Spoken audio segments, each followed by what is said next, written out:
Hey, my dear students, hope you guys are all doing good. Hope you guys are all perfectly fine. I do wish and hope that you guys are all preparing for your upcoming exam in a great manner.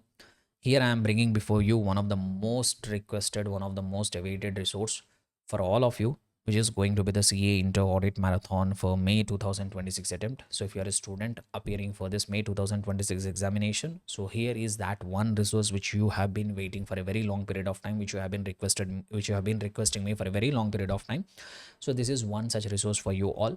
And one standout feature of my marathons, as you all are aware, I try to deliver the maximum conceptual clarity through this marathon to the extent possible. As you all are aware, I try to give the utmost conceptual clarity even through these marathon sessions. That is what one standing out feature from my marathon, from my which my students actually experience from my marathons, that has been preserved even in this marathon also. So I can assure you one thing from my side: after you have gone through the marathon, even if some drawbacks are there in your conceptual clarity, I'm going to fill all that gaps through this marathon. And as usual, it is going to be an excellent session. It will be definitely 100% value addition in your preparation. You can use this definitely a last minute value addition for your preparation, and it will help you a lot. And I do wish for that. I do expect that from you all.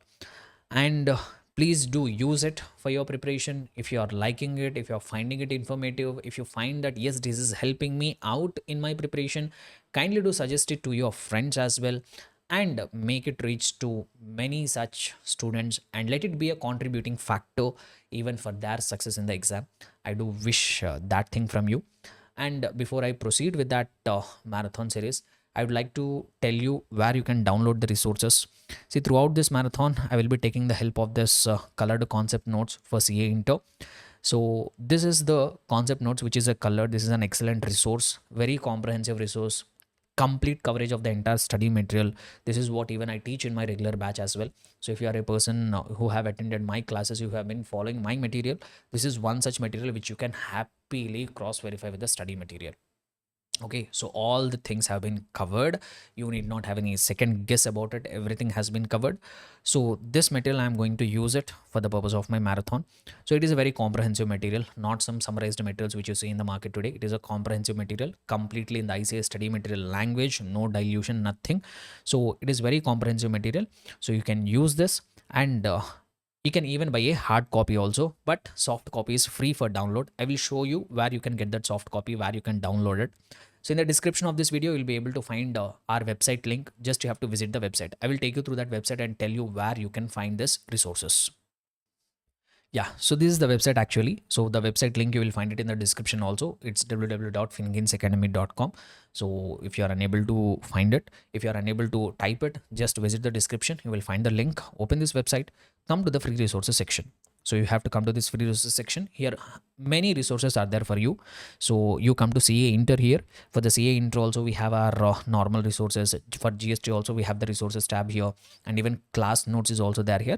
But where you can get all these resources is, so here I have given Jan 26. So the same material will become applicable for May 26 as well. So here you have the concept notes, question bank, handwritten charts, and also there is a summary for audit of items of the financial statements, audit of various entities, audit of MC, and even banks MCQ topics. So like that, multiple resources you will be able to find it. So just come here, visit here, get all the resources whatever you want, download that resources. Soft copies are free of cost. You need not pay anything for me. So just get access to these resources, and you can use it for your marathon, for your preparation as well. That will actually elevate your preparation. So this is where you can get all these resources from. So having said that, I wish you a very happy learning. I wish you a very joyful learning. I wish you all a very fun learning and conceptual learning going ahead. All the very best, my dear students. Take full advantage of it. And as I have mentioned, if you find this informative, kindly do share it with your friends. Take care, everyone. Bye. See you, and enjoy the content which is to follow now. So this is putting an end to the introduction video. After this, you will see that entire chapter wise discussion coming in. So hope you will all enjoy it. Take care. Right. So I think we are all good now to start our marathon. See, as you could see here in the concept notes, so if I take you to the index here, so we have so many chapters which are required to be covered as a part of this marathon. We are required to revise basically. So starting from introduction till audit of various entities. So if you could see here, there are altogether somewhere around 14 chapters which are there as a part of our syllabus. So we'll be trying to cover maximum as much as we could.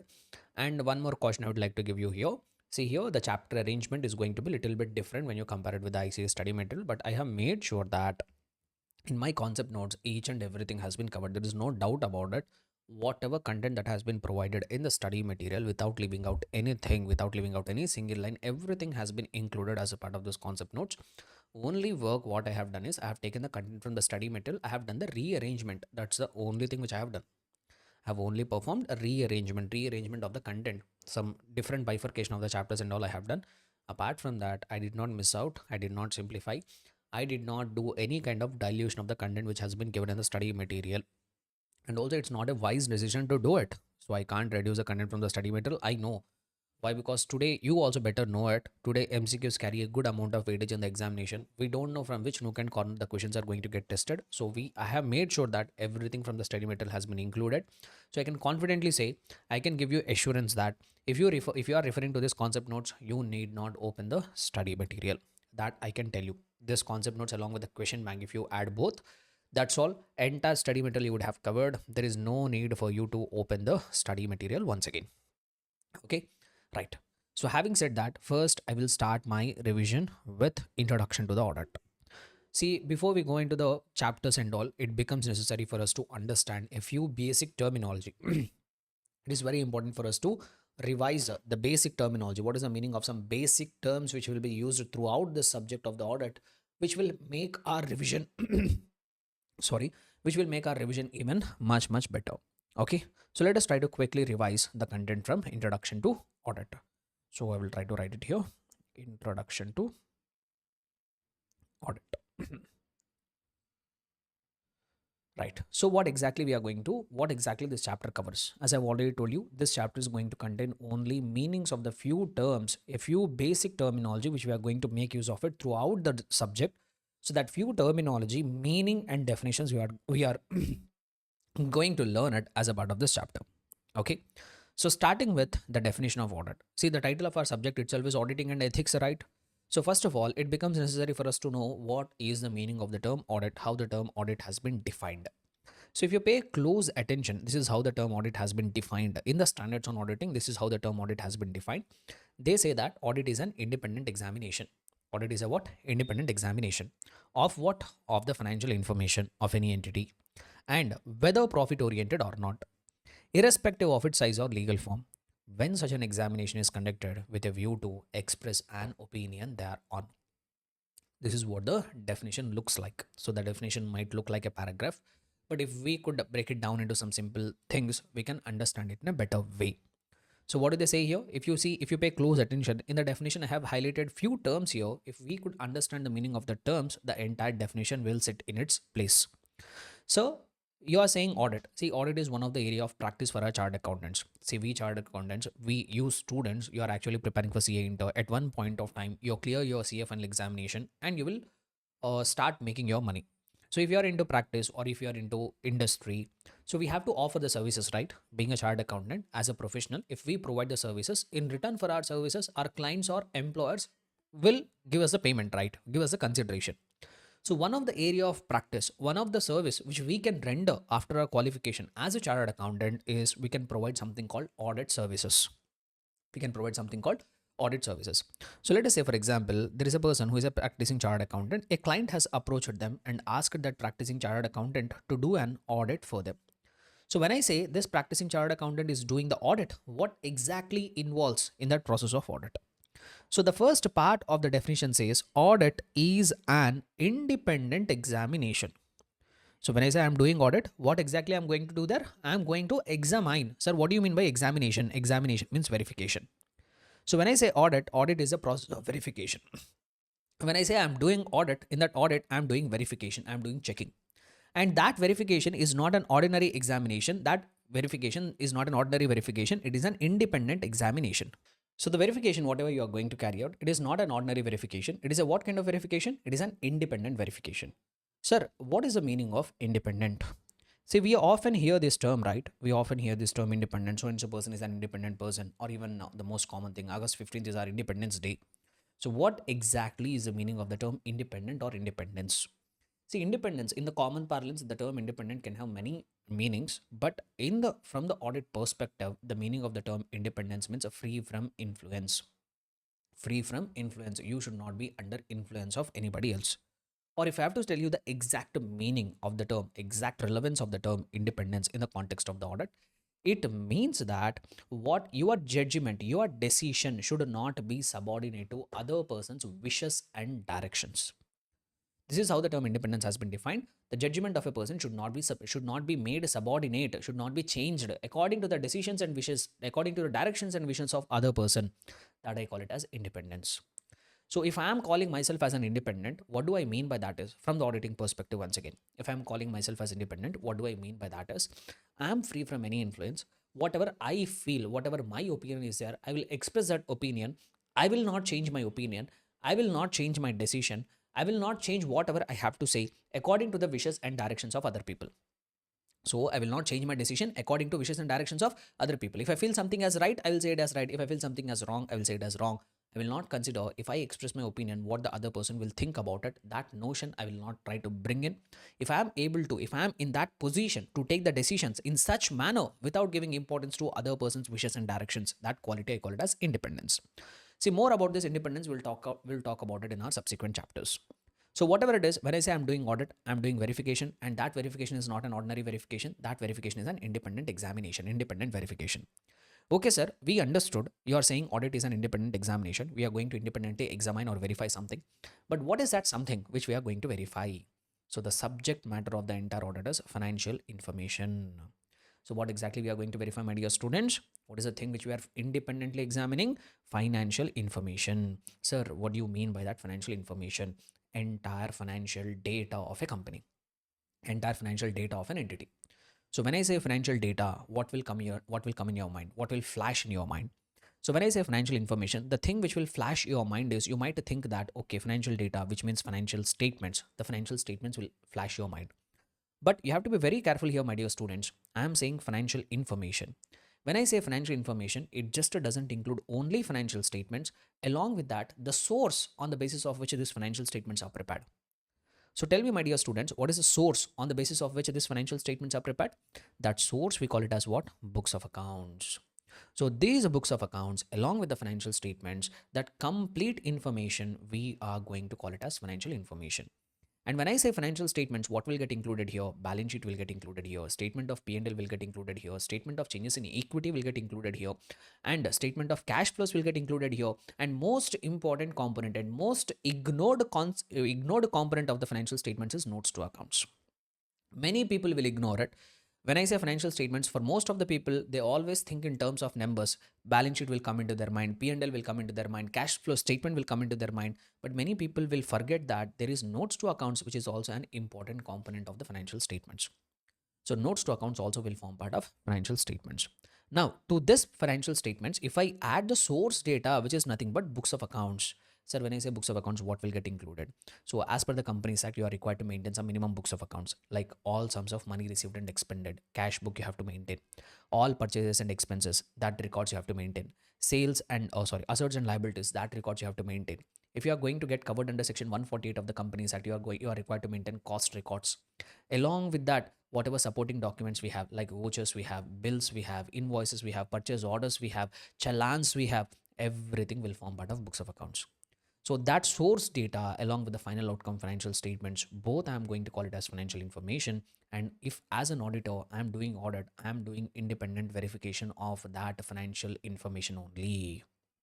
That is the subject matter of the entire audit. Okay, right. So till here, I feel everybody is comfortable.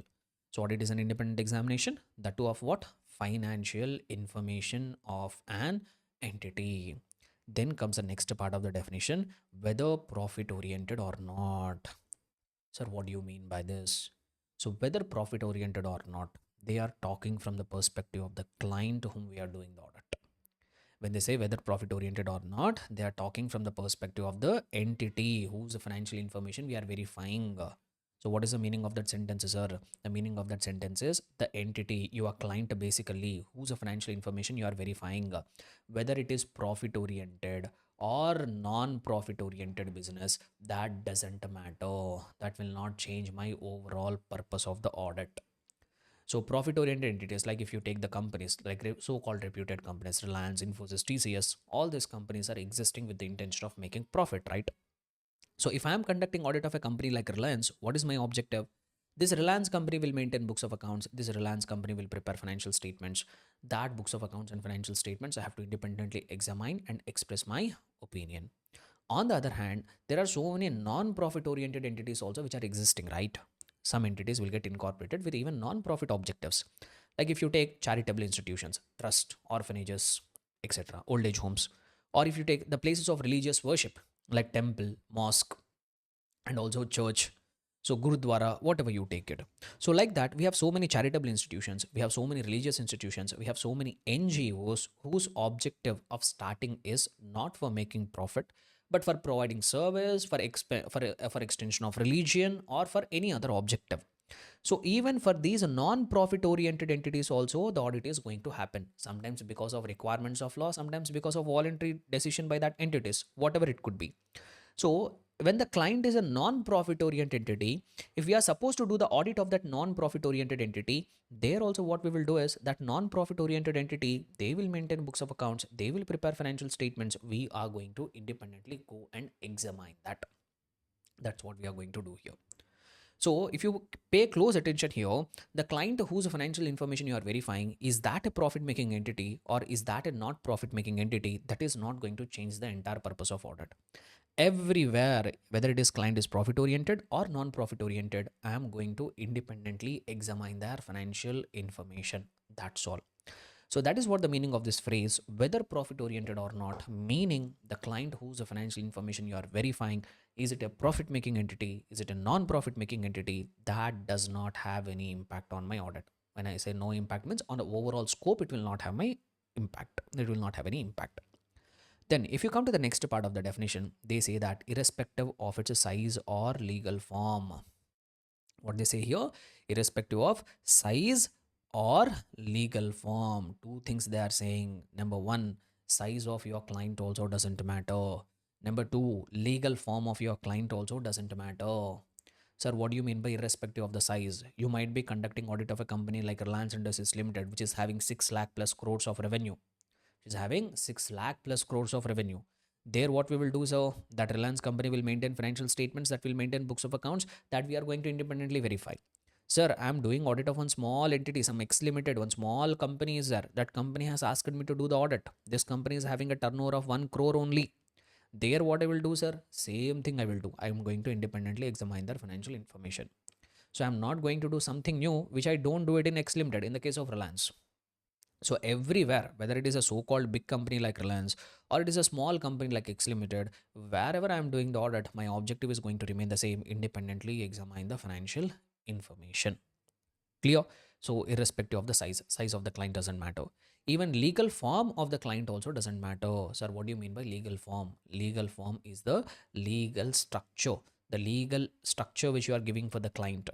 Like as you all are aware, if you want to run the business, if you want to run any organization, you can incorporate in different ways. If you want to carry out single-handedly, you can register yourself as a sole proprietor. If you want to make other people join the organization, like your friends and family, you can create a partnership firm or HUF in the case of close family members. Or even we have one more form called legal form, LLP. And if you want to expand after a certain period of time, if you want to take the entity public and all, then you can take up the structure of company. If you take the non-profit organizations, they take up the form of trust, they take up the form of society. Like that, an organization can be recognized in multiple ways depending upon its incorporation. So that legal structure, I call it as legal form. Now what they are saying here is irrespective of the legal form, even legal form of the client also doesn't matter. Even what also doesn't matter, legal form of the client also doesn't matter. Like if you are conducting audit of an entity who is a sole proprietor, what you will do, that sole proprietor will maintain books of accounts, the sole proprietor will maintain financial statements. I'm going to independently go and examine that books of accounts and financial statements. That's all. If I'm conducting an audit of a partnership firm, what I will do, that partnership firm will maintain books of accounts, that partnership firm will maintain financial statements. I'm going to go and independently examine that financial information. Same thing will happen even for the company also. So irrespective of its size or legal form, size of the client doesn't matter. Even legal form of the client also is not going to matter. Understood? So till here, I hope you are all comfortable with the definition. So what they are saying, audit is an independent examination of what? Financial information, whether of any entity, whether profit oriented or not, irrespective of its size or legal form. Then comes the last and most important aspect of the definition, which is why you are doing that independent examination. Okay, you're putting all the effort, you're doing you are independently free from bias, without any influence. You are independently verifying the client's financial information, you are verifying their books of accounts, you are verifying their financial statements. But what is the ultimate outcome out of it? What is the ultimate objective out of it? See, when we are doing some activity, there should be some final outcome. No, without final outcome, if we are doing something, that is going to be completely waste of time, right? So if you are doing all this independent examination, then what is the ultimate outcome? What is the entire final product, final outcome of the entire process of audit? Which says that when you are doing that examination, when that examination is conducted with a view to express an opinion thereon. So while you are doing all that examination independently, the whole objective is to express an opinion. Sir, on what you are going to express your opinion? As we are all aware, what we are verifying, financial information we are verifying. So on that only we are required to express an opinion. So whatever books of accounts your client has maintained, whatever financial statements your client has maintained, on that you are required to express an opinion. Which means, sir, what exactly I have to express my opinion, which is whether this financial information is giving a true and fair view, true and fair view of state of affairs, that is assets and liabilities, and true and fair view of profitability, profit or loss which they have made in the financial year. So whether these financial statements are financial information is giving a true and fair view, is it misleading or is it not misleading, is it presented properly, do they comply with the laws and regulations? On those aspects I'm required to express an opinion. So that is what the final product, that is what the final outcome of the entire process of audit. I am required to express an opinion. Ultimately, I'm required to express an opinion on the financial information, whether they are giving a true and fair view. And like opinion regarding anything in this world, not just in the audit, even if you try to understand it from the common parlance, like any opinion, if you have to give your opinion on a place, if you have to give an opinion on a person, if you have to give an opinion on some food, opinion can be broadly divided into only two categories. Either you will have a positive opinion, I can call it as good opinion also. Either you will have a positive opinion or you will have a negative opinion, which is bad opinion. Like if I have given you some food to taste and give me your opinion, if you like the food, you will say yes, the food is fabulous, that is a positive opinion. If you don't like the food, you will say no, the food is bad, negative opinion. So any opinion regarding anything, any person, any object in this world will only classify under two categories: positive opinion, negative opinion. Even audit opinion is also not an exception to that. Even whatever opinion we are going to express in the audit, that is on the financial information, that will also broadly fall under two categories. Either you will give a positive opinion or negative opinion. So what do you mean by positive opinion is, and in the audit we have some terminology for this, you are already aware of it. Positive opinion, the other name for that, the technical name for that is, either you will give unmodified opinion, or if you have any remark regarding the true and fair view of the financial statements, then we give something called a modified opinion. Okay, so like any other opinion, even audit opinion is also of two categories: unmodified, modified. If you are satisfied with the true and fair view of the financial statements, you give unmodified. If you are not satisfied with the true and fair view, then you are going to give a modified opinion. Okay, so basically this signifies the financial statements are giving true and fair view. This signifies that there is some problem with the true and fair view. That means financial statements are not completely giving a true and fair view. We'll try to talk more about what is this modified opinion, what are the different types of what is unmodified opinion, what are different types of modified opinion, like we have qualified, adverse, disclaimer. All this discussion we are going to have it in the chapter audit reporting. In the audit reporting chapter, we'll try to have a quick understanding of it. But till here, the definition of audit has been completed. The definition of audit has been completed. I hope everybody is comfortable with that definition. Audit is an, or for one last time, if I try to repeat it, audit is an independent examination of the financial information of an entity, whether profit oriented or not, irrespective of its size or legal form, when such an examination is conducted with a view to express an opinion thereon. Clear? Right. Now we will come to the next important part as a part of this introduction. What are the objectives of the audit or auditor? So basically, what are the overall objectives of the audit? See, this thing we are already aware, the major objective of an auditor. Just now we are done in the definition. The main objective of the auditor is to express an opinion. That we are already aware of it, right? So on what you are going to express your opinion, on the financial information you are going to express your opinion, right?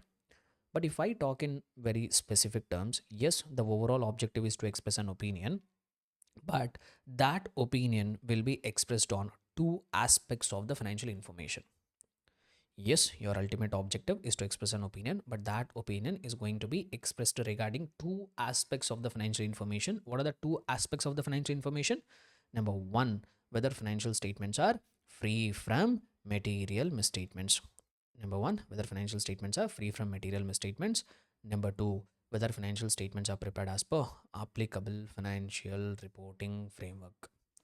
Whether financial statements are prepared as per applicable financial reporting framework. So two objectives, my dear students, whether financial statements are free from material misstatements, whether financial statements are whether financial statements are prepared as per applicable financial reporting framework. Okay, so if we have to understand these two objectives in a detailed manner, first we should know what is the meaning of the term material misstatement, then we should know what is the meaning of applicable financial reporting framework. So first I will try to start with what is the meaning of the term applicable financial reporting framework. With that we'll try to complete the second objective. Then we will try to understand what is the meaning of the term material misstatement and we'll try to complete the first objective. Okay, right. So let me try to put it this way. First of all, first we'll try to understand applicable financial reporting framework. Sir, what is the meaning of this applicable financial reporting framework? One of the most important term in the entire subject of the audit, my dear students. In each and every chapter, you will be able to come across this term, applicable financial reporting framework. So if we could understand in a correct perspective, going forward, anywhere we will not have any obstacle wherever this term is getting used. Okay, right. First of all, what is the meaning of the term framework? Framework means, simply put it, rules and regulations. Framework means what? A set of rules and regulations. So if I say there is a framework for attending this marathon, so what do you mean by framework? There are some set of rules and regulations which you have to follow for attending this marathon. Then we have financial reporting. Sir, what is financial reporting? The process of preparation and presentation of financial statements. So the process of preparation and presentation of the financial statements, that we call it as financial reporting. Nothing but an advanced name for accounts. So even at the CA final level also, you are going to learn the subject called accounts. But at the CA final level, if you look at the subjects, you will not be able to find any subject with the title accounts. But there will be a subject called financial reporting. Financial reporting is nothing but an extended version of accounts only. So framework means set of rules and regulations, whereas financial reporting means the process of preparation and presentation of financial statements. Sir, then what could be the meaning of financial reporting framework, sir? Mix it both. Combine both. So when framework means set of rules and regulations, when financial reporting means the process of preparation and presentation of financial statements, what could be the meaning of financial reporting framework? The set of rules and regulations which you have to follow in the process of preparation and presentation of financial statements. What is the simple meaning of that? The set of rules and regulations which you are required to follow in the process of preparation and the presentation of the financial statements, that I am going to call it as financial reporting framework. Set of rules and regulations which you are required to follow in the process of preparation and presentation of financial statements. Let us say, for example, if some entity has to prepare financial statements, they can't prepare their financial statements according to their own wishes and directions. So these in order to prepare that financial statements, they have to follow a set of rules and regulations. Assets, liabilities, incomes, expenses, what should be capitalized, what should not be capitalized, what is the format of presentation. So like that, various rules and regulations are required to follow in the process of preparation of that financial statements. That rules and regulations, whatever an entity is following in the process of preparation and presentation of financial statements, that I call it as financial reporting framework. But the term which we have to understand is not financial reporting framework. The term which we have to understand is what is applicable financial reporting framework. Okay. So before I could explain what is this applicable financial reporting framework, I would like to ask you one simple question. Tell me, my dear students, it is whose responsibility to prepare financial statements? It is whose responsibility to prepare and present the financial statements. Will the auditor prepare it, or will the management of the client will prepare it? The answer is the management of the client will be responsible for preparation of financial statements. Let us say, for example, if I'm conducting audit of the client X Limited, this X Limited is required to prepare financial statements. No, they have to prepare balance sheet, P&L, all that, right? Who will prepare that financial statements? This client X Limited, they will have management. Let us call them as board of directors for the time being now. So the management of the client company will be responsible for preparation of the financial statements. This point you have to make it very much clear. Now, if you come back to the main concept here, what is applicable financial reporting framework? The meaning of this is applicable financial reporting framework means those set of rules and regulations, or if I put it in simple terms, those framework which is adopted by management while preparing the financial statements, keeping in mind nature of the organization and purpose of the financial statements. So that's what you will be able to find even the meaning also. So if I put it here, in view of nature of the entity, that means keeping in mind the nature of the organization and also keeping in mind the purpose of the financial statements. Who will adopt? Management, not auditor, my dear students. The management is responsible for preparing financial statements, no? So management will select, will adopt, that means they will select a set of framework which they will follow in the preparation of financial statements. That adopted framework by the management, that is what we are going to call it as applicable financial reporting framework. And the management will select that framework keeping two things in mind. Number one, nature of the entity. Number two, purpose of the financial statements. So keeping these two factors in mind, keeping in mind the nature of entity and the purpose of the financial statements, the management will select a framework applicable for them. That I call it as applicable financial reporting framework. Let us say, for example, Reliance Limited management want to prepare financial statements. Who? Management of the Reliance. Now management has decided that keeping in mind the nature of the organization, let us say, for example, the nature of organization is company, and they are preparing the financial statements for everybody.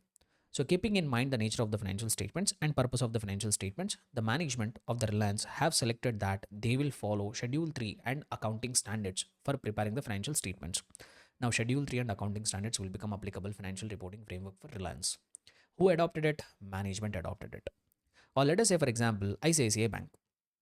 ICICI Bank, they want to, the management of ICICI Bank wants to prepare the financial statements. Now, keeping in mind the nature of the organization, purpose of the financial statements, the management of ICICI has decided that they will follow Banking Regulation Act. They will follow Banking Regulation Act related guidance in the process of preparation of financial statements. So, who has selected it? Management of ICICI Bank has selected it. Now, that will become the applicable financial reporting framework for ICICI Bank. And if you take insurance, Tata Insurance is there. The management wants to prepare financial statements keeping in mind the nature of the organization and purpose. They have decided that they will follow IRDA rules and regulations in the process of preparation and presentation of financial statements. Now the IRDA will become applicable financial reporting framework for the purpose of for the purpose of preparation of, for the purpose of applicable financial, for the purpose of preparation of financial statements. So that becomes applicable financial reporting framework for this organization. So like that, the management will have the responsibility. They will choose, depending on the nature of the organization, purpose of the financial statements, they will adopt, they will select one framework which they will follow in the preparation of financial statements. That will become applicable financial reporting framework. Now, why we are learning about this applicable financial reporting framework? Why? Because it is one of the objective which says that auditor is required to express an opinion on whether financial statements are prepared as per applicable financial reporting framework. See, understanding this objective in a correct perspective is very, very important. See, here they are not saying the auditor to go and select the applicable financial reporting framework. No. The selection of applicable financial reporting framework is always going to rest on the management. But instead, what this objective says is management will select the applicable financial reporting framework. Now, as an auditor, you are required to verify and express an opinion whether really financial statements are prepared as per applicable financial reporting framework. So if I put it in very simple terms, let us say the management of the Reliance, they have selected the applicable financial reporting framework as Schedule 3 and accounting standards. Now, as an auditor, your objective is to verify whether really the financial statements of Reliance Industries Limited prepared by the management, are they prepared as per the requirements of Schedule 3 and accounting standards. If I am conducting audit of ICICI Bank, my objective is to verify whether the financial statements of the ICICI Bank has been really prepared as per the Banking Regulation Act or not.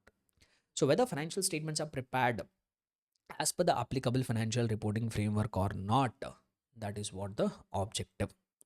That is what the one of the objective. So as an auditor, you are required to express an opinion whether financial statements are really prepared as per applicable financial reporting framework.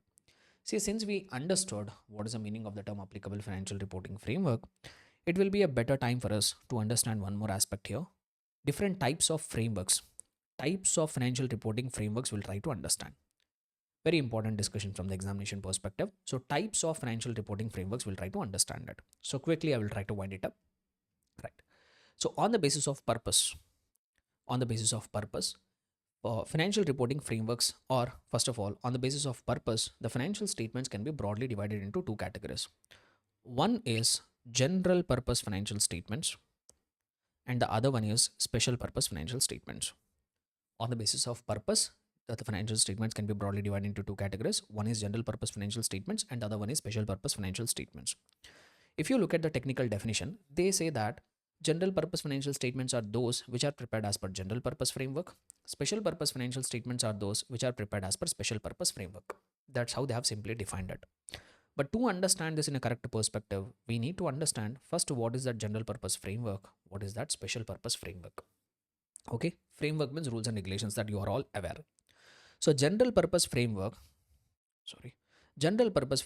refers to such a framework which fulfills financial information needs of various users.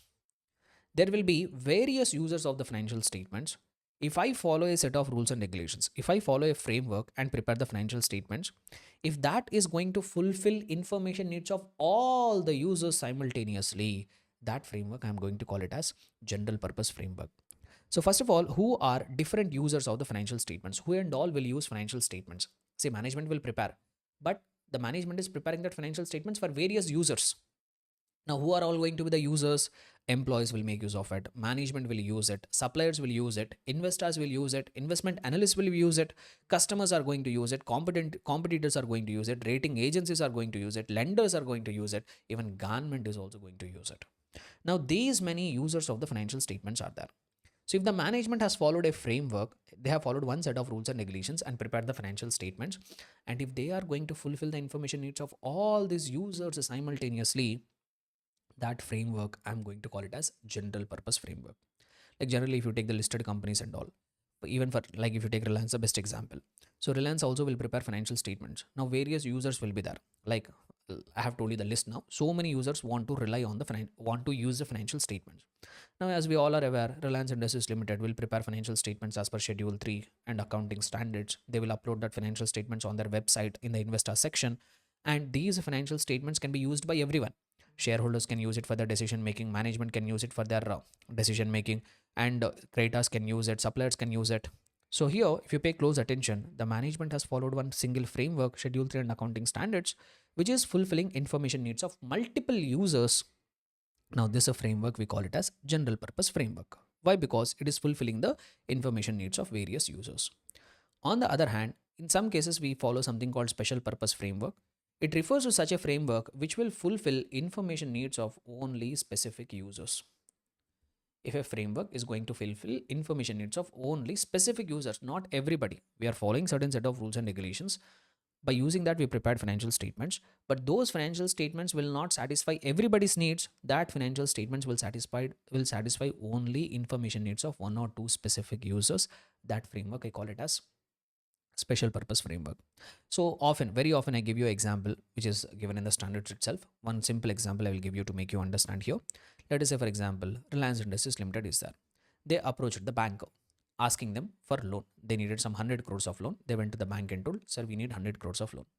They even took the financial statements also, which are prepared as per Schedule 3 and accounting standards.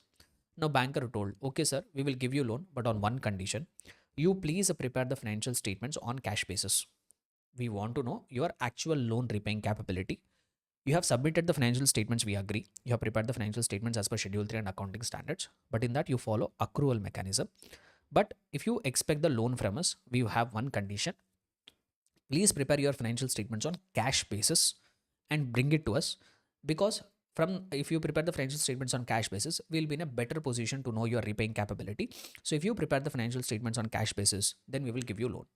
Now, what the Reliance have done is they have gone back, prepared their financial statements on cash basis, and they have submitted financial statements to the banker, and banker has given the loan. So now here, Reliance has prepared the financial statements following certain rules and regulations, that is cash basis. Now, these are financial statements which are prepared on cash basis. They are not going to fulfill information needs of all the users. They will fulfill information needs of only one specific user, which is bank.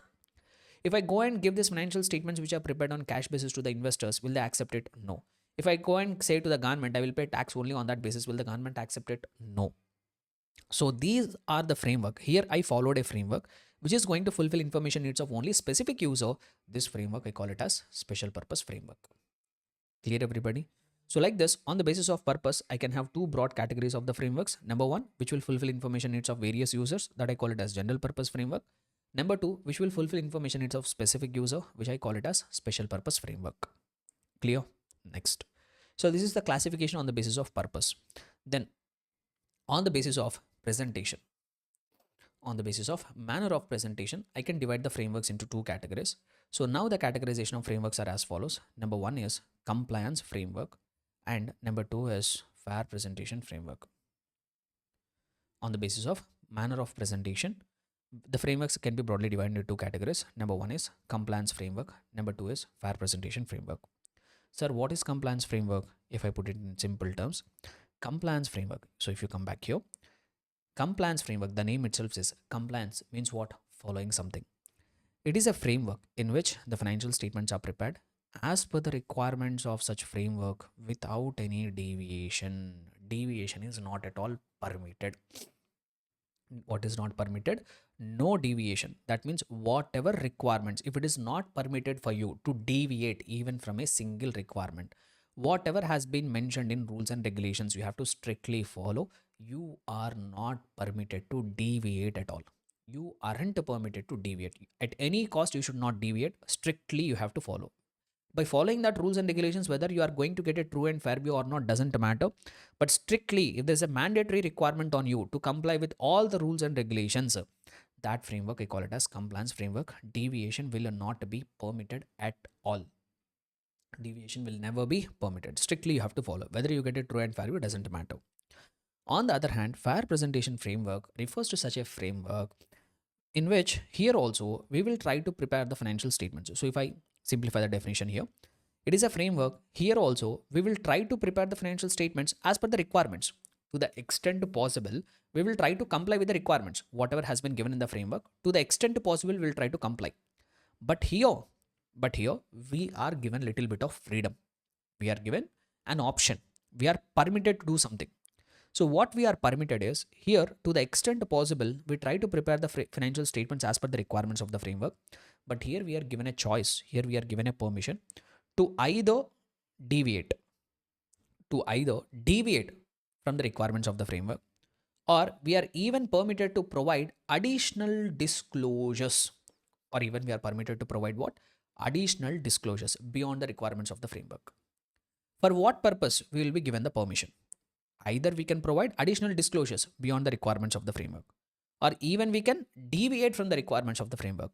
Why we are given that permission to either deviate from the requirements of the framework or add additional disclosure beyond the requirements of the framework is to achieve fair presentation. The name itself says fair presentation. So here our objective is not to strictly comply with something. Here our objective is to achieve the true and fair view. And for the purpose of achieving that fair presentation, you are given a freedom, you are given a permission to either deviate from the requirements of the framework or provide additional disclosure beyond the requirements of the framework to achieve the fair presentation. See, to make you understand this compliance framework and fair presentation framework, I use one simple example which will make this concept very clear. Let us say, for example, there is a company X Limited. They have purchased one plant and machinery. This is one common example which I often use it. So plant and machinery, they have purchased it amounting to 1 crore. Okay. Now, this company is required to provide depreciation on this. When they have purchased the plant and machinery, they're required to provide for depreciation on it, right? So now, as per the requirements of the Companies Act, as per applicable financial reporting framework, you have only two options. Either you can follow SLM method or you can follow WTV method. Even rates are also given under Companies Act only. Let us say, for example, if you follow SLM, 10% is the rate of depreciation. If you follow WTV, 15% is the rate of depreciation. Ignore the residual value and all. So as per the requirements of the framework, The requirements of the framework is either you follow SLM method of depreciation. If I follow that, 10 lakhs will be my depreciation figure. If I follow WDV, 15 lakh rupees will be my depreciation figure. Okay. Now, as per the applicable financial reporting framework, this is what you are supposed to follow. These are the requirements. But let me tell you the working pattern. So, in the actual working pattern, how this plant and machinery has been defined is, this plant and machinery has been defined to exactly produce 1 lakh units. To exactly produce 1 lakh units, after producing 1 lakh units, the machinery will stop working. That is what the nature of that plant and machinery. And in year one, so let us say 30,000 units are already produced. 30,000 units are already produced. Now you tell me, looking at the consumption pattern, one more method of depreciation is looking more appropriate. What is that one more method of depreciation? Apart from SLM and WTV, there is something called production units method, which is something which I have learned it at a very early stages of your CA foundation or class 12 11. So in the production units method, what will happen? If you calculate the depreciation as per production units, the total production capacity is 1 lakh. Out of that, in the current year, 30,000 has already been consumed. Into 100, if you calculate it, 30% is a percentage of completion, percentage of usage. So if you multiply it with 1 crore, the depreciation should be 30 lakh rupees. The depreciation should be 30 lakhs. So depending on working pattern, production units method is more appropriate. So these many options we have. See, if the framework is compliance framework, in that case, I am not at all supposed to deviate. Whatever has been mentioned in the framework, I have to strictly follow. See, between SLM, WTV and production units method, which one is giving fair presentation? Which one is fairly representing the depreciation? See, we all know one principle, that the method of depreciation should reflect the actual consumption pattern. That's what they say it, right? Now you tell me, what is reflecting the consumption pattern in a better manner? Production units method. But as per the applicable financial reporting framework, we have to follow either SLM or WTV. So if it is a compliance framework, I have to strictly follow SLM or WTV. I will charge my depreciation as 10 lakh rupees or 15 lakh rupees. See, this might not be fair presentation, but still, since it is a compliance framework, deviation is not permitted. I have to follow this strictly. However, if the framework is a fair presentation framework, that means here you will have a permission. So what permission you have? Two permissions you have. Either you can deviate. So, or let me put it this way, either I can provide additional disclosure, or what I can do, or I can deviate. Sir, how can I provide additional disclosure? See, what I will do is, in my statement of P&L, I will charge my depreciation as either 10 lakh rupees or 15 lakh rupees. I will charge my depreciation as per the requirements. But what I will do is, in my notes to accounts, I will add an extra explanation. What explanation I will add is, see, as per the requirements of compliance, as per the requirements of the framework, I have followed the depreciation as 10 lakh or 15 lakh rupees. But depending on the consumption pattern, production units method is more appropriate. If I follow that method of depreciation, my depreciation would have been 30 lakh rupees. My profit would have been this much. My written down value of the assets would have been this much. See what I am doing? I am providing an additional disclosure.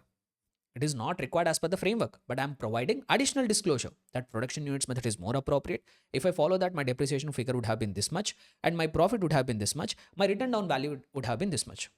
So why am I doing it? Why am I adding that extra disclosure? My objective is to achieve fair presentation, because I have an intention that if someone reads that extra explanation, they will have a better understanding of the depreciation. So why I am doing that extra additional disclosure? To achieve the fair presentation. That freedom is given to you. Or even what you can do is, you can deviate altogether. What do you mean by deviation? In case if I have to deviate, if I have permission for this, what I will do is, in my statement of P&L, instead of charging depreciation as either 10 or 15, directly I will charge the depreciation as 30. Directly I will charge the depreciation as what?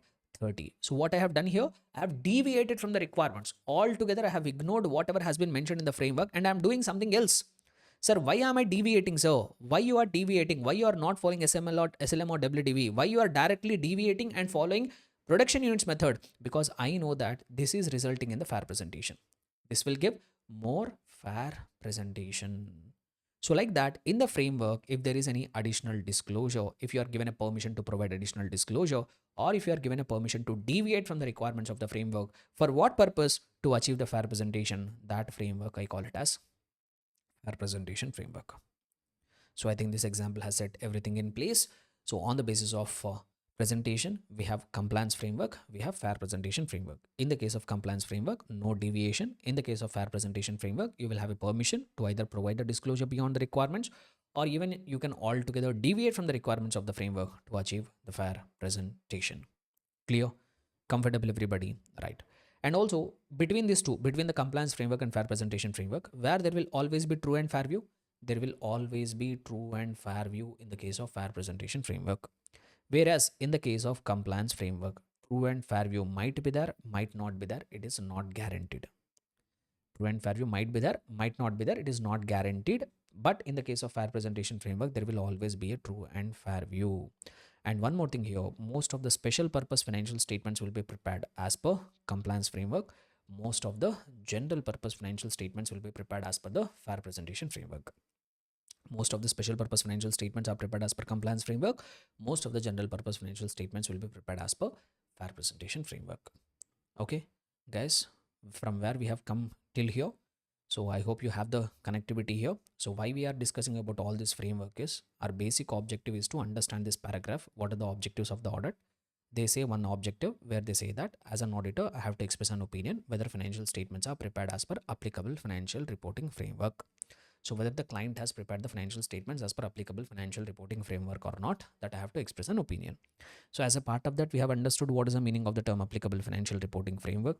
Along with that, we have also understood the types of frameworks, two on the basis of purpose, two on the basis of presentation. Clear? So this objective has ended. Now we have one more objective to take care of. So what is one more objective? Whether financial statements are free from material misstatements. So we have to understand this term now, material misstatement. So this is also one more common term, misstatements, which you will come across throughout the subject. So let us try to understand what is the meaning of the term misstatement. If I have to put it in simple terms, a misstatement in the financial statement means a mistake in the financial statements. If I have to put it in very layman terms, if I have to simplify it, a misstatement means what? In simple terminology, a mistake in the financial statements, I call it as misstatement. But you all are aware, simple things don't work in the examination. For these terms, we will have complex definitions. Even for the term misstatement also, they have given one complex definition. So let me try to put it before you.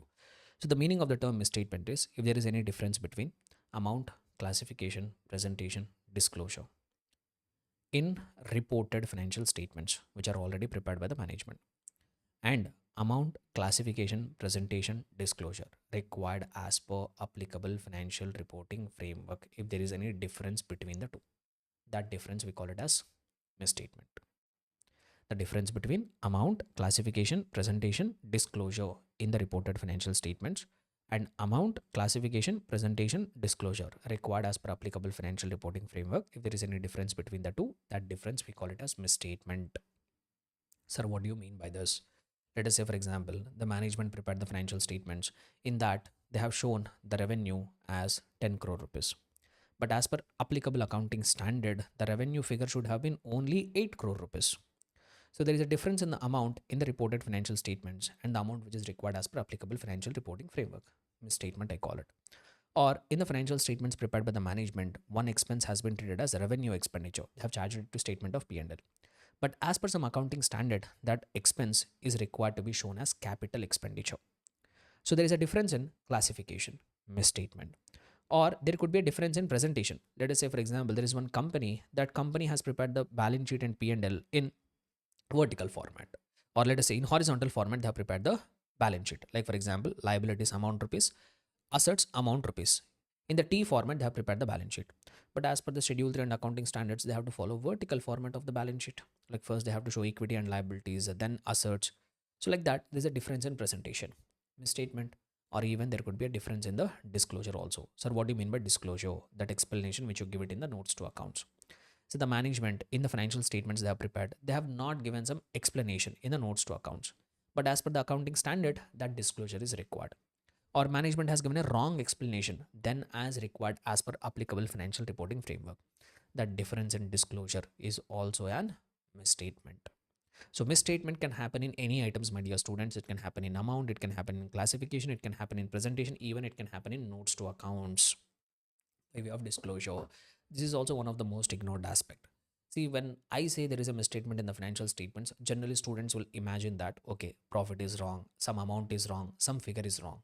No, my dear students, change your perspective. When I say there is a misstatement in financial statements, a misstatement need not always be in number. Even in the notes to accounts explanation, whatever you give, there also, if you give wrong explanation, that is also a misstatement. This you have to change your perception. Okay, so that is what the misstatement is. Now, the term what they use it here in the objective is material misstatement. The term which they use it in the objective is what? Material misstatement. We understood what is the meaning of the term misstatement. Now we have to understand what is the meaning of the term material. Material, if I have to put it in simple terms, in common terms, something which is significant, something which is major, something which is important. So, as an auditor, you need to express your opinion whether financial statements are free from material misstatements. That means financial statements should not contain material misstatements. That means in this objective, the standards are saying, as an auditor, you are not required to worry about each and every misstatement. You are required to worry about only those misstatements which are material, which are significant, which are important, which are major.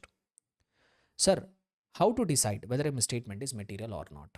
How to decide whether a misstatement is material or not? It all depends on your professional judgment. It all depends on facts and circumstances of each and every case. Let us say, for example, for a company like Reliance, 1 crore amount of misstatement might not be material. The Reliance Industries Limited financial statements, which is having a revenue of 6 lakh plus crores of revenue, they will round off their financial statements in the crores. So 1 crore amount of fraud has taken place in Reliance. That might not be significant. You might decide that 1 crore is not material for Reliance. On the other hand, if a misstatement, if a company is having turnover of hardly 10 crores, in that 10 crores, if you find that 1 crore amount of misstatement has taken place, here you will consider it as significant. So what is material, what is not material, that we can't have any hard and fast rules. It all depends on facts and circumstances of each and every case. That all depends on facts and circumstances of each and every case.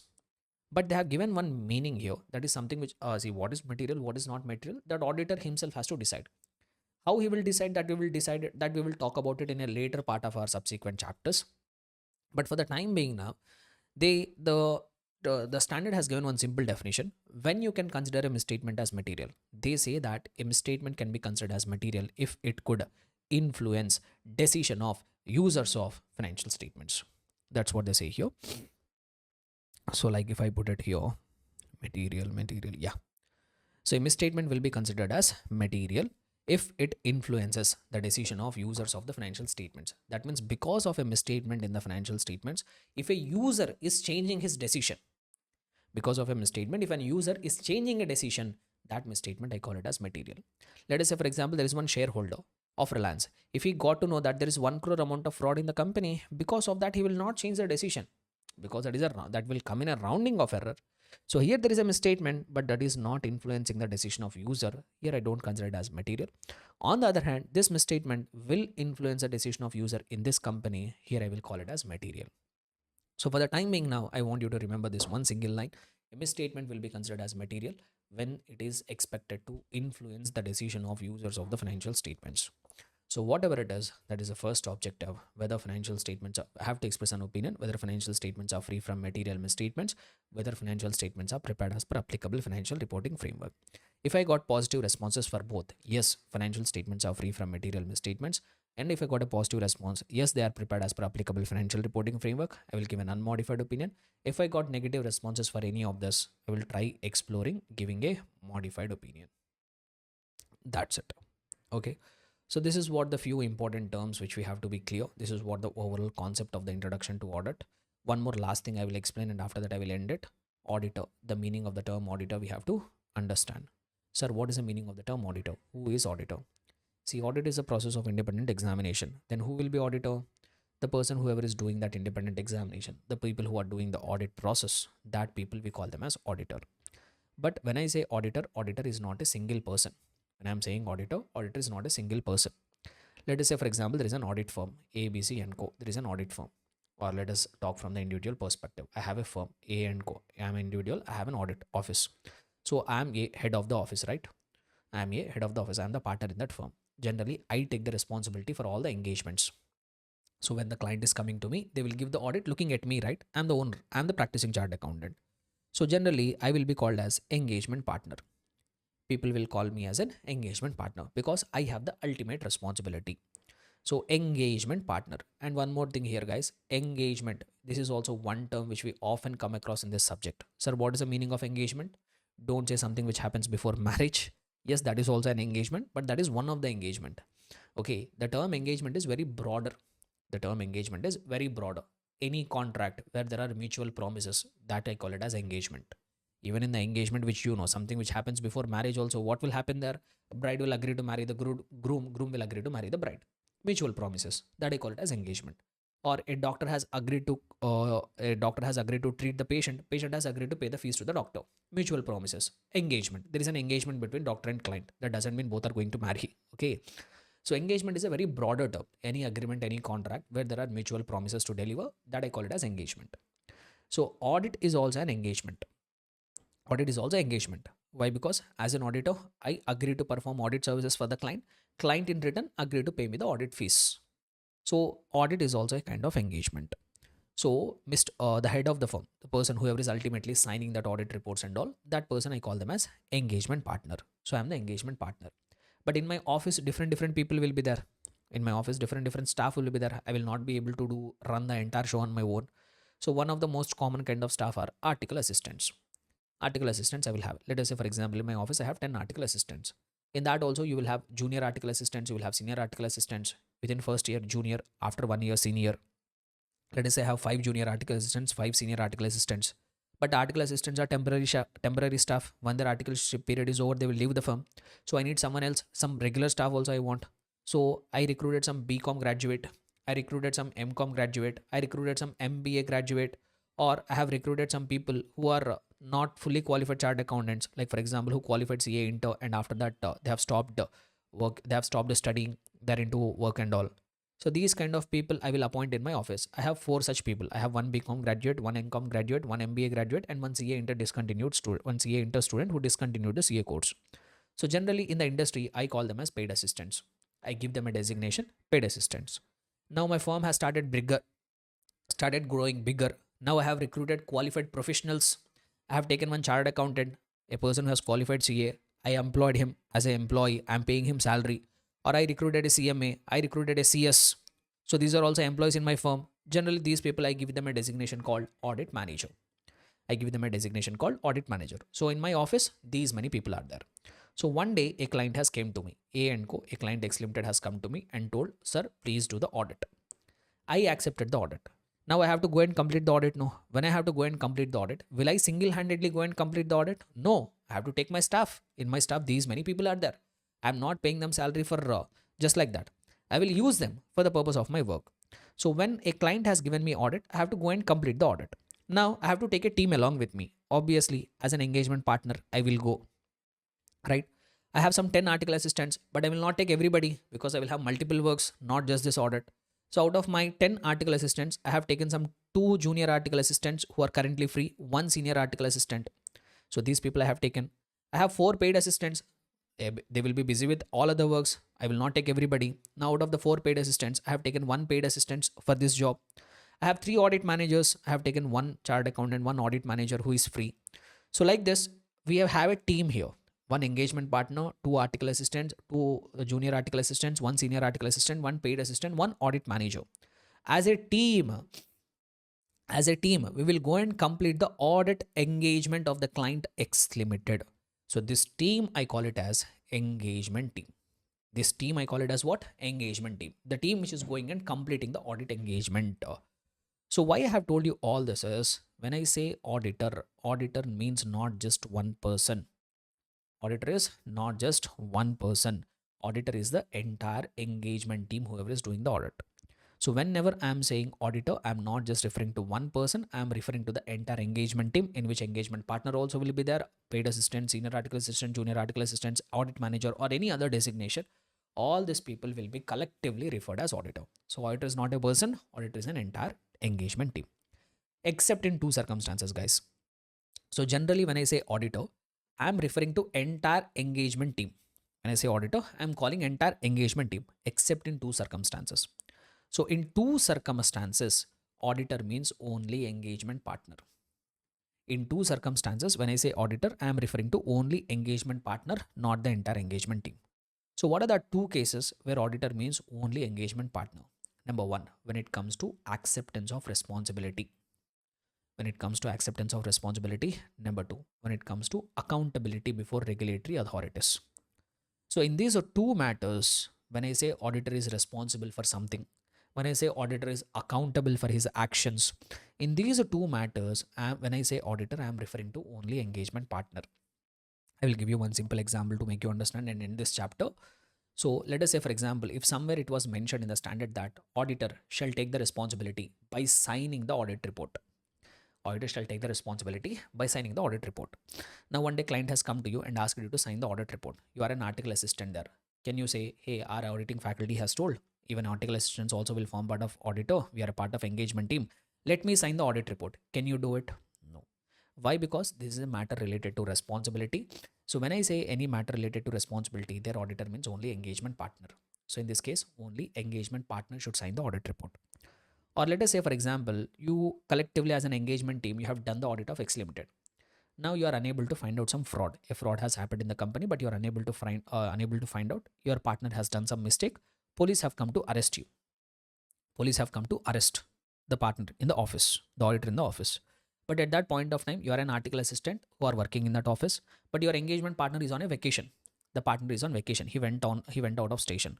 Can the police catch you? Can the police say, hey, article assistant is also a part of engagement team. Auditor means entire engagement team. You come and sit in our jeep. We'll take you to the station and we'll keep you in the jail. Can they do it? No. Why? Because it is a matter relating to accountability before regulatory authorities. In case of matters related to accountability before regulatory authorities, auditor means only engagement partner. The police will go away. They will come back when the engagement partner comes and they will take him. So only in these two cases, when it comes to acceptance of responsibility, when it comes to accountability before regulatory authorities, only in these two cases, auditor means only engagement partner. In rest of all the cases, auditor means entire engagement team. Clear? So these are the terms, guys, which you are required to be very, very familiar, because these terms are going to make a significant impact on our understanding. So with this successfully, we have completed introduction to audit. So since we have successfully completed revising the chapter introduction to the audit, the next chapter which we will take up for our revision is going to be nature, objective and scope of audit. Once again, a very small chapter, very important chapter from the examination perspective. So first, if I have to set out the agenda, what exactly is the context of this chapter, what and all the content in this chapter is related to. So if I have to give you a brief here, in the introduction to audit chapter, we got to know about the meaning of the few terms. What are the basic terminology and what is the meaning of that terms we have understood in the chapter introduction to audit. Now, on the basis of that basic terms, on the basis of the meanings, whatever we have understood, we are going to build some basic concepts in the audit. What we are going to do, we are going to build some basic concepts as a part of this audit subject. And here also, it will talk about very basic things like, if you are an auditor, what should be the qualities of an auditor? Is audit mandatory or voluntary? And what are inherent limitations of audit? The process of audit is suffering from some inherent limitations. What is it? And the subject of audit is linked with various other disciplines, how that is related with other subjects. So like that, a few fundamental things we are going to learn as a part of this chapter. So without any delay further, I will pick up each and every concept and I will try to revise it quickly. First, as you could see here, you will be able to find something called origin of auditing. So when origin has come into existence. So some basic discussion, not that important from the examination perspective. What they simply try to say here is audit as a concept, audit as a subject is not something which has been introduced in the recent times. It has been there in existence since Kautilya's Arthashastra, which was there in 4th century BC. So from that point of time itself, this concept of auditing has still been in existence. And this term audit has been derived from the Latin word audire, which means to hear. Previously, how audit used to happen is people used to read out the information and the other person used to listen and comment on it.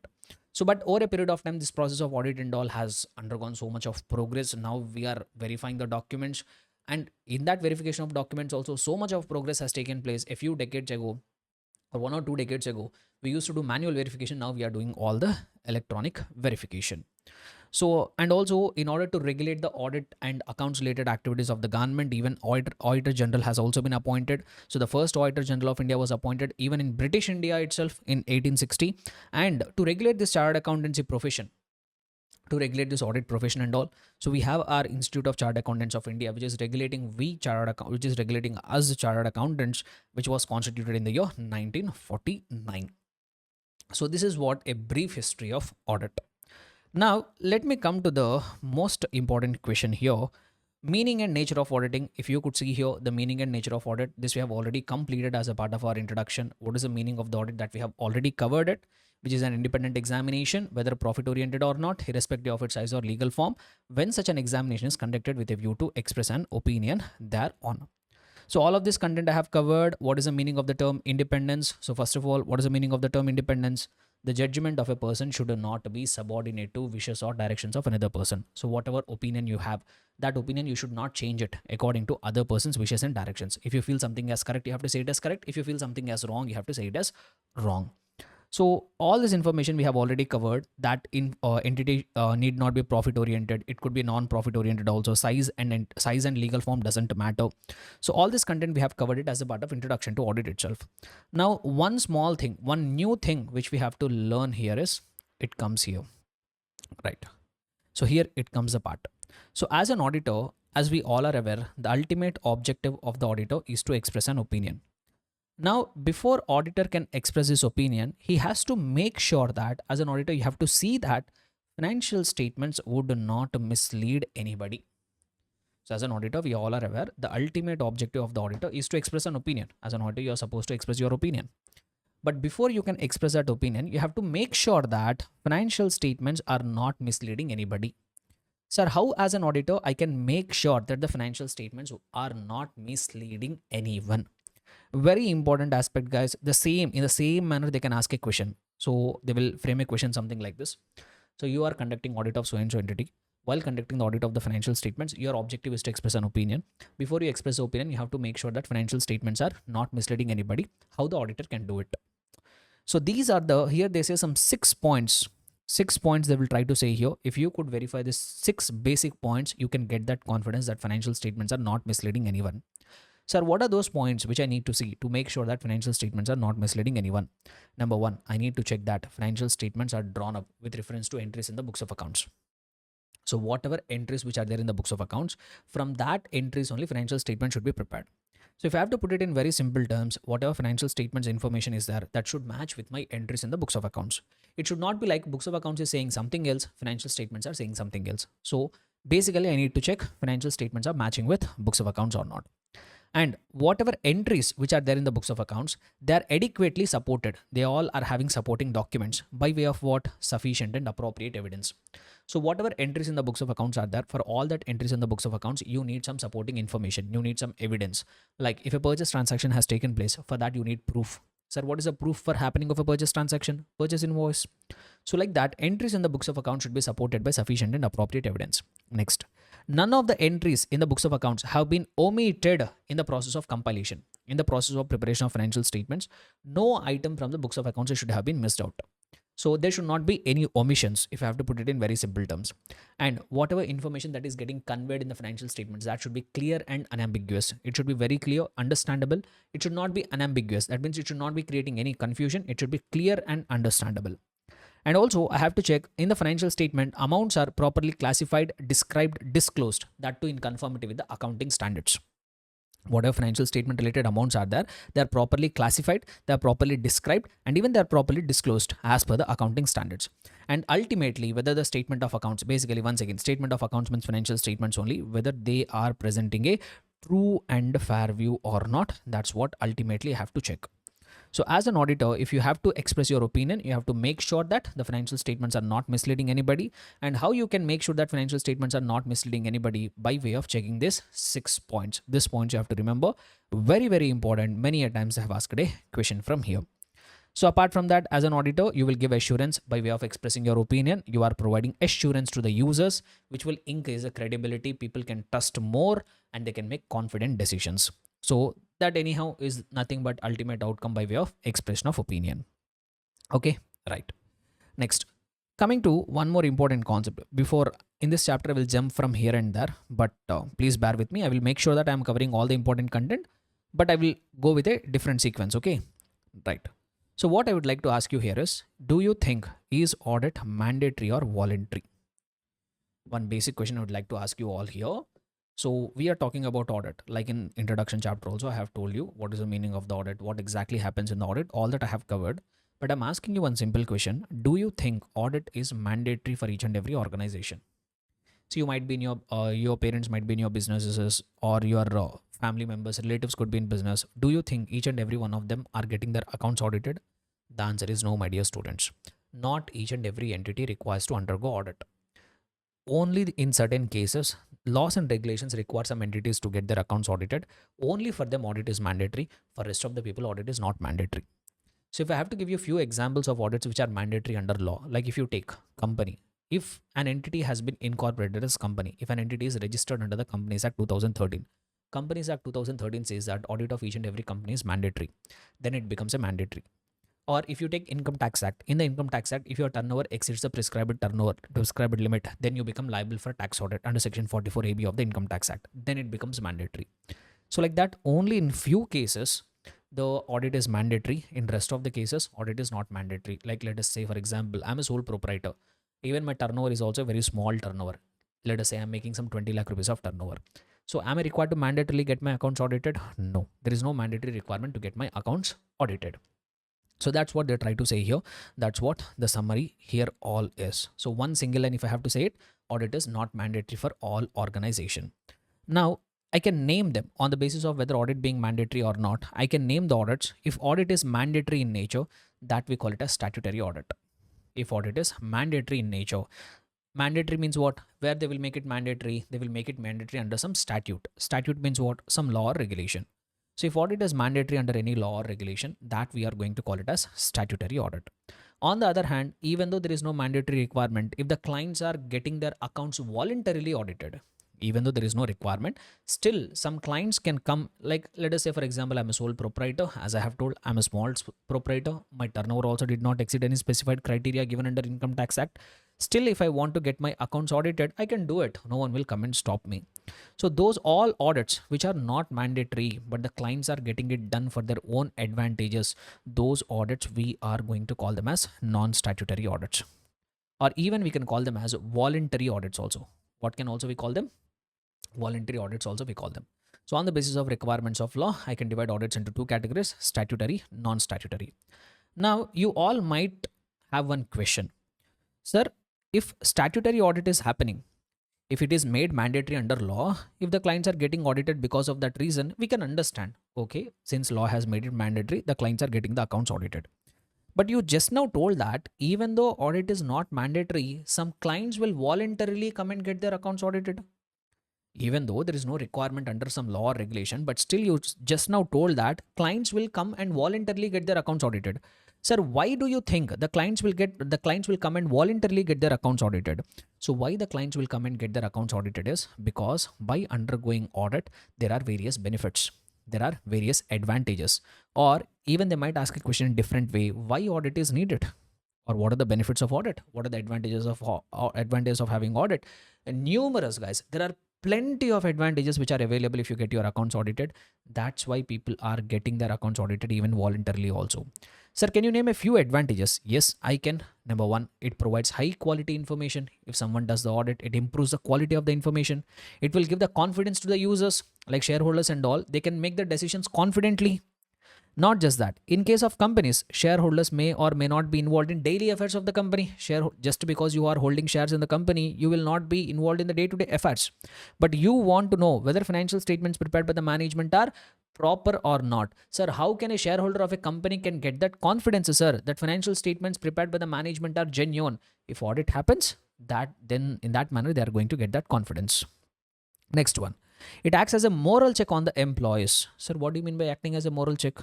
Let us say, so for example, some company is there, in that staff will be there.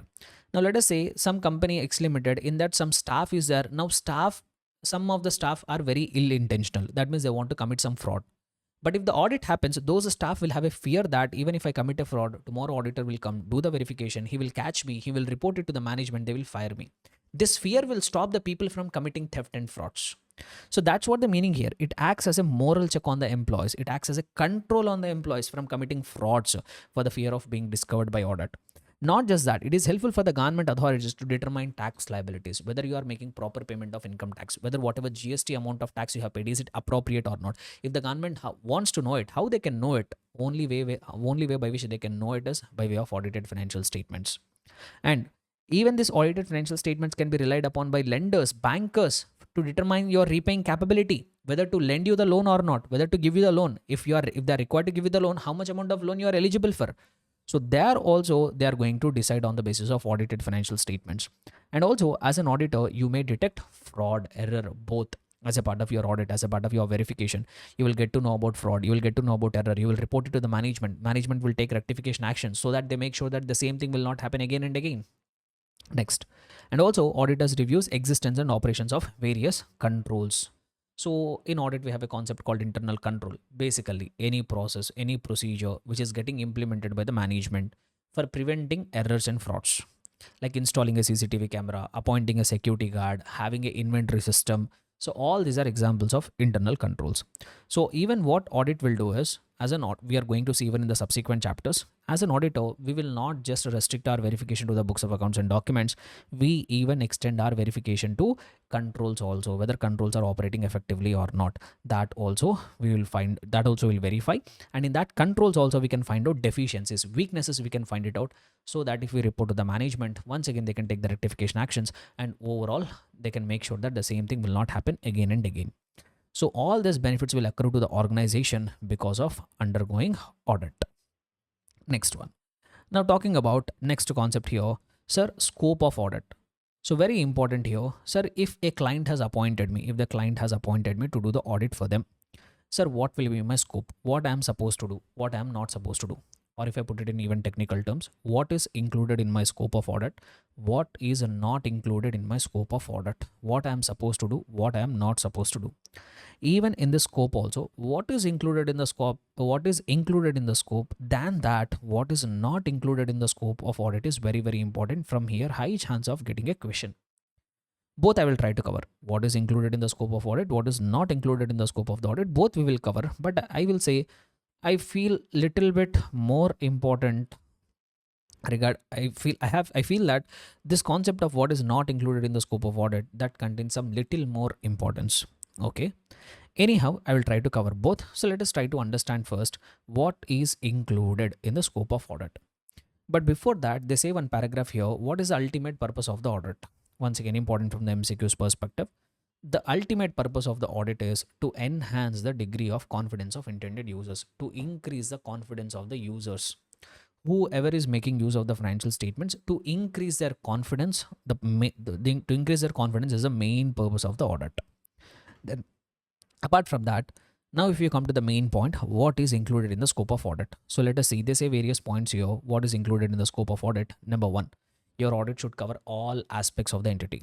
Whatever aspect of the organization which is having a direct or indirect linkage with the financial statements, you should cover all aspects. When I say audit, you should not restrict yourself only to books of accounts. Let us say, for example, if you have to go and verify the stock, for example, in the balance sheet, you are able to find inventory. You want to know whether inventory is really there or not. Even you can go and verify the warehouse. You have to go and verify the warehouse wherever they have kept their stock. Why? Because that stock keeping at the warehouse is also something related to my financial statements. So as an auditor, you should cover all aspects of the entity which are related to the financial statements. Everything will get included in your scope. And not just that, you need to check the reliability and sufficiency of information, financial information. We already have seen what is the meaning of the term financial information. Financial information means that financial statements along with the books of accounts, whether that financial information is reliable. Reliable means what? Trustable. And whether that information is sufficient. Both you need to check it as a part of your audit. That is one more important aspect which will be covered in your scope. Now you will get a doubt, sir, in order to check whether financial information is reliable or not, whether financial information is sufficient or not, how can I get to know about it, sir? You are saying checking the reliability and sufficiency of financial information is included in my scope. But how to fulfill that scope, sir? How can I get to know whether that financial information is reliable, whether that financial information is sufficient? So you need not check here and there all the explanation they have given it here. the auditor should be reasonably satisfied that whatever information contained in underlying accounting records. What do you mean by that? Books of accounts. Whatever information which is there in the books of accounts and other source documents like bills, vouchers, documents, etc., they are reliable and sufficient or not. Okay, whatever heading they have told, that only they are elaborating. But how? The question comes, how I can check whether that information is reliable and sufficient or not? That they try to explain it in the B point. So how you can get to know it, how you can make a judgment regarding reliability and sufficiency of financial information is by making a study and assessment of accounting system. You have to make a study, you have to make an analysis of what accounting system they are following, what kind of accounting software they follow, what kind of process they follow for recording entries, who is approving, who is recording. So you have to make a deep study and assessment of accounting system. Not just that, even you are required to make a deep study of their internal controls. What kind of internal controls the client is having, that also you are required to understand.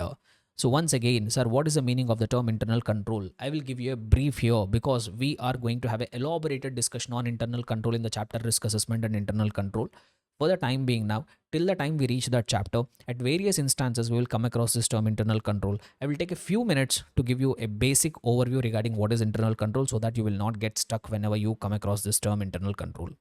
So the meaning of the term internal control is any process or any procedure which is getting designed, implemented, maintained by whom, sir? By the management or those charged with governance, that is top level management or others in the organization to achieve their objectives.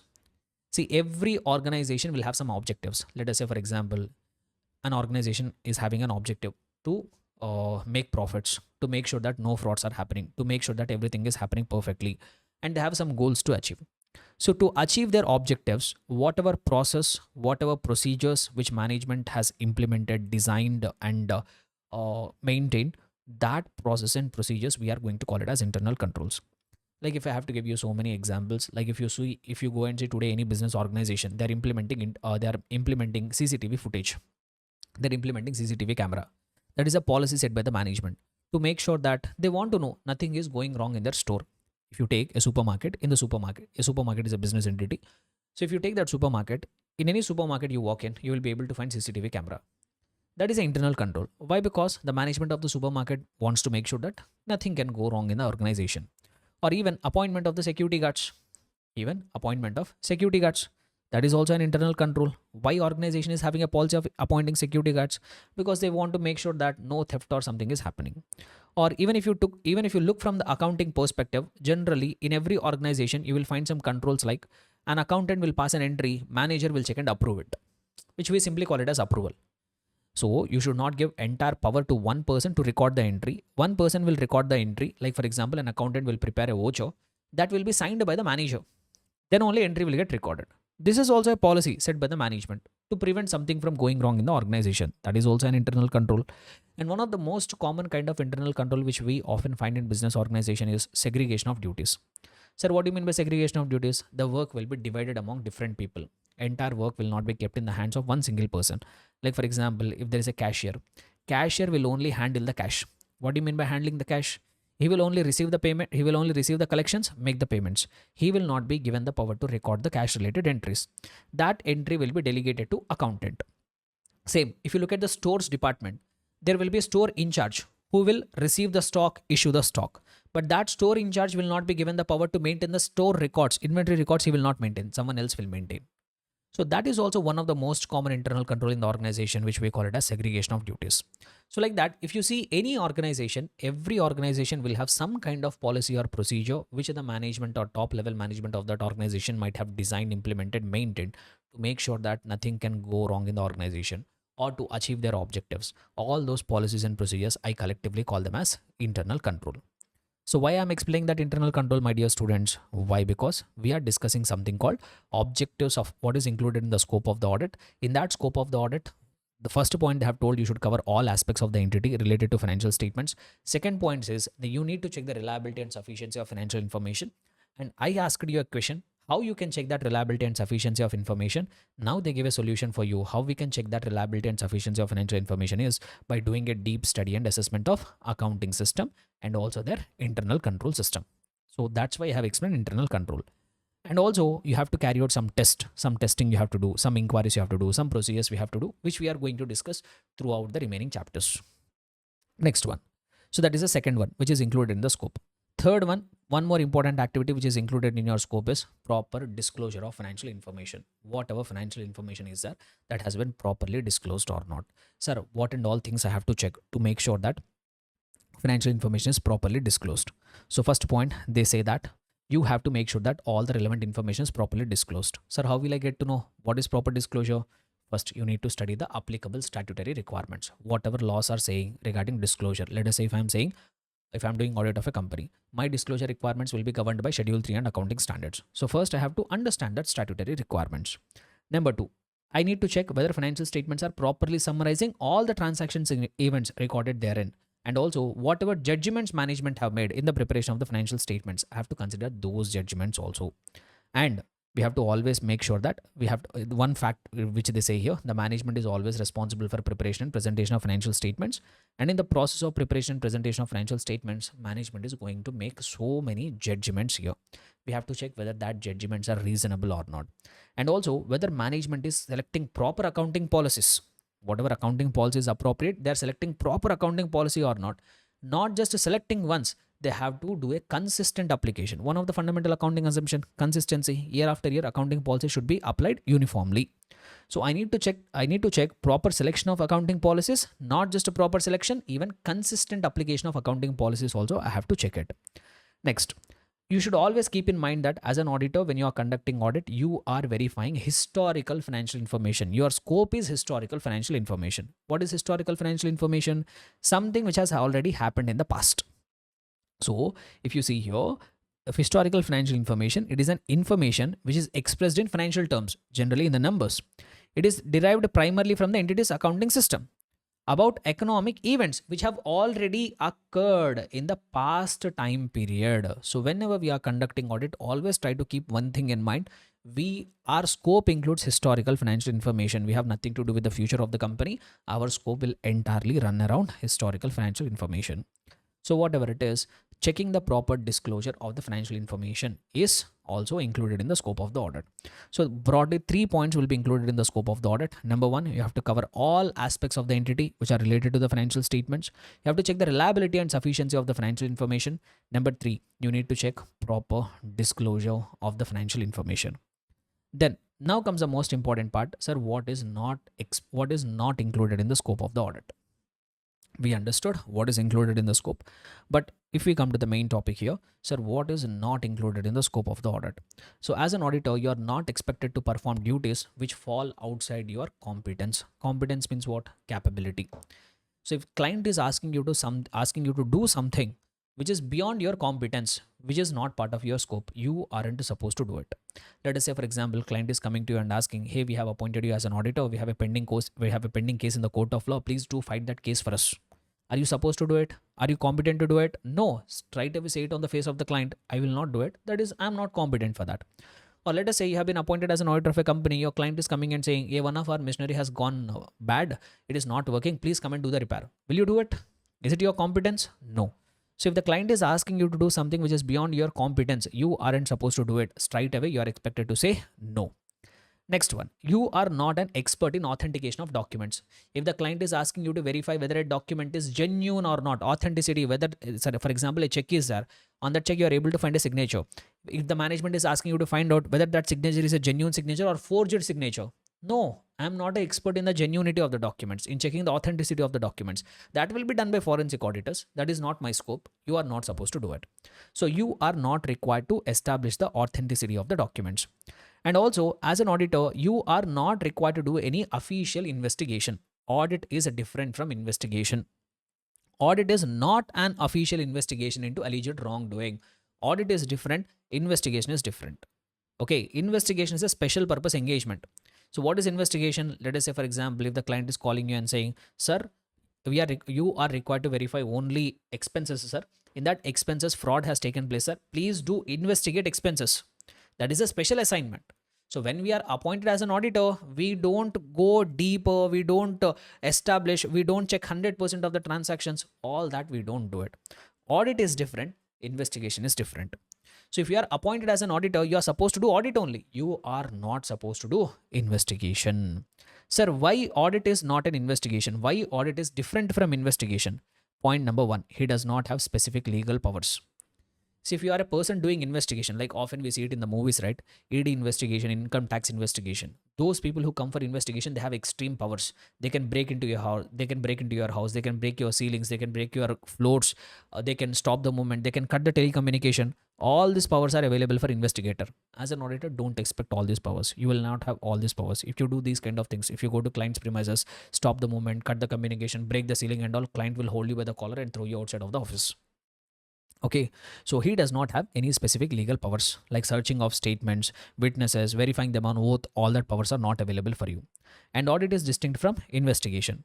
Investigation is a critical examination of the few accounts with a special purpose, whereas objective of the audit is to obtain reasonable assurance. What is it, reasonable assurance? We'll come to that in a short while. Scope of audit is general and broad. When I'm doing audit, I cover all areas of the audit. Whereas the scope of investigation is specific. Investigation will happen only in one or two areas. But audit is a broader engagement. The scope is very, very wider. Clear, everyone? Able to understand? Comfortable till here? Right. Now, going forward with the next concept. So what we'll try to do is, yeah. So here we'll try to, 2.4, we'll come back to that later. So we'll try to do 2.3. Interdisciplinary nature of auditing is auditing with diverse subjects. See, this is what the beauty of the subject of audit. See, if you look audit as a subject, audit is not a standalone subject. It is having the relationship. So we often call it as it is very much interdisciplinary in nature. So what is the meaning of that is audit as a subject is linked with all other subjects. Like if I have to give you one simple example, as an auditor, what you are required to verify? Financial information. Financial information is an outcome of accounting. So if you want to become a good auditor, if you wanted to do audit, first of all, first you need to understand the accounting information. No, that means first you should have a good accounting knowledge. Then only you can do the audit. So audit as a subject is ultimately linked with what? Accounting. Not just that, this audit as a subject is linked with various other subjects, not just accounting. So that list has been given here. If you have a look at it here, relationship of auditing with other disciplines, the subject as an audit is linked with so many other subjects, like auditing and accounts is related with each other. Auditing and law is related with each other. Like for example, if you are supposed to do an audit of a company, company is required to comply with the Companies Act. Unless we have a knowledge of the Companies Act 2013, we will not be able to comment on whether the company is complying with the Companies Act 2013 or not. Similarly, the subject auditing is also related with economics, like it is related with the overall economic environment of the client. It is also related with behavioral science. Basically, if I have to put it in simple terms, behavioral science is nothing but other name for psychology. So audit as a subject is also linked with behavioral science. It is also linked with psychology, human psychology basically. Why? Because as an auditor, we have to deal with a different kind of people. We have to ask the questions, we have to extract the information, we have to deal with different kinds of people. So audit as a subject is also related with behavioral science. The more you are comfortable with the human psychology, the better you become with dealing with the peoples, the better auditor you can become. And not just that, auditing and statistics and mathematics. The audit as a subject is also related with statistics and also mathematics. Statistics, why we use it here is we have a concept called sampling, where as an auditor, we will not do 100% verification. We'll select a sample. On that, we perform audit procedures. And on what basis we are going to select the sample is purely on the basis of the statistical methods. And also here and there, some mathematical techniques also we use it. And not just that, auditing and data processing. Basically, we have this technology today, computer processing and all. We all know manual accounts, manual things have become a history. Everything is technology driven today. Even books of accounts and financial statements are also prepared by the softwares these days. And if you don't understand that information technology, you will not become a good auditor. So auditing is related with data processing. Not just that, auditing and financial management, whatever things you are going to learn as a part of your subject, financial management. And if I have to be very specific here, in the financial management, you will learn a chapter called ratio analysis, which is nothing but the same thing, whatever you have learned in that ratio analysis, we are going to use it in audit as analytical procedures. Anyhow, for this, we have a dedicated chapter. And auditing and production. Here, what do they mean by production is costing. Here, when they say production, they are mainly referring to costing. So basically, our entire curriculum. So audit is not a standalone subject. It is very much interdisciplinary in nature, and it is having relationship with other various disciplines, and that list has been given here. Okay, now Coming to the next part, what are objectives of the auditor? What are the objectives of audit? So guys, this objectives of audit we have already covered as a part of introduction to audit, but here we try to learn it in the technical terms.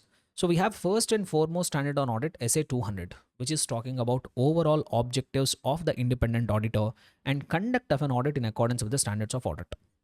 So the first and foremost standard on audit SA 200 is there. The title of which is overall objectives of an independent auditor and conduct of an audit in accordance with standards on audit. In that standard, they have given two objectives for the auditor. They have given some objectives to the auditor. The first and foremost standard has given some objectives to the auditor. Sir, what are that overall objectives of the auditor? This is very much we are well aware of. Is number one, to obtain reasonable assurance about whether financial statements as a whole are free from material misstatements, whether due to fraud or error, thereby enabling the auditor to express an opinion whether financial statements are prepared in all material respects in accordance with applicable financial reporting framework. The same two objectives, guys, that's what we have learned it as a part of our introduction to audit. So we have to you have to check that whether financial statements as a whole are free from material misstatements, and you have to express an opinion whether financial statements are prepared in accordance with the applicable financial reporting framework. The same two objectives we have learned as a part of introduction, but here they use one term here, which is they are expecting the auditor to obtain reasonable assurance. Very, very important term this is. This is going to be the foundation for the entire subject of audit. They say that SA 200 says that as an auditor, you are required to obtain reasonable assurance. Sir, what is this reasonable assurance? Reasonable assurance means high level of assurance. If you look at the definition, they say that reasonable assurance is a high level of assurance, but not absolute assurance. But not absolute assurance. Sir, what is absolute assurance? Absolute assurance means guarantee, being 100% confident. So the standard on audit, SA 200, is not expecting the auditor to become 100% confident. No need to get the guarantee. No need to get absolute assurance.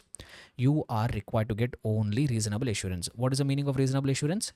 Definitely have to get some high level of confidence. Assurance means confidence basically. So as an auditor, you are supposed to get high level of confidence, but you are not supposed to get the absolute assurance. Standards on auditing is not expecting you to give any guarantee. They don't want you to get 100% confident. So if you get high level of assurance, it will be enough. Which standard says that? SA 200 says that. Now you all might get a doubt, sir, why auditor can only get reasonable assurance? Why not absolute assurance? This we'll try to discuss in the subsequent topic. But for the time being now, SA 200 says you need to get reasonable assurance that financial statements are free from material misstatements and whether they are prepared as per applicable financial reporting framework. Then a few more things SA 200 says, which says that, and also as an auditor, you have to report on the financial statements. Finally, you have to prepare a report. Basically, I told that you are required to express an opinion. No, that opinion, how you are going to express it? That opinion, you are going to express it in the form of a written document.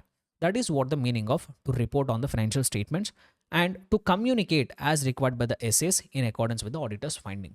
And from doing that process of audit, whatever findings are there, all that findings you are required to include in your audit report. Sir, how to report it? For that also we have separate discussion on the standards. Like if you come across any fraud, how you are required to report that fraud? SA 240 says that. If you come across any going concern related issues, how you are required to report? SA 570 says that. If you find any subsequent event, how you are supposed to report? SA 560 says that. So like that, if you have findings, all that findings you are required to report in accordance with the relevant standards. This is what SA 200 says the objectives. So once again, here you have elaborated explanation. Reasonable assurance is different from absolute assurance. What is absolute assurance? It is a complete assurance, which is something similar to guarantee. Whereas reasonable assurance is a what? Is a high level of assurance, but it is not an absolute assurance. And as an auditor, in order to express your opinion, in order to fulfill your objective, you have to do the audit with professional competence. Competence means what? Capabilities. And also you have to apply all your skills. And while doing the audit, you are even required to comply with standards on audit. Even you are required to comply with what? Standards on audit. And this is something regarding audit procedures and all. This point I will try to explain as a part of inherent limitations. Okay, next. Nothing but these objectives only, they are elaborating it here. Number 2, misstatements in the financial statements can occur either because of fraud or even they can occur because of error. So fraud, what is the differentiating factor between the fraud and error? Fraud is something which is done intentionally, knowingly, willfully. On the other hand, error is something which is done by mistake without any ill intentions. So as an auditor, you are required to obtain assurance whether financial statements are free from material misstatements, and you have to realize the fact that misstatements could be because of error also, it could be because of fraud also. Next one. And also, you are required to express an opinion whether financial statements are prepared in all material respects in accordance with applicable financial reporting framework. And as I have told, whatever your findings are there, all that findings are required to be communicated as per the standards on audit. Right? Okay. So now we come to the most important part from the entire chapter. In the entire chapter, if I have to prioritize something which is very, very important, I will say this is one such topic which is going to be damn important from the entire chapter, which is what? Inherent limitations of the audit. Which is what? Inherent limitations of the audit. Let me try to explain what is this concept of inherent limitations of audit. So just now, as I have told that as an auditor, you can only obtain reasonable assurance. You can't obtain absolute assurance. As an auditor, you can only obtain reasonable assurance. You can't obtain absolute assurance. Or if I put the same thing in other way around, as an auditor, you can only express the opinion. You can't give guarantee. From the beginning, always I was saying ultimate objective of the auditor is to express an opinion. Nowhere I have told you auditor will give guarantee. So one thing is clear here, auditor can only express opinion but not give guarantee. You should also realize the fact that there is always a chance of auditor's opinion going wrong. There is always a chance that auditor's opinion can go wrong. And also, audit risk cannot be eliminated. Whenever we have done the audit, there is always a chance of our opinion going wrong. The chance of our opinion going wrong only, that is a risk actually. If we have given an opinion and if our opinion has gone wrong, that is definitely a risk for us, right? That risk in the audit context, we call it as audit risk. Audit risk cannot be eliminated, or even they can say that it cannot be reduced to zero. It cannot be reduced to zero. That means you can't completely eliminate it. No matter how effectively, how sincerely you do the audit, there is always a risk of your opinion going wrong. So 4 statements I have made it here. As an auditor, you can only obtain reasonable assurance. You can't obtain absolute assurance. As an auditor, you can only express opinion. You can't give guarantee. As an auditor, there is always a chance of your opinion going wrong. And as an auditor, your audit risk cannot be eliminated or it can't be reduced to zero. Sir, what is the logic for all this? Why are you saying this? What is the logic behind all this? The logic behind all this is the process of auditing is suffering from some limitations. The process of auditing is suffering from some limitations. And those limitations are of such a nature that they are unavoidable. Those limitations are of what nature? Unavoidable. No matter whatever you do, those limitations cannot be avoided. So those limitations will always be there. The process of auditing will always suffer from some limitations which are unavoidable in nature. No matter how effectively you do the audit, you can't eliminate that limitations. Those limitations, we call them as inherent limitations. Something which is unavoidable in nature. Those limitations, we call them as what? Inherent limitations.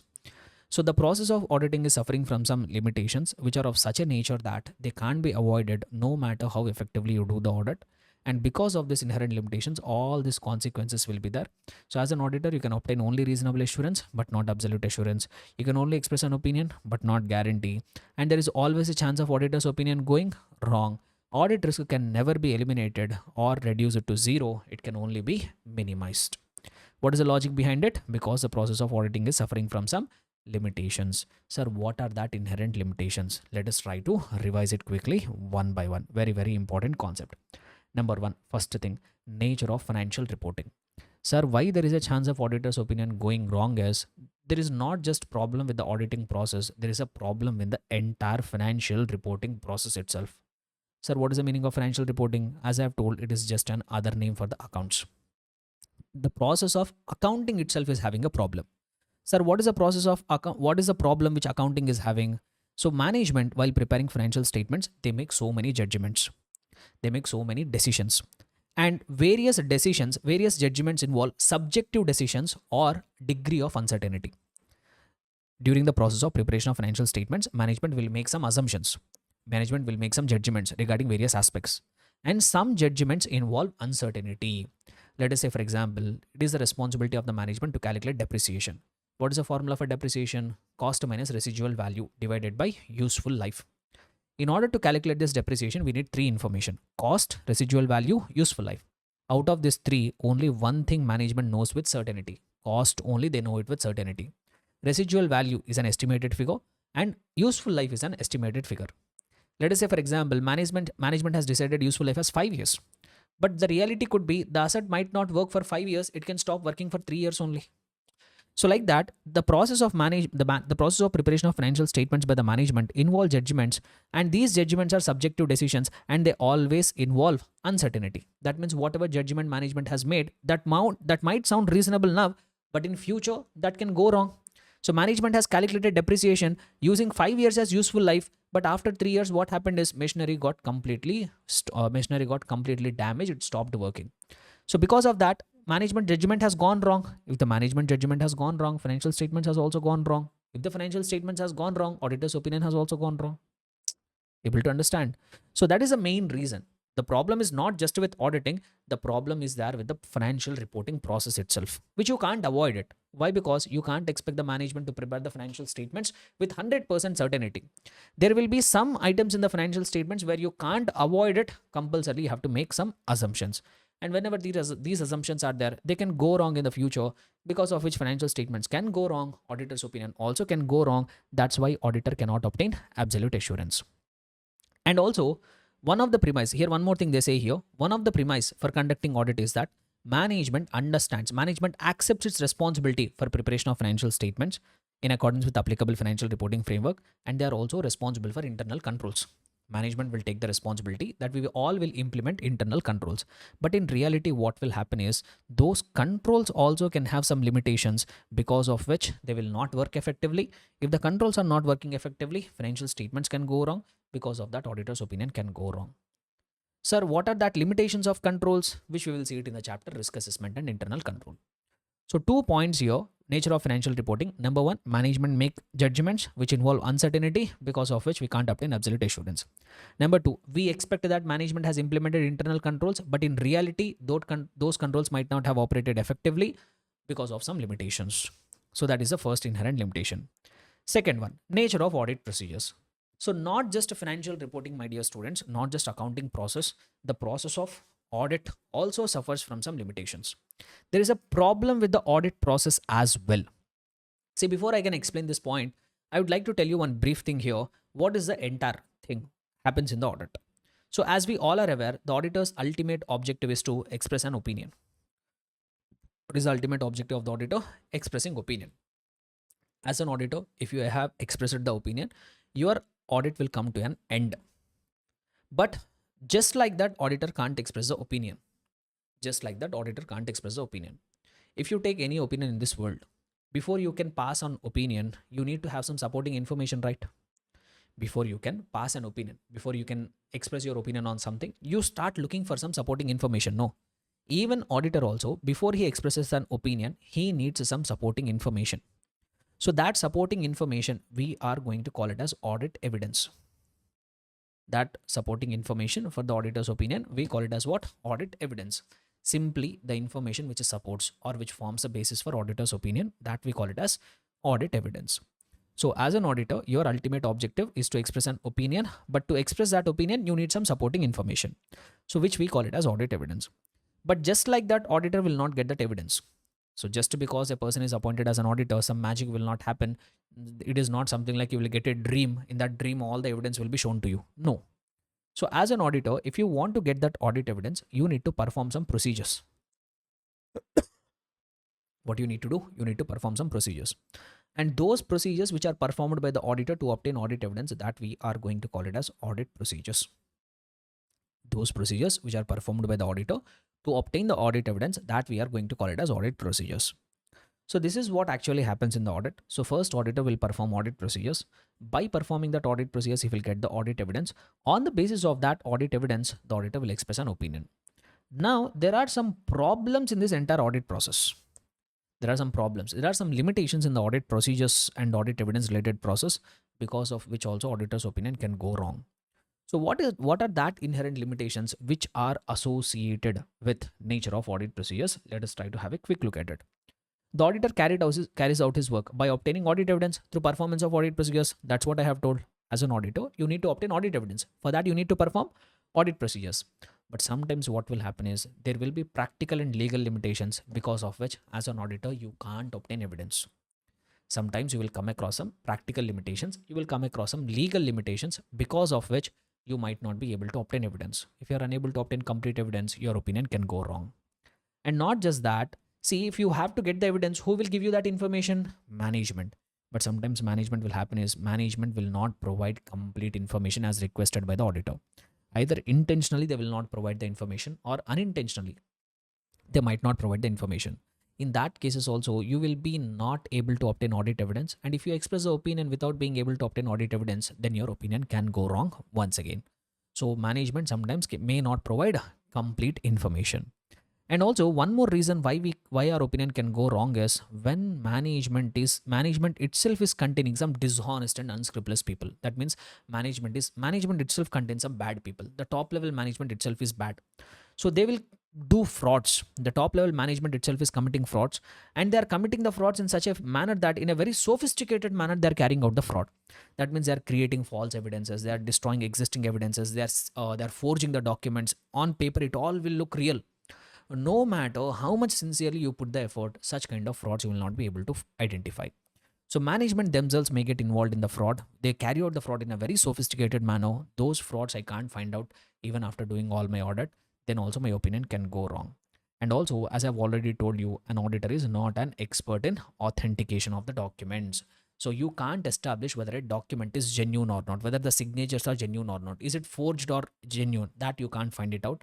There also your opinion can go wrong. And then finally, sometimes your client entity will engage in transactions with the related parties. Whenever your client has involved related parties, it becomes quite difficult for the auditor to understand what is the underlying objective of the transaction, why the transaction has been entered, what is the purpose, why it is done.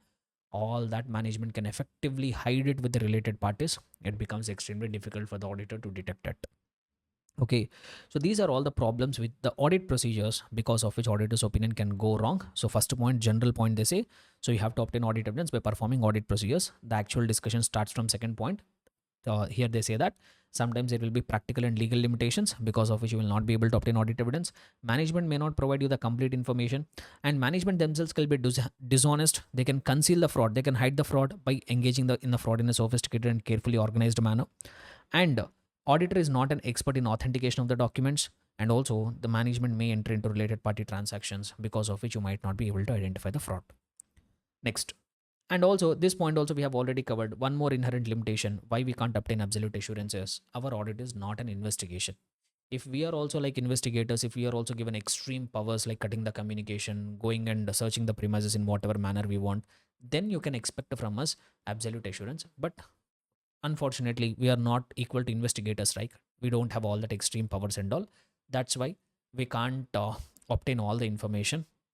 We can only get some overall evidence, but we can't pressurize anybody to share the evidence with us. That's why also we can't get the absolute assurance.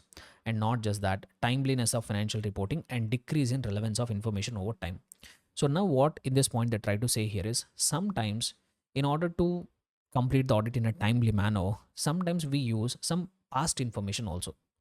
Sometimes we try to use past information. Sometimes we become helpless and we might be required to use the information which has been obtained in the past. There might be a time gap between the time when you have obtained the information and when you are using it. Like, this point is a bit complicated, but I will try to explain it with the help of example.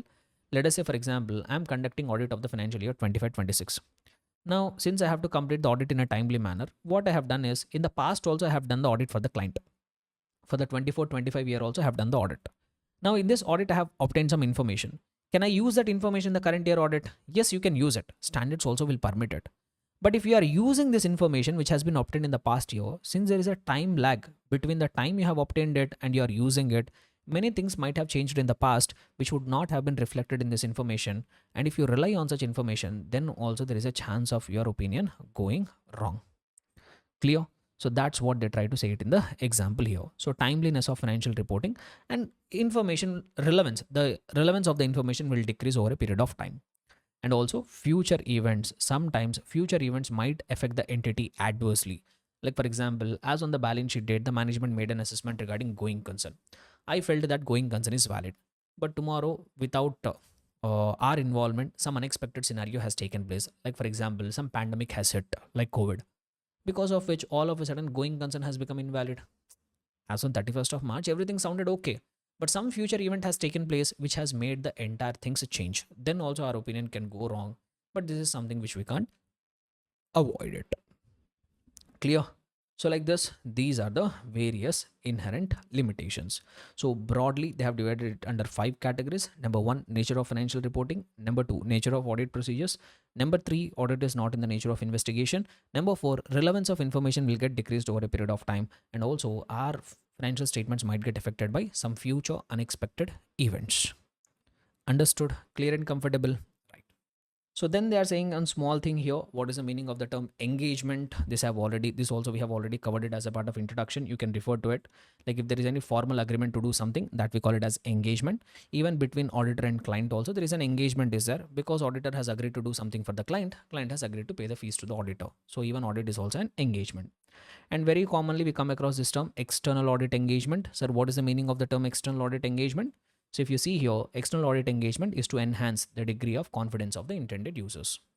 This is what the ultimate purpose of the stat audits, right? So mainly statutory audits will fall under external audit engagements, which are done to enhance the confidence of the users of the financial statements. So nothing new here. You can ignore it. Very simple concept, not important from the examination perspective also. Now, here comes one more point here. Who makes an appointment of auditor? Who will appoint the auditor? See, in 99% of the cases, the owners of the entity will make an appointment of the auditor. Like if you take a sole proprietorship firm, who will make an appointment of auditor? Sole proprietor will make an appointment of auditor. If you take a partnership firm, who will make an appointment of auditor? The respective partners will make an appointment of auditor. If you take the case of a company, who will make an appointment of auditor? Shareholders, who are the owners of the company, will make appointment of the auditor. So in 99% of the cases, auditor will be appointed by owners. In rest of that 1%, some constitutional or government authorities like C and AG will make an appointment of auditor. In only a very few limited cases, like if I have to say government companies, in the case of government companies, not the owners, C and AG, a constitutional authority, a government authority will make an appointment of auditor. Clear everybody? That's it, my dear students. Here you don't have anything else here. In 99% of the cases, auditor will be appointed by owners. But in a few cases, constitutional or government authorities, like even if you find in the next point, like in the case of government companies, C and AG will make an appointment of auditor. And take a case of a firm, who will make an appointment? Auditor is appointed by the partners, right? And there might be cases where in some cases auditor might be appointed by government authority, same like C and AG and all. So that's what this point here, who makes an appointment of auditor. Now next comes the point, to whom the audit report will be submitted. Basically, whoever has made an appointment, to that people only we submit the audit report. In the previous point, we have seen who will make an appointment of auditor. No, those people who have made the appointment for us, to the same persons will submit the audit report. If it is a sole proprietor, we submit to the shareholders. If it is a partnership firm, we submit it to the partners. If it is a company, we submit it to the shareholders. In the case of a government company, we also send a copy of our audit report to C and AG. So if I have to put it in one single line, whoever made the appointment, to that people, we will submit the report. So like if you see here, the outcome of the audit, the entire outcome, the final outcome of the entire process of the audit is audit report, in which I will express an opinion. And this report will be submitted to the person, whoever has made the appointment. Clear? So that is what 2.10 and 2.11 is about. 2.12, I will come to that. But before that, I think we have one more small concept here. Qualities of an auditor. If you want to become a good auditor, what kind of qualities you are required to possess? There is no doubt, my dear students, we should have all the professional qualities. Like if you remember, I told that auditing is having a relationship with various other disciplines, other subjects. So if you want to become a good auditor, there is no doubt you need to have a knowledge of all other subjects. You need to have knowledge of accounting standards. You need to have good knowledge of auditing concepts. What are the standards on auditing? What are the audit procedures? What are the accepted methods? That you need to definitely have an understanding. There is no doubt about it. Apart from that, technical qualities, you should also have good personal qualities. If you want to become a good auditor, you need to have good personal qualities also. Like you should have tact, caution, carefulness, clear-headedness, good temper you need to have. So basically, what integrity you should have. Integrity means you should be a person of honesty. So basically, whatever qualities that make a good person, all that qualities are required to be possessed by auditors also. So that's what they say here. Since as an auditor, you are required to report on the financial matters. So you are required to so in our area, there is a problem of errors and frauds are very frequent in our day-to-day life as a part of our day-to-day job. Since we are dealing with the financial matters, since we are dealing with the business institutions, on everyday basis, we are required to deal with errors, frauds. So that's why you need some good qualities. Like which qualities? Tact, caution, firmness, good temper, integrity, discretion, that means decision making, industry related knowledge, judgment, patience, clear headedness, reliability, trustability, or some of the important qualities which you should have. So this is what the statement I am saying. Whatever qualities that make a good businessman, all that qualities will make a good auditor. And also you should have a culture for attaining a great height. You should always you should always try to become a person of good quality. And he must have high degree of integrity. He must be a person of honesty. Top level of honesty you should have. So since as an auditor you are holding a position of trust, since many people are trusting you, all those basic human qualities you should have apart from your professional knowledge. So since you are called upon to critically review financial statements, definitely you should have a good knowledge of accounting. You should have a good knowledge of auditing principles, accounting principles. That knowledge is unavoidable. You should have it. Clear? So this is what regarding qualities of an auditor. So now we are left with only one more concept from this chapter, which is regarding what is the meaning of the term assurance engagement. So if we could do that, we would have successfully completed the nature, objective, and scope of audit. So let us do it. So let us come to the last topic, which is about assurance engagement. So very interesting concept, a bit complicated, but I will try to make it as simple as I could. So what is the meaning of the term assurance engagement? So first I will make you understand the meanings here. Then I will try to explain it in a detailed manner. So they say that assurance engagement means an engagement in which a practitioner expresses a conclusion to enhance the degree of confidence of the intended users other than the responsible party about the outcome or evaluation of a measurement of a subject matter against the criteria. So very complicated thing, but I will try to tell you the meaning in the simple terms. See, assurance engagement is an engagement in which there will be three parties.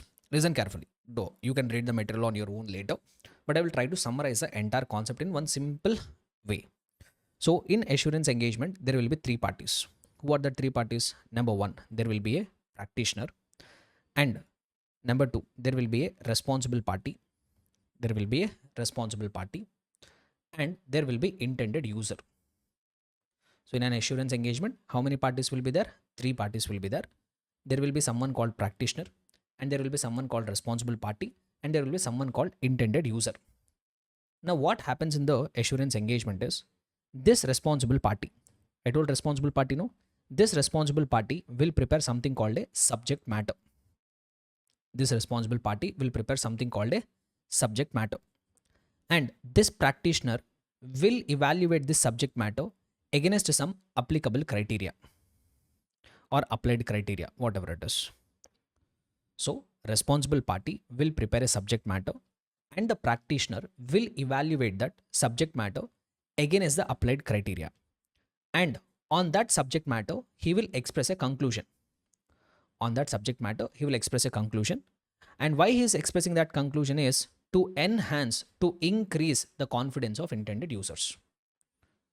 So responsible party has prepared some subject matter, something they have prepared for the purpose of intended users.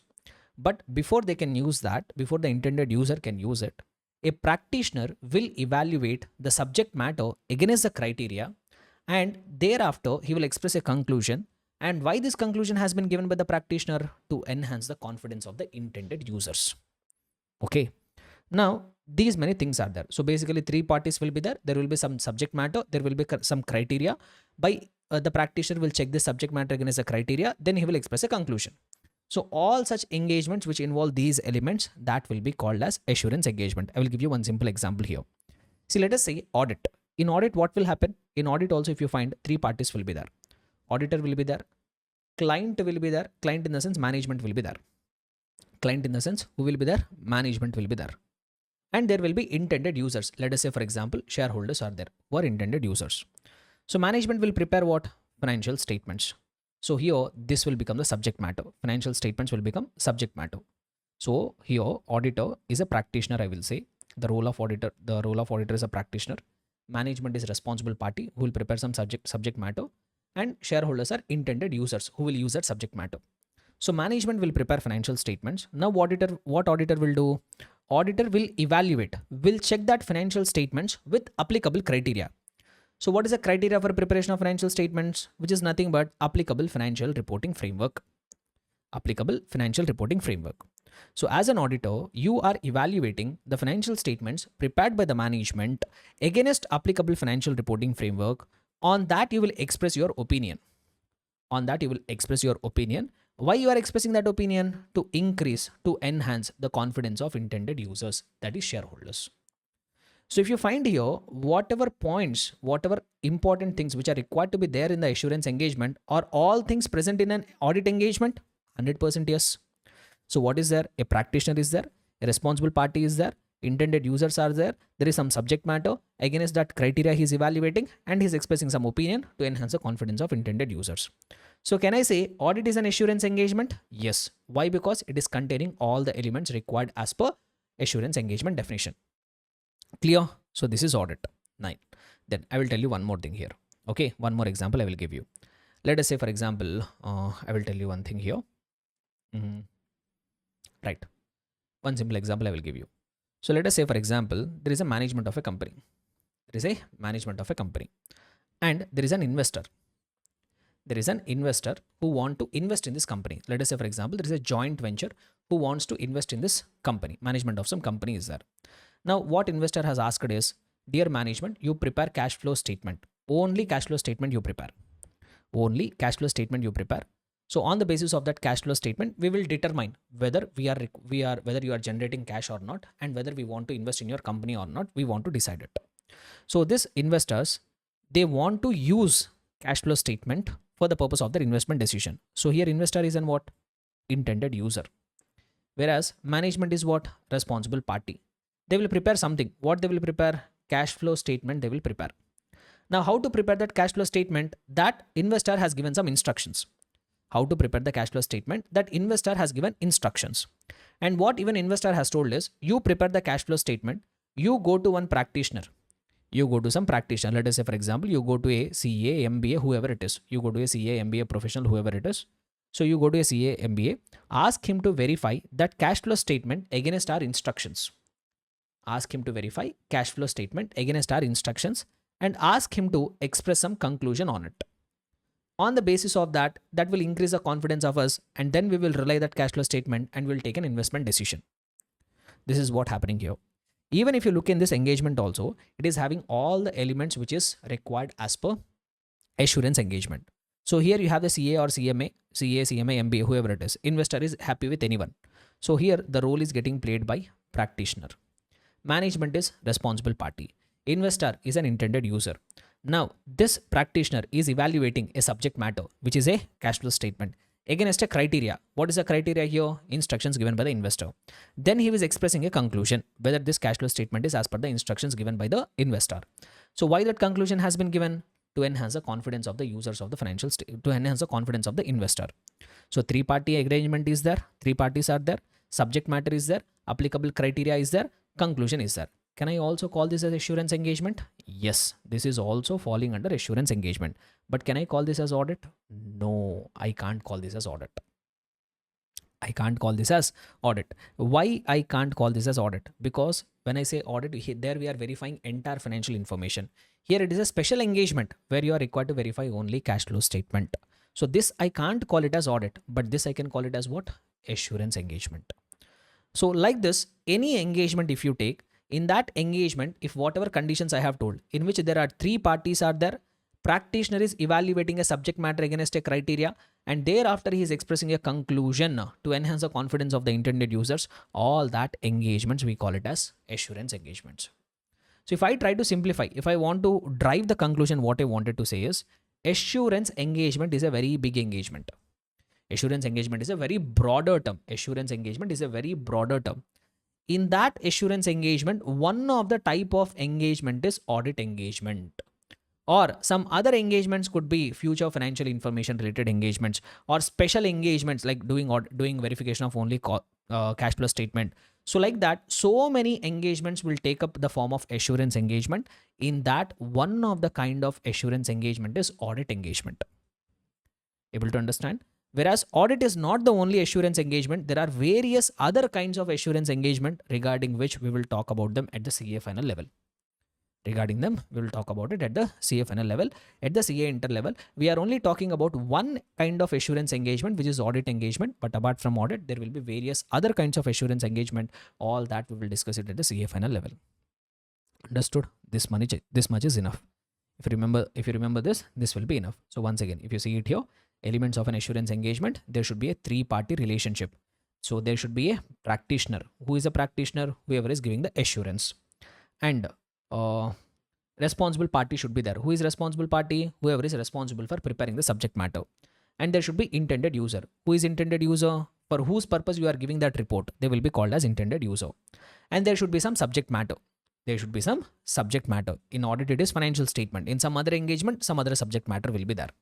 And there will be some suitable criteria. Nothing but it is a framework. It is a benchmark against which you have to, according to which you should have prepared the subject matter.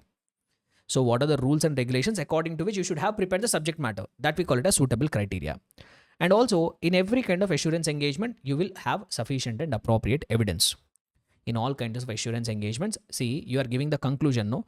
That conclusion you will not give just like that. Before you can express that conclusion, you need to obtain sufficient and appropriate evidence. So they try to say something regarding what is sufficiency, what is appropriateness and all, which we will talk about it in our subsequent chapters.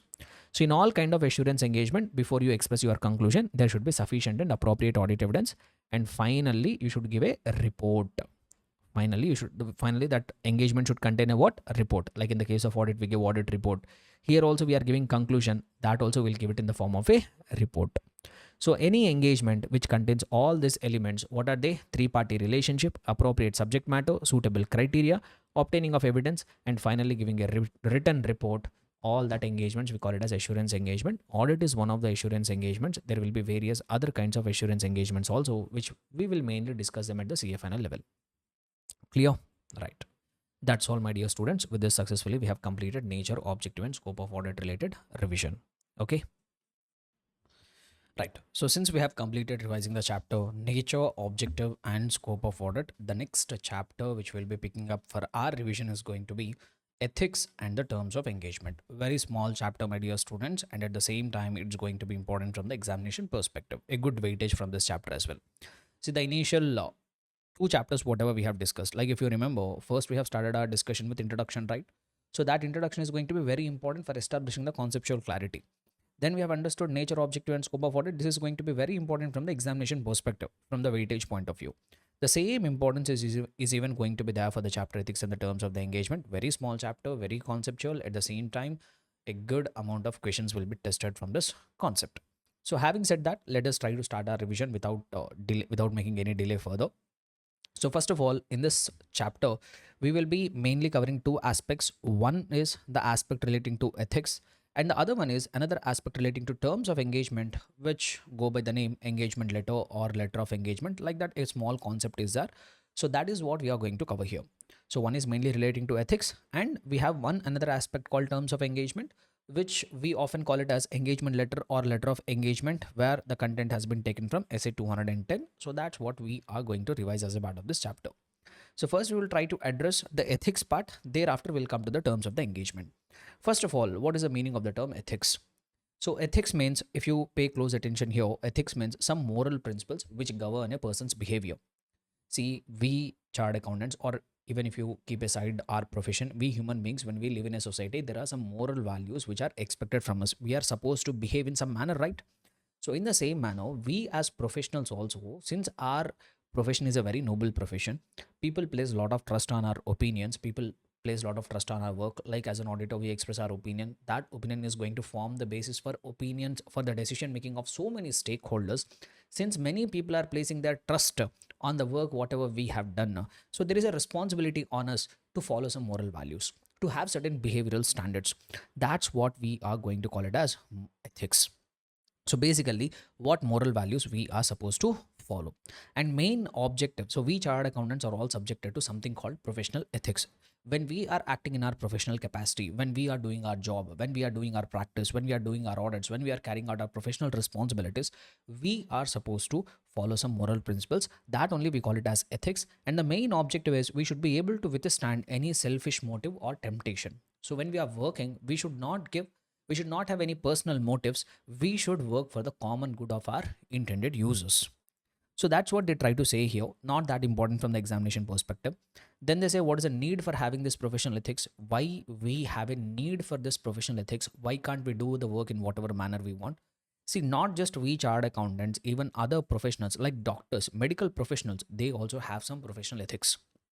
Like medical doctor, the doctor who are the professionals who are doctors, they have some ethics, like they need to maintain confidentiality. They need not discuss the patient's medical history with anybody else, and they need to provide the best treatment to the patients. They need to get the consent of the patients before they get some treatment. So like that, even medical professional has some ethics to follow. Even legal professional has some ethics to follow.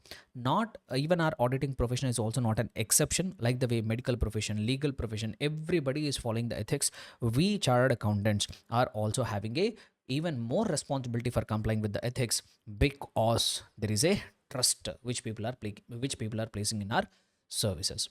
As I've told, there are different users. Like even in the introduction to audit, as I have mentioned, we auditors will give an opinion. That opinion will form the basis for decision making of so many stakeholders, be it shareholders, be it bankers, be it government, be it any other regulatory authority. So like that, many people are placing the trust in our services. So that's why even for chartered accountants, the importance of ethics is very, very higher. And as we all are aware, the ultimate objective is to enhance the confidence of intended users. What is the main purpose of audit, my dear students? So as we have covered, the main purpose of the audit is to enhance the confidence of the users, and that enhancement of confidence of users of the financial statements, we can do it only when we follow some ethics. And also we should be able to, as I've told, we should be able to place the public good above our personal gain. That means when we have to make a decision between two things, in one case our personal gain is involved, in another case public good is involved, we should always prefer those cases where the public good is there, not giving importance to our personal gain. Next, what else we have? Yeah, this is all common thing. That is, we have to take the responsibility to act in public interest. Being a chartered accountant, we take the responsibility to act in the public interest. We have to abide by all ethical behaviors, and also we have to follow fundamental principles. So there are some fundamental principles which we chartered accountants are required to follow. What are that fundamental principles, which we will see it in a just in a small while now. So we are supposed to follow something called professional ethics. We are supposed to follow something called fundamental principles. And even it is ICA's responsibility, even it is ICA's mandatory requirement. We all are aware, right? We chartered accountants, whether you want to go and do the job, whether you want to stay in practice, we chartered accountants are all regulated by one regulatory authority. Who is that regulatory authority who is regulating we chartered accountants? None other than Institute of Chartered Accountants of India. Even ICI has made it mandatory for its members. Members means none other than you and me, you after your qualification, and currently me. So ICA has required, mandatory guys, ICA has required its members to comply with the principles of professional ethics. So what are all that professional ethics and all that we'll try to discuss at the CA final level. See, here we are not going to go into detail what are the ethics which are required to follow, what is expected from you, what you are supposed to do. That is not we are going to discuss in a detailed manner here. That is something which we'll discuss at the CA final. So there we have a chapter called professional ethics. There we will get to know about the ethics in a detailed manner. But just here, I want you to realize what is the need for having the professional ethics. That's all. Now, as I was saying, fundamental principles, right? So this is going to be the most important concept from this chapter. What are the fundamental principles of professional ethics? Or what are the fundamental principles which we chartered accountants are required to comply with? So they will say here there are 5 such fundamental principles are there. How many? We have how many fundamental principles? We have 5 fundamental principles which every chartered accountant must comply with. So what are that 5 fundamental principles? If we have to read it out first, we have something called integrity, objectivity, professional competence and due care. Then we have something called confidentiality, and then we have something called professional behavior. So how many fundamental principles we have? 5 fundamental principles. Can you guys name them, please? The 5 fundamental principles are, come on, repeat everybody along with me: integrity, objectivity, professional competence and due care, confidentiality, and professional behavior. Let us get to understand what is the meaning of each of these fundamental principles. So first, I will talk about integrity. As a chartered accountant, you must be a person of integrity. Sir, what do you mean by integrity? So, being having integrity means you must be a straightforward person.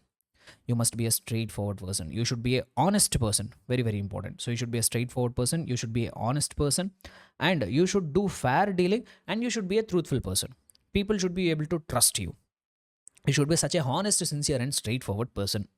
And as a professional accountant, you should not be knowingly, that means knowingly, intentionally, don't associate yourself with any such reports, returns, or any other information where he believes that the information contains a false or misleading statement.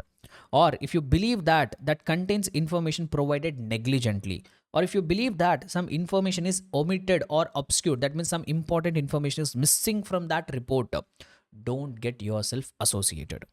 So this point is very important. So what is the meaning of the term integrity is, if someone is asking you to do some work, let us say for example, if a client has come to you, ask you to sign on some report, ask you to sign some information. And if you know that before you accept that engagement only, if you know that that is going to contain some false information, or that is going to contain some misstated information, or some important information has been omitted from that documents, you should not get associated yourself. You should not say yes to that engagement straight away on the face of the client to reject that engagement. Such a sincerity you should have. That quality we call it as integrity. So whatever it is, the first fundamental principle which is expected from the auditor is having integrity. Then we have something called objectivity. So one more important quality which we expect from chartered accountants is what? Objectivity. Sir, what do you mean by objectivity? If I have to put it in very simple terms, you should not have any kind of bias. Should not have any kind of bias. You should not have any kind of partiality. You should be a unbiased person. So that's what they try to say here. As an auditor, you should not compromise your professional judgment on the basis of bias. You should not compromise your decision making because of bias, because of conflict of interest, or because of undue influence from others. So don't show any kind of partiality, don't show any kind of bias while making your judgment. And also, you should not undertake a professional activity if circumstances or relationship unduly influences your judgment. If you know that if I accept this engagement, I will be coming under somebody's influence, I will not be able to take my decision independently, don't engage yourself in such engagements. So that is the second fundamental principle which we are expecting from every chartered accountant, which is objectivity. Then we have professional competence and due care. Sir, what is this? Competence means capability. So as a chartered accountant, we must be professionally competent, professionally capable. So you guys might have all realized that as a part of your professional knowledge, we are dealing with such a subjects which are changing in nature, which are not going to remain static, which are very much dynamic in nature. Like let us say for example, Income Tax Act, or let us take for example GST. These acts undergo changes. There will be continuous amendments. Every time the budget meeting will happen, GST amendments will come, income tax amendments will come. Every time GST council conducts a meeting, they will bring up some notification, they will bring up some circular. Sometimes laws and regulations will get amended. Sometimes laws and regulations will get scrapped and new laws and regulations will get introduced. Like previously we used to have various kind of indirect tax laws, that everything has been replaced by one single indirect tax act called GST. Previously there used to be Companies Act 1956. Now it is replaced by Companies Act 2013. In the coming future, the Income Tax Act 1956 is going to get scrapped and a new direct tax code is going to come. So we are dealing with such a subject, we are dealing with such a profession where our subject knowledge will keep on changing. And as a professional, it is our responsibility to acquire the skills. Not just acquiring the skills alone will be enough, we are required to update our skills. That is what the meaning of professionally competent. When your client has come to you, asked you to do some engagement, you should be providing them the best services as per the current requirements. So we should acquire the skills and we should maintain the skills. That is what we call it as professional competence. You should get yourself updated either by way of attending the trainings, by reading on your own, by way of your practice. So it is your responsibility to acquire. Not just attaining will be enough. You are required to maintain. That means you have to keep on updating. So you have to attain and maintain professional knowledge and skill at the level required to ensure that client or employing organizations receives the best services from you. That too as per laws and regulations. And also you should act, one more thing here, You should act diligently. Sir, what do you mean by acting diligently? You have to do the audit with utmost care. You have to do your engagements with lot of carefulness. You should not be negligent at all. If you do the work in a negligent manner, not just one or two persons, not just you are getting affected. There are many people, many stakeholders whose money is at stake. So that's why you should act diligently. You should do your work with utmost care. That too as per technical and professional standards. Sir, diligence. You told diligence. No, sir. They are elaborating. Once again, what is the meaning of the diligence, sir? Responsibility to act in a careful manner. You should not be negligent anywhere. You should be very, very careful. So that is a third fundamental principle. What is that? Professional competence and due care. Then we have the fourth fundamental principle, which is what? Confidentiality. Sir, what do you mean by confidentiality? Secrecy. Secrecy over your client's affairs, client's business affairs, my dear students. So as an auditor, we all have one privilege. As a chartered accountant, when we are dealing with some clients, we have some privilege. What is that privilege? You can ask any information from the client. The client will never say no. When I say any information, once again, business related information, not their personal information. So when you go to the client and ask them to share some information regarding the business, the privilege which we enjoy is client will share the information with us. He will not hesitate. Why? Because he has to share all the work if you have to do them the best services. Now, because of this privilege, we chartered accountants sometimes get access to a lot of confidential information to our client. We might get to know about business secrets. We might get to know about their upcoming acquisitions. We might get to know about salary payments to their staff. So how much salary top level management are drawing. So like that, while doing the audit, we get a lot of confidential information from the client. Will you go and share it with anybody? No, that is minimum responsibility. So minimum what is expected from you is whatever information that you are acquiring as a part of your professional work, that you have to maintain confidential. You have to maintain secrecy over the client's affairs. You should not go and disclose that client's information with anybody outside of the organization. You should not use that client's information for your personal advantages, and you should not disclose with anybody outside the organization unless there is a legal or regulatory requirement. See, if there is any law or regulatory requirement which is asking you to share the information, then you have to share it. There also you should not say, no, I will not share confidentiality. No, if there is a requirement of law or regulation, you have to share it. In any other case, you should not share it. So that's what they say here. So you have to respect the confidentiality. You should not share the client's information with anybody else. So why? Because if you maintain confidentiality, it will serve the public interest. However, information may be disclosed. When it may be disclosed, only in a few cases it can be disclosed. What is that? When it is required by law, when there is a mandatory requirement under law, when law is asking you to share that information, share it. Or when it is permitted by law and authorized by client or employer. There is no mandatory requirement, but if you want to share, law is permitting. In that case, you get the authorization from the client or employer. Or there is a professional duty or right to disclose on you. So only in that three circumstances you can disclose a client's information, my dear students. You have to remember it. When it is permitted by law. When it is required by law. Required by law means what? When it is mandatorily required by law, you have to share it. When it is permitted, that means there is no requirement by law, but there is a permission from law to share it. In that case, you need the approval of the client or employer. Or when there is a professional duty or right on you to disclose. Only in that three circumstances disclose the client's information. In all other cases, you have to maintain the confidentiality. Then professional behavior. One more fundamental principle which is expected from you is what? Professional behavior. You have to behave in a professional manner. Sir, what do you mean by that? So it is your responsibility. Whenever you are doing the work, it is your responsibility to comply with all the laws and regulations. So whatever laws and regulations which are applicable for you, it is your responsibility to do the work after complying with all the laws and regulations. And also, you should not knowingly engage in any employment, occupation, or activity that may impair integrity, objectivity, or good reputation of the profession. So simply, if I have to put it, don't do such work which brings bad name for the profession. Being a chartered accountant, don't do any such business, don't do any such occupation, don't do any such engagement which you feel that will bring a bad name for the profession, which should not spoil the reputation of the profession. So that's what the professional behavior is all about. So these are the 5 fundamental principles. What are they, my dear students? Integrity, objectivity, professional competence and due care, confidentiality, and the professional behavior. See, these 5 fundamental principles you have to follow. But the unavoidable one, which is what? Independence. Not just that, you are also required to be independent. Why? Because the definition of the audit itself says audit is an independent examination. So you should also always, in addition to the above 5 fundamental principles, you should always remain independent. The meaning of the term independence, I have already explained it to you there. What do you mean by independence? Independence of a person means the judgment of a person, the decision of a person is not subordinate, is not changed according to the wishes or directions of another person who might have engaged him or to his own self interest.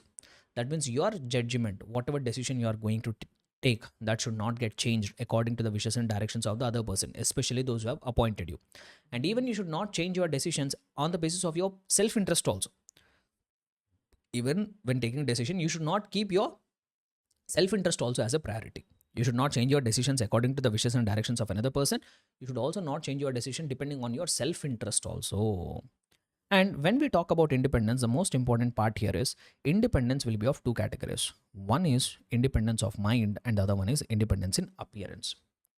So when we talk from the independence perspective, independence will be of two categories. What is that? Independence of mind and independence of appearance. This I will try to explain it. Independence is of two categories. One is independence of mind and independence of appearance. Sir, what is independence of mind? They simply say that it is a state of mind of a person to act in an independent manner. So if I agree in my mind to act in an independent manner, that is what we call it as independence of mind. Let us say, for example, if a client has asked me to do some engagement for him, I made an agreement in my mind. I made a commitment in my mind. I have made a decision in my mind that I will do this engagement in an independent manner. So that state of mind, that decision which you have taken in your mind, that acceptance in your mind to act in an independent manner, that is what we call it as independence of mind. That is what we are going to call it as what? Independence of mind. It is a state of the mind. It is an agreement of the mind to act independently. Now, what is independence of appearance? The name itself says you have to appear to be independent. This I will try to explain with the help of one simple example, okay? Let us say, for example, there are two brothers. This is the same example which I use it in my class also, okay? This I will try to explain it in a short manner. In class, I will give you in our regular EOB classes, I give elaborated explanation, but here we can't afford that much amount of time. So I will give you one simple example to make you understand. So let us say, for example, there are two brothers, Mr. A and Mr. B, okay? Brothers, okay? Both are working in the same company. Let us say both are working in the same company, X Limited, where elder brother, Mr. A, is a manager. He's having some managerial position in the company. Now, below this person, Mr. A, there are so many sub-employees are there. Now, one of that reportee of Mr. A is Mr. B, who is his brother. So, both are brothers. They both come from the same home. And Mr. A is a manager. Elder brother is a manager, whereas younger brother is a reportee under him. Now, before leaving for the office from their home, both have agreed. Both have made a mutual agreement. Hey, we are brothers only in the home. When we go to the office, our brotherhood should not come there.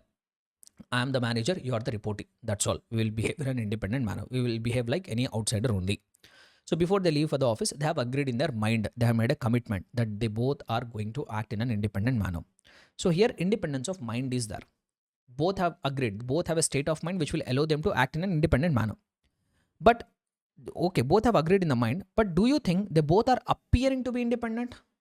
Are they both looking independent? That means if a third party looks at them, will he believe independence is there or independence has been compromised? So if a third party looks at this relationship, they will feel that here there is no independence. What is causing them to behave? What is causing them to take that decision that they are not independent? Because there is a relationship between the two.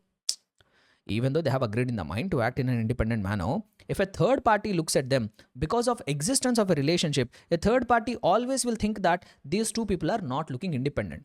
They're not looking as independent for a third party. They are not appearing as independent for a third party. So here I will say independence of appearance is not there. That means they are not appearing to be independent.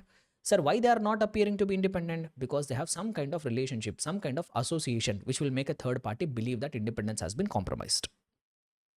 So if I have to define the term independence of appearance, I will say that so between the parties, there should not be any relationship, there should not be any association, which will make the third party believe that independence has been compromised.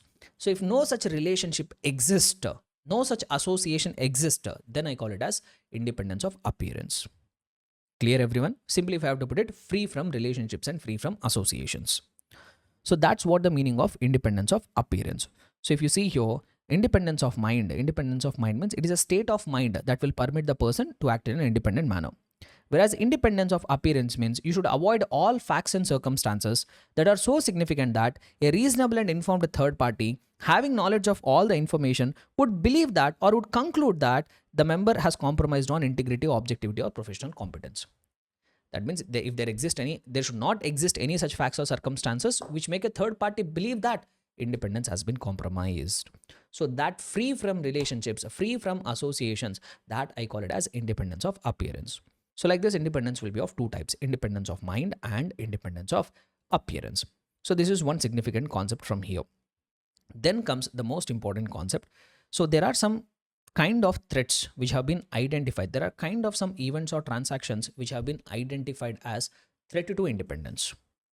There are some kind of circumstances which have been identified as threats to independence. See, when I say there is a circumstance which can be a threat to independence, what do I mean by that? Because of that circumstance, will independence will get increased or independence will get decreased? When I say something as a threat to independence, what is the consequence out of it? When I am calling something as threat to independence, what do I mean by that? Because of that, is there a chance of increase in the independence, or because of that, is there a chance of decrease in the independence? Because of that, there is a chance in decrease of the independence. So, and those kind of threats have been identified under 5 categories.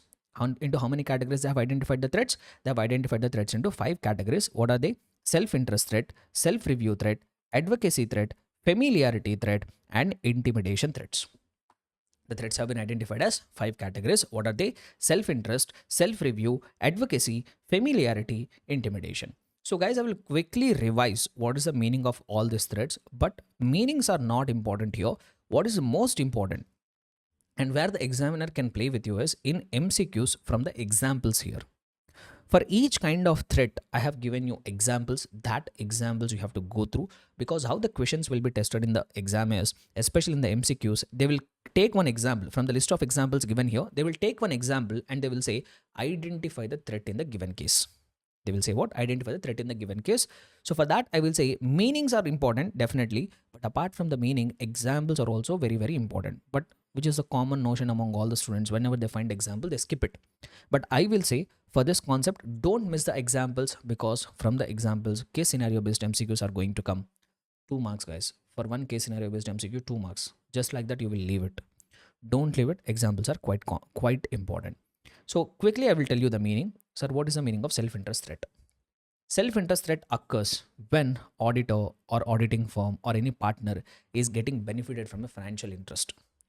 If you as a chartered accountant, either yourself, your firm, or your partner, if someone is getting benefited from a financial interest, if you are having some financial interest in the client, then definitely you will not act in an independent manner.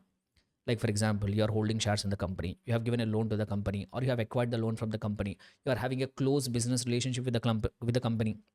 Like for example, you are holding a franchise of the client company. So like that, when the auditor or his partner or the firm, when they are getting benefited from a financial interest in the client or entity for whom they are providing services, their independence is in a danger. If you are holding shares in the company and if you find something wrong in the company, will you give negative opinion? No. If you give negative opinion, share price of the company will fall. If the share price of the company falls, your shareholding value also will fall. That's why you might stop yourself from giving a correct opinion. So that kind of threat, I call it as self-interest threat, which occurs because you could benefit from a financial interest in the client.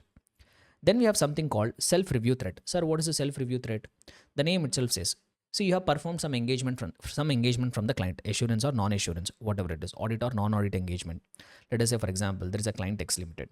For this client, one day previously, this client has approached me, the management of the client has approached me to maintain the books of accounts or to prepare the financial statements for them. Okay, I maintained their books of accounts, I prepared the financial statements. Non-audit engagement I have done. Later, what happened is the same company came and told me, sir, you please do the audit of the financial statements also. You please do the audit of financial statements also. Now, if I accept this engagement to do the audit of financial statements, what I will be doing? As a part of audit, you all are aware, I'm required to verify financial information. But who has prepared the financial information? Myself.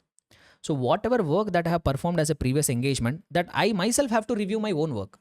Tell me, if you are verifying your own answer sheet, you have given an exam, you have written the answer sheet. If I ask you to evaluate your own answer sheet, will that be independent? Definitely not. So these kind of threats, we call them as self-review threats. Or let us say, for example, you have been a director in the company, you have been a KMP in the company for some time in the client. Later, you resigned from the company, you started your practice. Now the same client came to you and told, sir, please act as our auditor.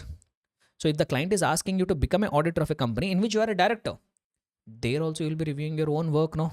So those kind of threats, I call them as self-review threats. Name itself says it. So this threat occur when you are reviewing a judgment or conclusion reached as a part of your previous engagement, or when member of the audit team was previously a director or senior employee of that client. So in those circumstances, when you are reviewing your own work, when your own judgment, when your own conclusion has to be reviewed by yourself, then that self-review threat is going to occur. Then when does this advocacy threat occur? Advocacy threat occurs when auditor promotes or perceived to promote a client's opinion to such a point that where people may believe that objectivity is getting compromised. This meaning you have to learn it. So when advocacy threat will occur is when you are promoting a client's opinion to such an extent that where people will believe that you are promoting the client to such an extent where it looks like you are compromising on your independence. See, when this will generally happen is when you are acting as a client's advocate. This will occur generally when you are acting as a client's advocate. Let us say, for example, there is a company X Limited. This X Limited company got a notice from the income tax department saying that they have hidden some income from books of accounts and they're required to pay some 10 lakh rupees of income tax. Now they got a demand. Now this company wants to fight the case. So what they have done is they have appointed a practicing chartered accountant to fight the case. They have appointed this practicing chartered accountant as an advocate to fight the case for them and make them win the case. Now, as an advocate, what is my responsibility? I have to support my client's mistake. Let us say, for example, this client has really committed some tax fraud. But till the time I'm acting as a client's advocate, I will try to support my client's mistakes. No, you see the lawyers in the movies, right? So what is the lawyer's responsibility? To make their clients win the case. And even though they know that their client has committed a mistake, still they will try to push that, promote that client, no? Even here also, when I'm acting as an advocate, even though my client has committed a mistake, I have to promote his opinion. Now, if the same person has been appointed, let us say, for example, this person is fighting the case. If the same person has been appointed as an auditor, what will happen? Now he's acting in two contradictory positions. As an advocate, you have to support the client's mistake. As an auditor, you have to find out the client's mistake and report to them. Both are two contradictory positions, right? So these kind of threats, we call it as advocacy threats, where you are promoting the client's opinion to such an extent that independence is getting compromised. This will generally happen when you are acting as a client's advocate. Next one. Now, coming to the next kind of threat here, familiarity threat. The name itself says here, familiarity threat. Very, very important. Out of all the threats, a threat which has been continuously tested is a familiarity threat. The name itself says these kind of threats occur when you become too familiar with the client. Sir, when we become too familiar with the client, when we have some personal relationship, like auditors relatives are in the top level management, auditors relatives are founders, auditors brother is a director, or you are having a continuous relationship with the client. You are conducting audit for the client for the last 10-15 years. See, it is quite common, no, even in our day-to-day business also, even in our day-to-day activities also. Sometimes we have some vendors. We go to them every day. From the last 4 or 5 years, we are going to the same vendor. We develop some bonding, Let us say, for example, you are buying your grocery items from a local supermarket, not DMart and all. One local supermarket, you are buying your groceries. On a daily basis, you go there. Now, on one fine day, let us say, for example, from the last 4 or 5 years, you are going there. On one fine day, what happened is you went to the grocery store, you purchased some items, but you forgot your wallet. What that market owner will say? He will say, no problem, you're a daily customer, take it. Next time you bring the money. Why he will say that? Because you have developed a bonding there. So like this in audit also it can happen. Auditor, when you are conducting audit of the same client for the 10 years, 15 years, you would become very familiar. And at one point of time, if you have to give a negative opinion, you will think about the relationship. Hey, this client is very known to me. From the last 15 years, I have been his auditor. How can I give the negative opinion? So I become too familiar here. Or when you accept gifts or hospitality given by the client, you become too familiar with the client. So these kind of threats, we call them as familiarity threats. So then we have something called intimidation threats. Name itself says intimidation. So intimidation means as an auditor, you wanted to act in an independent manner, but you are prevented from acting independently. The client is not permitting you to act independently. He is preventing. Sir, how he can prevent me from acting independently? By way of blackmailing, by way of threatening, by way of posing that they will remove you. So like that, the client can threaten you. The client can prevent you from acting independently. Those kind of threats, we call them as intimidation threats. Clear and comfortable, everybody? So these are the 5 kinds of threats. One is self-interest, then we have self-review threats, then we have advocacy threats, after that we have familiarity threats, and finally intimidation threats. Now we have one more important aspect here, safeguards to independence. How can you protect your independence? In case if you come across any threat or if you are taking up any engagement, how you will make sure that your independence is getting protected? How you will make sure that your independence is not getting compromised? What safeguards you can implement? What protections you can take? What steps you can implement? So this is very, very important here. So if the public needs to have confidence in the quality of the audit, auditor should always be and appear to be independent. If the people have to place the confidence on your work, you should always appear and you should always be and appear to be independent. That's why before taking on any work, before you say yes to any work, if a client is approaching you asking you to do some engagement, before you give acceptance, the auditor must consciously consider whether it involves any threat. So before you say yes to the engagement itself, if a client is coming to you and asking you to do some engagement for them, first analyze once, if I accept this engagement, will it involve any threat? Is there any self-interest threat? Do I hold any shares in the company? Did I perform any previous engagement for this client? So like that, whenever a client is approaching, before taking on any work itself, you make an assessment. If I accept this engagement, will I face any threat? Yes, when such a threat exists, before accepting the work only, if you have decided, if I say yes to this engagement, there is some threat to my independence, then what I should do? Then the auditor either desist from the task, say that, sorry sir, I will not accept the engagement, don't accept such engagement. Or if possible, try to eliminate. If you feel that I can eliminate the threat, try to eliminate it. Whatever circumstances that is creating that threat, try to eliminate it. If you are unable to eliminate the threat, at least try to put in safeguards to reduce the threat to an acceptably low level. See, here order is little bit different. I will tell you a different order. So when a threat exists, what you should do? The order is little different here. What practically should happen is, before accepting the engagement, if you find any threat, first you should try to eliminate the threat. If possible, try to eliminate the circumstances which are giving rise to threat. If you are unable to completely eliminate it, reduce it to an acceptably low level. Try to keep it at a very low level. If you are unable to do that also, then you have to say no to the task. Then you have to desist from the task. So first we'll try to eliminate. The order is different here. First we'll try to eliminate. If not possible, try to keep it at a very low level. If that is also not possible, then you have to stay away from the task. So all such safeguard measures need to be recorded in a form that can serve as a evidence. So whatever actions you have taken to protect your independence, that should be kept on record, so that tomorrow if someone comes and asks you, boss, how you have protected your independence, I can show that proof. If the auditor is unable to fully implement credible and adequate safeguards, he must not accept the work. This anyhow I have covered. If you are unable to eliminate the threat, if you are unable to protect your independence, better to stay away from the engagement. Don't accept the engagement only. Clear, everybody? So this is how you are supposed to safeguard your independence. Coming to the next concept. So we will try to revise now a concept called professional skepticism. See, professional skepticism is one of the important characteristic, I will say. It is one of the important characteristic which every chartered accountant must possess. Or even you can also call it as quality. Even you can also call it as what? Quality. So professional skepticism is one of the important quality or one of the important characteristic which each and every chartered accountant must possess. So I will not try to go into the details and detailed example with so many examples and all. I will try to give you overall context. What is the meaning of the term professional skepticism? Why? Because this concept of professional skepticism alone we discuss for somewhere around 45 minutes in our sessions, in our usual sessions. So we can't afford that much amount of time. I will try to quickly revise what is this professional skepticism. So what do you mean by this professional skepticism is it contains three aspects. Professional skepticism, it will contain three aspects, which I generally call it as ABC of professional skepticism, which I usually call it as what? ABC of professional skepticism. So it involves three components actually, A, B and C.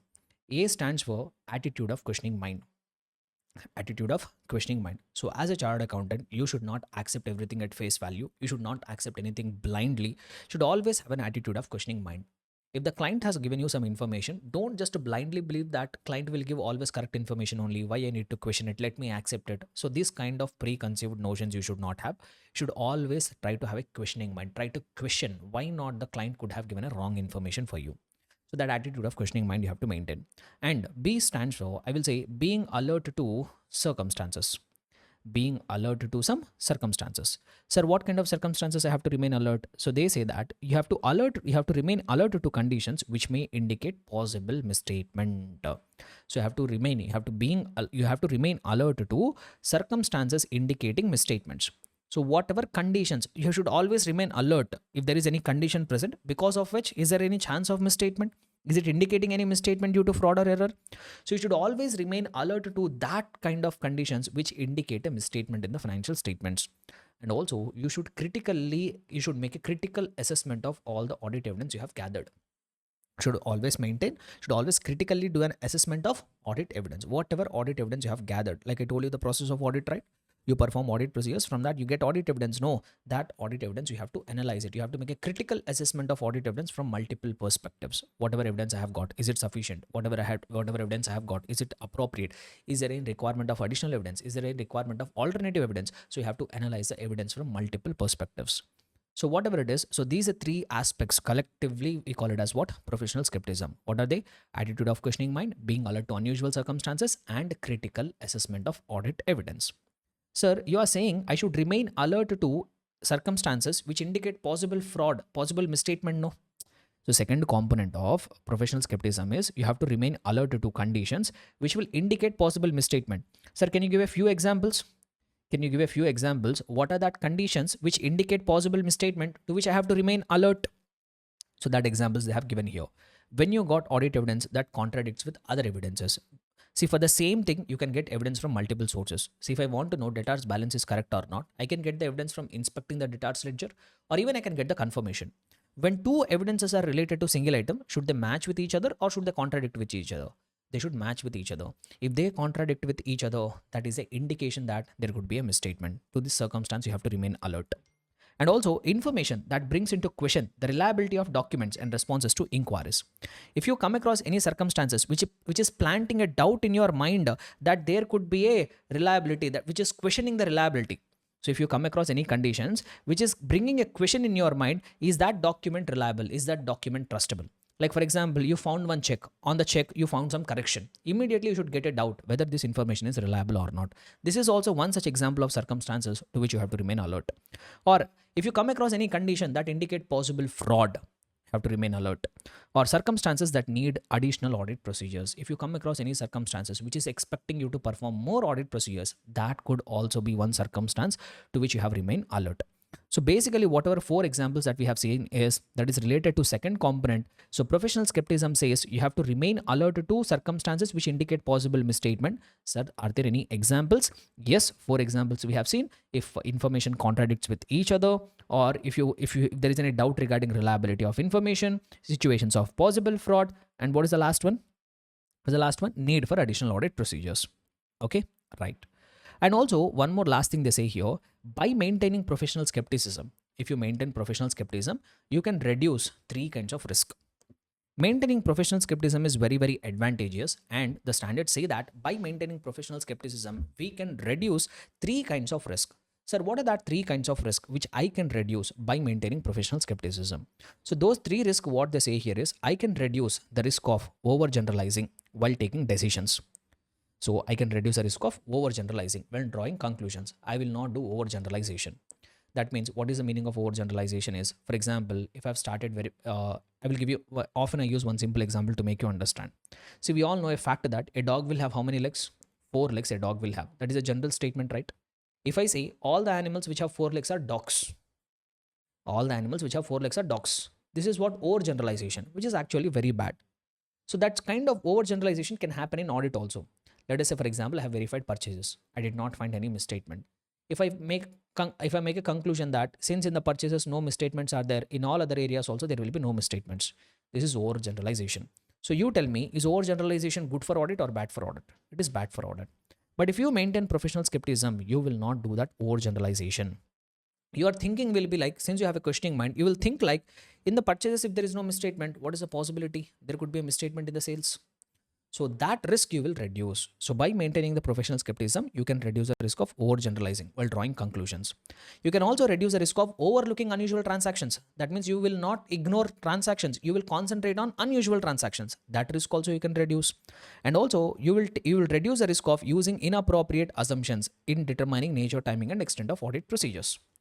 So you will also reduce the risk of taking wrong assumptions. So that's what they say here. You can reduce the risk of using inappropriate assumptions. What do you mean by that? I will take more appropriate decisions. So that is what the meaning of reducing the risk of using inappropriate assumptions. And this fourth point is a separate point actually. Professional skepticism involves critical assessment of audit evidence, which is the third component of the professional skepticism.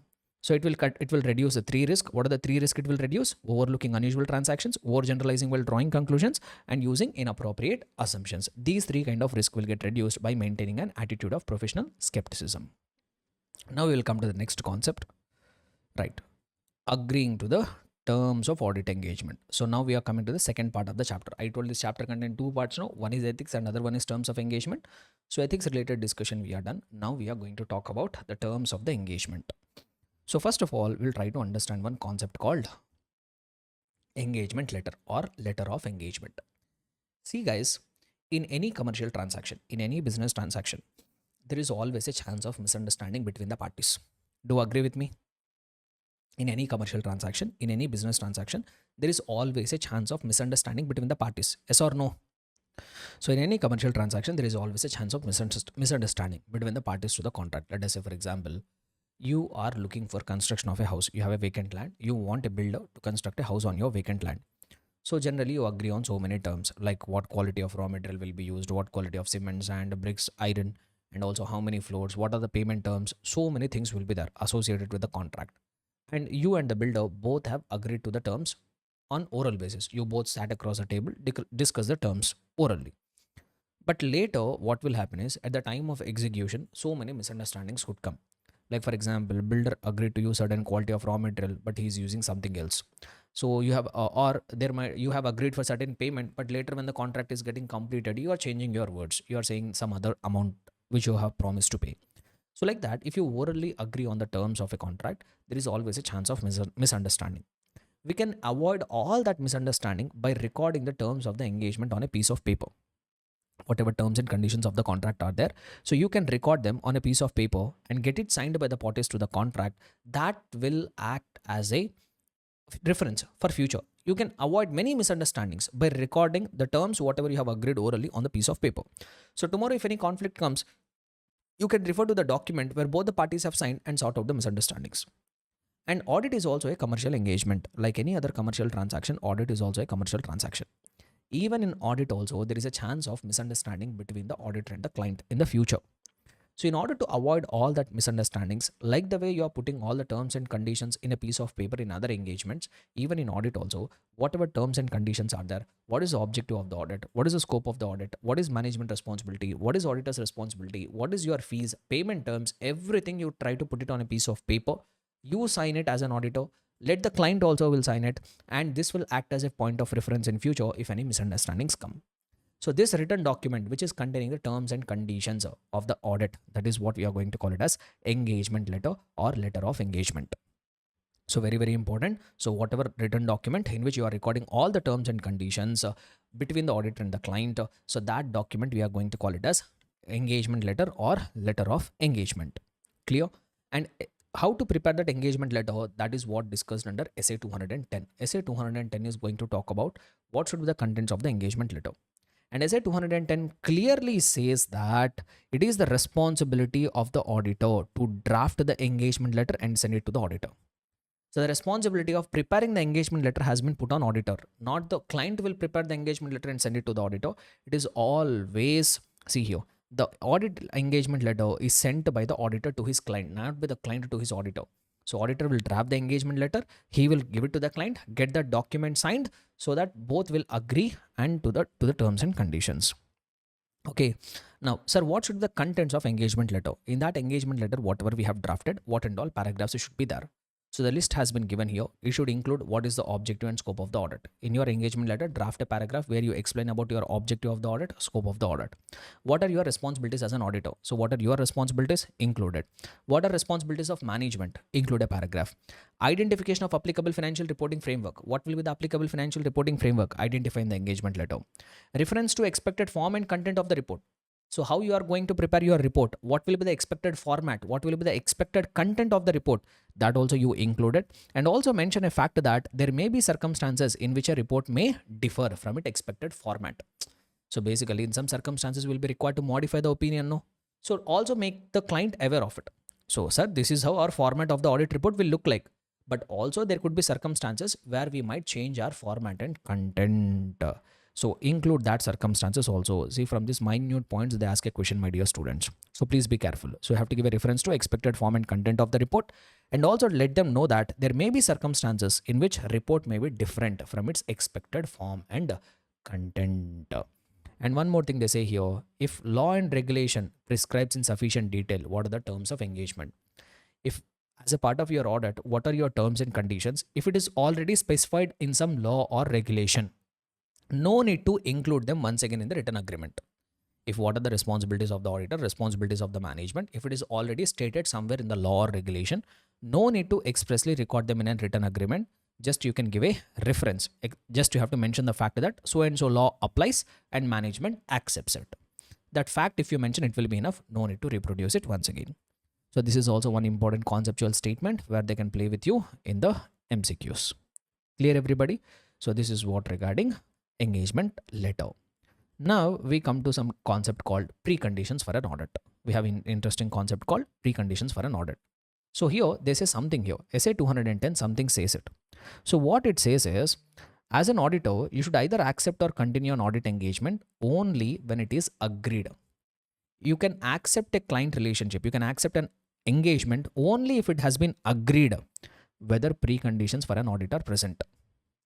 There are some essential conditions. There are some prerequisites which must be present. When you understood, when you have confirmed that there are preconditions are present, there are some prerequisites, there are some essential conditions which must be there before you can accept audit. So only when you have satisfied that the preconditions for an audit are present, then only you can accept the audit. And also there is a common understanding between the auditor and the management regarding the terms of the engagement. That means only when there is an engagement letter drafted. So I said 210 says one thing. What it says is you should accept a client engagement. That means if a client is approaching you and asking you to do some audit engagement, you should accept it only when two things are present. Number one, when you have agreed that, when you have established that there are preconditions for an audit. There must be some essential conditions which must be present before I could say yes to the audit.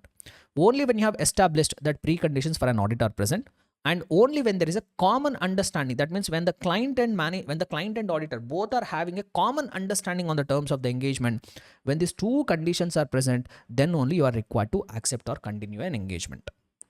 Sir, we understood how to get the common understanding that you have explained. You will get that common understanding by way of engagement letter. Sir, but you are saying one more thing. I can accept the engagement only when there are preconditions present, only when there are essential requirements present. Sir, what are that preconditions which must be present before I could accept the audit? So that's what we have seen here. These preconditions for an audit are nothing but management responsibilities only. These preconditions for an audit are nothing but what? Management responsibilities only. See, unless and until management fulfills some responsibilities, I can't accept the audit. That's what only we call it as preconditions. So what are that preconditions which must be present before I can accept the audit? So that's what they have given it here. So in order to establish whether preconditions for an audit are present or not, first thing, what are the preconditions is, number one, determine whether financial reporting framework is acceptable. So we all know that the management is responsible for preparing financial statements.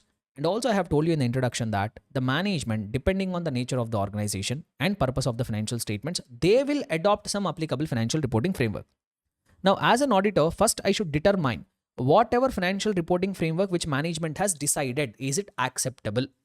Let us say, for example, I am conducting an audit of ICICI Bank. The management of the ICICI Bank says that we will prepare the financial statements as per Companies Act only, not as per Banking Regulation Act. Tell me, whatever financial reporting framework which management has chosen, is it acceptable? No, not. That is what the first thing you have to establish. So first thing, before you say yes, one of the precondition is you have to determine whether financial reporting framework which management has decided, is it acceptable. Then you should obtain agreement of the management that they are ready to fulfill their responsibilities. What is one more precondition? You should get an agreement of the management that they are understanding their responsibilities. Sir, what responsibilities? Number one, they are responsible for preparation of financial statements. So you should ask the management that they are agreeing to the responsibility to prepare the financial statements, that too in accordance with applicable financial reporting framework. Management should agree. Okay, sir, We accept that it is our responsibility to prepare the financial statements, and it is our responsibility to prepare the financial statements as per applicable financial reporting framework. Management should have agreed to it. Number two, they are also responsible for implementing internal control to make sure that financial statements are free from material misstatement. Should also ask the management to understand, to agree that they are not just responsible for preparation of financial statements, they are also responsible for implementation of internal controls.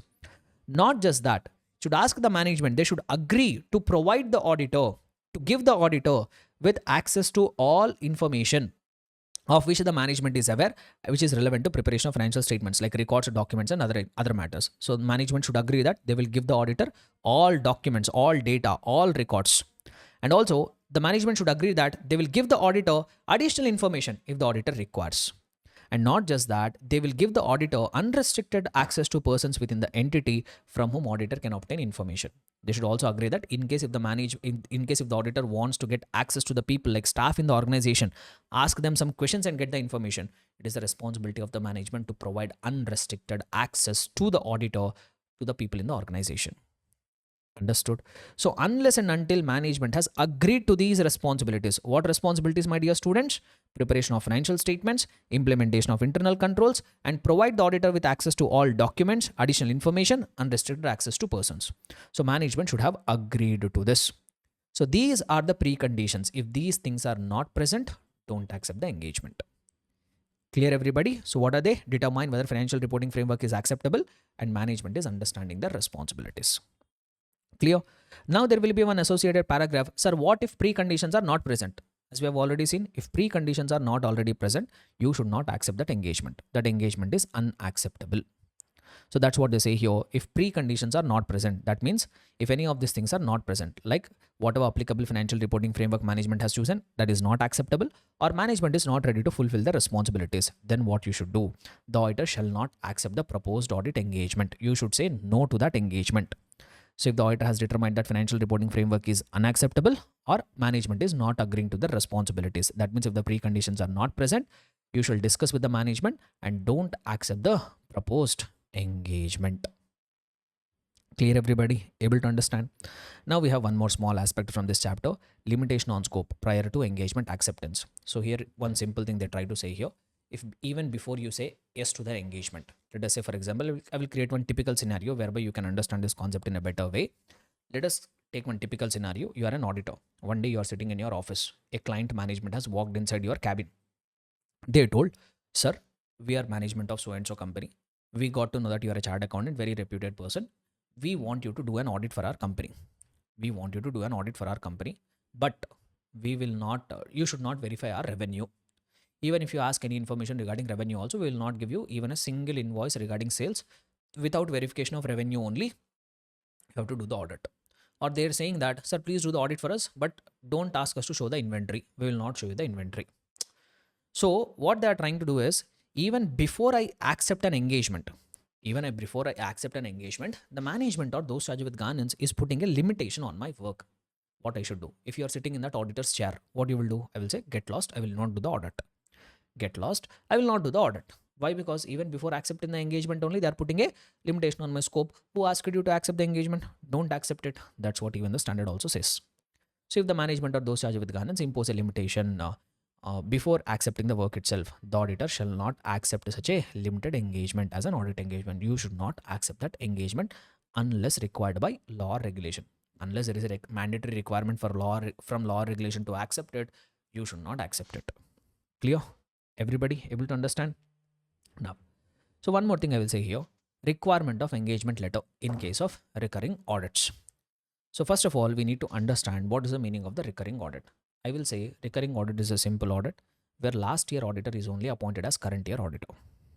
If the last year auditor and current year auditor both are same persons, then we call that audit as recurring audit. Let us say, for example, for the financial year 23-24 for the company X Limited, Mr. A conducted audit.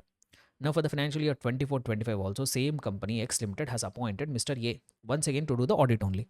So now for this 24-25, this will become a recurring audit. Now what is the question is, if the same auditor has been appointed for the same entity, is there any requirement to give the engagement letter again and again, year after year? See, let us say for example, last year he's already given engagement letter. for the financial year 23-24, Mr. A has already given the engagement letter.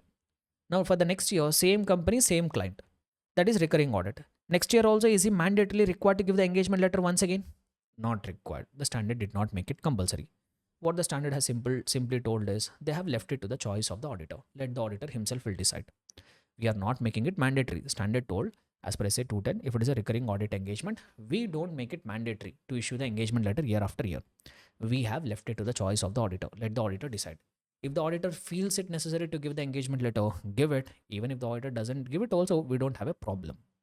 But what the standard has told us, they have identified few circumstances. So if you see here, so where what they have told us, the auditor may decide not to send a new engagement letter. In case of recurring audit, the auditor can take a decision, okay, I will not send the engagement letter year after year, fine. But what the standard has also told us, some circumstances they have identified where even though it is a recurring audit engagement, still it is better to send the engagement letter once again to remind the terms. What the standard SA 210 has told, it has identified few circumstances where it will be appropriate for the auditor to send the engagement letter again and again, year after year, even though it is a recurring audit. Sir, in which kind of circumstances, sir? Number one, if there is an indication that management misunderstands the objective. Last year, management accepted the engagement letter, but they have some misunderstandings. Sort it out by giving a new engagement letter. Next, any revised or special terms when compared with the last year, in the current year, terms of engagement have changed, or senior management have changed. There's a change in ownership. Some ownership has undergone some changes, or change in nature or size of the entity's business when compared with the last year. In the current year, nature of the business has changed, size of the business has changed. Change in legal or regulatory requirements, laws and regulations have undergone some changes. Changes in the financial reporting framework, applicable financial reporting framework might have undergone some changes, or changes in the other reporting requirements. If these kind of circumstances are present, then it is advisable to send the engagement letter again and again, even though it is a recurring audit engagement. So now we have one more small concept which has been left out. After that, I will end my discussion of this chapter, ethics in terms of engagement. So one more last concept I will try to say here, very important, last but not least, responsibilities of the auditor when client request for changes in the terms of audit engagement. See, sometimes what will happen is at the beginning of the audit, we draft an engagement letter. We included some terms and conditions there. Client has agreed. At the beginning of the audit, I have drafted the engagement letter. There are some rights of the management, responsibilities of the auditor, objective and scope, everything has been given. Client has agreed to the terms of the engagement and I have accepted the audit. Later, after I have accepted the audit, when I'm actually performing the audit, then the client is coming to me and asking, sir, please change the terms whatever we have originally agreed. What the client can say, client will agree. Initially, he will agree to the terms of the engagement. He will sign the engagement letter also. Later, when I have actually started performing the audit, now the client is coming to you and saying, sir, why don't we change the terms of the engagement? Let us change the terms of the engagement. Then what you are supposed to do? In that case, what will be your responsibilities? But first of all, we should understand why the need will come, why the client will come to you, because of what circumstances the client will come to you and ask you for the changes in the terms. When he has already agreed to the terms of the engagement, but if he is now coming and requesting you to change in the terms of the engagement, what will make that happen? Why the client will come to you requesting for changes in the terms of the engagement? It could happen because of circumstances. It could be because of change in circumstances. Whatever circumstances that are present at the time of accepting the engagement, the same circumstances might not be present now. Number two, there might be a misunderstanding. Initially, he misunderstood the terms of the engagement. That's why he has signed it. Later, he has realized it. Now, to sort out that misunderstanding, the client might be requesting you to change the terms of the engagement. Or sometimes intentionally to restrict the scope on your work. Intentionally to put some restriction on your work, the client might come and ask you for the changes in the terms. So if a client is coming to you and requesting for the changes in the terms, it could be because of three reasons. It could be change in circumstances. It could be misunderstanding. It could be intentionally to put a restriction on your scope. See, first two are genuine reasons. Third one is not a genuine reason. Third one is not a genuine reason. That's what they try to explain in the remaining 2 points. When it is because of change in circumstance, when it is because of misunderstanding, fine, acceptable. But in third circumstance, when the client is asking you to change the terms of the engagement to put a restriction on your scope, then that is something which is not acceptable. So now what they try to say here, what should be your responsibility? What should be your responsibility? So whatever may be the reason, when the client is coming to you and asking you for the changes in the terms, asking you to change in the terms, Now what you should do is, first you should check, is there a reasonable justification? Is there a reasonable justification, or is there is no reasonable justification?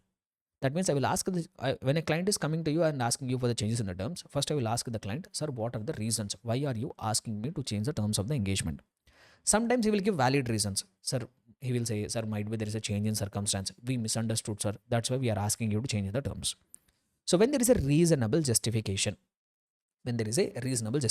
client has given you valid reasons, then what the standard says is you can agree to the changes. When the client has given you reasonable justification, you can agree to the changes. You can agree to the changes in the terms of the engagement. So when you have agreed to the changes in the terms of the engagement, old engagement letter will become invalid. Why? Because now you have made the changes to the terms. So old engagement letter will be invalid. Draft a new engagement letter.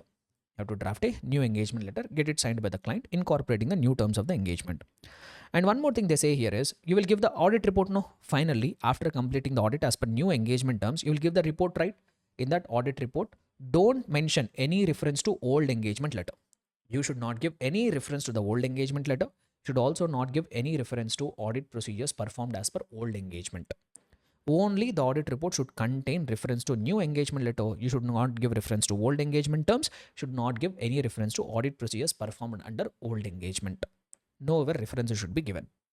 So that's what if there is a reasonable justification. So if you quickly try to cover it here, so the auditor can accept. So if prior to completing the audit engagement, if he is requested to change the terms of the engagement, which provides a low level of assurance, the auditor can accept only when there is a reasonable justification. Okay. And if there is a reasonable justification, when there is a valid reason, sometimes why the client is asking you for the changes in the terms of engagement, there will be a valid reason for that. In that cases, you can agree to the changes. When you agree to the changes, sometimes it might not be possible for you to continue as an audit engagement. You might be required to convert it to review engagement or related services, regarding which we will talk about it in the standards on auditing chapter later. So when you agree to the changes, sometimes you can agree to the changes. But when you agree to the changes, it might not be possible for you to conduct audit engagement. In that place, you can do either review or related service. Sir, what is review or related service? We'll discuss in the standards on audit. Let us keep it aside. So whatever it is, you can agree to the changes and change your engagement if there is a reasonable justification for doing it. And one more thing here, So then once you have agreed to the changes in the terms of the engagement, you have to perform the work in order, and the report has to be issued, would be those appropriate for revised engagement. That means when you agree to the changes in the terms, you have to start doing the work and you have to start issuing the report as per the revised engagement terms. And also, in order to avoid the misunderstanding, as I have told, in order to avoid the confusing the reader, whatever report you are giving, in that report, you should not include any reference to original engagement letter or whatever procedures that you have performed in the original audit engagement. That reference, you should not give it anywhere. Why? Because old engagement letter has become invalid. No, you have revised your engagement. No. So that's why in your audit report, don't give any reference to original engagement letter and also any procedures that you have performed as per original engagement letter. And also, since old engagement letter will be invalid, you have to agree the new terms of engagement in a new engagement letter. That's what even I try to summarize it here. That's what the summary even I have provided. So if there is a reasonable justification, agree to the changes. If possible, try to convert your audit engagement to review or related services. Old engagement letter will be invalid. Draft a new engagement letter. In your new engagement letter, in the audit report, whatever you give, no reference to old engagement letter, no reference to audit procedures performed under old engagement letter. Sir, what if there is no reasonable justification? If there is no reasonable justification, don't agree to the changes. Straight away say to the client, sir, since you are not giving me valid reasons, we will not agree the changes. We will stick to the original engagement terms only. Straight away say it. So if the client has come to you asking you for the changes in the terms, but if he is not giving you any valid justification, then what you should do? Don't agree. Say no to the client. No, sir, we will not agree to the changes. We will commit to our original terms of the engagement only. Now, two things can happen. When you don't agree to the changes, two things can happen. Number one, what client will do is they will not mess with the auditors, because if the client messes with the auditor, the auditors will make the life of the clients a mess. So that's why what auditors will do is what client will do is in 99% of the cases, when we are not agreeing to the changes in the terms of the engagement, the client will not mess with us. He will let us continue with the original terms. He will say, okay, whatever you want to do, you do it, sir. You do the audit as per original terms only. So the client will not disturb us. He will let us do the work as per original terms. If he let us do the work as per original terms, what we will do? we will continue the audit. We will continue the audit, we'll complete our audit, we'll give the report. Usually it will happen. But in rest of the 1% of the cases, something troubling will happen. What troubling scenario will happen is, client is coming to me asking me to make the changes. I am saying you are not giving reasonable justification. I will not agree to the changes. I will continue my audit as per original terms only. But client is not letting me to continue, not permitting me to continue the audit as per original terms. I did not agree to the changes, and the client is not permitting me to continue the audit as per original terms. So then what I should do? Then standard says withdraw from the engagement. What the standard says? Withdraw from the engagement. If the client is not permitting you to carry out the audit as per original terms, then you have to withdraw from the engagement, resign from that audit engagement. If he is not disturbing you, he's letting you continue the work, do it. But in case if he's not permitting you to continue the work as per original terms, withdraw from the engagement. So that is what the rest of the point says here. So if you see here, yeah. So if the auditor is unable to agree to the change, so client is asking you some changes, you are unable to agree. And he is not permitted by the management to continue the original audit engagement. You are not agreeing to the changes. Client is saying, I will not let you do the audit as per original terms. Then what I should do? The auditor shall withdraw from the engagement. Withdraw from the engagement wherever it is applicable, and determine where is there any obligation, either contractual or otherwise, to report it to other parties like those charged with governance, owners or regulators. When you are withdrawing from the engagement, determine is there any responsibility on you to communicate about your withdrawal to people who have appointed you, to regulatory authorities or to MCA, ROC. So if any responsibility of communication is there regarding your resigning, communicate with that respective parties and withdraw from the engagement. Clear? So very, very important. This concept is going to be damn important from the examination perspective. So what will be the responsibilities of the auditor when the client is requesting for changes in the terms of the audit engagement? Clear? So with this successfully, we have completed the topic revision of ethics and terms of engagement. Okay. So the next chapter which we are going to take up for revision is going to be audit reporting chapter. Very, very important chapter. Very conceptual. This is something which you're going to, this is the chapter where you have to learn the things not from only exam point of view. This is a chapter where it is so significant for us to learn this chapter even from the practical point of view. So that audit reporting chapter we are going to pick up now, and we are going to do a very good revision, very comprehensive revision of the concepts of audit reporting chapter. So first of all, let me give you the overall agenda here. What exactly is this chapter going to deal about? So guys, if you remember, till now we have covered various aspects relating to this auditing subject. But in that, if you remember, the ultimate objective of the auditor, this is just something which I have discussed at the beginning of this series. So the ultimate objective, ultimately what auditor is supposed to do, what is the final outcome of the entire process of the audit? So we all are aware that the ultimate outcome, the final output of the entire process of the auditor is to express an opinion, and how that auditor is required to express that opinion. So we all agree to the fact that as an auditor, your ultimate objective, once you have done, once we say audit has been completed only when you have expressed your opinion. So what do you mean by expression of opinion? How do you express that opinion? So when I say express the opinion, will the auditor come before the audience, come before the shareholders, take the mic and say it like this? I'm giving a so and so opinion. Can he say it like this? Can it be considered as valid expression of opinion? The answer is no, my dear students. So when I say the auditor's responsibility is to express that opinion has to be expressed in a written format. That opinion should be expressed in a written format. Why? Because unless something has been put on the paper, it will not have any validity. So similarly, the auditor is required to express that opinion. That opinion is not something which you can do it orally or something else. That opinion you are required to express it in the form of a written report. That written report which is containing the auditor's opinion, that we are going to call it as audit report. The report which is going to contain auditor's opinion, that is what something we are going to call it as what? Audit report. And this chapter audit reporting is something which is going to deal about, which is going to teach you, which is going to let you know how to prepare that audit report, what and all content should be there, what is the format, what different kinds of opinion, what and all paragraphs you have to include. So like that, all aspects relating to preparation of the audit report has been covered in this chapter, audit reporting. And when I say your ultimate objective is to give this audit report, sir, how will I prepare the audit report?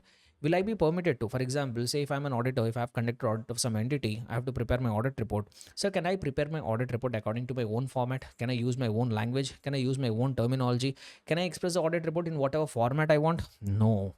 So in order to prepare the audit report, how to prepare that audit report, a perfect guidance has been given here.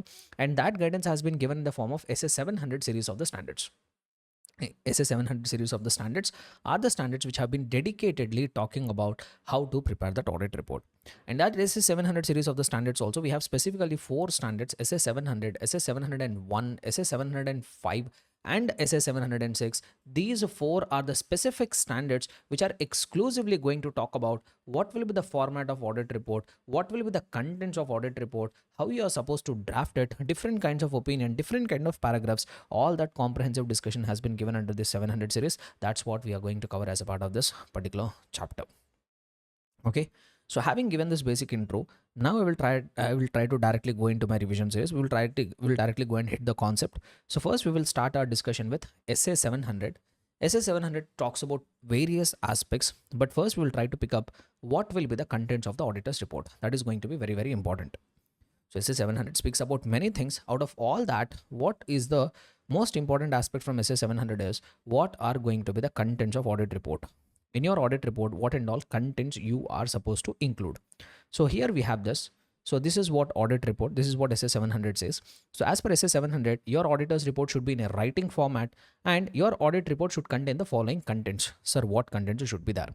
So if you see here, the list of contents has been given here. What are all that contents? We'll try to discuss about each and every content in a detailed manner.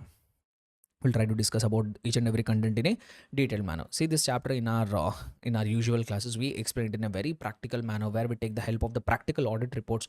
I will make you learn. Actually, if you're my student from regular classes or EOB classes, you would have realized this fact.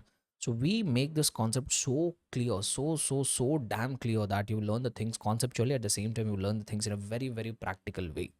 But anyhow, since we can't afford that much amount of time on the practicality, I will teach you the entire content. I will try to revise the entire content which is important for your examination perspective. We will not go into the practicality side. So first and foremost content of the audit report is going to be title. You have to give an appropriate heading for the auditor's report. Generally, in the case of companies, in the case of statutory audits and all, the title is going to be independent auditor's report. Generally, the title is going to be what? Independent auditor's report. So generally, even if you download the audit reports also of any of the listed companies, you can find it freely on the websites of the respective companies. They will upload their annual report. So download their annual report. In that, you will be able to find one section, auditor's report. Just open that auditor's report and see it once. First, you will be able to find the title, and the title will be usually independent auditor's report. So like that, one heading you have to give. Then you have to mention addressee. See, basically, auditor's report is a document through which you are expressing your opinion, right? If I have to put it in very simple terms, audit report is a letter through which you are expressing your opinion. So when I say it is a letter, it should contain some addressee. Even in your audit report also, there should be some addressee. Sir, who should be that addressee? It depends on the legal form of your client. If your client is a company, you will address to the shareholders, to the members of the so-and-so company. If it is a partnership firm, you will address to the members of the partners of the partnership firm. If it is a LLP, then also you will address to partners. And if it is a sole proprietor, you will address to the concerned sole proprietor. So whatever it is, who will be the appropriate addressee? That depends upon the legal form of the client with whom you are doing the audit. So there will be title, there will be addressee. After that, see, the main objective why we are preparing the audit report is to express our opinion. So SA700 also says, first come to the point. First come to the point. So you are giving this audit report mainly to express your opinion, right? So first express the opinion, then whatever you wanted to say, you say. We want you to say so many things. So standard is saying we want you to include so many things in your audit report, but the main purpose why you are giving the auditor's report is to express your opinion, right? So first come to the point, express your opinion. Thereafter, you are required to speak about some things else. So the first and foremost paragraph, I will say title and address is not a paragraph actually. Those are something like introductory points. The first and foremost paragraph in the auditor's report is going to be auditor's opinion. You are required to express your opinion. Now we will talk about different kinds of opinion. Sir, what are different kinds of opinion? Let us try to have a quick understanding here. So as we all are aware, the auditor's opinion can be broadly divided into 2 categories. Even I have told you in the introduction also. So like any other opinion regarding any person, any object, anything in this world will broadly fall under 2 categories, either a positive opinion, negative opinion. Even auditor's opinion is also not an exception. It will be broadly divided into 2 categories. It could be either a positive opinion or it could be a negative opinion. But being audit professionals, we should not make use of this layman terminology. We have to get used to the technical terminology. So what is a technical terminology? So opinion can be broadly divided into 2 categories. One is unmodified opinion and the other one is modified opinion. Opinion can be broadly divided into 2 categories, where it could be unmodified opinion or modified opinion. The name itself says unmodified opinion. That means, see, I will tell you the logic behind the name later. Unmodified opinion, something which is positive opinion, where as an auditor we all are aware our main objective is to verify the financial information. So we have verified the financial information of our client, and in that financial information we did not find anything wrong. We did not find financial statements as misleading. We felt that financial statements are giving true and fair view. No omissions are there, no misleading information is there. That means ultimately you are convinced that financial statements are giving a true and fair view. What you are convinced? You are completely convinced that financial statements are giving a true and fair view. You want to give completely positive opinion. You want to say that financial statements are giving a true and fair view. Then which opinion you will give? Unmodified opinion you will give. So there are other names for unmodified opinion. We also call it as unqualified opinion. What do we also call it?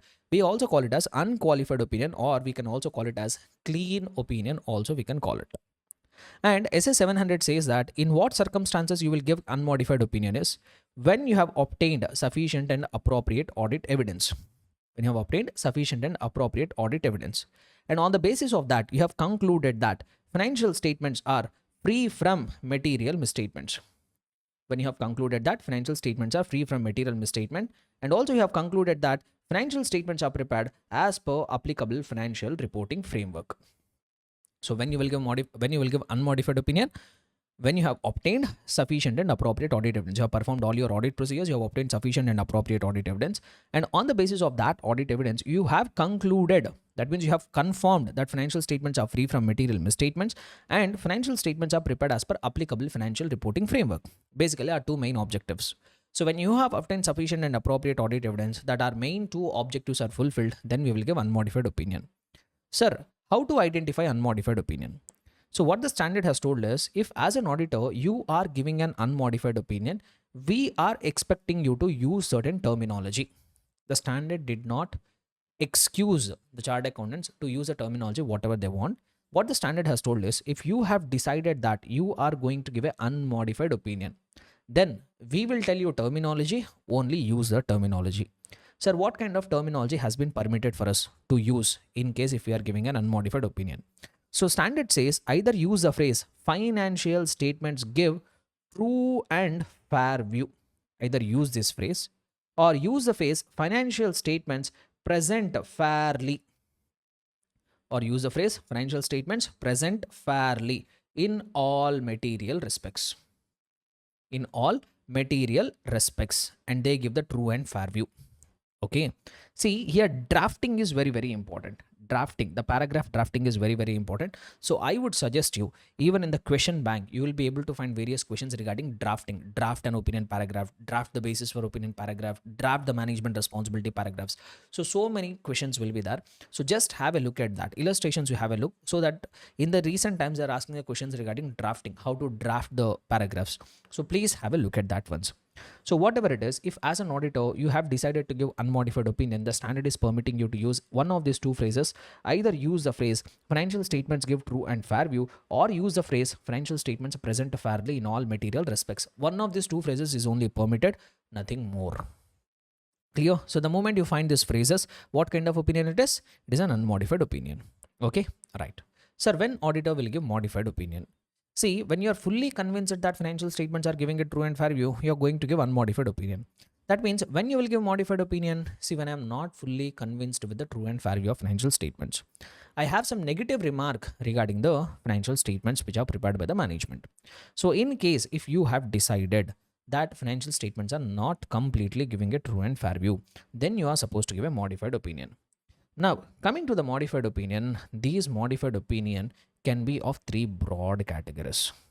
Modified opinion can be of how many categories? Modified opinion can be of three categories. Sir, what are that three categories of modified opinion? Number one is qualified opinion. Number two, adverse opinion. Number three, disclaimer of opinion. So if the auditor has decided he wanted to give a modified opinion, that modified opinion can be given in three categories. So what are the three categories of modified opinion?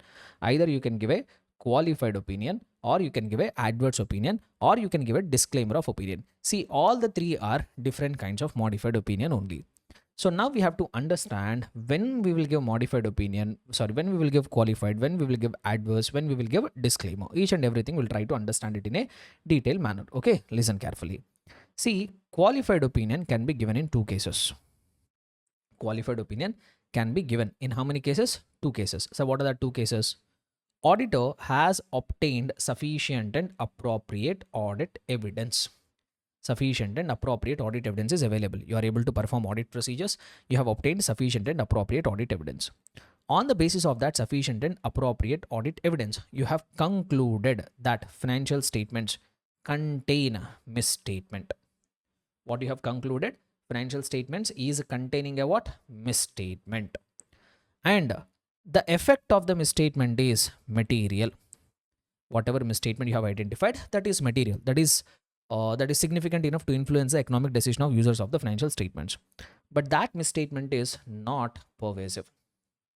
That misstatement is what? Not pervasive. I will tell you what do you mean. What is the meaning of the term pervasive? I will tell you. So for the time being now, you remember it as the misstatement is, if the misstatement is so big enough to say financial statements are completely wrong, that misstatement we call it as pervasive. Very, very big amount of misstatement. Very, very big misstatement, you can say it. So if the misstatement is very, very big, then we call it as pervasive misstatement. But when I will give qualified opinion, as you could see here, I have obtained sufficient and appropriate audit evidence. On the basis of that, I have concluded that financial statements contain a misstatement, and the effect of the misstatement is only material but not pervasive. Then we will give what? Qualified opinion. There is one more case where we can give qualified opinion. Sir, what is that one more case? Sufficient and appropriate audit evidence is not available. That means some audit procedures you are unable to perform. You are unable to perform some audit procedures. You are unable to obtain sufficient and appropriate audit evidence. And those items regarding which you are unable to obtain sufficient and appropriate audit evidence, the possible effect, very, very important guys. The terminology is very important here. Possible effect. There is a possible effect to that. See, there are some items for which you are unable to obtain audit evidence. And there is a possibility that that could be a mistake. There is a possible effect of misstatement is there. Whatever items which I am unable to obtain audit evidence, since I am unable to obtain audit evidence, there is always a possibility that that items can go wrong. So you are unable to obtain sufficient and appropriate audit evidence regarding certain items of the financial statements. The possible effect, if those items regarding which I am unable to get the evidence, if those items goes wrong, the possible effect of that misstatement, the possible effect of misstatement is what? Here also they say the possible effect of the misstatement is only material. The possible effect of the misstatement is what? Material. But the possible effect of the misstatement is not pervasive. The possible effect of the misstatement is not pervasive. So very simply, if I have to put it, qualified opinion can be given in two cases. Number one, sufficient and appropriate audit evidence. You have obtained sufficient and appropriate audit evidence. Second case, where you are unable to obtain sufficient and appropriate audit evidence. But the effect or possible effect of the misstatement, when evidence is available, we will directly say the effect. So when the evidence is not available, we say possible effect because we don't know. So whether you have evidence or you don't have evidence, but the effect or possible effect of the misstatement should be only material, but it should not be pervasive. It should not be a very big misstatement. It is material, agreed. It is not a very big misstatement. It is not a pervasive misstatement. Then we will give qualified opinion. Sir, in case if the auditor is giving a qualified opinion, what kind of phrase he has to use? What kind of phrase he has to use? He has to use the phrases except. So you will find the phrases in the opinion paragraph something like this: except or subject to certain items. So because of what items, because of either what if misstatement you have found out, what effect of the misstatements, or if you are unable to find out audit evidence, what is the possible effect of the misstatements? That effect he will explain. Effect or possible effect he will explain. So except or subject to effect or possible effect of the certain items, financial statements give a true and fair view. What phrase I will use? I will say except or subject to certain items, except or subject to effects or possible effects of the items, financial statements give a true and fair view. That means here it is not a completely positive opinion. Here it is not a completely negative opinion. Here I am adding a slight negative remark. See, frankly speaking, qualified, adverse, disclaimer, all these three are negative opinions only. But severity of the negative remark is changing. So qualified opinion is also a negative opinion only. But the severity of the negative remark which I am giving is comparatively lower than when compared with the other two kinds of modified opinion. And in case if you are giving qualified opinion, what phrase you have to use? Except or subject to effect or possible effect of the misstatements, the financial statements give it true and fair view. There is a problem with a few items, rest of the items are giving it true and fair view. So if you see here, it is not a completely positive remark. Here I have attached one slight negative remark, right? So this is when you will give qualified. Sir, when auditor will give adverse opinion, if you are conducting audit of an entity, when you will give adverse opinion? Adverse means something which is completely negative, complete negative opinion. So when generally auditor will give adverse opinion is you have obtained sufficient and appropriate audit evidence. You have obtained what? Sufficient and appropriate audit evidence. You are able to perform audit procedures. You have sufficient, you have pakka audit evidence, sufficient and appropriate audit evidence you have. On the basis of that evidence, you have concluded that financial statements contain a misstatement. You have perfect evidence. On the basis of that evidence, you have concluded that financial statements are containing a misstatement. And what is the effect of the misstatement? You have concluded that the effect of the misstatement is not just material, it is also pervasive. What you have concluded, my dear students? So on the basis of whatever evidence you have obtained, you concluded that financial statements are containing a misstatement. There's a clear cut evidence that financial statements contain a misstatement. And what is the effect of that also? It is not just a material, it is a very big amount of misstatement. It is a very big misstatement also. So you have obtained sufficient and appropriate audit evidence, and on that basis you have concluded that financial statements contain a misstatement whose effect is not just a material and it is also pervasive. Sir, what kind of terminology I have to use if I'm giving an adverse opinion? The standard says straight away say it. Financial statements do not give true and fair view. Straight away say it. Completely negative. I'm saying these financial statements are completely wrong. Financial statements do not give true and fair view. Straight away you can use this phrase here. Able to understand? So this is the one case. Oh, there is only one case where I will give adverse opinion. You are saying something is completely wrong. Financial statements are completely negative. Financial statements are not giving true and fair view. And one important thing here, I can say something is completely wrong only when I have sufficient and appropriate audit evidence. So that's why the one of the prerequisite for giving adverse opinion is that you have a sufficient and appropriate audit evidence. So you have sufficient and appropriate audit evidence. You concluded that financial statement contain a misstatement whose effect is not just material, it is also pervasive. Sir, when I will give disclaimer of opinion? Sir, what is the meaning of the term disclaimer? Generally, disclaimer means stopping yourself from doing something. If you are stopping yourself or if you are giving a caution, that is what we call it as disclaimer. So when auditor will give disclaimer, in what kind of circumstances auditor will give disclaimer? Auditor is unable to obtain sufficient and appropriate evidence. Auditor is unable to obtain sufficient and appropriate audit evidence. Auditor is unable to perform audit procedures. He is unable to obtain sufficient and appropriate audit evidence. And the possible effects of those undetected misstatements. These terminologies are very important, my dear students. Possible effect of that undetected misstatements. That means there are so many items regarding which I am unable to obtain audit evidence. Like for assets, I am unable to obtain evidence. For liabilities, I am unable to obtain evidence. For incomes, I am unable to obtain evidence. So for so many items, I am unable to obtain evidence. Whatever items which I am unable to obtain evidence, if those items have gone wrong, what could be the possible effect? So possible effect of undetected misstatement. See, wherever you are using possible effect, there you have to replace the misstatement with undetected misstatement. Here I have missed it out. Undetected. Why? Because I'm unable to detect. No, I'm unable to perform audit procedures. So I'm unable to obtain sufficient and appropriate audit evidence. And the possible effect of undetected misstatements. What is the possible effect of undetected misstatements here? Here also it is material. Definitely the possible effect is material, but it is not just material, it is also pervasive.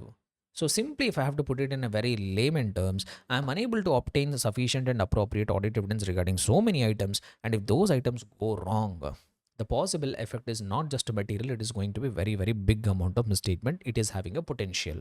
So then the auditor will give disclaimer of opinion. And when the auditor gives a disclaimer of opinion, the terminology which is the standard is permitting him to use it, directly use the phrase, we do not express an opinion. What terminology he can use?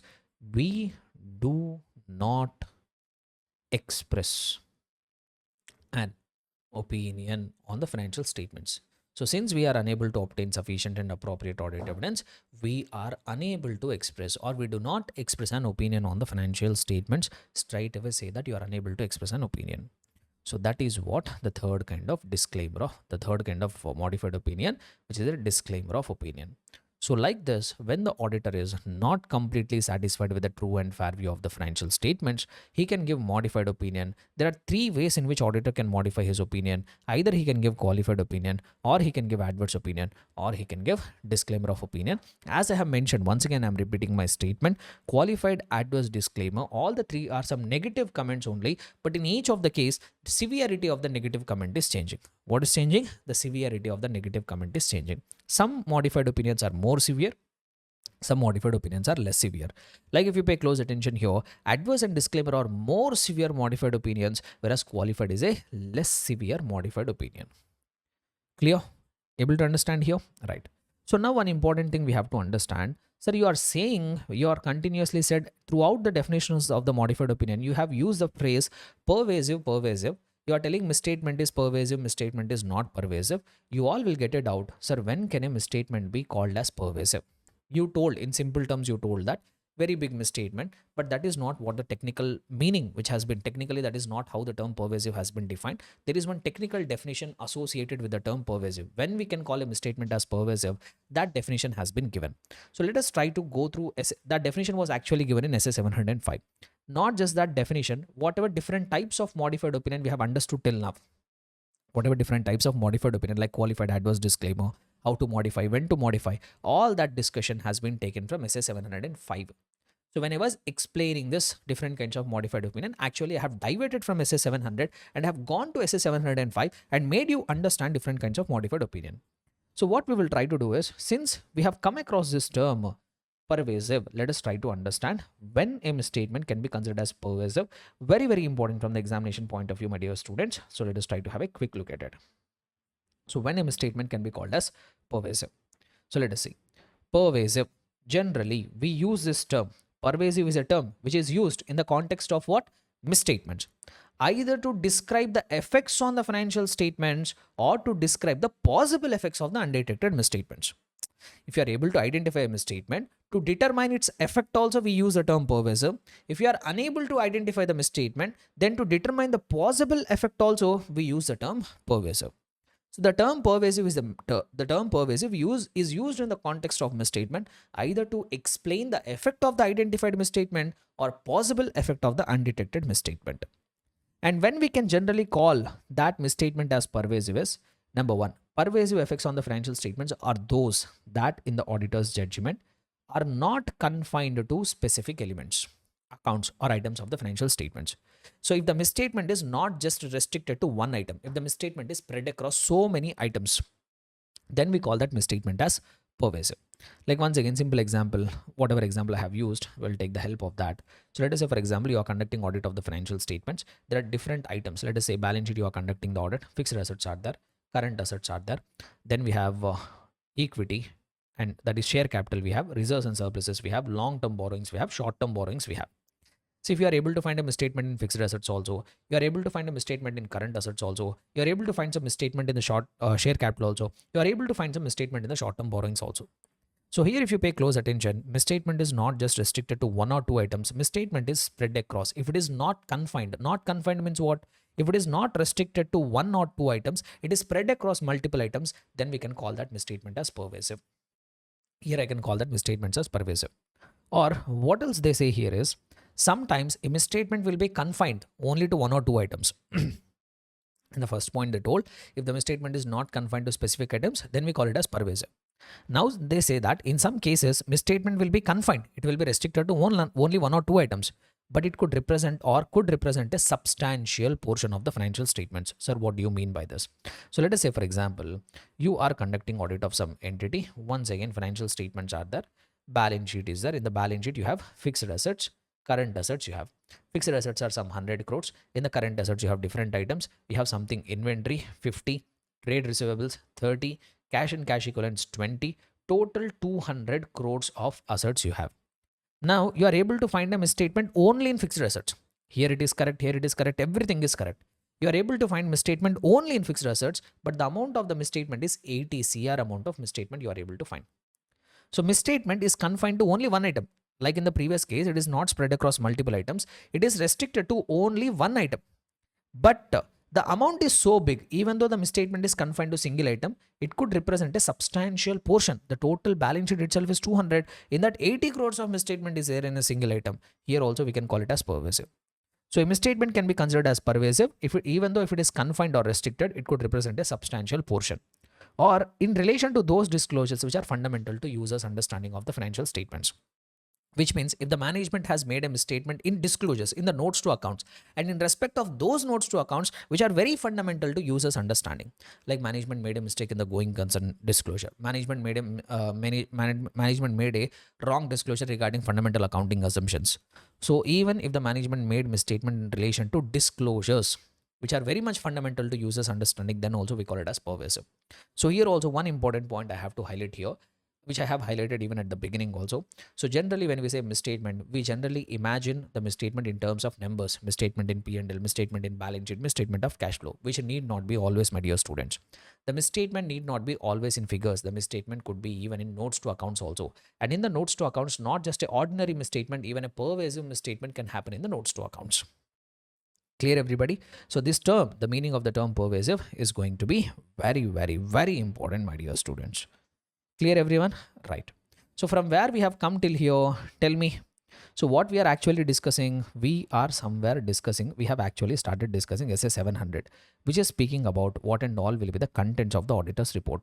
There we have taken up each and every content. There we have started taking up one by one contents, and we have started understanding. In that, first we have understood what is title, then we have understood what is addressee paragraph, what is the auditor's opinion, and as a part of that auditor's opinion we have understood different kinds of opinion, unmodified, modified, different kinds of modified. Along with that we have understood what also we have understood, we have also understood this small thing called pervasive. The discussion regarding opinion paragraph is not yet over. We have still few more things which are required to be discussed. See, generally in the auditor's opinion paragraph we will express our opinion. In the auditor's opinion paragraph, we will express our opinion. So just give me 1 minute. I will show with you any audit report on this one. Just give me 1 minute. Just one audit report I will show so that we will have a clarity.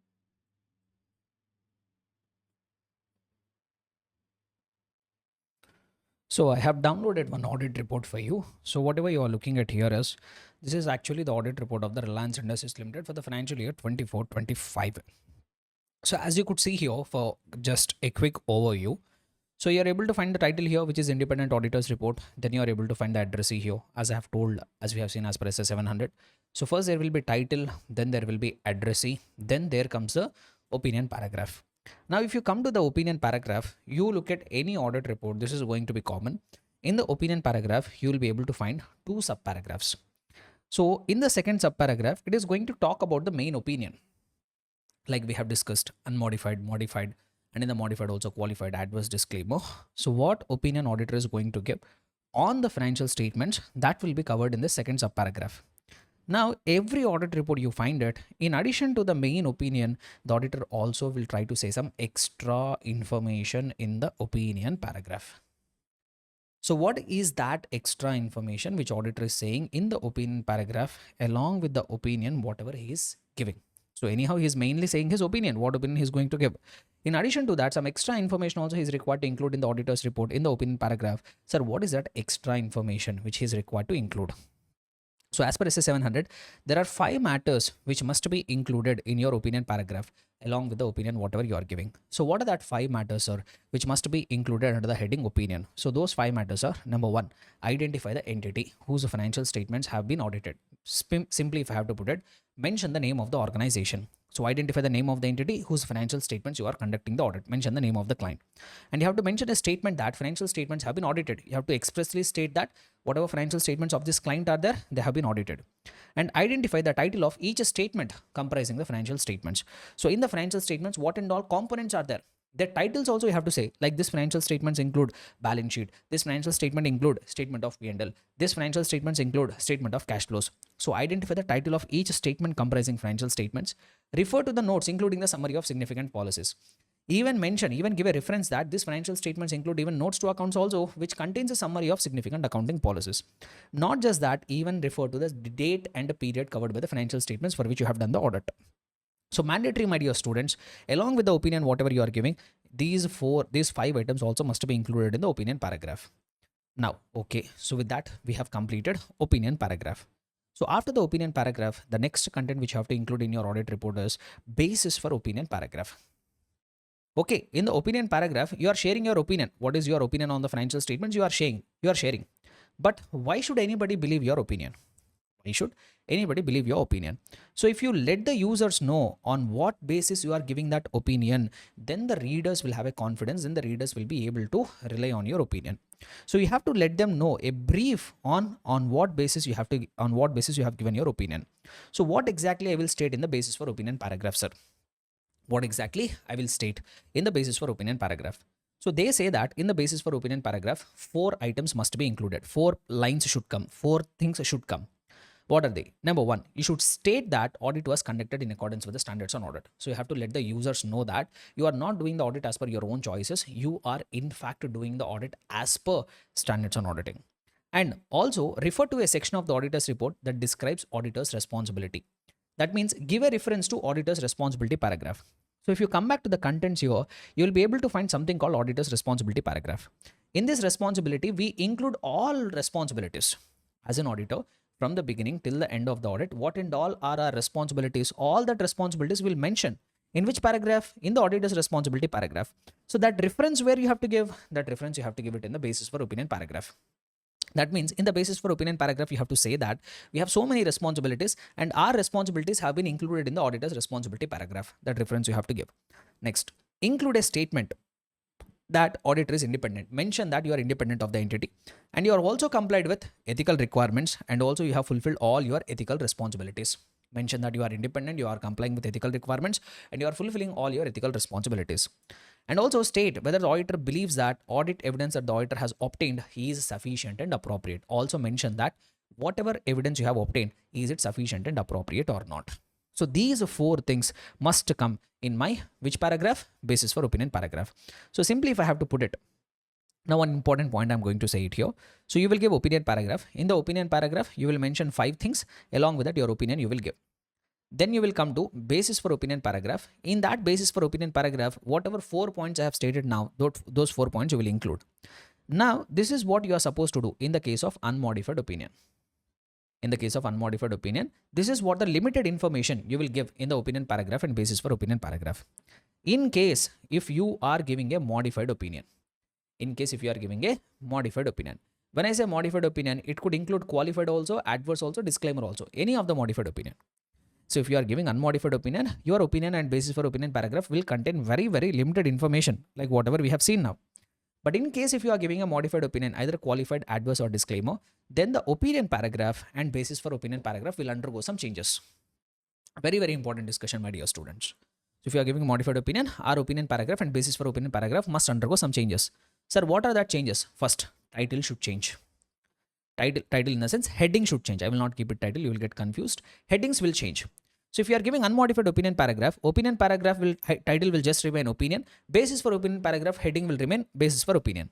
But in case if you are giving qualified, adverse or disclaimer, let us say for example, if you are giving qualified opinion paragraph heading should be changed to qualified opinion and basis for opinion paragraph should be changed to basis for qualified opinion. If you are giving adverse opinion paragraph heading should be changed to adverse opinion, basis for opinion should be changed to basis for adverse opinion. Same thing will apply for even disclaimer of opinion also. So opinion title should be changed to disclaimer of opinion and basis for disclaimer of opinion you are supposed to change. So first thing, headings should change. Number 2, second thing which should change is, so in the basis for opinion paragraph, in the basis for modified opinion paragraph, you will mention these 4 things, that 4 basic things, like you are doing the audit as per standards, you comply with ethical requirements, that 4 basic things will come. In addition to that 4 things, reasons why you are giving a modified opinion, that could be either qualified, adverse, disclaimer, because of what reasons you are giving a modified opinion, those reasons also required to be explained in the basis for opinion paragraph. When guys, when you are giving a modified opinion. So we'll change the title. Along with that, in the basis for opinion paragraph, basis for opinion paragraph will undergo numerous changes in case if you are giving modified opinion. And if you have to summarize that change in single line because of whatever reasons you are giving a modified opinion, that reasons also you are required to include in the basis for modified opinion paragraph. Sir, what exactly are the changes which I have to make in case if I am giving a modified opinion to my basis for opinion paragraph? To know that, once again, we have to go to SA 705. So let us go to SA 705 and see what changes we are required to make to our basis for opinion paragraph. So where is it? Right. Here it is. So form and content of the auditor's report when the opinion is modified. As I have told, opinion paragraph and basis for opinion paragraph headings will change. Now, especially in the basis for opinion paragraph, what you should do. Here also you have to change the heading. Basis for opinion to basis for qualified opinion, basis for adverse opinion, basis for disclaimer of opinion. Next. And within that basis for opinion paragraph, you have to include a description of the matter giving rise to modification. Because of what reason you are modifying your opinion, that you have to explain in a detailed manner. Sir, what exactly I have to describe? So you are saying because of what reasons I'm giving a modified opinion, that I have to describe it. But how, sir? That guidance also they have given it here. So if there is a material misstatement relating to amounts, if you are modifying your opinion because some amounts are misstated, figures are misstated, then the auditor shall include in the basis for opinion a description and a quantification also. Just saying that misstatement is there in so and so item alone will not be enough. Even you have to quantify amount of the misstatement also you have to include in the basis for opinion paragraph. Let us say if I found that in the purchases there is a misstatement, that's why I'm giving modified opinion. And in the basis for modified opinion paragraph, if you just say there is a misstatement in the purchases alone, it will not be enough. Even you have to tell what is the amount of that misstatement, quantification you are required to do, unless it is impracticable. If it is highly impracticable for you to determine the amount of the misstatement, you can ignore. To the extent possible, you have to quantify the amount of the misstatement and include that amount. If not practicable to quantify, mention the same. If it is highly impracticable, say that it is impracticable for you. You are unable to determine that amount of misstatement. Next, in case if you are modifying your opinion because of narrative disclosure, as I have told, misstatement need not be always in figures. Misstatement can also be in notes to accounts. So in case if you are modifying your opinion, and why you are modifying your opinion is not because of any amount there is a misstatement, there is a narrative disclosure. Whatever explanation they have given in the notes to accounts, their misstatement is there. That's why you are modifying opinion. In that case, you have to include in the basis for opinion paragraph how that disclosures are misstated. What wrong explanation management has given. Explain it. Don't just say so and so note has been misstated. No, mention what wrong things they have done in that explanation. Next, in case if you are modifying your opinion due to non-disclosure, see sometimes management might not give the actual disclosure, then also you can modify. So if you are modifying your opinion because of non-disclosure, discuss that non-disclosure. First go and discuss that non-disclosure with the top level management, with those charged with governance. Describe in the basis for opinion paragraph what kind of information has been omitted. Let us say, for example, management did not give some disclosure regarding fixed assets. That's why you are modifying. First, what I will do, discuss with those charged with governance. Then mention in your audit report in the basis for opinion paragraph, say that a disclosure regarding fixed assets has not been given. That alone will not be enough. Unless prohibited by law or regulation, include omitted disclosure. Whatever disclosure management has omitted to give, that disclosure you give it in your auditor's report, unless prohibited by law or regulation. If there is a restriction in law and regulation to not give disclosure, don't do it. If it is not prohibited by law and regulation, whatever disclosure management has omitted, that you include in your audit report. Able to understand, my dear students? So if you are modifying your opinion due to non-disclosure, first discuss with those charged with governance, and in the basis for opinion section, tell what nature of that omission, unless prohibited by law or regulation, include that omitted disclosure also. Similarly, you can also modify your opinion because you might not be able to obtain sufficient and appropriate audit evidence. As we have seen, if you are unable to obtain sufficient and appropriate audit evidence, then also you can modify. Or then also either you can give qualified or disclaimer, right? So in case if you are modifying your opinion because you are unable to obtain sufficient and appropriate audit evidence, include in the basis for opinion what are the reasons, what has caused you not to obtain that audit evidence. Explain that. Next, if the auditor expresses qualified or adverse opinion, the auditor shall amend whether audit evidence obtained is sufficient and appropriate. Nothing but in the basis for opinion paragraph, there will be fourth content, right? There will be what am I doing?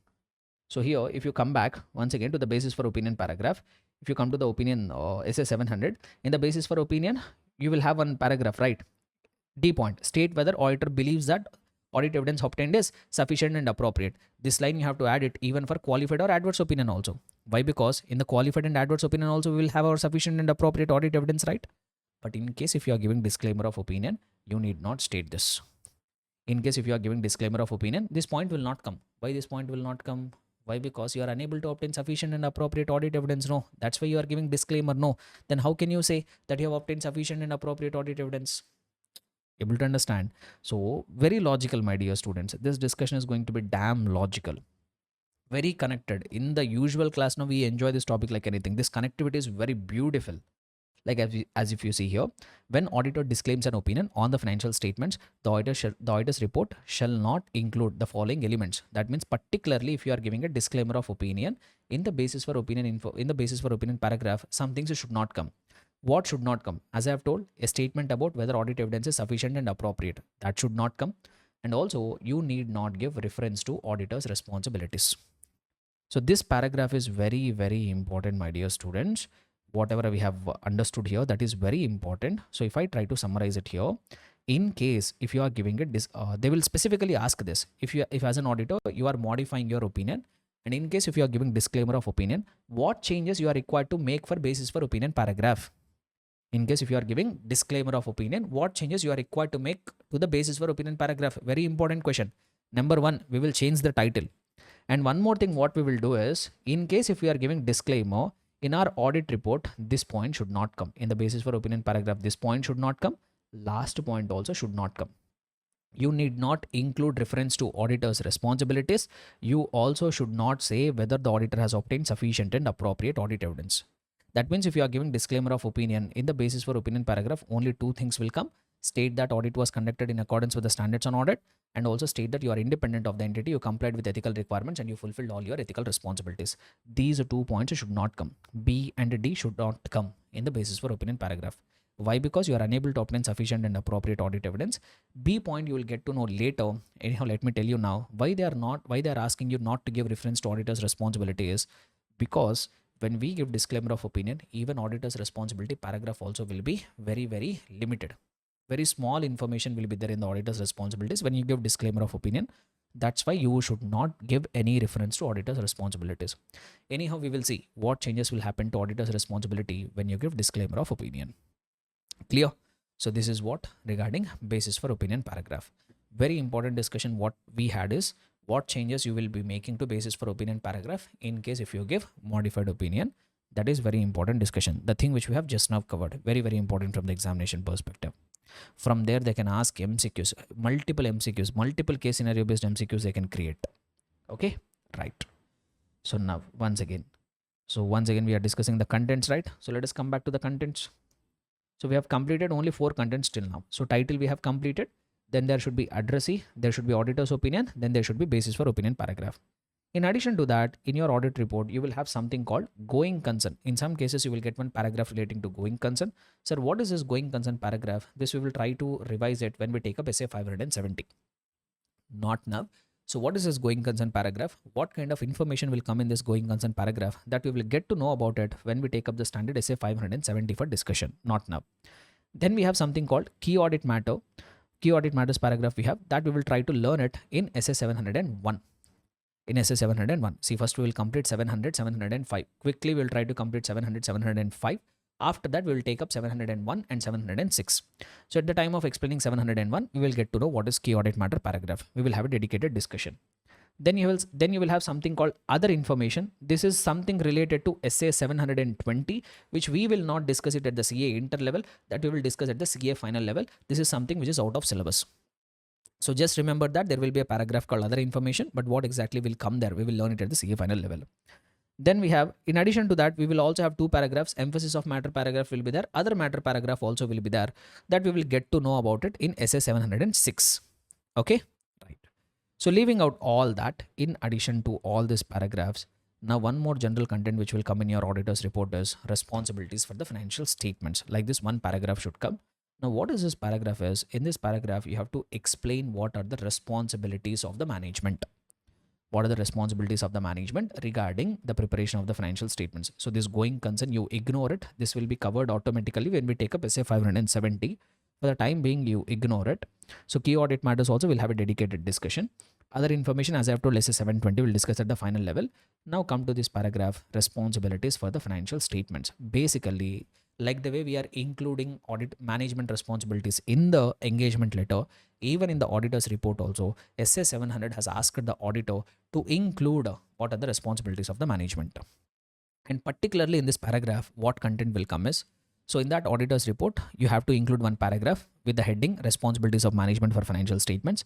So which responsibilities I have to say? Very simple. You have to say in that paragraph that management is responsible for preparation of financial statements.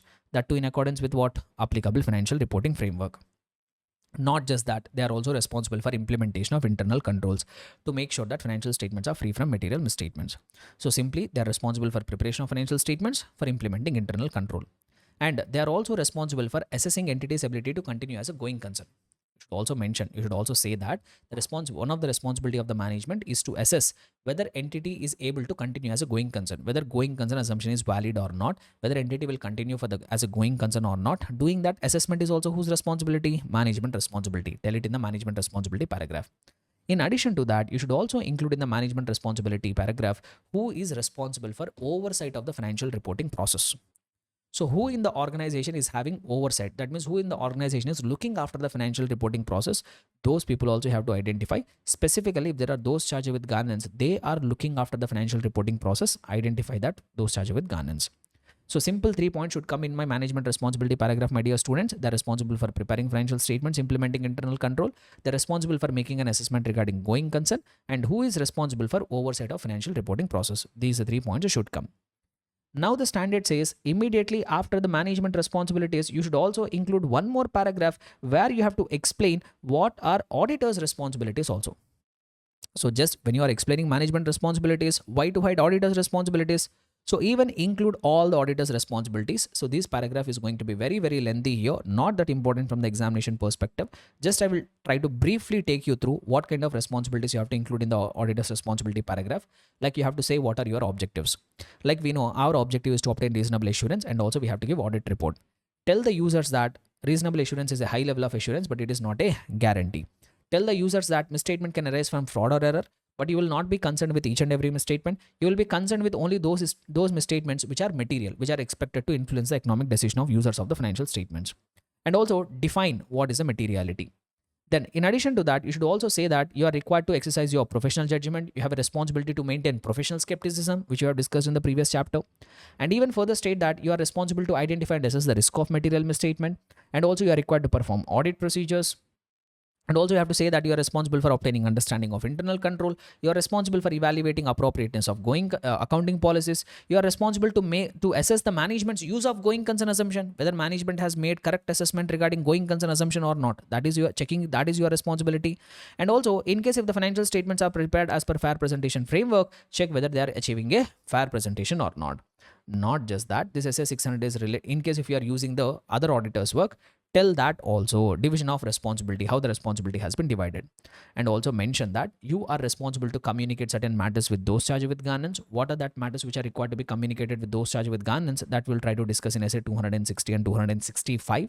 And also state that and also have a responsibility to communicate with those charged with governance regarding compliance with ethical requirements in case of listed entities. And also if you have any key audit matters, those are also required to be communicated. So these are all communication. That means basically auditor is having some communication requirements with those charged with governance. Sir, what are that communication requirements? This you need not study here separately. All these communication requirements will be covered in respective standards. So when we take up SA 260, 265, then you will get to know A and B. When we take up SA 701, 705, 706, then you will get to know C. This point you need not specifically refer. You can ignore it. Clear? So like this list of auditors' responsibilities, simply what and all are your responsibilities. That responsibilities also you have to include in the auditor's responsibility paragraph. So then here comes the most important part. See, auditor's responsibility paragraph is not the important, but location of description of auditor's responsibility is very, very important. So where you can describe your auditor's responsibilities, what is the location of description of auditor's responsibilities? Very, very important here. So standard says that you can explain auditor's responsibilities. You can locate that auditor's responsibilities in three ways. Either you can include the auditor's responsibilities within the body of the auditor's report, or you can include the auditor's reporting responsibilities in an appendix to the auditor's report. In case if you are doing it as an appendix, you have to give a reference to the location of the appendix. Or what you can do is, by a specific reference with the auditor's report to a location of such a description on a website of an appropriate authority where law, regulation, or national auditing standard expressly permit the auditor to do so. Very important. I will take some time to explain it here. Sir, just now you have told us, just now we have gone through auditor's responsibility paragraph, no? There you have seen there are plenty of auditor's responsibilities. So many points are there, no? Sir, where I have to write all these auditor's responsibilities? Standard has given you three options. Option number one, include it within the body of the auditor's report. In the auditor's report only, in under the heading auditor's responsibilities, there itself you include all your responsibilities. Like if you see here, Reliance auditors, what they have done. If you look at the auditor's responsibility paragraph, where is auditor's responsibility paragraph? Like if you see it here, the auditor's responsibility paragraph, they have included all the responsibilities within the body of the auditor's report. You can include it, all your, like whatever we have seen now, all that responsibilities they have included within the body. Now some auditors might feel that, sir, responsibilities are so many. If I include all that responsibilities in the auditor's report, it will look very, very lengthy, sir. Then what option standard has given you is, do one thing. What you do is, include it in the appendix. Include it in the appendix. Sir, what do you mean by that? What do you mean by including in the appendixes? So here what you can do is, instead of writing all these responsibilities in the body of the audit report, just give this heading and say that refer appendix. Attachment. Appendix means attachment. So refer appendix A. So like that, just you can give the reference and all this descriptive information, you can attach one extra page. You can attach an extra page after the completion of the entire auditor's report. So either you can describe all your responsibilities within the body of the auditor's report. If you feel that report is looking very, very lengthy, what you can do is just give the heading, give the reference to the appendix and attach that appendix after the auditor's report so that user can go there and refer it. Or if there is a permission from law, regulation, or standard, what one more option which the standard has given you is, you can give a reference to the website. In case if all your responsibilities are mentioned in some website, let us say for example, if in the ICA website, what and all our auditor's responsibilities are given. So now what you can do is, if it is permitted by law or regulation, instead of including within the body, instead of adding it as appendix, just to give the website link. Visit so and so website, visit so and so link. In that link, you will be able to find all the auditor's responsibilities. You can give that link also. So very, very important point here. What is the location of description of auditor's responsibility? Three options the standard has given. Either within the body you can do it, or you can do it as an appendix, or if there is a permission from law or regulation, even you can give the location of the website where the user can go and refer to that responsibilities. Clear? Able to understand everybody? So that is what regarding location of auditor's responsibilities, location of description of the auditor's responsibilities. Then apart from that, you will also have one more paragraph, other reporting responsibilities. So why this paragraph will be given is, see, till now whatever reporting requirements we have seen, those are all the reporting requirements as per standards on auditing, right? In addition to the standards on auditing, if the governing law of the client imposes some extra reporting requirements, like if you are conducting audit of a company, we will try to prepare the audit report as per standards. But under Companies Act 2013, the auditor might be required to report on some extra points, which we will see in this chapter. So we have some reporting requirements under 143 subsection 1, 143 subsection 3, 143 subsection 11. So we have some reporting requirements. Sir, where auditor will comment on those matters, sir, he can use this paragraph. So apart from standards, if there are any extra reporting requirements in any other laws and regulations, that all reporting requirements he can mention in this paragraph. So after putting all these things, you have to sign the auditor's report. You have to sign it. So if an individual auditor has been appointed, he will sign in his personal name. He will mention his name. In case if the firm is appointed as an auditor, not all partners are required to sign. One partner can sign on behalf of the firm. And while signing, that partner has to mention the firm's name, firm's registration number, his name, his membership number also he is required to mention. Like if you see the extract here, if a firm is appointed, this is how he has to sign it. So he has to mention the firm name, firm's registration number, which partner is signing, his name, his membership number also he is required to mention. So like this, audit report is required to be signed. And along with that, place of signature, the place where you are signing. When I say place you are signing, no need to include the door number, lane, address, all you are not required to do it. Just include the city wherever you are signing the auditor's report. Then after that, even you have to mention the date on which you are signing the auditor's report. The date of the auditor's report is also required to be included. And also, in addition to that, you are required to mention the UDIN also. So to avoid the forgeries, to avoid the misrepresentations by non-chartered accountants, every time today a chartered accountant is signing, he has to go to the UDIN portal and generate a unique number for every signature. That UDIN number is also required to be included, without which a signature is not at all going to be valid. So that UDIN number is also required to be generated. Without this UDIN number, the audit report is not going to be valid. Understood? So these are all the various contents of the auditor's report. Able to understand, everybody? So this is what the most important content from SA 700. So what and all are the various contents of the auditor's report?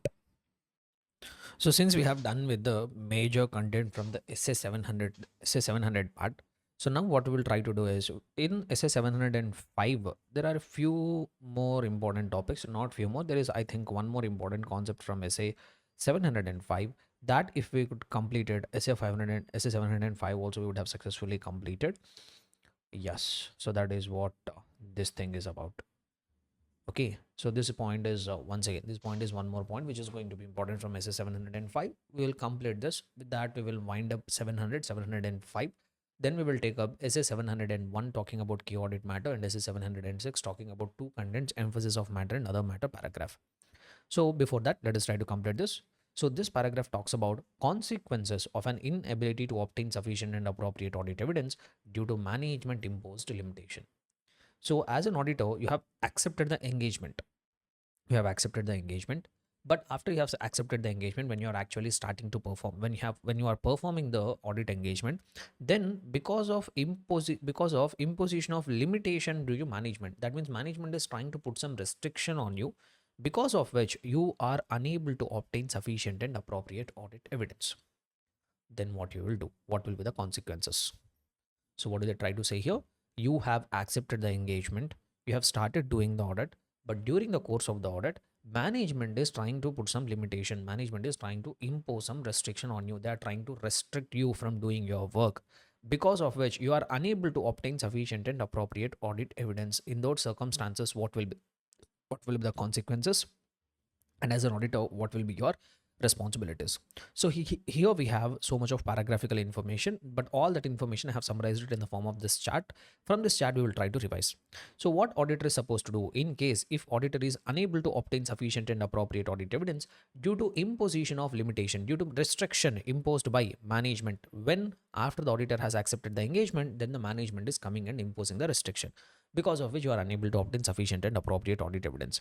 So in those cases, what you are supposed to do? Very simple, straight away step, be a gentleman, go and request the management to remove the limitation. So we'll not take any absurd action. So first what we do, as I've told, behave like a gentleman, go to the management and say, sir, please remove the limitation. With this limitation, I'm unable to obtain sufficient and appropriate audit evidence. So first I will go and request the management to remove the limitation. Now, once you have went and requested the management to remove the limitation, two things can happen. What is it? Number one, management removes the limitation. Management told, okay, sir, we will not trouble you. We will release we will not put any restriction on you. Do the work. Favorable scenario. So 99% of the cases, as I've told you, the clients will not try to mess with the auditors. So 99% of the circumstances, when we go to the management, we request the management to remove the limitation, and management removes the limitation. Management will no longer put the restriction. Then what we will do? Proceed with the audit procedures. Perform your audit procedures, try to obtain audit evidence, continue the audit, give your opinion, complete the audit. Because management has removed the limitation, no. So do your audit in an ordinary way. This doesn't require any separate discussion. Now, when the problem will come? So as a gentleman, you went to the management and requested the management to remove the limitation, but management told, no, we will not remove the limitation. We will not let you do the work. We will put the restriction on you. So you requested the management, but the management is refusing to remove the limitation. Then what you should do? Then standard SA 705 says, first you are required to go and communicate with those charged with garnets. If management is putting a restriction after your request also, if they are not ready to remove the limitation, what you should do? Go to the those charged with garnets, top level management, whoever is there, go and communicate with them. Sir, your management is putting this restriction on me. Please request your management to remove it. So we'll go and communicate with those charged with garnets. And also we will try to perform alternative audit procedure. Okay, management is putting a restriction.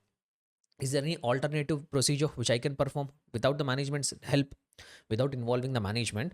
Can I perform any alternative audit procedure to obtain the audit evidence? So whatever it is, think of the viable options. So if the management refuses to remove the limitation, first go and communicate with those charged with governance and perform the alternative audit procedures. Now, even after communicating with those charged with governance, or even after performing alternative audit procedures also, still you are unable to obtain sufficient and appropriate audit evidence.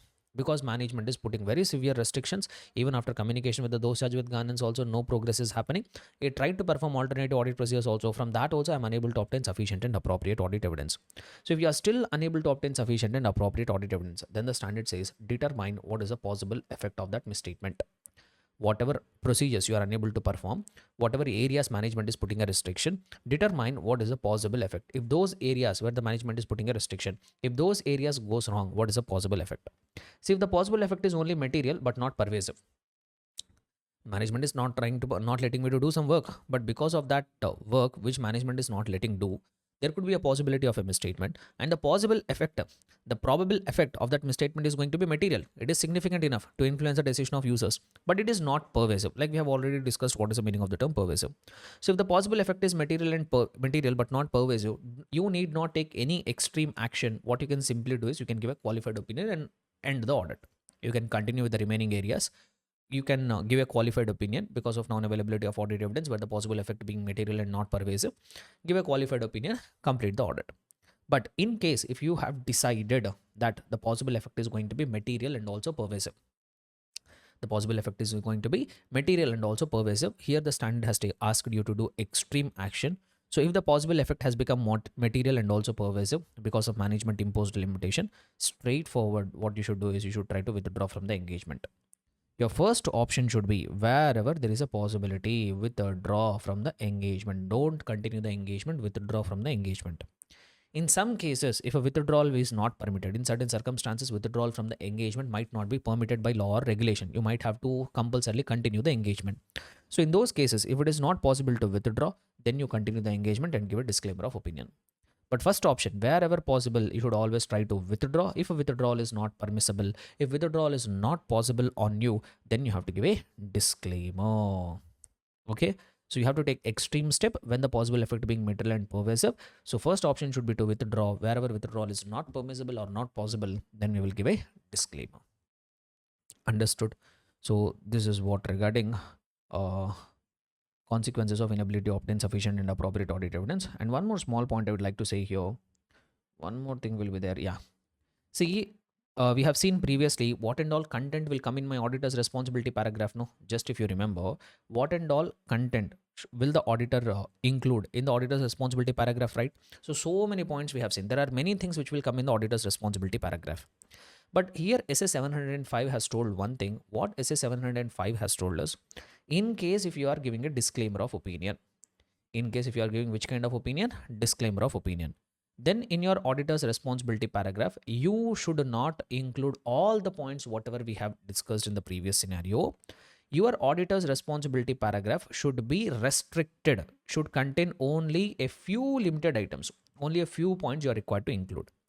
Which means what? So once again, if I show you here, see here, auditor has given, generally auditor will explain all these responsibilities. No, like we are required to obtain absolute assurance, we are required to maintain professional skepticism, we are required to identify necessary risk of material misstatement. So like that, generally auditor's responsibility paragraph will be very detailed, where we explain all our responsibilities.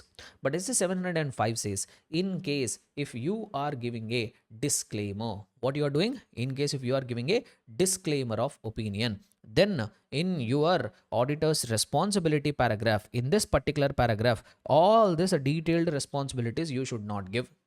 Why, sir? The logic is very simple. If you are giving disclaimer of opinion, means that you are unable to do the audit, right? So that's why you will not be able to fulfill these responsibilities. That's why the standard says, whenever you are giving a disclaimer of opinion, don't include all these responsibilities. We will tell you a few points that only you include in the auditor's responsibilities. Sir, what are they? So if you look at the terminology here,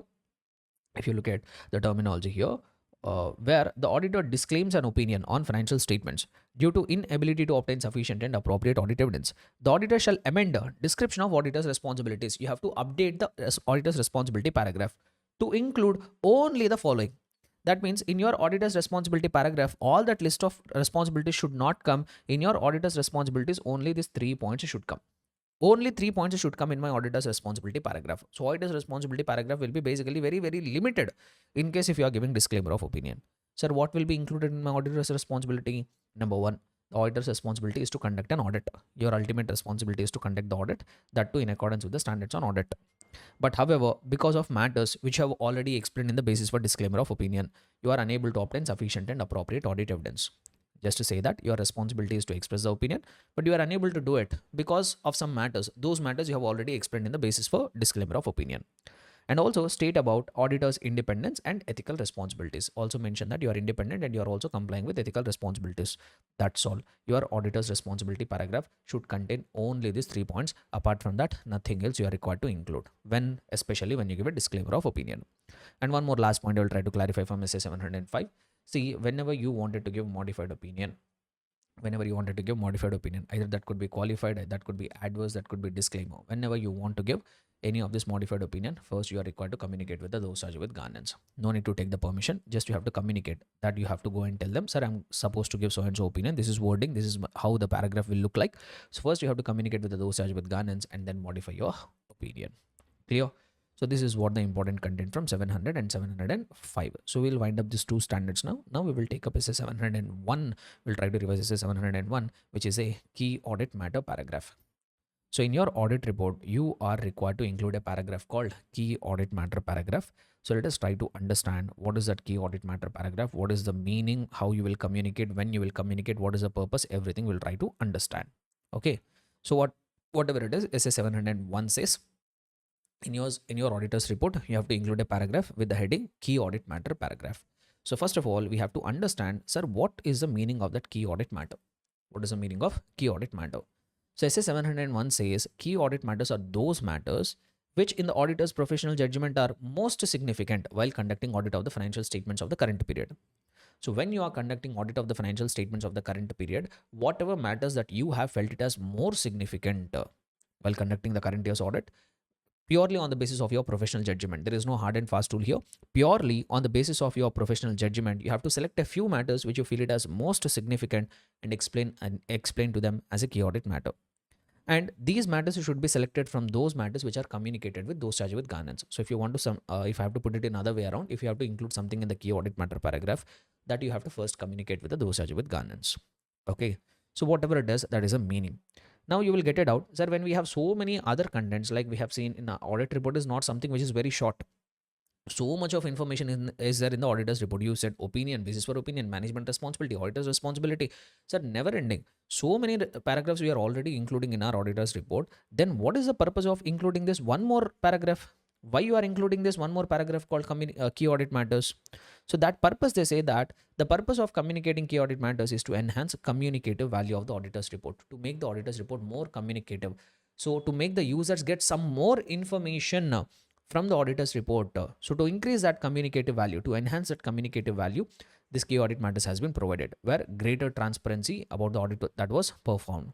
And also it provides additional information to intended users to assist them in understanding those matters that in the auditor's professional judgment are most significant.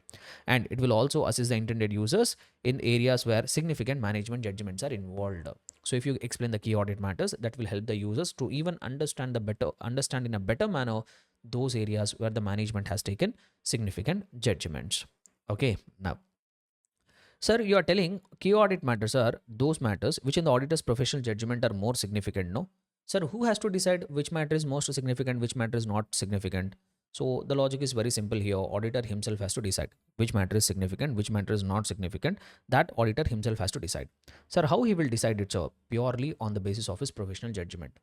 That means auditor has to use his knowledge, experience and training, and using his professional judgment from the audit, he has to apply his mind and select key audit matters. There is no hard and fast rule anywhere which says this is always a key audit matter like that. It's nothing like that. So that is completely your professional judgment. But it will be wrong for the standard to leave completely everything on the auditor, right? At least the standard should guide them what factors he has to consider when deciding whether a matter is a key audit matter or not. So there could be plenty of issues which auditor might have come across, right? So out of all that matters, which matter is a key audit matter or not, how the auditor will decide, sir? Agreed, professional judgment, but the standard should at least help them, right? They should at least tell them what factors he will consider. Or if I put it in other way around, in what kind of areas he has to go and search for key audit matter, that standard should have explained. No. So the standard has given that guidance. So standard has told that these are the matters which you are required to consider significant attention. That means if you want to select the key audit matters, you can start taking the following factors into mind. Or if I put it in other way around, you can start looking for key audit matters in these three kind of areas. Sir, which kind of areas? In those areas where there is a high risk of material misstatement. So generally in the items of the financial statements, there will be multiple areas. Okay. Not every area will have a equal risk of material misstatement. Some areas will have high risk of material misstatement. So you can select those areas as key audit matters where there is a risk of high material misstatement. Or you can select the key audit matters from those areas where significant judgments are involved. Those areas where so many judgments are involved, like depreciation, provision for bad and doubtful debts. These are the areas where judgments will be involved, right? So you can select the key audit matters from those areas where significant auditors' judgments relating to financial statements are involved. And not just that, the effect of audit on significant events or transactions. Even you can select the key audit matters from any significant event or transaction which have taken place during the current year. Like any acquisition has taken place, any merger has taken place, any amalgamation has taken place. So you can also select key audit matters from those areas. Okay, right. So like this, these are the areas where you are required to go and communicate the way where you can go and select search for key audit matters. Now, one small doubt here, sir, is key audit matter paragraph required to be included in the audit report? Is it applicable for each and every company, each and every entity? The answer is no, my dear students. For the time being now, key audit matter paragraph has not been made mandatory for each and every company. So today only a handful of companies auditors are required to include the key audit matter paragraph in their auditor's report. Sir, where the communication of key audit matters is mandatory. So here you will be able to find it. So if you see here, whenever you are conducting audit of general purpose financial statements of listed entities, which entities? Listed entities. So if you are conducting audit of general purpose financial statements of listed entities, then you are required to communicate the key audit matters in the auditor's report. Then it is mandatory. If you are conducting audit of a listed company, mandatory. Sometimes your client might not be a listed company, but some law or regulation may ask the auditor to communicate key audit matters. Then also you have to do it. So listed company, mandatory. Sometimes even though it is not a listed company, some law or regulation may make it mandatory to communicate the key audit matter. Then also you have to communicate. Next. So here also you are able to find it here. Law or regulation may require communication of key audit matter. In other cases, the auditor may also decide to communicate key audit matter for other entities. For rest of the organizations, it is completely up to auditor's choice. So three things here, the summary of this entire paragraph. If you are conducting audit of a listed company, compulsory. If there is a requirement of law or regulation, then also it is compulsory. In other entities, let the auditor himself will decide. So if the auditor feels that there is one very big company, not public company, not a listed company, not even required by law or regulation, but if he feels that here stakeholders are very much interested to know about key audit matters, or if the auditor felt that if I communicate key audit matters in this organization, the users will get benefited, then he can communicate it. But in two cases, it is mandatory. Listed and when there is a legal or regulatory requirement. And few more things here. If you come back to once again, I say 705. 701. Right. Okay. So we have seen what is the meaning of the key audit matter, what is the purpose of communicating the key audit matter, from which areas you have to determine the key audit matters, and also where it will become applicable. Now, communicating key audit matters is not a substitute for certain things. Very, very important point here. This point. Communicating key audit matters is not a substitute for certain things. So they say that communicating key audit matters is not a substitute for three things. Listen carefully. If you are communicating key audit matters, that communication of key audit matters is not a substitute. That means it is not an alternative for three things. What are the three things for which it is not a substitute for? Number one, communicating key audit matters is not a substitute for giving a disclosure in the financial statements by the management as per the applicable financial reporting framework. Communicating key audit matters is not a substitute for giving a modified opinion. And also, communicating key audit matters is not a substitute for material uncertainty relating to going concern paragraph required as per SA 570. Okay. So three things here, my dear students. Communicating key audit matters is not a substitute. That means it is not an alternative for three things. What are they? Number one, it is not a substitute for disclosure in the financial statements, which is required to be given by the management as per applicable financial reporting framework. It is not a substitute for giving a modified opinion. It is also not a substitute for going concern paragraph required as per SA 570. See, if I try to give the context, what exactly this means is, let us say, for example, management, some company X Limited is there. You are conducting audit of that entity. Who is required to prepare financial statements? Management. Who is required to give all the disclosures in the financial statements? That means who is required to give explanations in the notes to accounts? Once again, management. Now, management of this company prepared the financial statements. After preparing the financial statements, they have realized that in the notes to accounts, they have not added one disclosure. They forgot to give one explanation. Can they now come and request the auditor, sir, we forgot to give some disclosure in the financial statements in the notes to accounts. You do one thing, anyhow, you will give key audit matter paragraph in your auditor's report. No, whatever disclosure that we have forgot, that you include it in the key audit matter paragraph.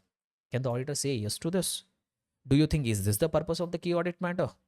Do you think key audit matter paragraph has been introduced so that if the management forgets something, they can come and request the auditor to include it? No, my dear students. If some disclosure is required to be given by the management in the financial statements, that has to be given by the management only. Key audit matter is not a substitute for that. Auditor should not accept to it. Similarly, let us say, for example, you are conducting an audit of financial statements. You find a material misstatement. You found a material misstatement. When you found a material misstatement, what should be your course of action? So we all know that when I found a material misstatement, my course of action should be to give a modified opinion. Yes or no? Can the auditor say, instead of giving a modified opinion, I will highlight it, I will communicate in my key audit matter paragraph? Can he say that? Do you think his key audit matter paragraph has been given as a substitute for giving a modified opinion? Instead of giving modified opinion, you explain it in the key audit matter paragraph. Do you think is that the purpose? No. And also, key audit matter paragraph is not a substitute for material uncertainty relating to going concern. So in the financial statements, in the auditor's report, there is one paragraph called material uncertainty relating to going concern, which we will discuss in the SA 570. Whatever information that has to go to material uncertainty paragraph, that should go to material uncertainty paragraph only. The auditor cannot say whatever information that I am required to include in my material uncertainty paragraph, that I will include it in the key audit matter paragraph. You can't say it. So whatever information should go to material uncertainty paragraph, there only it should go. Whatever information that should come to key audit matter paragraph, here only it has to come. It is not a substitute. So like this, key audit matter is not a substitute for these three things. And also they say one more thing. When the auditor is explaining the key audit matter, he is not giving any separate opinion on any of the matter. He is not giving any separate opinion on any of the matters. Just he is letting you know what and all procedures he has performed, how he has tackled the difficult areas. That itself they are saying here, they are not giving any separate opinion on any of the matters, right? So he's not giving any separate opinion on any of the matter. Now coming forward, so this paragraph we have completed. Communicating key audit matter is not a substitute. Next, here also, whatever matters you want to communicate in the key audit matter paragraph, those matters are required to be communicated with those charged with governance. So whatever matters that you have determined to be key audit matter. And one more point here, in case if you have conducted the audit but you are unable to identify any key audit matter, then even you have to mention the fact that there are no key audit matters. So this is one important point here. Let us say, for example, you are conducting audit of listed entity. Now you have completed the audit, you are preparing audit report, you are required to include key audit matter paragraph. But you have started making analysis. See, after doing all the audit also, still I am unable to find out anything which is very significant. Then what you should do, then you have to include the key audit matter paragraph. In that paragraph, you have to say there are no key audit matters. In that paragraph, you have to specifically say there are no key audit matters. Clear, everyone? And one more thing here, one more point I would like to add here. With that, we will end SA 701. In case if you are giving a disclaimer of opinion, which opinion? In case if you are giving a disclaimer of opinion, then your audit report should not contain key audit matter paragraph. Very specifically they have told it here. In case if you are giving a disclaimer of opinion, even though you are conducting audit of listed entity, but still in that listed entity, if you are giving a disclaimer of opinion, our audit report should not contain key audit matter paragraph. You should not include that paragraph at all. So this is one more change we have to do to our audit report. In case if we are giving a disclaimer of opinion, it should not contain any key audit matter paragraph. So with this, we have successfully completed SA 701 also. Right. So since you have completed SA 701, now we will try to do SA 706. Very simple standard, very small standard, which we will talk about two contents in the auditor's report. Number one is emphasis of matter paragraph, and the other one is other matter paragraph. So SA 706 is a standard which is going to talk about two contents. Number one, emphasis of matter. Number two, other matter paragraph. So let us try to understand what is this emphasis of matter paragraph, what is this other matter paragraph. So first I will try to talk about emphasis of matter paragraph. Sir, what is this emphasis of matter paragraph? The term emphasize, emphasis, which means to highlight. What is the meaning of the term? The general meaning of the term emphasis, emphasize means what? To highlight. So the name itself says you are highlighting something in your auditor's report. So if I tell you the meaning, if I tell you the definition, when we will use the emphasis of matter paragraph, they say that who will prepare financial statements? Management, right? So management has prepared financial statements. Management has prepared the financial statements. In the financial statements prepared by the management has already presented and disclosed, and information has been adequately presented and disclosed in the financial statements. In the financial statements which management has prepared, the management has not committed any mistake. There is some matter for which they have given adequate presentation and disclosure. Let us say, for example, there is a contingent liability. This company is going through court case and they have explained about that contingent liability in their note number 27. So the management in the financial statements, whatever they have prepared, without their mistake, they have adequately presented and disclosed an item. There is no mistake on the management part. But as an auditor, I felt that even though the management has already presented or disclosed that item in the financial statements, but since each and every user may not go through the entire financial statements, some users might miss out on this important information which is regarding contingent liability. So I felt that this matter which is already presented or disclosed in the financial statements, it is very fundamental to users' understanding of the financial statements. It is very much fundamental to the users of the financial statements. So I felt that there is a need to highlight this information to the users. Sir, how can I highlight, sir? Can I highlight it by giving modified opinion? No, you can't do it. Sir, then how can I highlight the standard rule? Do one thing. In your audit report, use a paragraph, emphasis of matter paragraph. Like this, use one paragraph. And whatever matter you want to highlight, that you can highlight it in this matter. So you can say that I can write it here in this typical scenario. I want to make sure that each and every user goes through that contingent liability. There is no fault on the management. Management did not do anything wrong. They did not hide anything from the shareholders. Clearly, they have adequately presented and disclosed about that contingent liability in their financial statements. There is no fault on the part of the management. But this matter is very, very fundamental to users' understanding. I want to highlight it somewhere in my auditor's report. What you can do?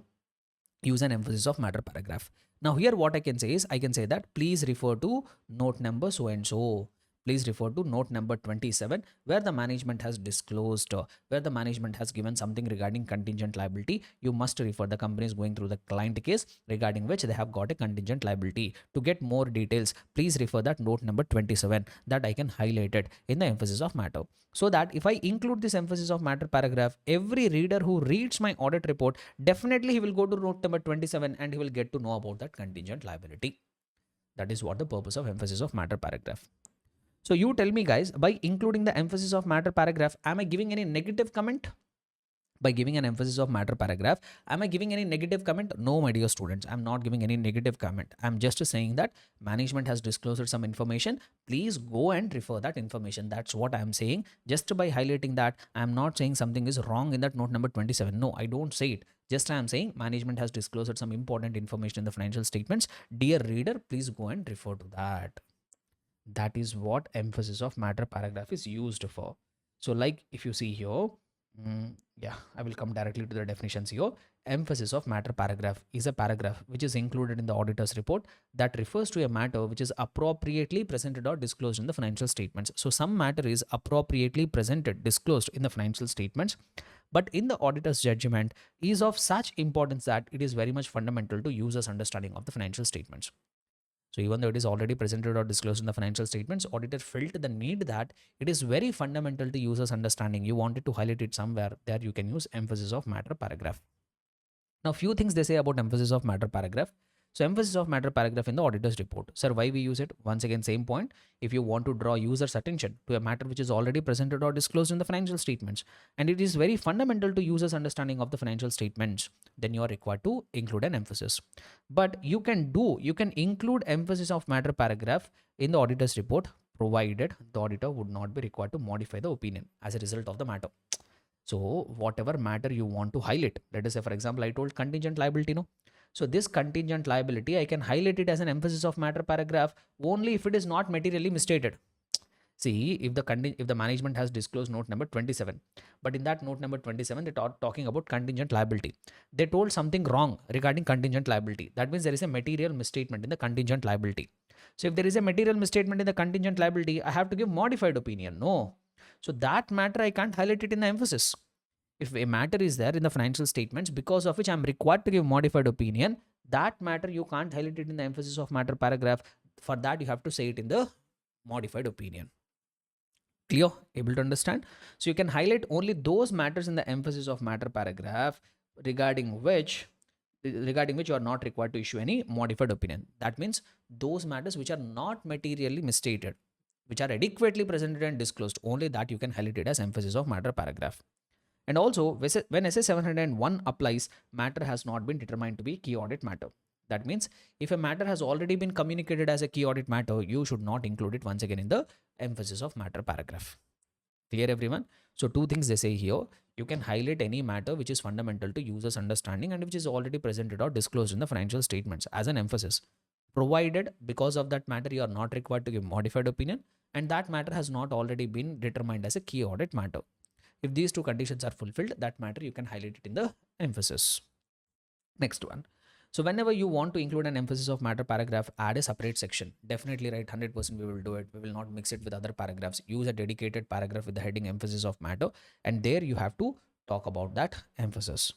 So when the auditor includes an emphasis of matter paragraph, the auditor shall include the paragraph within a separate section of the auditor's report with a separate side heading, emphasis of matter. Don't club it with other paragraphs. Give a separate heading.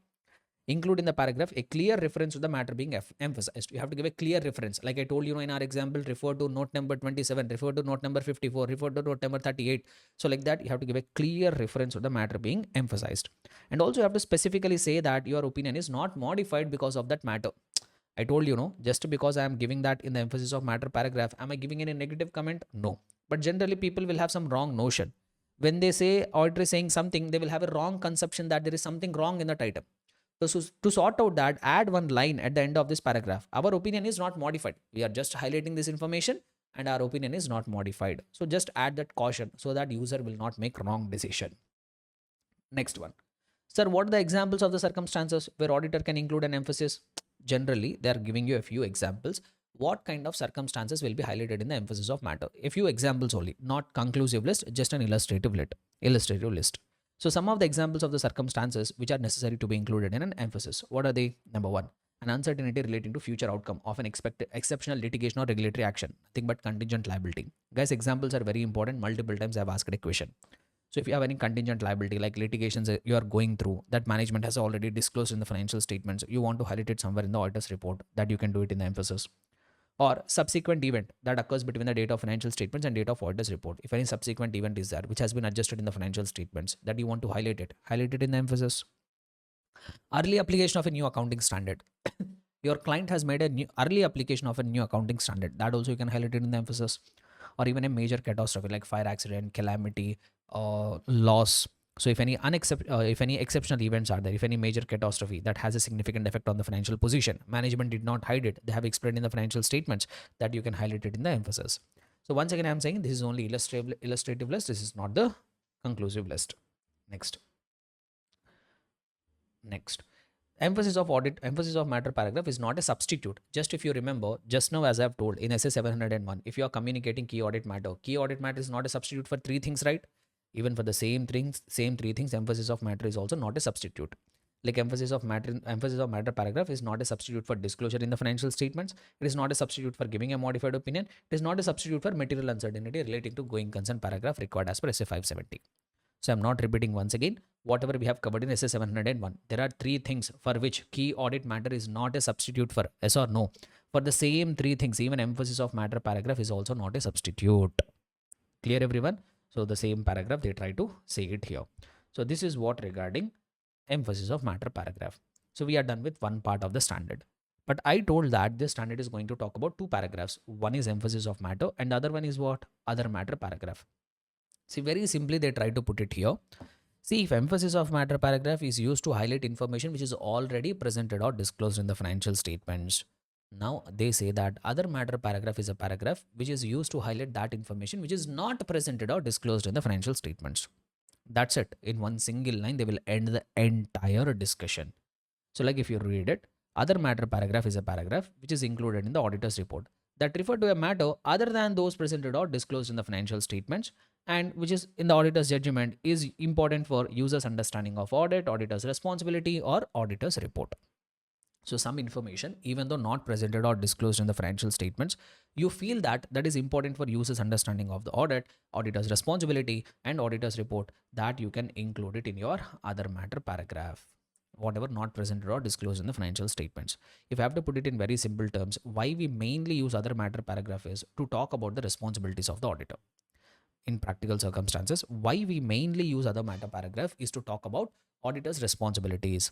Like for example, if last year audit was not done by you, if corresponding figures are not audited by you, you want to tell that, you can say it in the other matter paragraph. Or you want to say that one of the branches one of the branches is not audited by you. You want to say that I did not do audit of one of the branches. For one of the branches, separate auditor is there. For that, you can use other matter paragraph. Or if there are any unaudited branches, so and so unaudited branch is there, that you can include it in your other matter paragraph. So mainly, auditor will use other matter paragraph to explain about his responsibility related matters, any additional responsibility taken or any reduction in the responsibilities. So that's what they say here. Other matter paragraph in the auditor's report. Sorry, my dear students. So if the auditor considers it necessary to communicate a matter other than those that are presented or disclosed in the financial statements, which is relevant to users' understanding of audit, auditor's responsibilities, or auditor's report, that you can include it in the other matter paragraph. And you can include that matter in the other matter paragraph when it is not prohibited by law or regulation, and also when the matter is not a key audit matter. Why? Because if the matter is already a key audit matter, that we will explain it in the key audit matter only. Why we will bring it once again to the other matter paragraph? So you can explain about something in the other matter paragraph when it is not prohibited by law or regulation and the matter is not determined to be a key audit matter. Like the way we are including the emphasis of matter paragraph in a separate paragraph, even other matter paragraph, for that also we have to dedicate a separate paragraph for that. And one more last important thing, if you want to communicate other matter paragraph or emphasis of matter paragraph, first you have to go and communicate with those charged with governance. Like the way if you want to include key audit matter, we are going and communicating with those charged with governance. No, in the same manner, if you want to include emphasis of matter paragraph or other matter paragraph, first you have to go and communicate with those charged with governance. But once again, you have to be pretty careful here. They are not asking you to get the permission. They are only asking you to communicate. That's all. Just go and communicate. No need to get any permission. Clear and comfortable, everybody? So this is what regarding 4 standards. Understood? Comfortable, everybody? Right. We are going to now talk about, till now we have seen the reporting requirements under the standards on audit. So now we will see some reporting requirements under 143, section 143 of the Companies Act. So under 4 sections we have reporting requirements, subsection 1, subsection 3, subsection 11 and subsection 12. So first we will try to cover reporting requirements under 143 subsection 1. Here we have 6 matters on which we are required to report. Very many times they have tested it, and this they will test also. This is having a scope for testing. So the 6 points which are required to be commented by the auditor, reported by the auditor under 143 subsection 1 are as follows.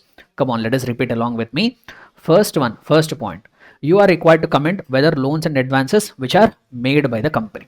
So first point is regarding loans and advances, and they're telling made by the company. When I say made by the company, given by the company or received by the company? Loans and advances which are given by the company to the others. If they are telling it on the basis of security, if they have told that they have given the loans and advances on the basis of the security, whether they have been properly secured. What do you mean by properly secured? When we can say a loan is properly secured?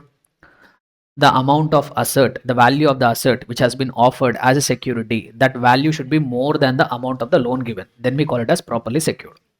So whether loans and advances which are made by the company to others, if they are given on the basis of security, then we should check whether they are properly secured or not.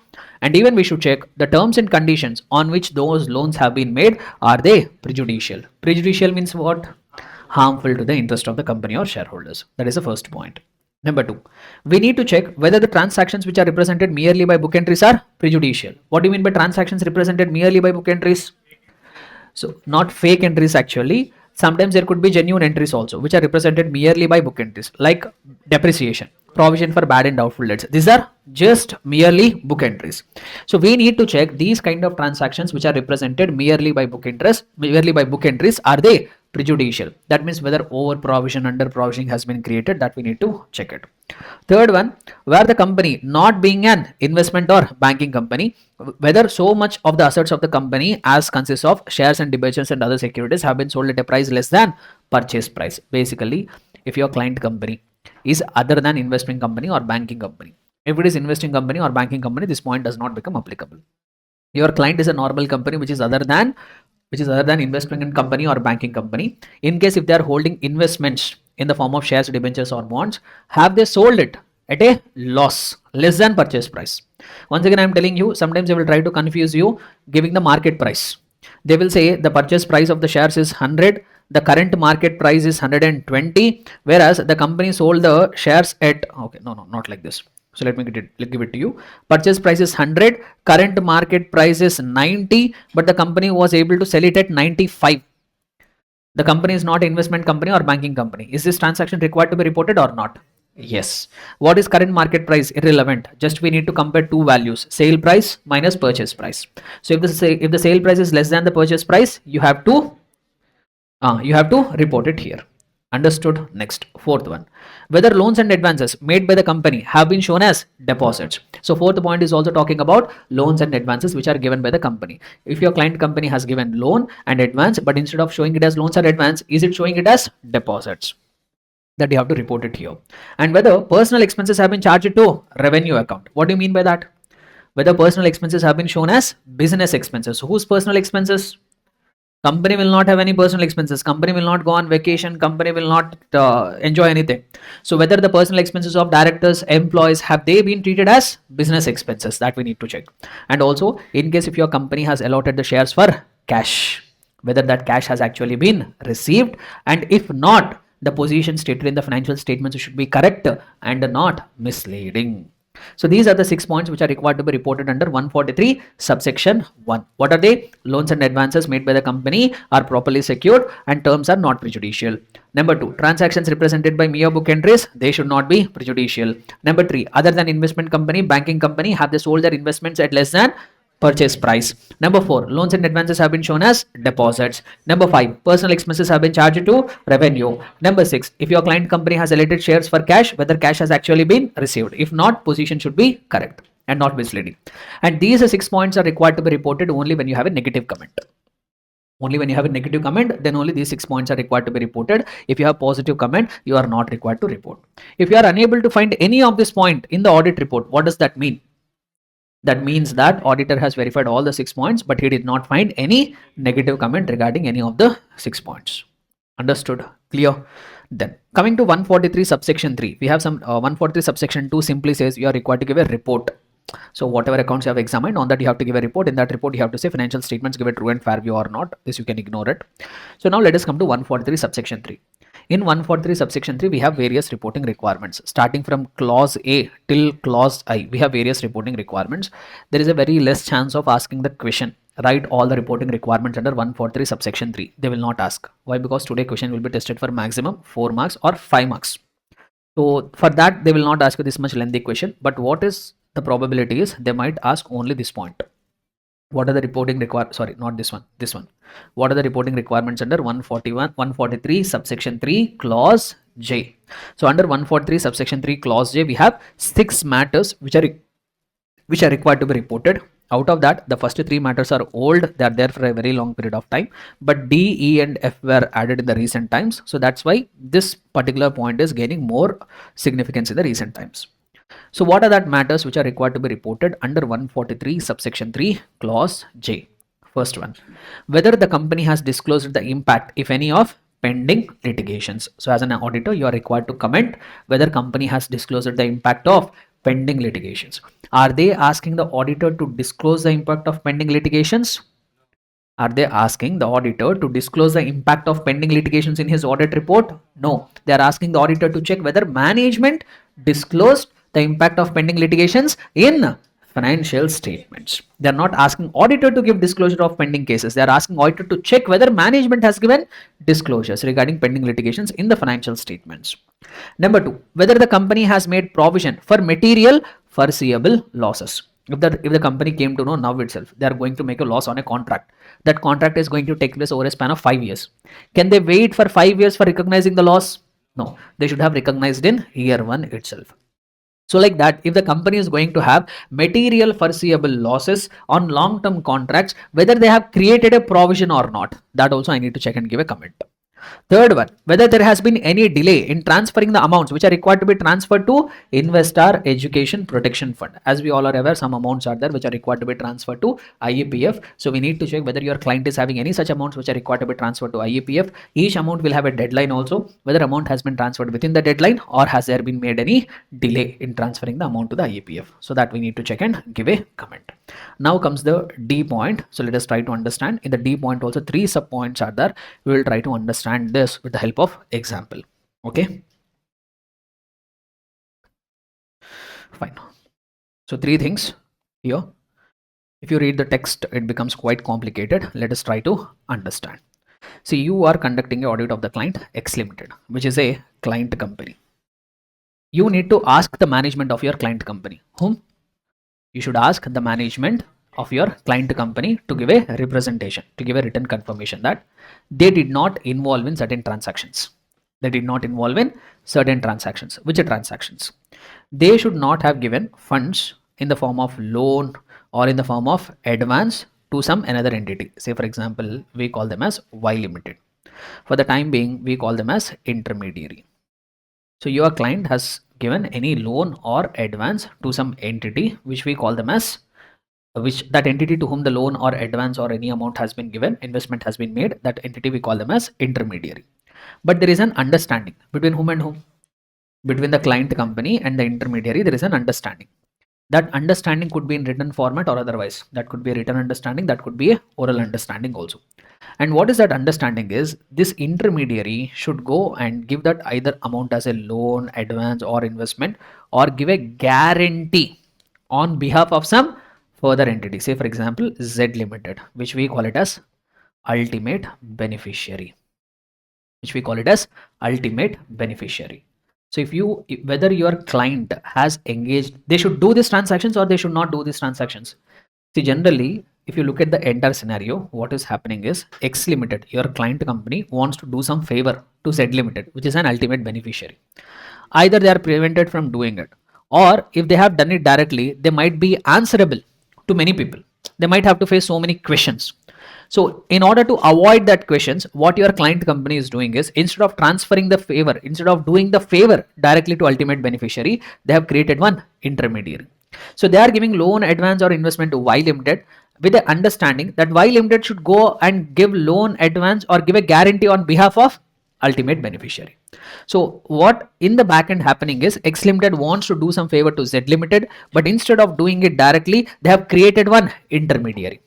Is it misleading or not? Should they do it or should they not do it? They should not do it. So you should ask your client's management to give a written representation that they did not do these kind of transactions. They have not given any loan or advance to another entity with an understanding where that intermediary should go and further give a loan or advance or give a guarantee on behalf of ultimate beneficiary. They did not indulge in these transactions. Ask the management of your client company to give a written confirmation. That is the first point there. Second point, if you come to the second point, what they say here is, say for example, you are conducting audit of the client X Limited. Once again, this is your client company. Now here also from your client company, you should ask some confirmation that they did not do certain transaction. Which kind of transaction? That your client company has received some loan or advance from another entity. Say for example, A Limited, which we generally call it as funding party. Which we call it as what? Funding party. Here your client has received. So from funding party, and between the funding party and your client company, there is an understanding. That understanding could be in writing or it could be in otherwise. What is that understanding is whatever money that your client has received, they have to either go and give it as a loan or advance or give a guarantee on behalf of some another entity be limited, which we here call it as ultimate beneficiary. You tell me, should your client indulge in these kind of transactions? Here what is happening? Some entity wants to do favor to another entity. In our example, funding party wants to do some favor to ultimate beneficiary. But to facilitate the transaction, your client is acting as a mediator. Should they do it or should they not do it? So ask the same from the management that they did not indulge in these kind of transactions. So first point, they should not have created any intermediary. I'm not visible now. You did not tell me only here. Half of the face is not visible. Right. Yeah. So in the first point, they have told that you should not be creating any intermediary by which you are doing a favor to ultimate beneficiary. Second case, you should not act as a intermediary. So you should not indulge in these kind of transactions. Ask the management to give a confirmation that they have really not done it. So if you go and ask the management, they will give you confirmation, but will you blindly believe it? No. So now what the third point says is, first you go and ask the management to give that written representation. Okay, management will give it. Now what you should do is you should perform some audit procedures, whatever you find it as reasonable and appropriate, and you should comment nothing has come to your notice that has caused them to believe that representations under clause 1 and clause 2 contain any material misstatement. So if you go and ask the management to give confirmation, they will give confirmation, but you perform some procedures, whatever you feel it as appropriate, and determine whether there is any thing which is coming to your notice which makes you doubt that representation.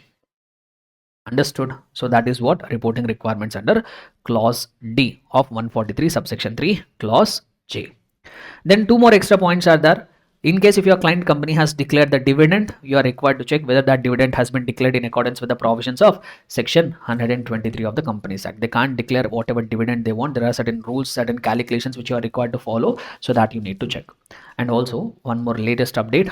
Your client should be using accounting software. Starting from the 1st of April 2024, they should be using an accounting software which is having a feature of recording of audit trail. So what is basically audit trail?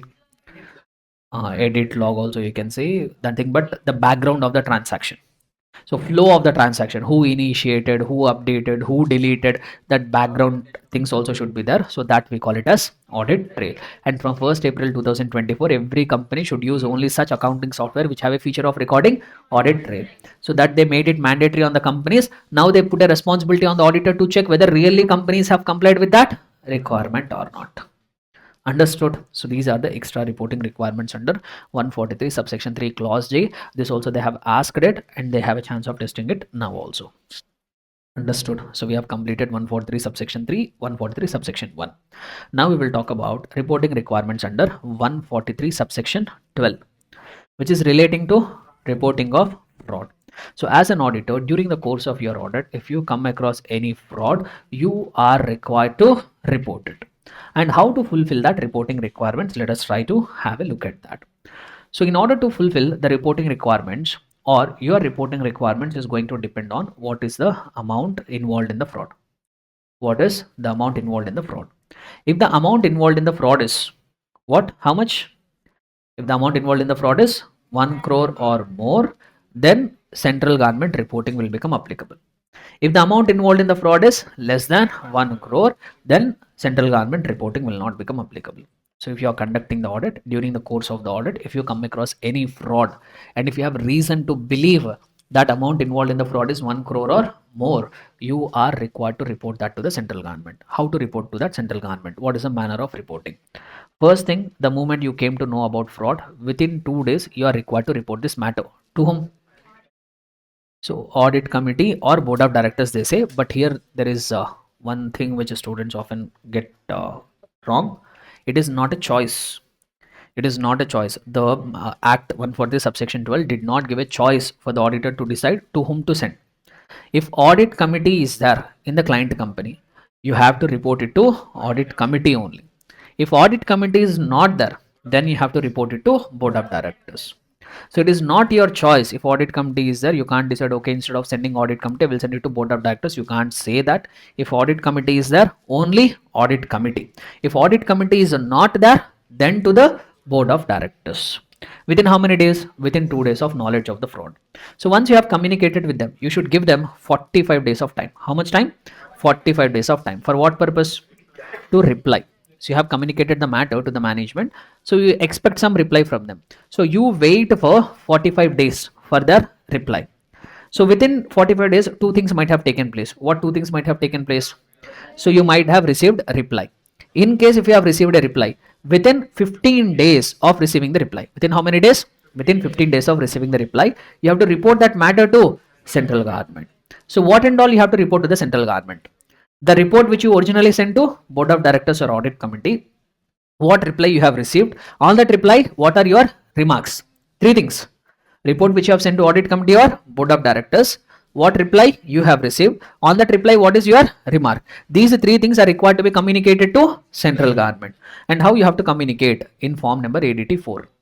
In which form? Form number ADT4. And this information should be sent on letterhead. It should contain your address, your name of the firm, your membership number, your seal also should be there, your stamp also should be there. And when I say you have to report to the central government, to whom you will report exactly in the central government? Prime Minister of India? No. So when I say Secretary, Ministry of Corporate Affairs, what do you mean by central government here? To the Secretary, Ministry of Corporate Affairs. So if you receive reply, within 15 days of receiving the reply, you are required to communicate this matter to central government. So by submitting a form ADT4, within how many days? Within 15 days. Sir, what if within 45 days, if I don't get any reply? I intimated the matter to audit committee or board of directors. I gave them 45 days of time, but I did not get any reply from them. Then what I should do? Then what you should do is, in those cases, also you are required to report to the central government. So, but what you will report there? Whatever report you have sent to audit committee or board of directors, along with one fact that you have not received any reply, that information you will send it to central government. But here the act is silent on time limit. They did not mention time limit, but however we can derive the time limit from other scenario. So what is the time limit in other scenario? You are going to get a maximum of 15 days of time from what? From the expiry of 45 days. Either you can say that way, or you can say within a time of maximum 60 days from the date of communication with audit committee or board of directors. So within that time limit, you are required to send a report to the central government. Okay. Okay. So if the amount involved in the fraud is 1 CR or more, so this is what you are supposed to do. So what if the amount involved in the fraud is less than 1 crore? Then you are not required to report to central government. But can you ignore that fraud? No. So what you are supposed to do is, in case if you came to know about the fraud where the amount involved is less than 1 crore, you are required to report this matter to audit committee or board of directors. Same, the logic whatever we have applied there, the same logic. If audit committee is there, to the audit committee. If audit committee is not there, then to the board of directors within 2 days. What and all you have to communicate? A brief description of the fraud along with approximate amount involved and who are the parties involved. So three things: nature of the fraud along with the description, who are the parties involved, and what is the approximate amount involved. With that, your responsibility will come to an end. But after this, the management will have one more responsibility. They will give something called board's report. What they will give? They will give something called board's report. So in that board's report, management is required to give disclosure, not auditor. Who? Management is required to give disclosure. What disclosure they are required to give? The same three things along with what remedial actions were taken. The same about three things along with what remedial actions were taken. So that 4 information they are required to disclose it where in the board's report. Understood? So these are the reporting requirements under 143 subsection 12.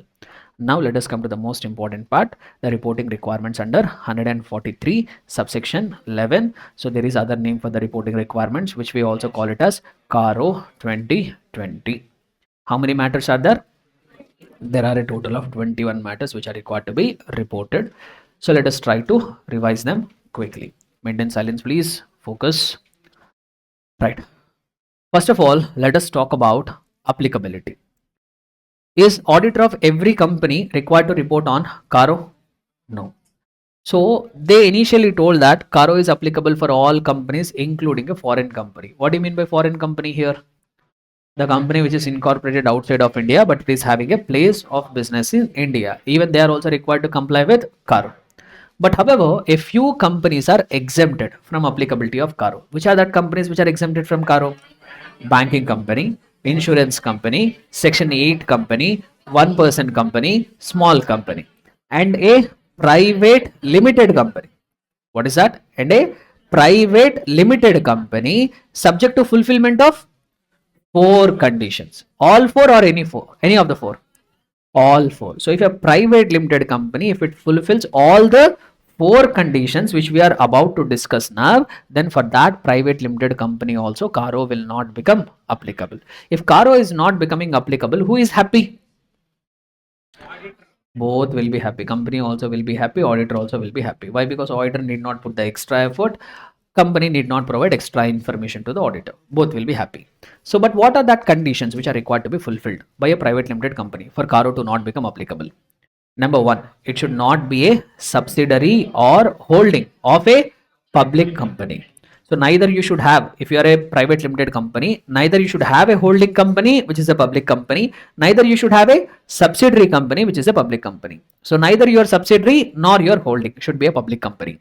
Number two, the paid up capital along with reserves and surpluses should not exceed. That means it should be less than or equal to 1 CR as on what date? As on the balance sheet date. Throughout the year, what is the situation doesn't matter. As on the balance sheet date, the total of the cumulative balance of paid up capital and reserves and surpluses shall not exceed 1 CR.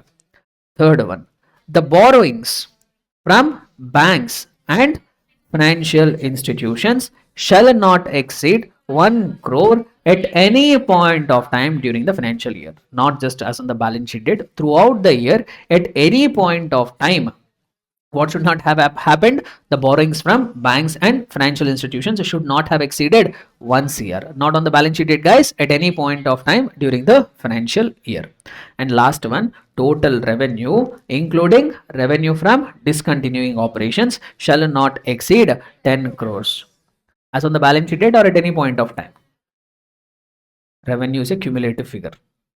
It is not a one point, it is not a balance, it is a cumulative figure. When I say revenue, that will consider for the entire financial year. So if all these four conditions are satisfied, then for such a private limited company, CARO will not become applicable. Understood? So there are some specific things which you have to keep in mind. I think you all know that. You might have done multiple questions and all. I don't want to go into that applicability and all. We will directly go to the reporting requirements, or should we touch upon it slightly? Okay, so when it comes to paid up capital and reserves and surpluses, all kinds of paid up capital will be included. All kinds of paid up capital will be included. Equity share capital, preference share capital, everything will be included. If there is any calls in arrears or calls in advance, that adjustments you have to do. When I say reserves and surpluses, all kinds of reserves will get covered here. Capital reserve, revenue reserve, will get covered here. If you have any debit balance in the P&L, that you can adjust it against credit balance in the reserves.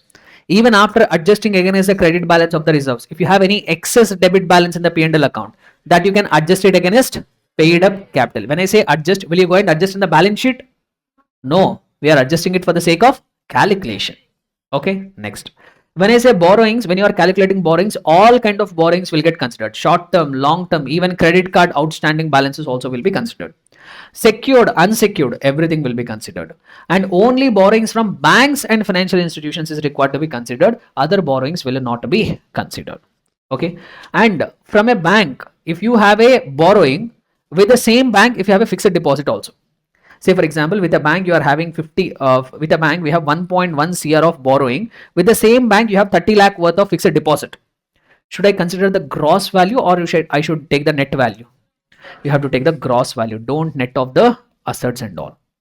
Next, is the limit of 1 CR for each bank separately or cumulatively for all banks and financial institutions put together? Cumulatively for all banks and financial institutions put together, the borrowings should not have exceeded 1 CR. Finally, total revenue. In the total revenue, this total revenue figure is exclusive of taxes. But you have to be careful. If the given figure is already exclusive of taxes, don't deduct it once again. So the given the figure you should take is exclusive of taxes, and if there is any trade discount, that you can reduce it, right? Then, so this is what the things you need to keep in mind. And one more thing, audit, if you are conducting audit of, in case if the company is having branches, so principal auditor is there, branch auditor is also there, separate branch auditor is there. Now for checking, See, for example, for principal auditor, we will calculate the limits for the entire company. For the branch auditor, to decide whether CARO is applicable or not, should we calculate the limits for branches separately? No. We will calculate the limits for the company as a whole. If once CARO becomes applicable for the company, the principal auditor and all the branch auditors are required to comply with CARO. And in case of holding companies, they prepare two sets of financial statements: standalone financial statements, consolidated financial statements. According to which financial statements we have to calculate the limits? Standalone financial statements. On the basis of standalone financial statements, you have to calculate the limits. And for audit of consolidated financial statements, CARO is not applicable except one clause, clause number 21. Only you are required to report clause number 21. Rest of all the clauses are not required. Right. So these are the things which you need to keep in mind for checking the applicable limits. Now we will talk about the points which are required to be reported. Okay. Right. So what and all are the different matters which are required to be reported? So let us try to pay attention now. First thing which is relating to property, plant and equipment. See, when I say property, plant and equipment, tangible, intangible, work in progress, everything will get covered here. So when it comes to property, plant and equipment, there are 5 things which auditor is required to see and comment. So what is the first one? Maintenance of records. Are they asking auditor to maintain the records? No. They are asking the auditor to check whether management has maintained proper records regarding property, plant and equipment. From that records, we should be able to know quantitative details. What do you mean by quantitative details? Number of the assets, and along with that, from that records, we should be able to understand situation, location of that PPE. So that is first one. We need to check whether proper records are maintained or not. Number 2, physical verification. Are they asking auditor to do physical verification? No. They are asking the auditor to check whether management has done the physical verification at reasonable interval. Now, what could be the reasonable interval? Once in 3 years. Fixed assets are not required to be physically verified every year.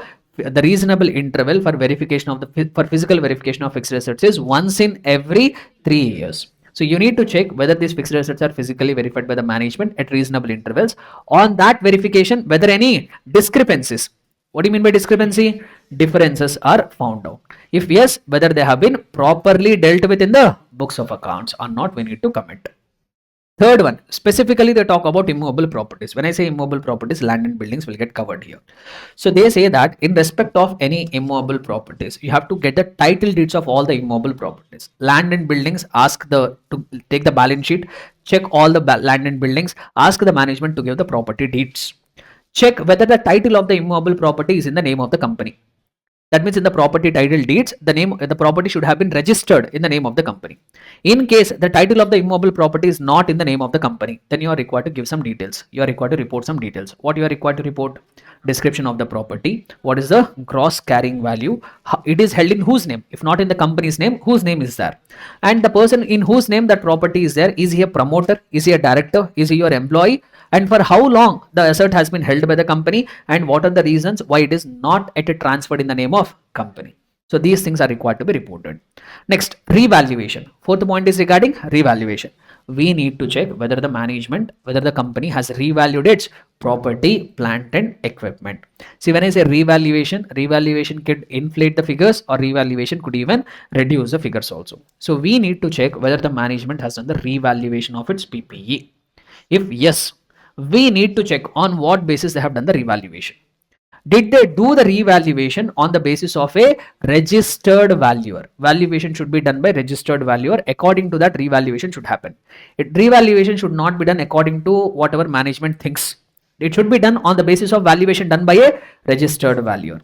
And if the change before and after revaluation, if the change is 10% or more in the aggregate of carrying value of each asset, then even that change also you are required to mention. But here there is one minute thing which we need to pay attention. Say for example, I am verifying land and buildings. In the land and buildings, I have 3 buildings: building 1, building 2, building 3. Before revaluation, after revaluation, I will give you the figures. Building 1, 100. Before revaluation, after revaluation, it is 87. Building 2, 50. After revaluation, it is 57. Building 3, the value is 100, and after revaluation, the building is 108. The building after revaluation, the value of the building is 108. Now you tell me for which asset I am required to report the amount. So for which asset I'm required to report the amount. They told if the change is 10% or more. If you see here for building 1, the change is 13. For building 2, the change is 7. For building 3, the change is 8. Individually, if you compare, here 13% change is there. Here 14% change is there. Here 8% change is there. But you are not required to report any amount. Why? Because they say if the change is 10% or more in aggregate of each class of PP. For the entire PPE, you have to calculate what is the aggregate. So what is the value of entire PPE, entire land and building before revaluation? How much it will come to? 250. What is the value after revaluation? 243 or 2? 242. Sure about it? Okay, I do believe you. But it is wrong. 245, I guess. 245, no? Yeah, whatever year, less than 10% it will be. No?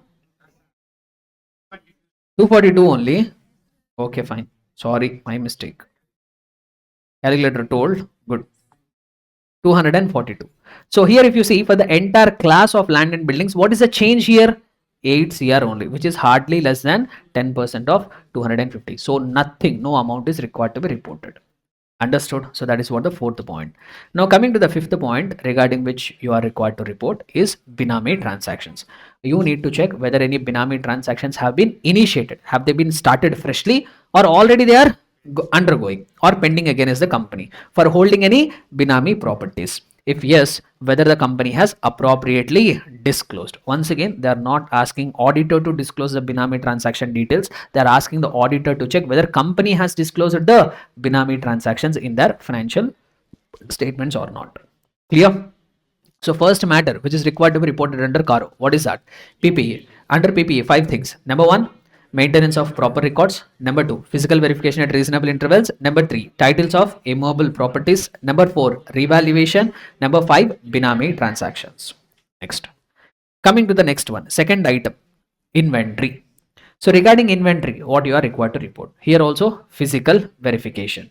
So here also I need to check whether management has done physical verification of the inventory at reasonable intervals. What is reasonable interval for inventory physical verification? Once in every year. Here you can't say once in every 3 years. Once in every year the management should do physical verification of their stock. And on doing that physical verification, you have to comment coverage and procedure is appropriate. Whatever procedure management has followed, whatever coverage they have done for that physical verification, is it appropriate according to the size of the company? And also in case if the discrepancy is 10% or more between the stock which is physically lying and between the stock as per the records, if the difference is 10% or more, once again not for each item, once again for aggregate of each class of inventory, then you are even required to report that amount of discrepancy also. Here the classes of inventory, if I say raw material is one clause, work in progress is one clause, finished goods is one clause. So for each class you need to check what is the difference, what is the difference as per books and what is the difference as per physical stock. If that difference is 10% or more, then you are required to report it.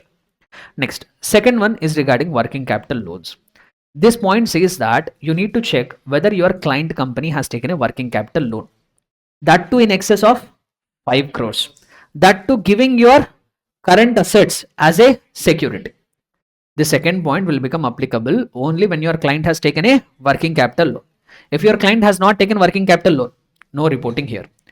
And your client has taken working capital loan, but the amount should be more than 5 CR.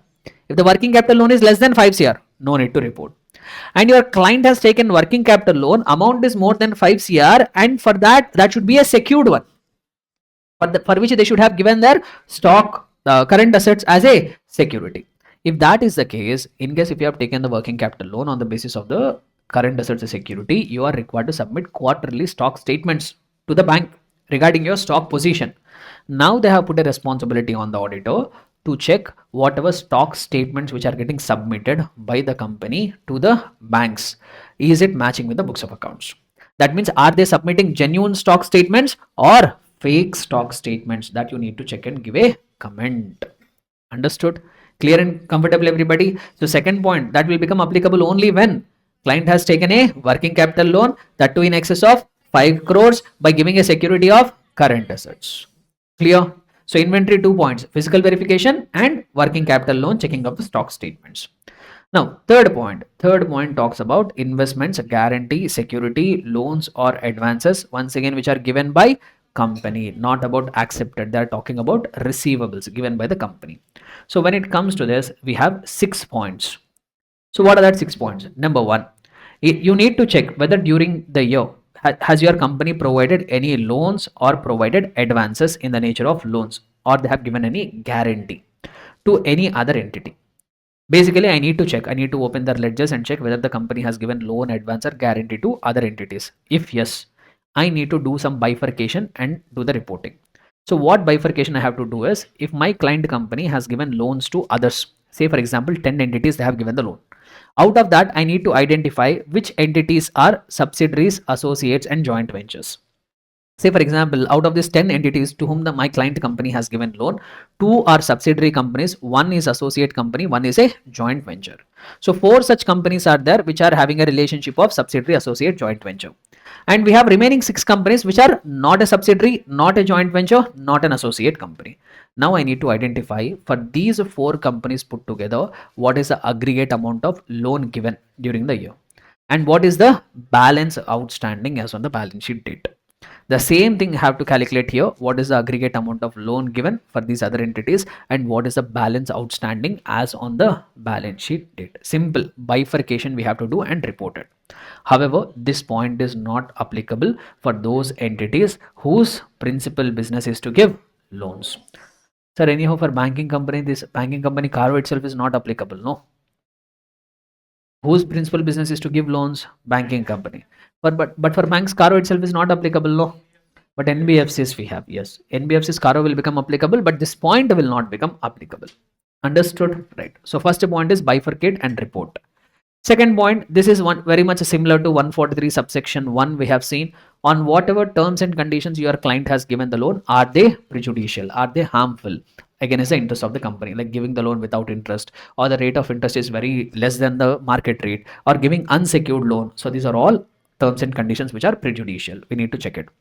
Repayment. So I need to check the company has not just like that given the loan and ignored it. They need to prepare one schedule of repayment.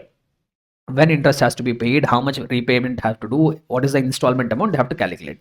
And I need to check whether the payment is received, payment of principal, repayment of principal, payment of interest is getting received within due dates regularly. If not, I need to check whether I need to check that only. Third point, I need to check whether the receipts are regular. On or before the due dates I am receiving my installments or not, I need to check. So first I need to check, is there a schedule of repayment and whether the payments are regular. Fourth point, if there is any amount which is overdue, that too which is overdue for more than 90 days, I need to check what steps are taken by the management for recovery of that amount. They are not asking auditor to take any steps for recovery. They are asking to check whether management has taken any steps for recovery of that principal and interest amount, whatever it is. Next, fifth point, rescheduling or extension of the overdue loans. That means this point says that previously company has given loan to somebody. In the current year, that loan has fallen due. 24-25 is the current year. In the current year, loan has fallen due. That means the due date has fallen in the current year. If the due date has fallen in the current year, what they should have done? They should have collected the amount. But instead of collecting the amount, what the company is doing is they are extending. They are extending the due date. They are telling to the people, no need to pay in the current year, pay it in the next year. Or what they are trying to say is they are giving a fresh loan to the same person. And that person is using the fresh loan, repaying the old loan, but new loan will continue once again. Should they do it or should they not do it? They should not have done it. So check whether these kind of transactions are done. Loan has fallen due in the current year, but instead of collecting on the money, they have either renewed it, extended it, or have given the fresh loan to same person. If the answer is yes, we need to check what is the aggregate amount which has been given. What is the aggregate amount of such dues which are renewed, extended, or fresh loans given, and even you have to calculate percentage. Basically, you have to calculate what is the total loans given during the year. Say for example 100 CR. Out of that 30 CR is in the form of extension or fresh loan to the same person. 30% it will come. That percentage also you have to mention. However, this point is also not applicable if the company's principal business is to give loans. Here also they are talking about NBFCs. Next, demand loans without repayment period. So you need to check whether your client company has given the loan without mentioning any repayment period. We generally call them as demand loans. So is that good thing or bad thing? That is a bad thing. Without mentioning the repayment period, just like that, if they are giving the loans, that is not acceptable. That is against the term. That is against the terms of the. That is prejudicial to the interest of the shareholders. So, in case if your client company has given any loan which is repayable on demand or without mentioning on repayment period, without mentioning any repayment period, we need to specify what is the total amount of such demand loans, and also we have to calculate percentage, like the way we have calculated the total percentage with the total loans, that percentage also we have to calculate, and we need to mention separately what is the amount of such a demand loan given to promoters and related parties.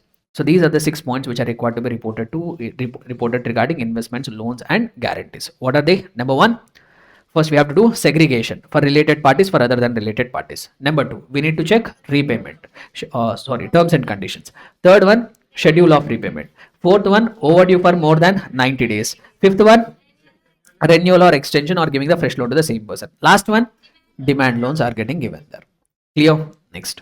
Fourth point is also talking about loans, investments and guarantees made by the company. This is also loans given by the company only. In case if the company has given any loan, they can't give whatever amount they want. There are certain calculations, certain limits which are given under section 185 and 186 of the Companies Act. We need to check whatever loans which are given, those are in accordance with the limits of 185 and 186 or not. Then, in case if your client company has accepted deposits, fifth point is regarding deposits. In case if your client company has accepted the deposits, we need to check provisions of section number 73 to 76 have been complied with or not. With regard to acceptance of deposits, even RBI also will give guidelines. We need to check whether that guidelines of the RBI has been followed or not. In case if there is any guidelines given by company law board or any court or tribunal, even that guidelines are also followed or not. If any kind of non-compliance is there, the nature of that contraventions is also required to be reported. Understood? Next. Sixth point is regarding maintenance of cost records. See, not every company is required to maintain cost records. Only those companies which fulfill the criteria given under section 148, they are required to maintain cost records. You need to check whether your client company is fulfilling the criteria given under section 148. If yes, whether that cost records are maintained or not. Then, seventh point is regarding statutory dues. What do you mean by statutory dues? Those amounts which you are required to pay because of some law, like PF will come there, ESI will come there, GST will come there, income tax will come there. So all these things will come under statutory dues. For the purpose of reporting requirements, statutory dues are divided into two categories: undisputed, disputed. What do you mean by undisputed? There is no differences. Yes, there is no conflict between the departments and authorities or the client. If you receive a notice from the income tax department, will that be considered as dispute? If your client has received income tax notice saying that they are required to pay 1 lakh worth of income tax, can we call that as dispute? No, just receiving the notice is not a dispute. If you are challenging that notice, you received a notice and you say, no, I'm not liable to pay, you are challenging, then the dispute will start. Just receiving a notice will not be considered as dispute. Similarly, a mere communication with the tax authorities, you got some doubt whether on this income tax will become, whether on this GST will become applicable or not. You went and consulted respective tax officers. So can that be considered as dispute? No. A mere representation, a mere receipt of notice can't be considered as dispute. In order to consider it as a dispute, there should be conflict. There should be conflict, then only dispute will start. So when there is undisputed dues, that means you are required to pay some amount. You also acknowledge it. You don't have any difference of opinion, but you still did not pay. So regarding that undisputed dues, what you need to check? So I need to check whether company is regular in depositing all the undisputed statutory dues. That means regular in the sense paying on or before the due date. If not, no, your client has not paid any statutory dues. Regarding that, dispute is also not there. Then you need to comment those amounts, those things, those arrears of outstanding statutory dues as at the last day of financial year concerned for a period of more than 6 months. From the date they become payable till the balance sheet date, if they are still not yet paid, and if they have remained overdue for more than 6 months as on the balance sheet date, only those amounts you are required to report. Say for example, 24-25 financial year, what is the balance sheet date? 31st of March 2025. For the month of January 2025, the client is required to pay 5 lakh rupees of GST. He did not pay it till 31st of March 2025. No dispute is also there. Is this amount required to be reported? Is this amount required to be reported? No. Undisputed statutory due, agreed, but it is not outstanding for a period of more than 6 months as on the balance sheet date from the date it becomes payable. Some amount, say for example, this client is required to deposit some TDS for the month of July 2024. But he did not pay it till 31st of March 2025. Amount is 10 lakh rupees. Is this amount required to be required to be reported? Yes. Undisputed statutory dues which remained outstanding for a period of more than 6 months as on the last day of the financial year. Yes, you are required to report it. Understood. So this is regarding undisputed. Sir, what if there is a dispute? I'm not paying some statutory due. Why I am not paying is because there is a dispute. There is some case going on. In respect of disputed dues, you need to comment on two things. You need to mention in your CARO report what is the amount involved in the dispute, the forum where the dispute is pending. What do you mean by forum? Before which authority the case is pending. Like, is it pending before officers? Is it pending before commissioner? Is it pending before tribunal? Is it pending before high court or supreme court? That forum also you are required to mention. So till now, how many reporting requirements we are done? 7 we are done. So first one, PPE. Second one, inventories. Third one, loans, investments, guarantees. Fourth one is also regarding loans and investments. Fifth one, deposits. Sixth one, cost records. Seventh one, statutory dues. Now coming to the eighth one, which is talking about disclosure of undisclosed income. Now what does this point say is, during the financial year, some income tax assessment happened. Your client has undergone some income tax assessment. What do you mean by income tax assessment? Might be your IT return has been taken up for scrutiny, or income tax raid might have taken place. So some kind of assessment has taken place under Income Tax Act. As a part of that assessment, your client has offered some undisclosed income. Previously, he has hidden some income from the taxation. That income he has offered it. He surrendered the income now. Okay. So now what they say here is, if you are disclosing undisclosed income to the tax authorities, that alone will not be enough. This income you might have excluded from your books of accounts also. Whether the same has also been brought into the books of accounts or not, you need to check. So basically, in order to fulfill this reporting requirement under this point, first you need to check whether any tax assessment has taken place. If no tax assessment, no reporting requirement. Yes, tax assessment has taken place. Then you need to check whether your client has surrendered any previously undisclosed income. Yes. Then you need to check, have they brought the same also in the books of accounts? Whether not, if not, then you are required to give a negative comment here. Understood. Next, ninth point. See, till now they have given so many points regarding loans given by the company, but they did not speak about loans which are accepted. So now they have given even regarding loans which are accepted by company. So here also they say 6 things. Number 1, whether your client company has made a default in payment. What do you mean by default? 2 things. Not even paying. You did not pay altogether. That is a default. You paid it after due date. That is also default. So you need to check whether your client has made any default in the repayment of the borrowings. If yes, you need to provide the amount of default and the period of default, that to each lender wise. Lender wise, not total amount. For each lender, what is the amount you have made default and how long, for what period you have made the default, lender wise you have to report. Next, willful defaulter. Whether your client has been declared as willful defaulter by any bank or financial institution, you need to comment. How can you get to know? Credit reports, CIBIL scores. If you check that, then you will get to know whether your client has been declared as a willful defaulter. Third one, purpose of term loan. So that means your client will go and tell some convincing purpose to the bank and get the loan. But after getting the loan, instead of using it for long-term purposes, he will instead of using it for the set purposes, he will start using it for other purposes. So many companies have gone bankrupt because of these things. So they get the long-term loans stating some purpose, but they use it for some other purposes. So as an auditor, because of that, bankers' interests are getting affected. To protect the interest of the banker, they have put a responsibility on the head of the auditor to go and check whether your client has taken any long-term loan. For that, they might have set the purpose. For that, you need to go through the loan document and you need to check what, for whatever purpose they have got the term loan, whether they are using it for the same purposes or they are misusing it. Next, usage of short-term loan. This is also more or less same like previous thing. Today, access to short-term loans is very, very easy. Even you also can get the short-term loan by personal loan by showing your PAN card. So getting of short-term loans has become very easier, but whenever you get the short-term loan, that you should use it only for short-term purposes. You should not invest it in long-term purposes. That will result in something called liquidity crunch. Liquidity crisis will be there. So you need to check whether your client has got any short-term loan. In case if they have got the short-term loan, are they are using it for short-term purposes or they are using it for long-term purposes? You need to check and give a comment. And loans taken to meet subsidiary company needs. Whether your client company has taken a loan, but not for meeting the expenses or obligations of your client company, but for meeting obligations of subsidiary company. So that you need to check it. And not just that, whether your client company has taken loan for your client's purposes only, but for taking the loan you have to give something as a security. No, have to offer some security. What your client has done is, whatever shares they are holding in the subsidiary company, that they have pledged it and got the loan. For the company's requirements only they got the loan, but the security what they have offered is they have pledged the shares which they are holding in subsidiary company. What did they say in the previous point?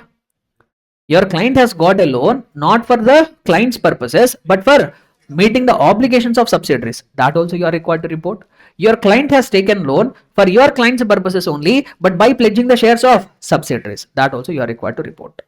Understood? So 6 points regarding repayment of loans. What are they? Number 1, default in the repayment, whether your client has been classified as willful defaulter, whether the term loans were used for the intended purposes, whether short term loans are used for long term purposes, in whether your client company has taken any loan to meet the subsidiary company's needs, whether your client company has taken loan by pledging the securities of subsidiaries. Clear? Next, coming to the next thing, utilization of IPO or FPO. So whether your client has raised any money by way of IPO or FPO. When they are raising the money by way of IPO or FPO, they will mention the purpose. So now I need to check whatever money they have raised by way of IPO or FPO, whether they are using it for intended purposes. How you will get to know about the purpose? Exactly. So you have to go through the prospectus. In that, purpose will be clearly mentioned. You have to get through the prospectus, understand the purpose. Then you need to check whatever money that has been raised, whether it is getting used for stated purposes. If not, you need to report delays, defaults, and even subsequent rectification. What do you mean by subsequent rectification? Initially they have misused it, later they have compensated it. Even that subsequent rectifications are also required to be reported. Under the same point, we have one more thing: preferential allotment or private placement. What is the difference between IPO, FPO, and private placement? IPO is allotted for everybody. Private placement is also a method for raising the funds, but shares will not be allotted to everybody, to only a specified group. So in case if the company is raising the money by way of private placement or preferential allotment, there also I need to check whether the provisions of section number 42 and 62 have been complied with. Whatever money that you are raising for by way of IPO, FPO, there also prospectus will be there. We need to check whether that amount is used for the said purposes. If not, provide the details for what other purposes they have used it, how much amount they have misused it, that you are required to report. So this is what regarding utilization of IPO and FPO. Now, coming to point number 11. So what is that? Reporting of fraud. See, whenever you came across a fraud, you are required to fulfill some reporting requirements already under 143 subsection 12. In some cases, you are required to report to central government. In some cases, you are required to just report to the audit committee or board of directors. In addition to reporting requirements under 143 subsection 12, if you come across any fraud, you are also required to comment under para number 11 of CARO. So what here I have to report? Let us see whether any fraud by the company or on the company has been noticed or reported during the year. If yes, nature and amount involved in the fraud has to be indicated. So is any fraud noticed or reported during the year? If yes, you have to comment under para number 11 of CARO. What is the nature of the fraud? What is the amount involved in the fraud?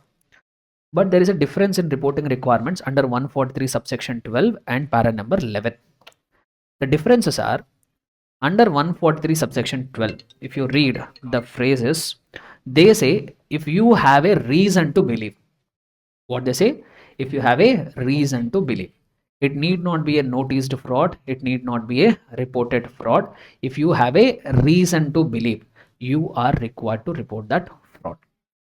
But to fulfill the reporting requirements under CARO, they use the phrase the fraud which has been noticed or reported.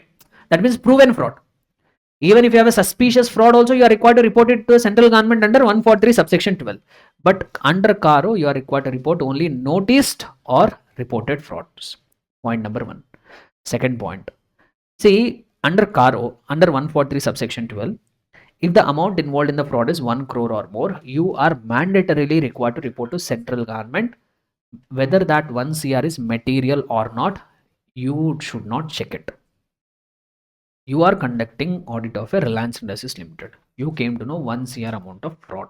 Is that material? But still, are you required to report to the central government? Yes. But while reporting under CARO para number 11, you are required to report only material frauds. Immaterial frauds, you can ignore it. Understood? So two important points of difference. Under 143 subsection 12, it need not be a proven fraud. Even if you have reason to believe also, you are required to report under 143 subsection 12. But only noticed or reported frauds are required to be reported under para number 11 of CARO. And under 143 subsection 12, whether material or immaterial, you have to fulfill your reporting requirements. But under CARO, you are required to report only material frauds. Clear? Next. Whether any reports under 143 subsection 12 has been filed by the auditor in form number ADT4. So whether any of the auditors, see whatever reporting requirements we have seen under 143 subsection 12, they will not just become applicable to company auditor, they will also become applicable for cost auditor, they will also become applicable for secretarial auditor. So I need to comment in my CARO whether any of the auditors have submitted ADT4 under 143 subsection 12. And also whether there are any whistleblower complaints during the year. If yes, whether auditor has considered that whistleblower complaints or not. So these three things are required to be reported under para number 11. Important, many times asked. Next. 12th point is regarding Nidhi company. In case if your client company is a Nidhi company, then you are required to fulfill reporting requirements under para number 12. What if your client is not a Nidhi company? You can simply mention that the client is, we are not a Nidhi company, you can say. But in case if your client company is a Nidhi company, then you are required to report on 3 points. Number one, whether they have a net owned funds to deposits in the ratio of 1:20. That is, for every 1 rupee of net owned funds, they can accept a maximum deposits of 20 only.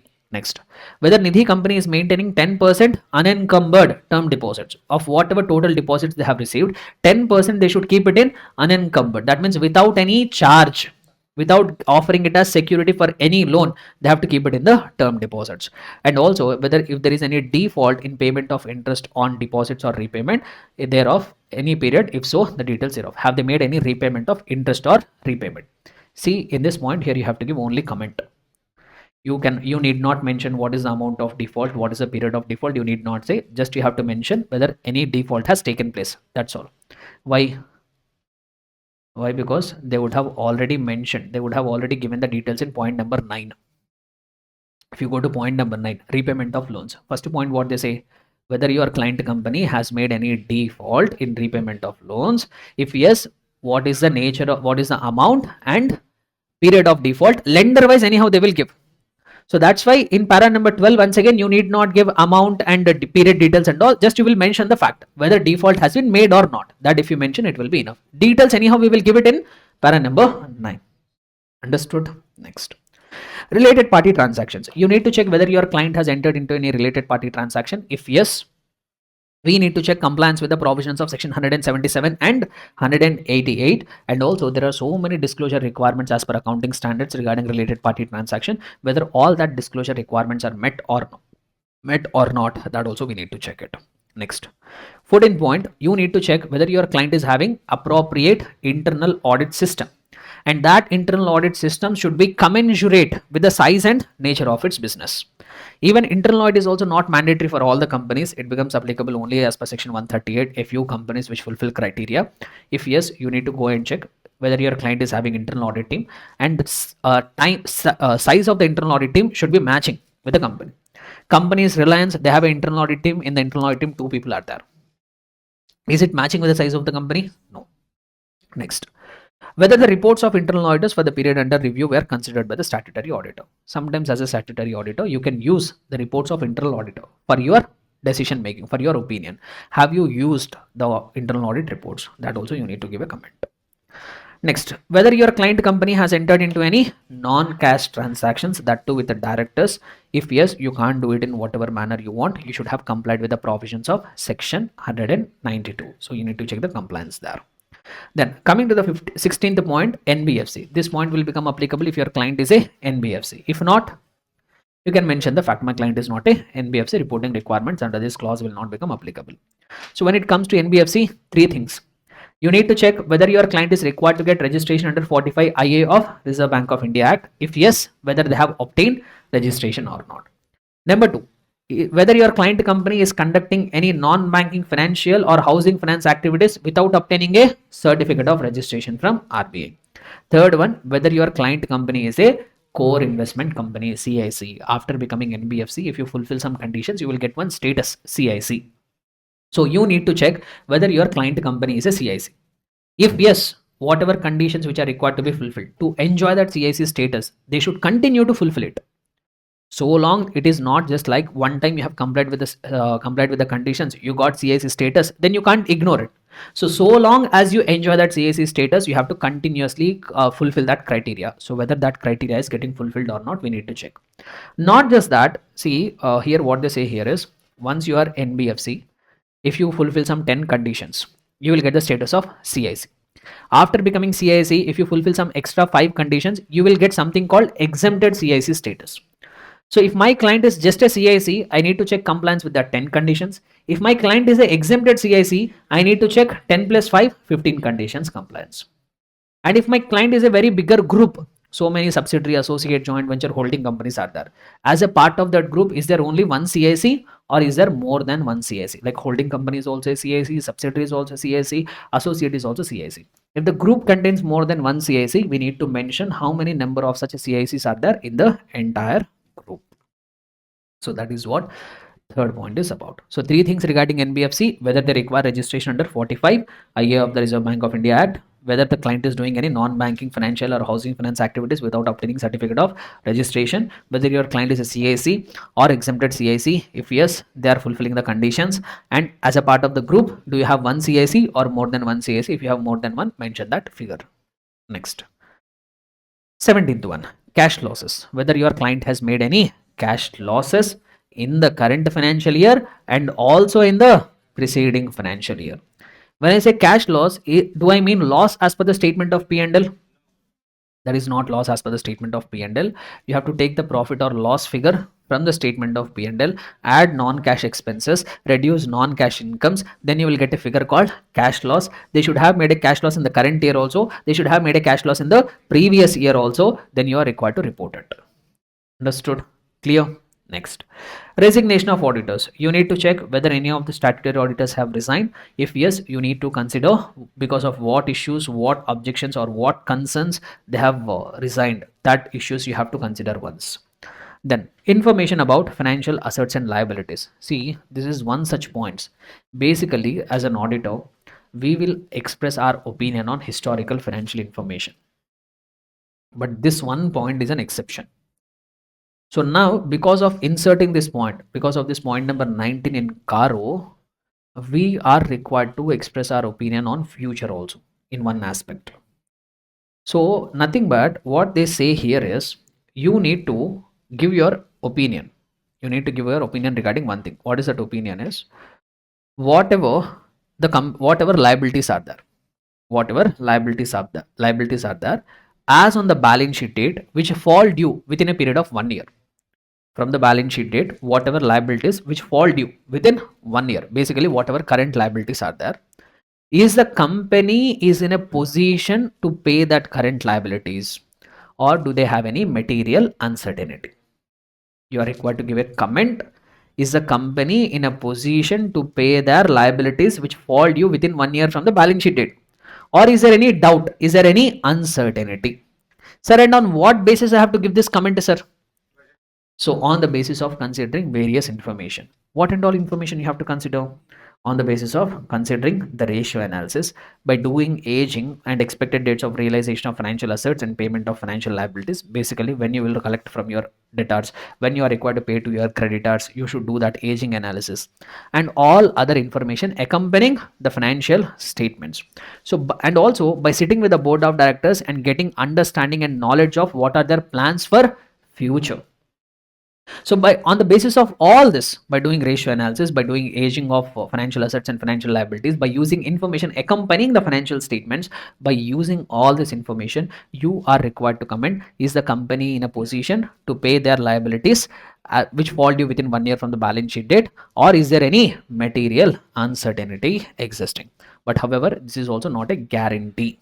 This is just an opinion, and this opinion can even go wrong also. Clear? Next, 20th point, unspent CSR expenditure amount. Now, as we all know, a few companies are required to spend 2% of their average net profits of the last 3 years on social welfare. So regarding the social welfare, there are certain things which we need to check and give a comment. So first point, they say whether in respect of other than ongoing projects, the company has transferred unspent amount to a fund which is specified in Schedule 7 to the Companies Act within a period of 6 months of the expiry of the financial year. So what is this is? Say for example, there is one company X Limited. They are required to spend some 2 CR on corporate social responsibility for the financial year 2024-25. So now they need to plan. I'm not telling they have to spend, they have to plan. So they have to plan how they are going to spend this money within 6 months from the end of the financial year. That is on or before 30th of September 2025. They should have plan ready. I'm not telling they should have spent it. They should have projects ready. Say for example, the company has decided out of this 2 crores, 50 lakhs they will give it as a donation to old age home. Some another 50 lakhs they will give it as a donation to orphanage. And using some 80 lakh rupees, they will do a construction of a school in a rural area. These plans they have, these projects they have by 30th of September. But 30th of September is over, balance amount what they have to do, they are not able to determine. Total how much amount they have to spend? 2. How much they have decided, for how much amount they have a project? 1.8 CR. Balance of 20 lakh rupees, they are unable to decide a project. So what they should do is they should transfer this amount to a fund which is specified under Schedule 7. Under Schedule 7, they have specified various funds like Prime Minister National Relief Fund, so PM Cares Fund, like that. Some funds they have specified. To that fund, you have to transfer the money. That means if you are unable to decide what you are going to do within 9 months, give that money to the government. Government will take care of it. Once the money goes to the government, there is no coming back. Once you transfer to the fund, there is no coming back. That will be handed over to the government. So you need to check if any such amount is there relating to other than ongoing project, whether that has been transferred to a fund specified in Schedule 7 within 6 months or not. That is the first point. Now in the second point, what they say here is, whether any amount remaining unspent under 135 subsection 5 pursuant to ongoing project, relating to ongoing project. So now we have plans ready for how much amount? 1.8 CR. So out of that, 50 lakhs they want to give a donation. They have written a check, give the donation. 50 lakh rupees they have to give a donation to orphanage. For that also they have written a check and gave it. 80 lakh rupees they want to use it for construction. But construction is not going to happen in a day or two. It is going to take a significant amount of time. So 80 lakhs is there. Yes, I have a project also ready. I'm going to use it for a specified project. But it will take some time for me to spend this amount. Till the time you spend this money, you have to keep it in a separate bank account. You have to keep this money in a separate bank account. You are not required to transfer anybody. Just go to the bank, open a CSR account. In that CSR account, you have to keep the money, and that money will be under the control of company only. Who will spend that money? Company only will spend the money. For what purpose they will spend the money? For that project only they will spend the money. But just they have to segregate that funds from normal funds. That's why they are asking you to keep it in a separate bank account. Whether they have kept it or not, I have to check and give a comment. Clear? So two things regarding CSR expenditure. Number one, if you don't have any project ready within 30 days from the end of the financial year, transfer it to fund. If you have a project ready, but it is taking some time to spend, then you have to transfer it to a separate bank account. Whether these requirements are fulfilled or not, I need to check and give a comment. So these are all the matters which are required to be reported. 20 matters are there. Now we have one more matter, which is 21st matter. This 21st matter will come in the audit report of consolidated financial statements. So basically what they try to say here is, if you are conducting audit of the consolidated financial statements, say for example X Limited, which is a holding company, it is having some 4 subsidiaries, it is having some 2 associates, 1 joint venture. Now this company will prepare consolidated financial statements. For these consolidated financial statements also audit report will be given. In that audit report, CARO heading will be there, but in that only one point will be commented. So what is that is, this auditor, whoever is conducting audit report of the consolidated financial statements, he should go through individual audit reports of the entities whose financial statements are included in the consolidated financial statements. I told 4 subsidiaries are there. These 4 subsidiaries will have their own standalone financial statements and they will have their audit reports. No, go through that audit reports. Check whether in any of their audit reports in the CARO section whether any point contains a negative remark. Whether any point contains a negative remark. Say for example, out of 4 subsidiaries, subsidiary number 2 in that, okay, so in that second subsidiary company which is included in the consolidated financial statements, in that audit report, when the auditor has gone through it, he found that in the CARO report, somewhere in the paragraph number 11, there is some negative comment. That respective auditor has given some negative comment regarding fraud. So now what you should do is, in this audit report on the consolidated financial statements, you should say so and so company, say for example Z, so and so company Z, which is a subsidiary, in their audit report para number 11 contains a negative remark. So that you have to give where in the audit report of consolidated financial statements.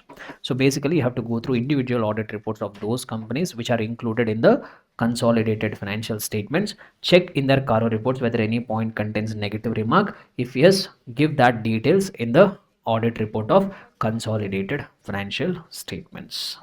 Understood? Clear and comfortable, everybody? So with this we have completed all the 21 matters which are required to be reported under CARO. Okay, right. And these 21 matters are required to be reported whether you have a positive comment or you have a negative comment, it doesn't matter. So it is mandatory to report all these matters. And in case if you are giving any negative remarks, explain the reasons also. In case if you are unable to comment on any on this of any of this point, even you have to mention the reasons why you are unable to comment on this point. What circumstances led you to not express an opinion on that point, that also you are required to mention. Understood? Right. Next. So this also we are done. Now what else is left out from this chapter? Essay 299. Small standard is there. We will try to complete it. So essay 299, which is going to talk about the concept relating to joint audit of financial statements. So what is the meaning of joint audit? Guys, maintain silence. So what is the meaning of joint audit? So when more than one auditor is conducting an audit of single entity for the same financial year, for this having the same scope of work, and for the same financial year also, for the same duration, for the same entity, and also having the same scope of work. So when more than one auditor has been appointed to conduct audit of the same entity for the same financial year and also having same scope of work, that engagement we call it as audit, so joint audit engagement. So I will give you a few examples. You let me know whether that will fall under joint audit engagement or not. Say for example, there is, I will give simple examples anyhow, I will give you some complicated examples. There is a company X Limited. There is a principal auditor who is conducting audit of the entire company, Mr. A, and there is a branch auditor, Mr. B, who is conducting audit of only one particular branch. Can this be called as joint audit assignment? Why? Because more than one auditor is there for same entity for same financial year, but the scope of work is different. Principal auditor will have his scope as entire company. The branch auditor will have only branch as a part of his scope. So that's why this can't be called as joint audit. So now let us say, for example, for a company for one financial year, there is a person, Mr. A. But this is a company X Limited. For the financial year 25 or 24-25, Mr. A has been appointed as company auditor. For the same financial year, Mr. B is also appointed as a company auditor only. Can we call this assignment as a joint audit assignment? Yes. Why? Because more than one auditor for the same financial year and also having same scope of work. Yes, this will 100% fall under joint audit definition.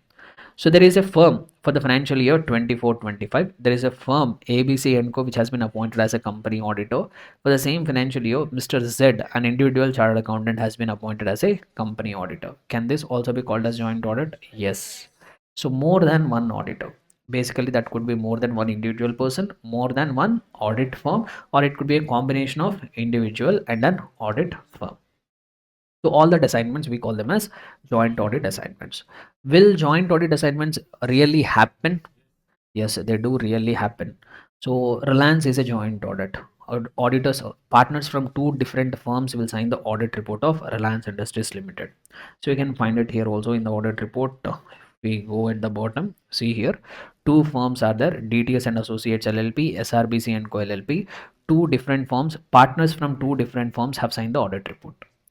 And even banks like this corporation, statutory corporations, SBI is a joint audit. So 14 joint auditors, 14 audit firms would have signed the audit report of SBI. So yes, joint audits do really happen, but it is not a statutory requirement. There is no law, no standard which says so and so company has to undergo joint audit. They did not say that. It is completely the decision of entities. Okay. So now, once again, as I have told, any business will not spend the money unnecessarily unless they find some benefits. If some entity is undergoing joint audit, they will definitely do it only when they find some benefits in it. So what are the benefits of joint audit? What are the advantages of happening of joint audit? So number one, sharing of expertise. See, work done by one professional, the same work done by two professionals. So more expertise you will have. Work will get completed in less amount of time. Ultimately, the client is going to get a better service, and also it will promote healthy competition between the auditors. Generally, that will not happen. Unhealthy competition will get developed.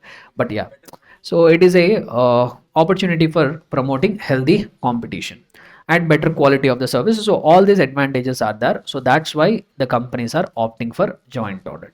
But this joint audit will not just come up with advantages, it will also come up with many disadvantages. What are the disadvantages? You have to share your fees. Very good, you're on point.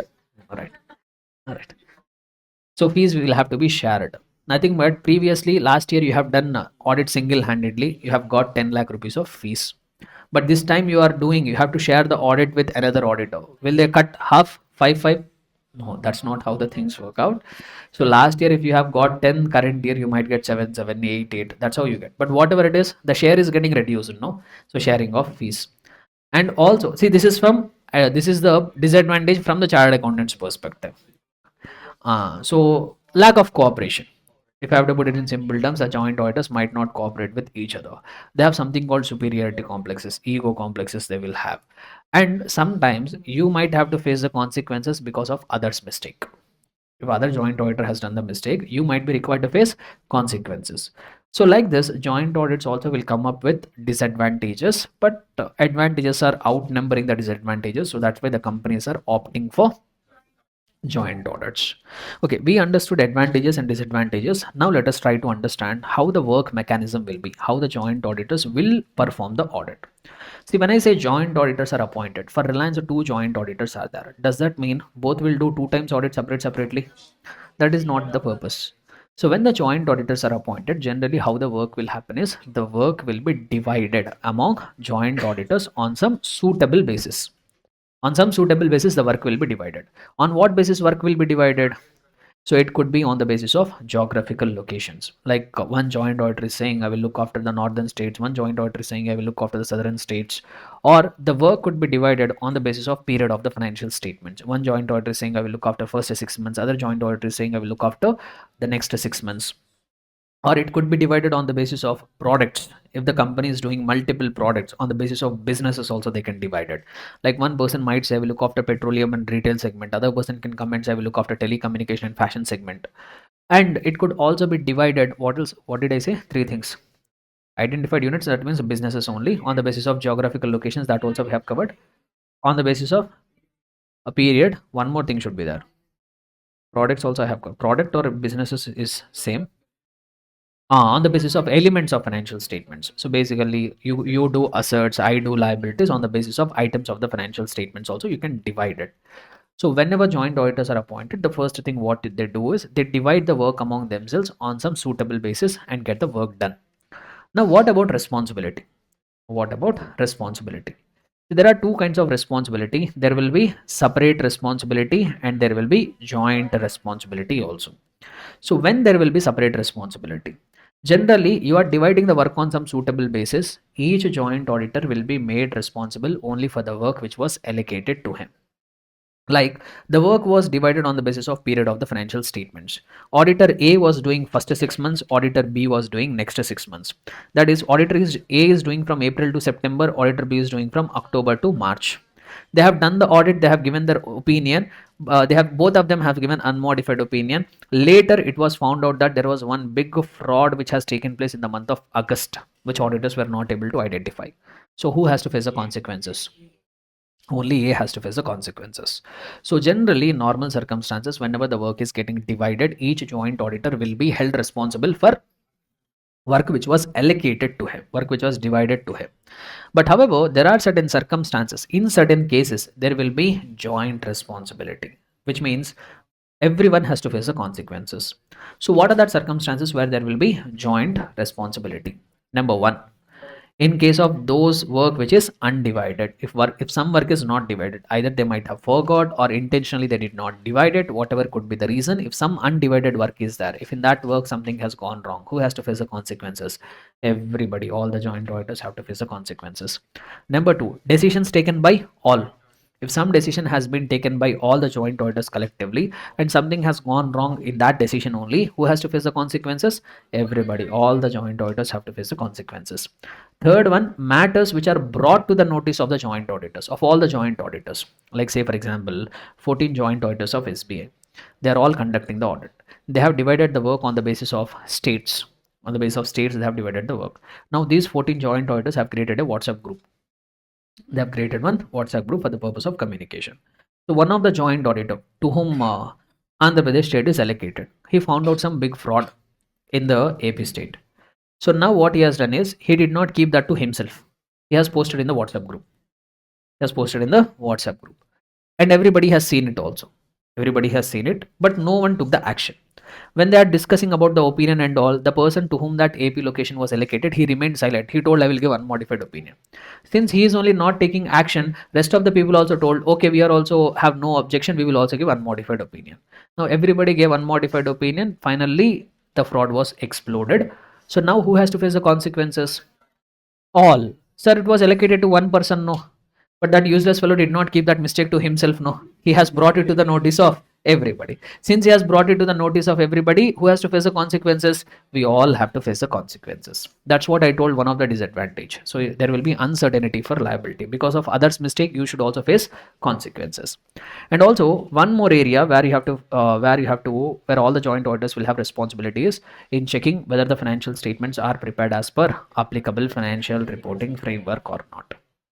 So whatever financial statements are there, whether they are presented properly, schedule 3 is fulfilled properly or not, disclosures are given or not, that is a responsibility to check on everybody. Even if you allocate that work to someone, but still some mistake is there, who will be held responsible?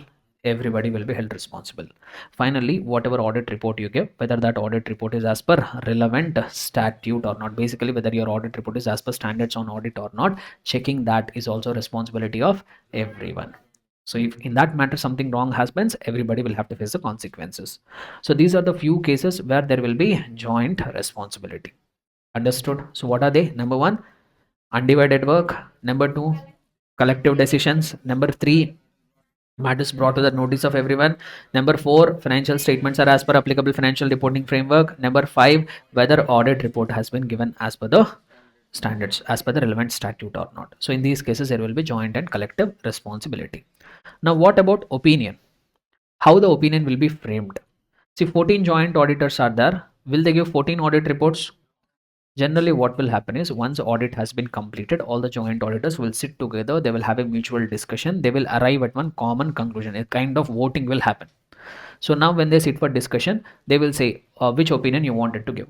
Say for example, all the 14 joint auditors say, I don't have any objection. We all want to give modified opinion. Then what they will do is they will prepare one single audit report. On that audit report, all the 14 auditors will sign and that report will be issued. But sometimes what will happen is there will be conflict. So 13 people out of that 14 people, 13 people are saying unmodified opinion. One person is there who is a freshly qualified chartered accountant. He wants to show all his talent in the first audit only. So he found one misstatement that is not material. He also know it, but he, as I've told you, know that urge will be there. So in the initials, yeah, superiority complex will be there. He is going to everybody. He's going to all other auditors and arguing. Hey, I found a misstatement. It is a material misstatement. I will give modified opinion. I will copy from the appendix. I will say, I will show all my caliber and all, he is saying. The rest of the 13 people are telling, I know you are a, rest of 13 people are telling, you are a bacha, we know. Just now you came to the industry, but that is not a material misstatement. Don't get so excited. We can give unmodified opinion, they are saying. But this fellow is not agreeing only. So what he should do? Should he go with the majority? No. So here there is no democracy. There is no rule of majority in the case of opinions and all. So what they have told is, in case if there is any difference of opinion, no one is required to go with the majority. Then what he will do, sir? Then what he will do is, those 13 people, they will give one audit report which contains an unmodified opinion. And this one person, what he will do is, he will give a separate report in which he will give a modified opinion. So now there will be two audit reports for the same entity. And whenever they are giving two audit reports, in each audit report, they should give a reference to the other report. Like 13 auditors are giving unmodified opinion. No, in that report, they will say, this is our report of 13 auditors. There is one more audit report which is given by one joint auditor. Similarly, this one joint auditor also will say in his audit report, this is my report. We have 13 other joint auditors. They have given another report. References should be given. So now the management will get two audit reports. Which one they have to circulate? Both they have to circulate. Very good. This will be circulated to every shareholder. Which one shareholder has to rely? Leave it to his headache. That he will decide. See, we will pass on the information to the shareholder. He will read the report. He will read 13 people have told unqualified opinion. One person is telling qualified opinion. He will read the reasons also. Basis for opinion, reasons will be there. So he will decide. If he also feels that is a bullshit reason, he will tear that opinion and throw it in the dustbin. Rely on the 13%, that rely on the opinion of the 13 people only. So let the shareholder decide what he wants to rely. But the company will have a responsibility to share the audit report of both. Okay, so let the shareholder decide which information he wants to rely. So this is what regarding opinion, and this is what regarding circulation. Now one more last thing which we need to understand is special considerations. There are some special things which you have to keep in mind when you are conducting the joint audit. There is no such special thing as such. Whatever normal things which you do individually, that you have to do collectively in the case of joint audit. See, when we are doing normal audit, if we are the only auditor, we are doing the audit, we develop a audit strategy, audit plan, audit program and all. If joint auditors are doing, what they should do? Everybody should participate. Engagement team and engagement partners and key engagement team members from all the joint auditors should participate. They should have one collective audit strategy. They should have one collective audit plan, and they should have collective audit program. Now, as we have seen, auditor is required to prepare engagement letter and share it with the client. Do you think all the 14 auditors will give separate engagement letters? No, all of them will collectively prepare one engagement letter and give it to the client. And also, there are various matters on which management is required to give written representation. Do you think management will give written representation separately for all the 14 joint auditors? No, they will address all the joint auditors collectively and give one single written representation. And also, these people are dividing the work among themselves. No, they have to document it on what basis they have divided the work, which person has taken care of which work. If there is any undivided work, what common audit procedures they have done in that undivided work that you need to do. And there should be one proper work allocation document. That work allocation document should be signed by all the joint auditors. One copy should be even given to those charged with governance also. Clear? So that is what some special things. Basically, whatever things you do independently, that you have to do collectively if you are doing a joint audit. Like as you see, the engagement partner and other key members of the engagement team from each of the joint auditors should be involved in the planning. They should establish one joint overall audit strategy, and they should discuss and develop one joint audit plan. So while developing that audit plan, they need to consider these areas. This is a repetition from audit strategy planning and program. The same points will be there in the audit strategy planning and program. There I will try to link it if the time permits. But anyhow, this is same thing will be there. There you will find, while establishing overall audit strategy, there are 5 things which you need to consider. The same 5 things we will consider while establishing audit strategy in the case of joint audit also. But we do it collectively. That's the only point of difference. Then each of the joint auditors should consider and assess the risk of material misstatement. Everybody should do risk assessment and communicate what risk they have assessed with others. And they should discuss and document nature, timing and extent of audit procedures for common and specific allocated areas. They should get one common engagement letter. They should get common management representation letter, and the work allocation document should be signed by all the joint auditors, and it has to be communicated to those charged with governance. Understood? That's all. This is what regarding essay 299. With this, we have completed audit reporting chapter. So the next chapter which we are going to pick up for revision is going to be audit documentation and audit evidence. So once again, a very small chapter, but once again important from the examination perspective. You are going to see a good amount of weightage from this chapter. See, you guys might have a doubt. Sir, for every chapter, you are saying the same thing. You are telling that it is conceptual. You are saying that it is important from the examination perspective. And for every chapter, you are saying that there will be a good weightage from this chapter. Sir, you are saying that for all the chapters. No, my dear students. Why I am saying for that is, why I am saying till now, why I am saying for that for every chapter is because if you look at the arrangement of the chapters in my material, if you look at the index of my material, the arrangement of the chapters is going to be a bit different from the arrangement of the chapters which has been followed by the ICA study material. I have intentionally done it. So I have arranged the chapters in such a manner that order of importance from the examination perspective. Keeping in mind the order of importance from the examination perspective, I have arranged that chapter. So that's why all the initial chapters, whatever we are discussing, that involves a huge concept also, those chapters are going to be important from the examination perspective also. So intentionally, I have changed the arrangement of the chapters so that at the beginning itself, we try to cover all the conceptual things and all the important chapters from the examination point of view. Okay.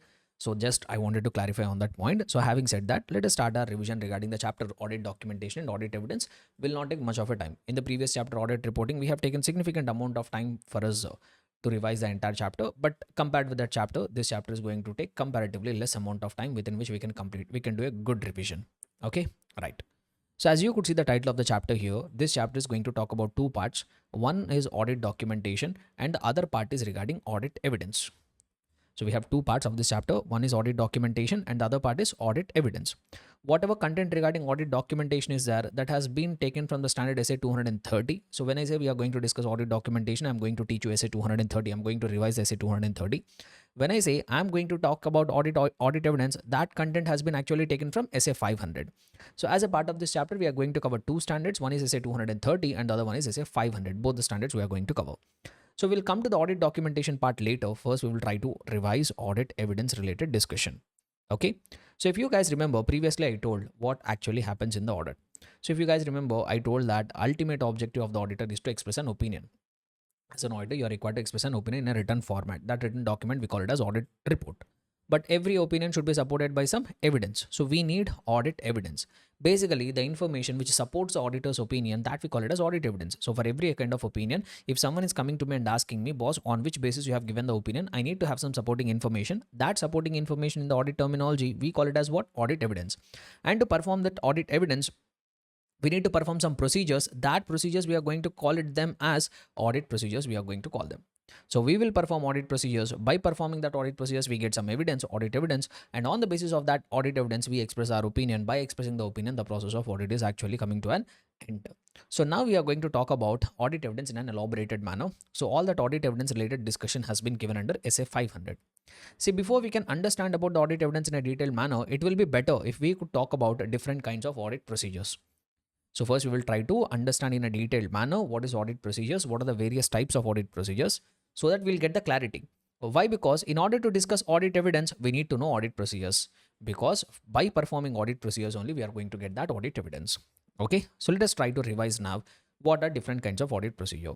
First of all, what is the meaning of the term audit procedure? So audit procedures is a very broad term. It is a very broad term. It includes all those procedures, whatever you are performing to obtain audit evidence. To obtain audit evidence, whatever procedures you are performing from the beginning till the ending of the audit, whatever procedures you are performing to obtain audit evidence, all that will get covered under the meaning of the term audit procedures. Now, these audit procedures can be broadly divided into two categories. These audit procedures can be broadly divided into how many categories? Two categories. One is risk assessment procedure and the other one is further audit procedure. And these further audit procedures can be further divided into two more categories. One is compliance procedures and the other one is substantive audit procedures. So when I talk in very broader terms, there are two categories of audit procedures: risk assessment procedures, further audit procedures. But when I talk in the specific terms, we have three categories of audit procedures. One is risk assessment, other one is compliance, other one is substantive audit procedures. Now let us try to understand what happens in the risk assessment procedures. So risk assessment procedures are those procedures which we generally perform at the beginning of the audit. Before we actually go to the accounts department, see, our objective is to verify financial information and express our opinion. Agreed. That is what the ultimate objective. But directly we will not go to the accounts department and start our verification. Before actually going to the accounts department, before getting the books of accounts, before verifying the financial statements, we perform some procedures called risk assessment procedures. So basically, in the risk assessment procedures, what we will try to do is we perform the procedures to obtain an understanding of three things. To obtain an understanding of three things. What three things? To obtain an understanding of the entity, to obtain an understanding of the environment of the entity, to obtain an understanding of the internal controls. So whatever procedures we are performing to get an understanding regarding what? To get an understanding of entity, to get an understanding of environment in which it is operating, and to obtain an understanding of internal control, we will perform some procedures that we call it as risk assessment procedures. Sir, what is the ultimate purpose, sir? Okay, you are saying in the risk assessment procedures we try to understand entity, environment, and its internal control. Agreed. But what is the ultimate purpose of it? The ultimate purpose of risk assessment procedures is to identify, find out, and assess, analyze something called risk of material misstatement. Something called what? Risk of material misstatement. Very, very important terminology here. Sir, what is risk of material misstatement? If I put it in very simple terms, the chances of happening of misstatement in the financial statements, where there is a possibility, where there is a chance of happening of a material misstatement. Is there a chance of happening of misstatement in inventory? Is there a chance of happening of misstatement in sales? Is there a chance of happening of misstatement of purchases? That possibility I have to find out. That risk I have to find out. And how can I find out, how can I identify and assess that risk of material misstatement is on the basis of understanding of entity, environment, and its internal control. So those procedures, we call them as risk assessment procedures. The name itself says we are identifying and assessing a risk assessment. We are identifying and assessing risk of material misstatement. So those procedures, we call them as risk assessment procedures. So if I wind it up the discussion regarding risk assessment procedures once again, these are the procedures which we are performing to obtain understanding of entity, environment, and its internal control, to identify and assess risk of material misstatement. Okay, sir, we performed risk assessment procedures. We understood entity, environment, its internal control, and we identified the risk of material misstatement. Then will we go to the accounts department and start verifying books of accounts? No.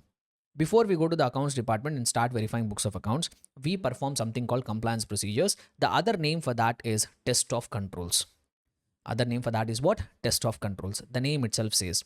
So these are the procedures. Compliance procedures are those procedures which are actually performed to obtain evidence regarding operating effectiveness of internal controls. To obtain audit evidence regarding operating effectiveness of internal controls. If I have to put it in simple terms, as a risk assessment, as a part of risk assessment procedures, you obtain understanding. You got to know what kind of controls are there. Now we need to know whether those internal controls are operating effectively or not. Just for namesake, having controls alone will not be enough. Whether those internal controls are working effectively, or there are any weaknesses in the internal control, are there any deficiencies in the internal control, are the internal controls working effectively, or they are not working effectively, we need to perform some procedures and obtain audit evidence. And those procedures, I am going to call them as compliance procedures. Other name for that, test of controls. The name itself is saying it. Okay, so first I performed risk assessment procedure, then I performed compliance procedures where I have verified operating effectiveness of internal controls. Sir, will I now at least go to the accounts department and start verifying books of accounts? Yes, now you will go to the accounts department and start verifying books of accounts. That procedures, we call them as substantive audit procedures. So if I have to put it in very simple terms, now you will go to the accounts department, you will get the copies of the books of accounts, you will get the copies of the financial statements, and you will try to find out whether that information is reliable or not. Is there any material misstatement in the financial statements? You need to perform the procedures and find it out. Those procedures, we call them as substantive audit procedures. So what do we call them as? Substantive audit procedure. So substantive audit procedures is a stage where actual verification of the books of accounts and financial statements will happen. So that is what the substantive audit procedures are. Actual verification of the books of accounts and financial statements to identify the material misstatements. Now, these substantive audit procedures can be further performed by two ways. These substantive audit procedures can be further done in two ways. One is test of details and other one is something called analytical procedures. So we can check the books of accounts, we can verify the financial statements, whether there is a misstatement or not. To find out that, we can follow two approaches. One is we can do test of details, other one we can perform analytical procedures. Sir, what is test of details? Very simple, common sense. If you apply, you will get it to know. You will get to know about it. So I told that as a part of substantive audit procedures, you have to know whether there is any material misstatement, whether financial statements and books of accounts are correct or not. So you tell me, if you are in the position of an auditor, what simple activity you will do to know whether the books of accounts and financial statements contain any material misstatement. What simple activity we will do is we will check the supporting documents. We will check supporting documents. So that checking of the supporting documents, we call it as test of details, where we check the supporting documents to find out whether there is any misstatement or not. Like if any purchases are there, to know whether that purchases are genuine or not, I try to verify the supporting documents like purchase invoices and all. If there are any fixed assets, I want to know whether fixed assets are really there in the name of the company. I check the title deeds. So that checking of the supporting documents is one way by which you can perform substantive audit procedures. And these test of details also can be further divided into two categories. One is test of controls and the other one is test of balances, and the other one is test of transactions. If you are checking the supporting documents of assets and liabilities, that we call it as test of balances. If you are checking the supporting documents of incomes and expenses, that is P&L items, that we call it as test of transactions. There is other way for performing substantive audit procedure. If you want to know whether there is any misstatement in the financial statements or not, you need not always go and check the supporting documents. You can do something called analytical procedure, which involves studying the relationship between financial and non-financial information. So where we try to study the relationship between financial and non-financial information, we try to apply our mind. The name itself says analysis. We are going to do analytical procedures. So in the analytical procedures, we don't do routine checking. So what we will try to do is we try to study the relationship between financial and non-financial item. On the basis of studying the relationship between financial and non-financial item, we are going to evaluate whether financial information is correct or not. Like I will try to study the relationship between number of employees and wages. I will try to study the relationship between number of electricity units consumed and electricity expenses. So like that, I will take a financial item and a non-financial item. I will try to study the relationship between the two. From that studying of the relationship, I will evaluate whether financial information is correct or not. So anyhow, for analytical procedures altogether, we have a dedicated chapter. There we'll get to know more about it. So whatever it is, these are different kind of audit procedures. And I want to draw your few attention. I want to draw your attention to few conclusions here. See, by performing risk assessment procedures alone, we will not be able to obtain all the evidence required for expression of opinion. By performing compliance procedures, we will not get the complete evidence required for expression of opinion. So whatever complete evidence which we want for the purpose of expression of opinion, that we are going to get it only by performing substantive audit procedures. The ultimate evidence, whatever is required for the purpose of expression of opinion, that we are going to get it only by performing substantive audit procedures. And also, one more thing I wanted to bring it to your attention. There is a relationship between test of controls and substantive audit procedures. Both are complementary to one another. Compliance procedures or test of controls and substantive audit procedures, both are related to one another. How come both are related to one another is, depending on outcome of compliance procedures, we are going to determine nature, timing and extent of substantive audit procedures. So what are we going to do? Depending on outcome of compliance procedures or test of controls, we are going to determine nature, timing and extent of substantive audit procedures. Sir, what do you mean by that? So let us say I have verified internal controls. Out of verification of internal controls, two outcomes could be possible. Number one, you might have decided that internal controls are all working effectively. So if you have decided that internal controls are all working effectively, when we are verifying transactions and books of accounts, we do it on sampling basis. So if you got to know, if you have concluded that internal controls are all effective, will you increase your substantive audit procedures or decrease your substantive audit procedures? We will reduce our nature, timing and extent of substantive audit procedures. We will take generally smaller samples. On the other hand, if you have decided that by performing compliance procedures that internal controls are ineffective, then what we will try to do? We will try to increase our nature, timing and extent of substantive audit procedures.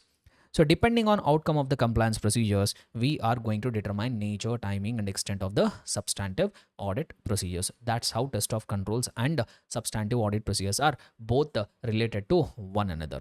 Clear everybody till here? So this is what the different types of audit procedures are. Right. So why we have understood about the audit procedures? Because our main concept is audit evidence. We have to understand audit evidence. The title of the concept is audit. The title of the chapter is audit documentation and audit evidence, right? So we are actually supposed to discuss audit evidence. In order to understand audit evidence, first we have understood audit procedures, right? So now let us try to understand what is the audit evidence. So as we all are aware, audit evidence means the information which forms the basis for the auditor's opinion. So I will try to quickly wind up the discussion regarding audit evidence. So audit evidence is information what on the basis of which auditor is forming a conclusion. See, if the auditor is giving an unmodified opinion or if the auditor is giving a modified opinion, be it qualified, adverse, disclaimer. For expressing that opinion, you need some supporting information. No, auditor will use some information. No, so that information we are going to call it as audit evidence. And when I say audit evidence, the main source from which we are going to get the audit evidence is accounting records. The major source from which we are going to get the audit evidence is from what? Accounting records. Sir, what do you mean by accounting records? Are books of accounts, supporting documents, financial statements, bills, vouchers. So most of the audit evidence, whatever we are going to derive in an audit, that is going to come from accounting records.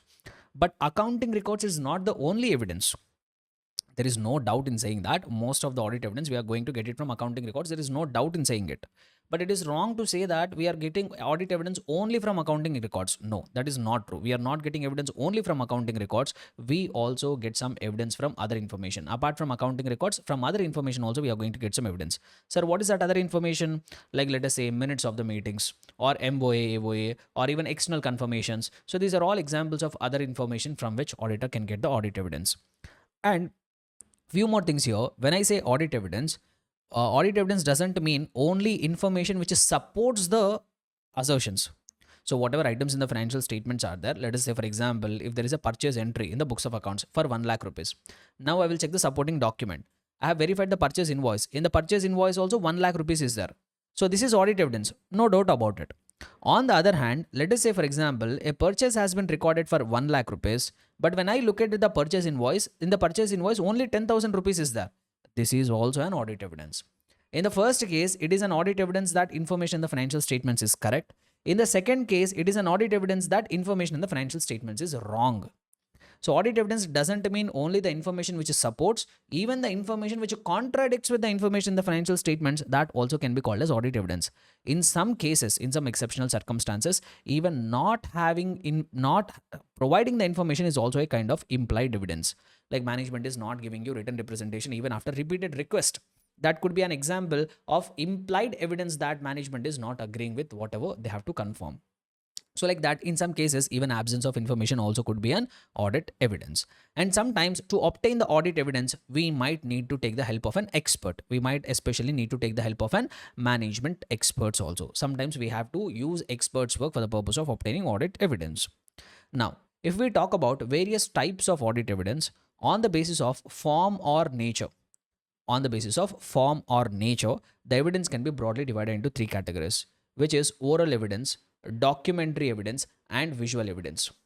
So there are 3 kinds of evidences on the basis of form or nature. What are they? Oral evidence, documentary evidence, visual evidence. The names itself say everything. So oral evidence means what? The evidence which you are getting by way of words spoken. Documentary evidence, if the evidence is there in the written format, if it is in a documentary format, if it is in a paper, that could be either in paper form or electronic form, whatever it is. Either you can have a printed copy of the invoice, or even you can have a soft copy of the invoice. Both will fall under documentary evidences. In some cases, evidence could be visual evidence. Visual evidence is something which you get it by looking at something. For example, the client is saying that they own 10 buildings. I want to know whether really client is owning 10 buildings or not. I asked my client to take me to the place where these buildings are located. I am looking at the buildings with my eyes and I am getting the evidence. So here, whatever evidence I am getting is visual in nature. Then, on the basis of source, I can divide the evidences into 2 categories. One is internal evidence and the other one is external evidence. Sir, what is internal evidence? If the evidence is originated within the client's organization. So within the client, if the evidence is getting originated, or if I have to put it in simple terms, if the evidence is generated within the client's organization, then we call it as internal evidence. On the other hand, if the evidence is getting originated outside of the client's organization, then I call it as external evidence. Like, if you take purchase invoice, what is purchase invoice? Is it internal or external? Purchase invoice is an example of external evidence. Why? Because it is originated outside of your client's premises. If your client is X Limited, if your client has made a purchase from Y Limited, so where it is getting generated, who will give purchase invoice? Y Limited will give purchase invoice to your client. So that means where it is getting generated? Outside of the client's organization. So like that, purchase invoice is an external evidence. Bank statement is an external evidence. External confirmation is an external evidence. On the other hand, if the evidence is originated within the client's organization, like sales invoice, vouchers, so all these are examples of the internal evidences. So like that, on the basis of form and nature, we have divided evidences into 3 categories, and on the basis of source, we have divided evidences into 2 categories. Now, there is one concept called generalizations regarding reliability of audit evidence. Very often they ask a question, what are various generalizations regarding reliability of audit evidence? Whether evidence is reliable or not reliable, that we can decide it on the basis of few generalizations. Or even they might ask a same question in form of, what are the principles? What principles will help you to decide regarding reliability of audit evidence? So they might ask you a question in the form of generalizations regarding reliability of audit evidence, or even they might ask you a question regarding, what are the principles regarding reliability of audit evidence? Reliability means what? Trustability. So whether evidence will be more reliable or less reliable, that depends on what principles or generalizations. Very simple things they say here. So you tell me, between internal versus external, which one is more reliable? Between internal versus external evidence, which one is going to be more reliable? External evidence is going to be more reliable. That is one general principle. That's what they say. The reliability of audit evidence is increased when it is obtained from independent sources outside of the entity. That means external evidence is more reliable than when compared with internal evidence. Then one more generalization. Internal evidence will be reliable when when related internal controls over its preparation are effective. If the internal controls are effective, then internal evidence also will be reliable. Second generalization.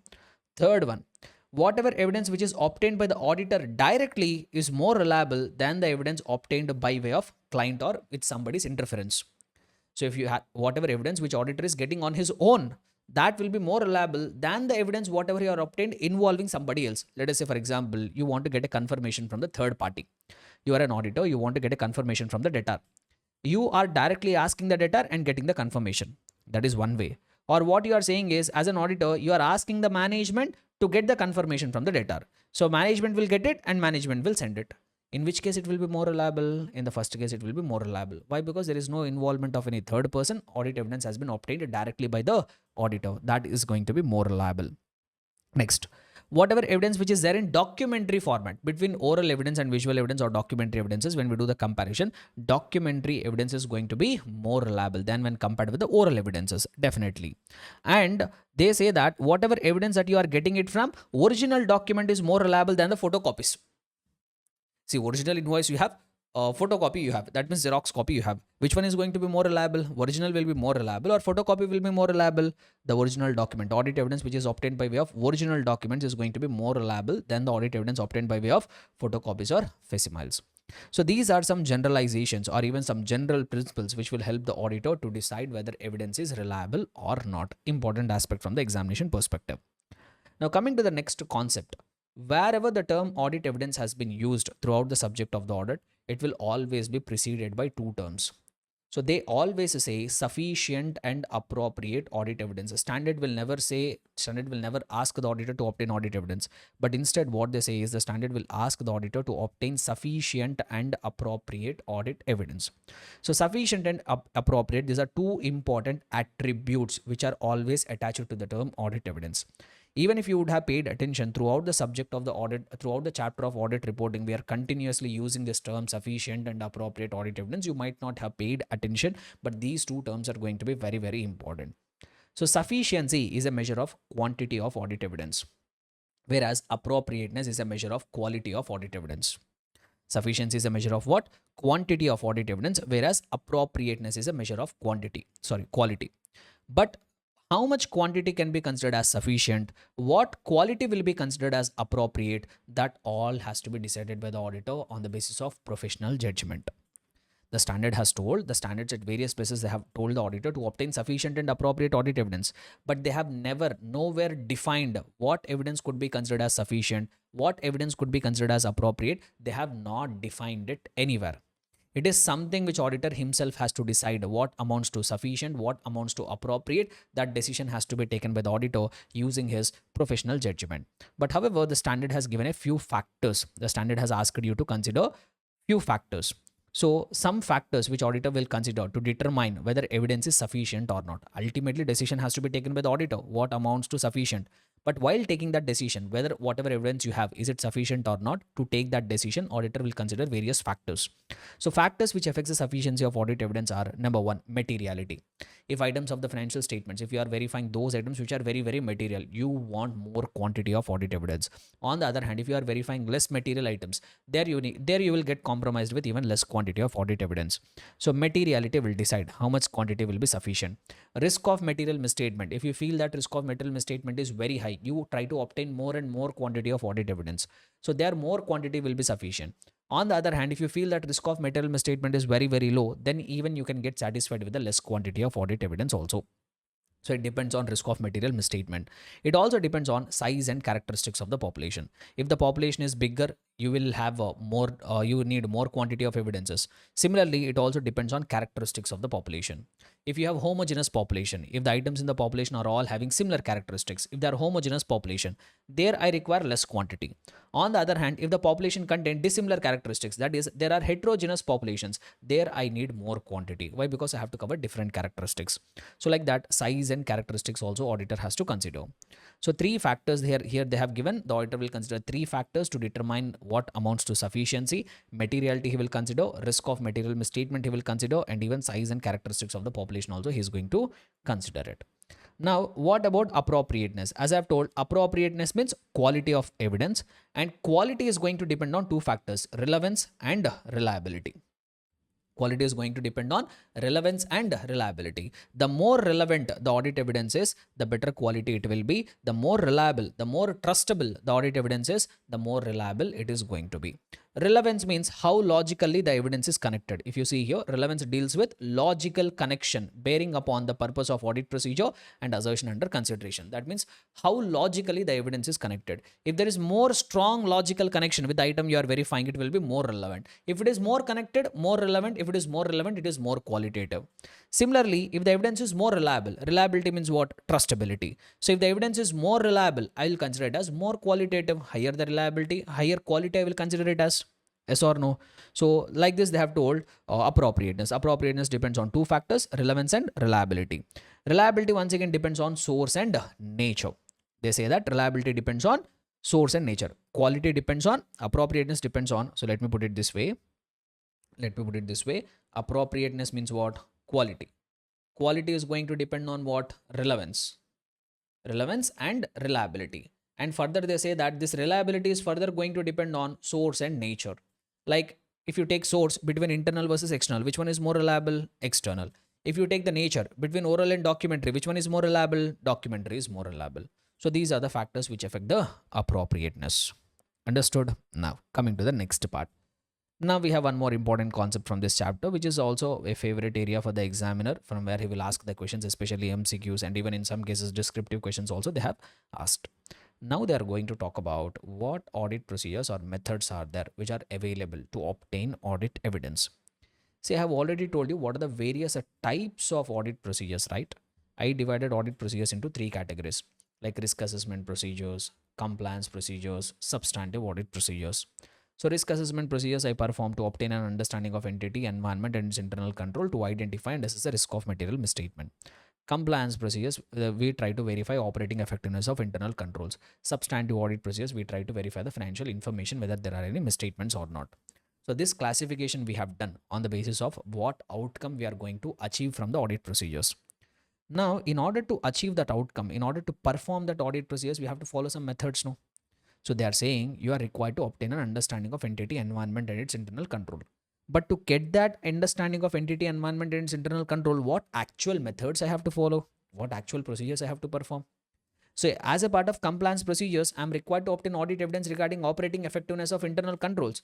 But what methods, if I follow, I will be able to obtain that, or I will be able to know about operating effectiveness. As a part of substantive audit procedures, I need to verify whether in the financial statements there is any material misstatement. But what I can do, what methods I can follow to identify whether there is any misstatement or not. So now we are going to talk about methods, actual methods or actual audit procedures which we will perform to obtain audit evidence. And this concept, whatever we are going to teach now, that is methods or audit procedures to obtain audit evidence, there are broadly 7 such methods are there. And the beauty of this is it is universal. These 7 methods or audit procedures are going to be universal across the world. Wherever audit is happening, be it in India, be it in US, be it in UK, across the world where any audit is happening, their auditors are using one of these 7 methods. Apart from this, we don't have any other method. Apart from this, across the world, across the globe, we don't have any other thing. Across the world, wherever audit is happening, the auditor might be following one of these 7 methods, depending on the circumstances. Sir, what are that 7 methods? Number 1, we have inspection. Number 2, we have inquiry. Number 3, we have observation. Number 4, external confirmation. Number 5, recalculation. Then we have something called reperformance. And finally, we have something called analytical procedures. So totally how many methods we have? Totally 7 methods we have. So what are the 7 methods which we have? Inspection, inquiry, observation, external confirmation, recalculation, reperformance, and finally what? Analytical procedures. So let us try to understand what will happen in each of this method. So when I say inspection, in that what is primarily going to happen is documentary examination or even physical examination of assets. So as a part of any audit method, if you are doing documentary examination or if you are doing physical examination of an asset or documentary examination of some documents, that method we call it as inspection. Like for example, you wanted to know whether purchases are correct or not. You can check the supporting documents. You want to know whether asset is really there or not. You are going and doing physical verification. You want to know whether inventory is really lying with the client or not. You went to the warehouse and physically examined that inventory. So if you are doing documentary examination or if you are doing physical examination of an asset, that method we call it as inspection. One of the most widely used, most commonly used method for performing audit procedures. Then we have something called inquiry. Sir, what is inquiry? Seeking information from the knowledgeable persons. Getting information from the knowledgeable persons, either outside of the entity or inside of the entity. So inquiry is also the most commonly used method in audit, where we go to the people, ask the questions and get the information. And this inquiries can be formal written inquiries. Whatever questions you wanted to ask, you can put them on a piece of paper and you can get the answers in a written format. Or even it could be a informal oral inquiry. Even it could be a what? Informal oral inquiry. And by doing inquiry, you can get three kinds of information. By doing inquiry, you can get three kinds of information. Information which supports the information you already know. You already have some information. By doing inquiry, you get the supporting information. Or by doing inquiry, you get contradictory information. You know something, but whatever from inquiry, you got something else. So contradicting the information which is contradicting with the information which you already know. Or by doing inquiry, you can get altogether some new information which you are not previously aware of. Not just in audit, everywhere when inquiry has been done, from inquiry, three outcomes could be possible. Either you get to know about supporting information, or you get to know about contradictory information, or you will get to know about altogether new information which you are not previously aware of. Clear? See, but the problem with inquiry is inquiry will give evidence, but inquiry will give least persuasive evidence, least convincing audit evidence. Whatever evidence you are getting by way of inquiry is least convincing. You can't rely only on inquiry. So that's why they say inquiry will always be used in combination with other methods. You can't rely only on inquiry. The logic is very simple. You can't expect the people to come and voluntarily disclose what mistakes they have done. So you can't use inquiry alone. Why? Because inquiry will give least convincing audit evidence. It should always be used in combination with other methods. Then comes observation. Sir, what is observation? Looking at the process being performed by others. I want to, if I'm getting the evidence by way of looking at a process being performed by others, that I call it as observation. Like, let us say, for example, I'm sitting and observing whether management is doing the counting properly or not. I'm sitting and observing whether employees are executing the internal controls properly or not. So that method we call it as observation. See, the problem with the observation is, see, when you are observing, people will do the task in a very strict manner, in a very careful manner. What is the guarantee when you are not observing, the same person will do the same task in the same manner? So observation will give evidence, but the reliability is restricted only till the point of time that observation is taking place. Because there is no guarantee when no one is observing. What is the guarantee? The same person will do the same task in the same manner. There is no guarantee, no. So that's what they say. Observation will give evidence, but the reliability is restricted only till the point of time that observation is taking place. Then external confirmation. Sir, what is external confirmation? A direct written response obtained by the auditor from a third party. From a third party, like debtor, creditor, some third party is there. From the third party, directly, if the auditor is getting a direct written confirmation, it should be written confirmation. Then we call it as external confirmation. Anyhow, we have a dedicated standard SA 505. There we'll try to learn about it. Recalculation. What do you mean by recalculation? Checking of arithmetical accuracy. See, accounts involves arithmetics. Like we need to do the totaling, we need to do we need to calculate profit, we need to calculate total assets, total liabilities. So different calculations will be there. So whether the calculations are done properly in the books of accounts and financial statements, checking that arithmetical accuracy, we call it as recalculation. But in the recent times, recalculation is not that important. Why? Because today humans are not doing all the calculation. This work has been assigned to system. When calculations used to be done by the humans, then doing the recalculation used to be important. Now this is not that significant. Then comes reperformance. Sir, what is reperformance? Auditor's independent execution of a process which is already performed by the client's management or client's staff or client's internal control. So there is some process which has already been performed by client's internal control or client's staff, but auditor is doing it once again to obtain audit evidence. Like for example, management has already prepared the BRS and gave it to you. But as an auditor, you say that I also know how to prepare BRS. I have also learned it as a part of my class 12 or CA foundation. So you are preparing your own BRS and comparing it with the management's BRS. So here what you have done, you have independently executed a process which is already performed by client's management or internal control. So this is what an example of reperformance is. And then finally, one more method we have, analytical procedures. This I have already told you. In the analytical procedures, we don't do routine checking. The name itself says we will do some analysis. Sir, what kind of analysis we do? We will try to study the relationship between financial and non-financial information.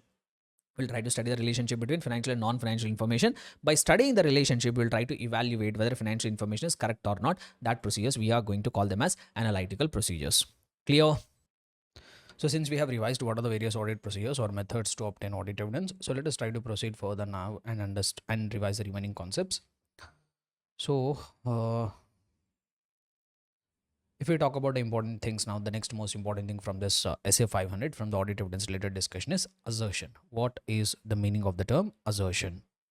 So what is the meaning of the term assertion? So very, very important term, my dear students. Throughout the subject of the audit at various instances, we will be coming across this term assertion. It plays a very crucial role. Sir, but what exactly is the meaning of the term assertion? So if you look at the meaning here, assertion means representations which are made by management. So whoever your client is there, their client's management, whatever representations they are making, either explicitly or otherwise. Otherwise means what? Implicit. So whatever representations your client's management is making, either expressly or impliedly, that are embodied, that are incorporated in the financial statements. And these assertions are used by the auditor to consider different types of potential misstatements that may occur. So as an auditor, you are going to consider all these assertions to find out whether the financial statements contain a potential material misstatement. Sir, what exactly is the meaning of this? So if you look at the financial statements, so management will try to take so many representations regarding the various items in the financial statements. There are so many representations either explicitly or implicitly embodied in the financial statements. All that representations, we are going to call them as assertions. Sir, what exactly do you mean by that? So if you take the balance sheet, if you take the financial statements of any entity, if you take the balance sheet, and in the balance sheet, if you see there are fixed assets, and if you are able to see fixed assets as, let us say, 100 crore rupees of fixed assets, you are able to see on the face of the balance sheet. Now, the management, whenever they have disclosed that their fixed assets are amounting to 100 crores, see, so many indirect representations they are making.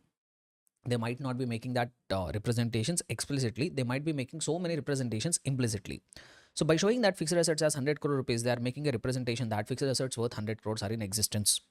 By making that representation, by showing that fixed assets as 100 crore rupees, they are making a assertion, they are making a representation that all the fixed assets are recorded, they did not miss out anything from the books of accounts. And by showing that fixed assets as 100 crore rupees, they are making a assertion that they have rights, they are making a representation that they are the owners of that fixed assets amounting to 100 crore rupees. And by showing that fixed assets as 100 crore rupees, they are making an assertion that they are making a representation that they have valued all that fixed assets properly, and then the correct value came to 100 crores. See, all these things they will not expressly say. Like that fixed assets are in existence, they are completely recorded, they have rights against that fixed assets, they have been valued properly. Management will not comment explicitly state it. Just by showing that fixed assets as 100 crore rupees on the face of the balance sheet, all this indirect representations management is doing. All these are implied, all these are implicit, these are not expressly stated by the management. So these are various assertions relating to assets. Similarly, if you look at the balance sheet side, let us say for example there are some long-term borrowings amounting to some 50 cr. So by showing that long-term borrowings as 50 crore rupees, here also managements will try to make so many representations. What are that representation which management is trying to make? So management is trying to say that long-term borrowings amounting to 50 crore rupees are there in existence. That means liabilities amounting to 50 crores are in existence as on the balance sheet date, and they have completely recorded all their liabilities. They did not miss out anything from the books of accounts. With regard to that long-term borrowings, they have an obligation. For assets they have a right, for liabilities have an obligation. Similarly, they have valued their fixed assets properly, and then the correct value has come to 50 crore rupees. Similarly, if you take any P&L item, let us say for example in the statement of P&L, you are able to find the item called revenue. You are able to find revenue as some 150 crores. Now by showing that revenue as 150 crores, they are making so many representations. Here they will not make a representation regarding existence, they will make a representation regarding occurrence. So that means that they are impliedly trying to say that revenue transactions amounting to 150 crores have occurred, have taken place in the financial year. And they are making a representation regarding completeness, that they have completely recorded all the revenue transactions, they did not miss out anything from the books of accounts. They are making an assertion regarding cutoff, That means they are saying that whatever revenue we are able to see in 150 crore rupees, that belongs to current year only. None of the future years revenue has been recognized in the current year. None of the past years revenue has been recognized in the current year. So that is what the cutoff. And also they are saying measurement or accuracy. You can say either accuracy or measurement. So that means they have correctly calculated that revenue, and the correct amount of revenue has come to 150 crore rupees. And also classification, they made an assertion regarding classification. So like that, depending on the item of the financial statements, management will try to make so many representations. All that representations we are going to call them as assertions. For balance sheet items we have separate assertions. For assets, for incomes and expenses, you will have separate assertions. Then we will have for notes to accounts. For disclosures also we'll have various assertions. Now when I say disclosure, disclosure could be related to balance sheet item also. Disclosure could be related to the P&L item also. So depending on what item it is, we here they make assertions regarding occurrence and rights and obligations. That means if it is a P&L item, they will make an assertion regarding occurrence. If it is a balance sheet item, they will make an assertion regarding rights and obligations. Completeness, all disclosures have been given or not. Classification and understandability, management should have classified the disclosures in a proper manner. Accuracy and valuation. So depending on the disclosure, depending on the item for which you are giving the disclosure. So like this, management will try to make multiple representations. All that we call them as assertions. And frankly speaking, as an auditor, we will try to use these assertions only to obtain audit evidence. So when I say you are required to verify assets, when I say you are required to verify the fixed assets, what exactly you will verify? Whether fixed assets are in existence, whether they are completely recorded, whether they have been whether the company is having rights against that assets, and whether the assets have been valued properly. Similarly, if you are required to obtain evidence regarding revenue, there also you will try to obtain evidence regarding these items only. Okay. And one more last thing regarding assertion. When I say assertion, sometimes assertions could be negative assertions also. Sometimes assertions could be what? Negative assertions also. Sir, what do you mean by negative assertion? Like, for example, at somewhere in the balance sheet or in the notes to accounts, management told that we don't have any contingent liabilities. We don't have any contingent liabilities. Management is expressly stating it. So this is a negative assertion. Management is saying that they have no contingent liability. Negative assertion. Or when you are finding the balance sheet, in the balance sheet you are not able to find inventory. There is no item called inventory. That is an implied negative assertion that the company is not holding any kind of inventory. So sometimes assertions could be even negative assertions also. Clear? So negative assertions also could be there. And overall, assertions is a very important concept. Then we have a small concept called audit trail. Sir, what is the audit trail? Sir, nothing but the history of the transaction. Let us say, for example, in the accounting software today, if you take an accounting software, or if I have to give you one example, we often place an orders on Amazon, right? Amazon, Flipkart, we place an order. See, from the time you have placed the order till the time that product gets delivered, you will be able to find the entire chain, whatever has been happened. Like for example, we often do that. We place an order on the Amazon, we keep on tracking it, right? So when the order has been placed, so where it is shipped, and if it is shipped, it has reached which location, and from there it was dispatched to next location. After that, it has dispatched us. After that, it has arrived at some Amazon facility. Ultimately, it will come to the delivery station close to your location. Then it will be shown as out for delivery. So once it has been out for delivery, then you will get a message. You will receive the product. You will make the payment. Then the transaction will get completed. But if you pay close attention, the Amazon has made the sale. Along with recording that sale, they will be able to have this entire background of the transaction. Entire background of the transaction. This is what simply I can call it as audit trail. This is what simply trail of a transaction. So when I talk from the audit perspective, let us say in the books of accounts, if an accounting software, if an entry is recorded, if an accounting entry is recorded, if a journal entry is recorded, that will be there. But even the background of that journal entry is also required to be recorded. Sir, what do you mean by background of the journal entry? How a invoice has been converted into an accounting transaction.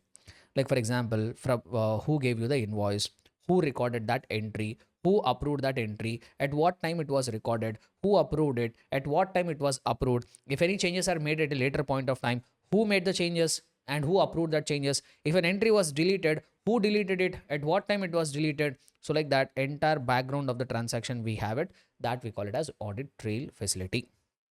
Okay, so this is what the overall concept here. So this you can go through it.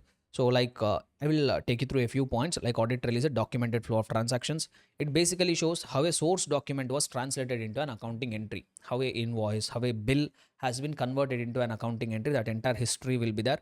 It can be used as audit evidence to establish authenticity and integrity, whether transaction is genuine or not, whether transaction is authentic or not, whether transaction is a honest transaction or not. That you can find out with the help of that audit trail facility. And it will also record system and user activity, which user has recorded, which user has approved, which user has logged into which system. So like that, even there will be system and user activity also. And it is basically a step by step record by which accounting, trade details, other financial data, everything we can trace it back to the source. And then audit trails act as record keepers that document the evidence of certain events, how an event has taken place, what procedures have involved, what operations have taken place, etc. And if you have audit trail facility, that will improve your internal controls also. If the internal control gets improved, overall data security also will become more. And if there is any problem, with the help of audit trail facility, you can pinpoint the problem, where exactly the problem is there, that you can find it out with the help of audit trail facility. But implementing audit trail is not simple as said, and it has to it will involve various amount of cost, not just in terms of money. Even you need to dedicate the amount of time to do that analysis of that audit trail facility also. Next, here we have one concept where it is related with the sampling. So what are the, how do we perform audit procedures on the items? How do we perform audit procedures on the items of the financial statements, on transactions basically? So when you are when you are going and doing the audit of an entity, when you open their books of accounts, you will be able to find plenty of entries. No, hundreds, thousands of entries will be there. Sir, will we do 100% verification? No, because as we all are aware, we have to complete the audit within limited time, limited cost. So today 100% verification is not possible. So then what auditor can do? So, but in some cases, see, there are three ways by which you can select the items for testing. Number one is selecting all items. This is what becoming close to impossible these days. Traditionally, they used to do it. 100% of the items they used to verify. Today, it has become quite impossible for us to do 100% verification. If at all, if we are conducting audit of any small entity, very, very small entity, we are doing audit, hardly some 50, 100 transactions are there for the entire year. There only we will try to do, there only we'll try to select all items, and then we will perform audit procedures. But this is quite rare. In the recent times, this we do it very, very rarely. Then there are two other methods. What are that? Selecting specific items. That means we use our professional judgment and we select specific items, and that on that specific items we can perform audit procedures. Let us say, for example, I'm conducting audit. Okay, I'm verifying sales. So April to March month, April 2024 to March 2025, I'm verifying the sales. Now I have a gut feeling that especially in the month of March, close to the financial year, in the month of March, many manipulations management will try to make to inflate or deflate the revenue. So what I have done is I have selected March month transactions. On that I have performed audit procedures. So here what I have done, I have selected specific items on the basis of my professional judgment. Or alternatively, what you can do is audit sampling methods you follow, which we will learn it as a part of SA 530, where we will do random sampling. We will give every item equal chance of selection. We follow some statistical concepts. Random selection will be there. Every item will have equal chance of getting selected into sample. We don't have any bias. So that kind of audit sampling is also one of the method for performing audit procedures. More regarding this audit sampling, we'll try to cover it as a part of our audit sampling chapter. We have a dedicated chapter talking about it. Next. Yeah, this is the thing here. Next thing, when you are relying on the work of management expert, sometimes as an auditor, whatever evidence you wanted to get in order to express an opinion, you need evidence. But sometimes you will not be in a position to get the entire evidence on your own. Sometimes you might be required to rely on the management expert's work. Management has already appointed some expert. Let us say, for example, I'm conducting audit of the client. Okay, I'm conducting audit of one client. So while I'm verifying the financial statements, I wanted to obtain audit evidence regarding provision for bonus, gratuity, leave, encashment. That provision, some figure is there that I wanted to obtain evidence. I asked the management, sir, I want working. How you have calculated that provision? I want to know. Now, what the management has told us, sir, we went to an actuary. We went to one professional. We went to an expert who is an actuary. That actuary has applied his approach. That actuary has applied his judgment. He used his skill and he gave one report, sir. In that report, he gave all this calculation, and from there, from that calculation, he has told that this much amount of provision we have to create. That provision we have created, sir. That much amount of provision we have created, sir. Now I want to know whether this provision is correct or not. To verify that, management is giving me that actuary's report. So I am verifying that actuary report, and from there I am determining whether this provision is correct or not. So that means here, as an auditor, to obtain audit evidence regarding this particular amount, you are using the work of management expert. You are using the work of actuary who has been appointed by the management, right? So when you are using the work of management expert, so what things you have to keep in mind? So what will be auditor's responsibilities in case when the auditor is relying on the management expert's work? So what he should do? So there is no problem. Auditor may rely on the work of experts. The standards have given permission. As an auditor, you can rely on the work of the experts, provided you should be satisfied that sufficient and appropriate audit evidence is obtained with reasonable assurance to form an opinion. That means you should get confidence that even though if I use, even from using the management experts also, I'm able to obtain sufficient and appropriate audit evidence. I'm able to obtain reasonable assurance. You must get satisfied with that. Then if you are having that conviction, you can go and use the management experts work. And particularly when you are using the work of when you are using the work of management expert, you need to do certain things like evaluate the competence, capabilities and objectivity of the expert. How much qualified, how much competent, how much capable, how much independent, how much unbiased that expert is. So and you have to get a brief understanding of work of that expert. So you have to get one brief understanding regarding the overall work of that expert and appropriateness of the expert's work. And also you have to determine whether using that work for your audit purposes is it appropriate or not. So this is what the important discussion. Here and there a few topics will be there. Those are very general topics and all. But whatever content I have covered till now, that is going to be very, very important. So with this, we have covered SA 500. So as I've told, this chapter is going to talk about two parts. One is audit evidence and the other one is audit documentation. So audit evidence part we have completed. The next one we have is audit documentation, where we are required to revise SA 230. So let us try to do that audit documentation revision now quickly. Okay, right. So let us now try to start revising SA 230 talking about audit documentation. Sir, what exactly is this audit documentation? See, audit documentation is one of the important thing which auditor has to maintain while doing each and every audit. So as we all have seen that there is always a chance of auditor's opinion going wrong. If you remember the discussion from the nature, objective and scope of audit, so whatever opinion auditor has given, there is a chance of auditor's opinion going wrong. See, that opinion can go wrong because of inherent limitations, because for which you are not responsible for, or that opinion can go wrong because of auditor's mistakes also. So we only obtain reasonable assurance and auditors can never be eliminated. So that means that whatever opinion which has been expressed by the auditor, that is having a chance of going wrong. Now, whenever auditor's opinion has gone wrong, will the auditor be punished or not punished? If the auditor's opinion, if the auditor has given an opinion, but if that opinion has gone wrong, will that auditor be punished for that? It depends actually. So it depends on ability to prove. So if it is proved that auditor's opinion has gone wrong because of inherent limitations, if the auditor's opinion has gone wrong because of inherent limitations, then the auditors will not be punished. They will be spared. On the other hand, if the auditor's opinion has gone wrong not because of inherent limitations but because of negligence of the auditor, then the auditor will be punished. Punishment will be imposed on him. So whether auditor will be punished for opinion going wrong or not, it depends on proving in the court of law or regulatory authorities, is the auditor's opinion gone wrong because of inherent limitation or has the auditor's opinion gone wrong because of negligence of the auditor. Sir, now burden of proof is on whom, sir? Who has to prove this matter, sir? This responsibility to prove whether auditor's opinion has gone wrong because of inherent limitations or because of negligence of the auditor, this responsibility, this ability to prove, this burden of proof is there on the auditor. Sir, how the auditor can prove that his opinion has gone wrong because of inherent limitations or because of his negligence?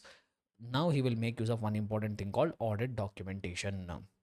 So audit documentation is the only information which will come for the auditor's rescue when tomorrow allegations are made against the auditor stating that he has not done his work properly. So if tomorrow someone makes an allegation, I should be able to prove it in the court of law that I have done my work sincerely, but still if the opinion has gone wrong, that is not because of my mistake, that is because of inherent limitations. I have to prove my point in the court of law. To prove that point, I need what? Audit documentation I need.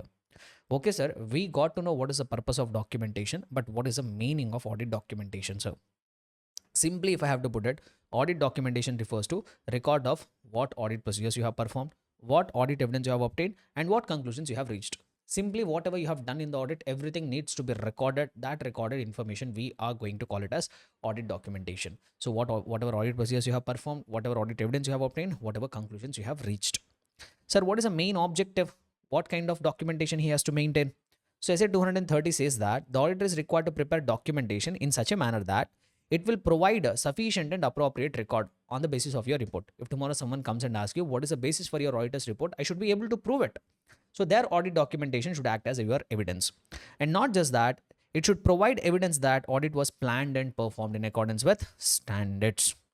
So if tomorrow someone is coming and asking you, boss, you have done the audit, did you do the audit as per the standards? I should be able to prove it. No. So then documentation should help me out. In that manner, I have to maintain the documentation. Okay, so even if you look at the nature of the documentation, the same points whatever they say in the objective, the same thing they say there.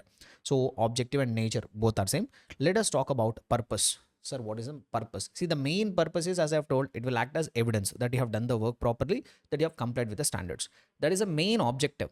Apart from that main objective, it will also serve some other purposes. So what are that other purposes which are served by audit documentation? Like as you could see here, it will assist the engagement team to plan and perform the audit. You can betterly plan and perform your audit. It will help the engagement team members to direct and supervise the audit work, to provide proper directions to supervise the audit work. And you can identify the engagement, you can make the engagement team accountable for their work. You can make them responsible for their work. Why? Because it will be recorded who has done which work. So it makes them accountable for their work.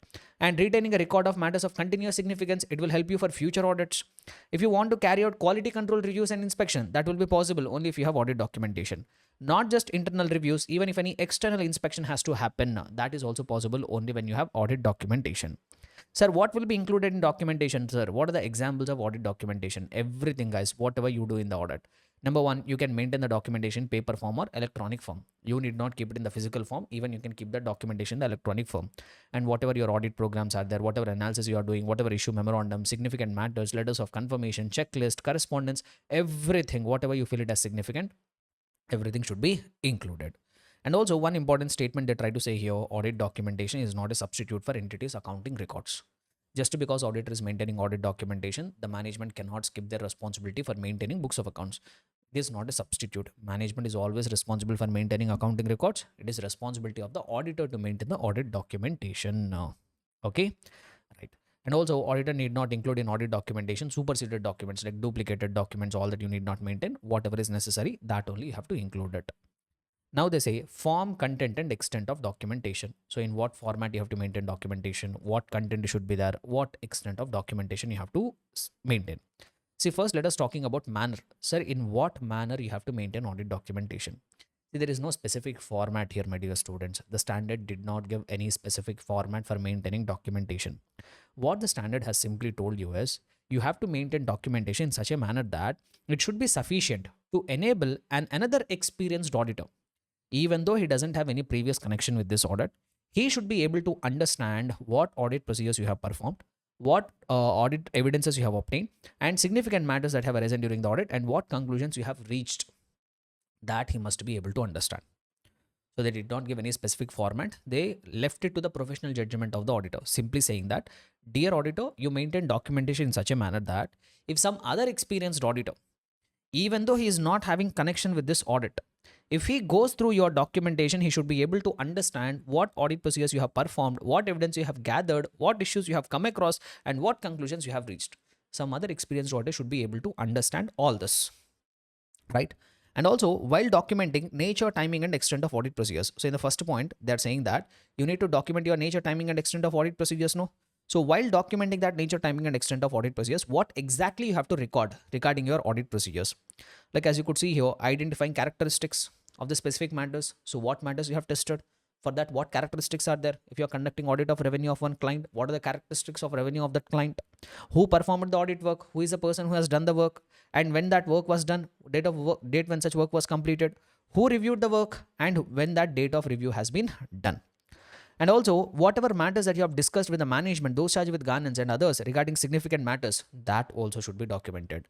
And if you find any information that is inconsistent with auditor's conclusion, how you have addressed that inconsistency. So if you find any inconsistency, whatever you have got to know, whatever information you have got, so both are having inconsistency, you should try to resolve that inconsistency. And how you resolve that inconsistency, if you have any mismatches, if you have any disagreements, how you resolve that disagreements, that also should be included in my documentation, right? Next, form, content, and extent of audit documentation. That means, will you maintain more documentation? Will there be more content in your audit documentation? Will your documentation be large? Will your documentation be small? It depends on various factors. So this part is very, very important. Many a times I've asked a question. So what are the various factors that affect form, content, and extent of audit documentation? Like here they say a few factors like size and complexity. If the size is very big, documentation will be big. If the complexity of the client is very complex, then you need more documentation. It depends on nature of audit procedures. Some audit procedures might generate more documentation. Some audit procedures might generate less documentation. It depends on risk of material misstatement. When the risk is high, you verify more. When you verify more, your documentation will be more. It depends on significance of the audit evidence. The more significant the evidence is, the higher will be the documentation. It also depends on nature and extent of exceptions, what deviations you have identified. It depends on that as well. The need to document a conclusion or the basis for conclusion not readily available from the documentation of work performed. Sometimes you need to document a conclusion, but just documenting conclusion alone will not be enough. Even you might be required to document on what basis you have taken that conclusion, and even what audit methodology and tools you are using. So depending on all these factors, we determine the form, content, and extent of audit documentation. And they say one more thing here: timely preparation of audit documentation. You have to prepare the documentation in a timely manner. Don't delay it. And they say one statement here: whatever documentation that you have gathered as and when you are performing the audit procedures, that will be more reliable than the documentation you have gathered after the completion of the entire audit. So as and when I perform the work, see, if I'm performing audit procedures, simultaneously along with my performance of audit procedures, I should gather my documentation. That will be more reliable than you are gathering the documentation after the completion of the entire audit. Let us say if I'm saying that first I will complete all the audit, then I will gather documentation. That documentation will not be effective. That documentation will not be reliable. So whatever documentation you are gathering as and when the audit is getting performed, that documentation is going to be more reliable. Very, very important point. Then we have a concept called audit file. Sir, what is audit file? Audit file just is another name for audit documentation only. So I will tell you what is the difference between audit documentation and audit file. See, when I say audit documentation, see, we engagement team will perform audit. Different people will be there. Every person will be doing some respective work. One person is doing purchases, he will have documentation regarding purchases. One person is doing sales, he will have documentation regarding sales. One person is doing expenses, he will have documentation regarding expenses. So like that, everybody will have documentation. Now, once the audit gets completed, all these people should sit together. They have to arrange all this documentation in one order, and they have to make one file ready which will be accessible, which you can access it in a future. So that sorted, arranged documentation, I call it as audit file. That sorted, arranged documentation, I call it as audit file. Nothing but organized documentation. See, when we are doing the audit, we gather documentation, but everybody will have a portion of documentation. It will be unarranged. So what we will do is, using that documentation, we will sign the audit report and all. Once audit report has been given, so all these engagement team members will sit together. They will arrange that documentation in a proper order, like first risk assessment procedures, sales, purchases, compliance procedures, and also what conclusions you have reached, any connection, page numbers, signing. So all that formalities they will fulfill, and they will sort that. They will organize that information in a proper file. That organized documentation, we call it as audit file. That is what the main difference between audit documentation and audit file. So audit documentation is a little bit unorganized, whereas audit file is a completely organized audit documentation. So now assembly. See, this process is there, no? So after the completion of the audit, all the engagement team members are sitting together. They are assembling this file. They are all arranging everything in a proper order and creating a file, no? That process we call it as assembly of final audit file. That process we call it as what? Assembly of final audit file. Nothing but arranging all the documentation in a proper order. And the standards says that this assembly of final audit file has to be completed within a specified period of time. And the standard says that within 60 days from the date of issuing the auditor's report, this assembly of the final audit file should be completed. So the auditor should not delay it. By the time you have given the audit report, within 60 days, you have to complete that assembly process. And do you think while doing that assembly of the audit file, will we perform new audit procedures? No. Will we take any new conclusions? No. What we will do? Only administrative changes we will do. While, see, whatever we have to do, we have already done it. We have signed the audit report also, no? So when we are doing that assembly of the final audit file, we don't perform any new procedures. We don't perform any new conclusions. We don't arrive at any new conclusions. All that is done. We have already performed audit procedures. We have already arrived at the conclusions. But during that assembly process, what we do is some administrative work I will do. Sir, what kind of administrative work I will do? Like deleting or discarding superseded documents. If there are any duplicate documents, I will try to delete it. Sorting, I will sort it, I will sort the information. I will collate the information. I will give cross-referencing references if any required, that cross references I will give. Signing of the completion checklist, signing that normal signing and all that, even audit documentation also will be signed by concerned person. That initials they will keep it. That signing. Documenting audit evidence that the auditor has obtained, discussed, and agreed with the relevant members of the engagement team before the date of auditor's report. So whatever discussions you had orally, that also will put it on a piece of paper. So these kind of administrative changes only I will do while documenting, while assembling that final audit file. I will not perform any new audit procedures. I will not perform any new conclusions. Just I will do these kind of administrative changes. And once that assembly of the final audit file has been completed, can I throw it away, sir? No, you can't throw it away. You have to retain it. So you should not discard it. You have to retain it. Sir, how long I have to retain? You have to retain it not shorter than 7 years from the date of auditor's report, or if later, the date of the group's auditor's report. So from the client's audit report or from the client's group audit report, whichever is later, from that duration up to 7 years, you have to maintain the documentation. Sir, it is whose property, sir? That audit file is whose property? Audit file is a property of an auditor. Sir, is he required to share that audit documentation with the client? Is he under an obligation to share the audit documentation with the client? No compulsion. Why? Because audit documentation is a property of the auditor. It is completely at his discretion. If he wants, he will share the documentation. If he doesn't want, he will not share the documentation.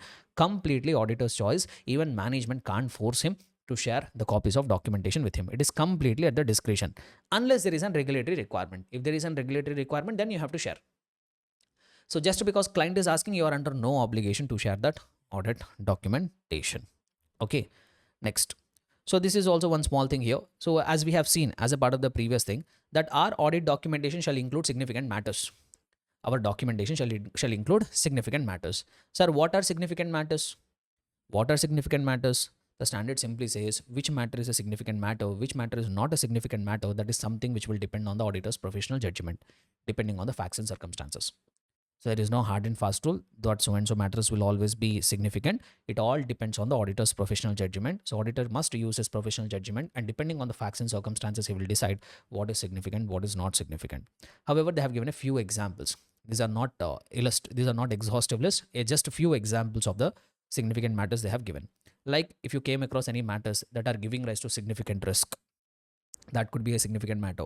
Or if you have performed audit procedures and from the results of audit procedures, you concluded that financial statements could be materially misstated, or from that audit procedures, you have concluded that there is need to revise your risk of material misstatement. Those matters also could be a significant matter. Or circumstances where you are facing difficulty, circumstances where you are facing significant difficulty. So those also can be a significant matter. Or findings because of which you are required to modify the opinion, or findings which you thought of including it in the emphasis of matter paragraph. Those also could be significant matters. So these are all examples, my dear students. Then we have one more small concept. So this one small concept we'll try to cover and we'll try to wind up this chapter, which is completion memorandum or audit documentation summary. Sir, what is this completion memorandum or audit documentation summary? See, generally in the case of large clients, the documentation will be very bulky. There will be thousands of pages in the audit documentation. But in the entire documentation, all the information might not be significant. They will maintain one complete documentation. Okay, if I'm conducting audit of some big company, my audit documentation is there. Some 500, 600 pages of audit documentation is there. But not every matter in that audit documentation is significant. We are retaining it. Why we are retaining it? So that if any allegations comes against us in future, we can use it. But not everything is significant. Out of that entire 500, 600 pages of documentation, there are a few matters which we will consider it as more significant. So what we will do is we will take it out, or we will try to replicate it, and we'll create one summary. So from this entire documentation, we will identify the significant matters, and that we will create a summary. That only we call it as completion memorandum or audit documentation summary. So that we will do in the case of big audits, especially complex audits, not for each and every audit. So that's what simply audit documentation summary and completion memorandum is all about. So as you could see, the auditor may consider it helpful to prepare and retain as a part of audit documentation a summary, sometimes also known as completion memorandum. Sir, what will be there in the summary? Significant matters identified during the audit and how you have addressed them. And so why that summary is required? Because if you have a summary, you can do efficient and effective review and inspection. It will be very difficult for you to review entire documentation, but it will be very easy for us to review the summary. So further preparation of that summary may assist auditors consideration of significant matters. Also, if you maintain that summary, you will make sure that you are not missing out on any significant matter. You will consider everything. And it may also help the auditor to consider whether there is any individual relevant essay objective that the auditor cannot achieve. So if you have all the significant matters at one place, if you have a summary, even you can make a better judgment. Is there any essay whose objective I cannot achieve? If I'm unable to achieve that objective, am I able to achieve my overall objectives? Am I in a position to express my opinion, or should I give a disclaimer of opinion? So that also you can decide it. That means you can make sure that you are complying with objectives of each and every standard. Clear? So this is what the meaning of completion memorandum and purpose of the completion memorandum or audit documentation summary. Clear? So with this we have completed audit documentation and evidence chapter revision as well. Yeah, so the next chapter which we are going to take up for revision is the chapter which is risk assessment and internal control. So before I revise this chapter, I would like to give you one small caution regarding this particular chapter. As I am aware, this is one such chapter where many students are afraid of. So this chapter is little bit complex. When I have to categorize the chapters on the basis of their complexity, I will keep this chapter risk assessment internal control at the top. Why I say this is, what is causing the complexity in this entire chapter is the terminology. The terminology which is used in this chapter is going to be very complex, which is very difficult to remember. Okay, somehow I can use some simple words and make the concept easy for you, but actual trouble comes in this chapter to remember the terminology and to reproduce that terminology. So that is what will make this chapter a little bit more complex than when it is associated, than when I compare it with other chapters. So that's why students feel it very difficult. And also I would suggest the students to keep it at the end for preparation. So I am not saying that the questions will not be tested from this chapter. Yes, there will be a good amount of weightage from this chapter, but as compared with other chapters, this chapter is going to be a little bit complex. But the problem with this chapter is I can't tell you to completely leave this chapter also, because it contains so many fundamental concepts. This chapter, risk assessment, internal control, it will contain so many fundamental concepts which will have a linkages with other chapters. Especially if you look at the standards on auditing, if you have already prepared for it, in the standards on auditing chapter, if you pick each and every standard, there will be some connection with the concept risk assessment and internal control. So this chapter, risk assessment and internal control, is such a chapter. Even though it is very complex, it contains so many fundamental concepts which are going to have linkages with various other concepts which we are about to learn in this audit. So that's why what I will do here is, I might not be able to revise the complete chapter, but actually, and even one more thing if I have to tell you, this chapter is little bit not suitable for revision. Why? Because we can't give you an overall picture unless we go deeper into the concepts.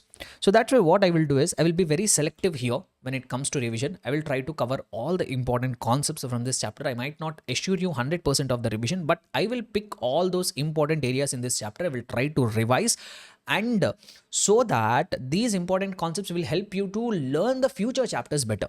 That connection will be there. That flow will be there. That flow will not get broken. So that's why I'm taking up this chapter for revision. So I will make your concepts clear, but you have to put little bit more effort than when compared with the other chapters, especially when it comes to this particular topic. So having said that caution, having given that caution, now I will try to proceed further.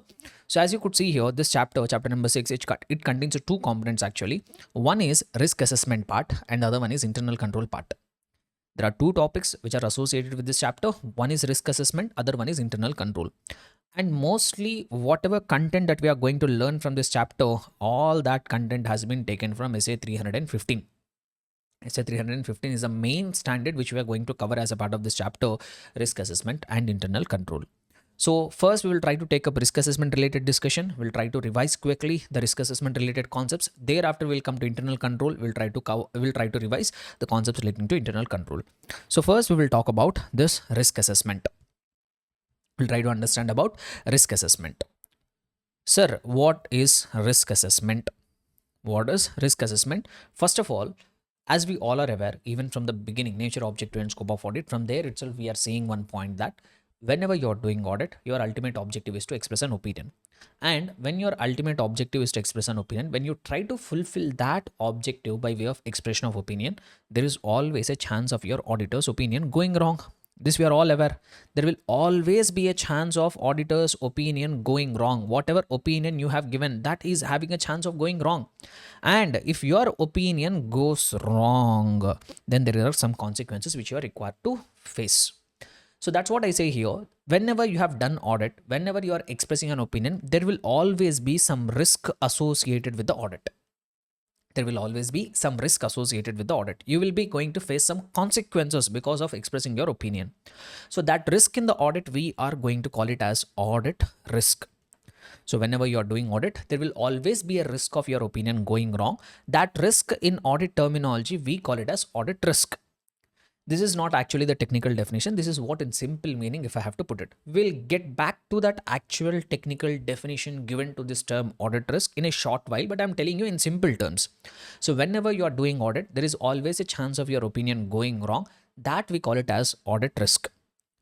Now, this audit risk, sir, what we can do? Can we completely eliminate this audit risk? No. If you remember the discussion which we had in the nature, objective, and scope of audit risk is something which cannot be eliminated. You can't eliminate it. So you can't do the audit and say that, hey, I have done the audit here. My opinion will never go wrong. My opinion will always be 100% correct. Like that, there is no such a circumstance. You can't eliminate that audit risk. What we can only do to that audit risk is we can reduce that audit risk to a very low level. We can keep that audit risk at a very low level by properly performing the audit procedures. So one point which I want you all to keep in mind, we can't eliminate the audit risk. What only we can do, by way of performing better audit procedures, we can try to keep that audit risk at a very, very low level. And one more thing which I have to bring it before you here. So because of this, audit risk can't be eliminated. That's why we always say auditor will only express an opinion. He can't express a guarantee. You can't expect an auditor to give a guarantee. Why? Because as I have told, audit risk you can't eliminate it. So that's why you can't give guarantee. What is the maximum you can do? You can give an opinion. And also that opinion is a reasonable assurance. That opinion, whatever you are going to give, is a reasonable assurance. You can't obtain something called absolute assurance. You can't obtain absolute assurance. So we also know why we can't completely eliminate that audit risk, because the process of audit is suffering from some limitations which are inherent, which are unavoidable in nature.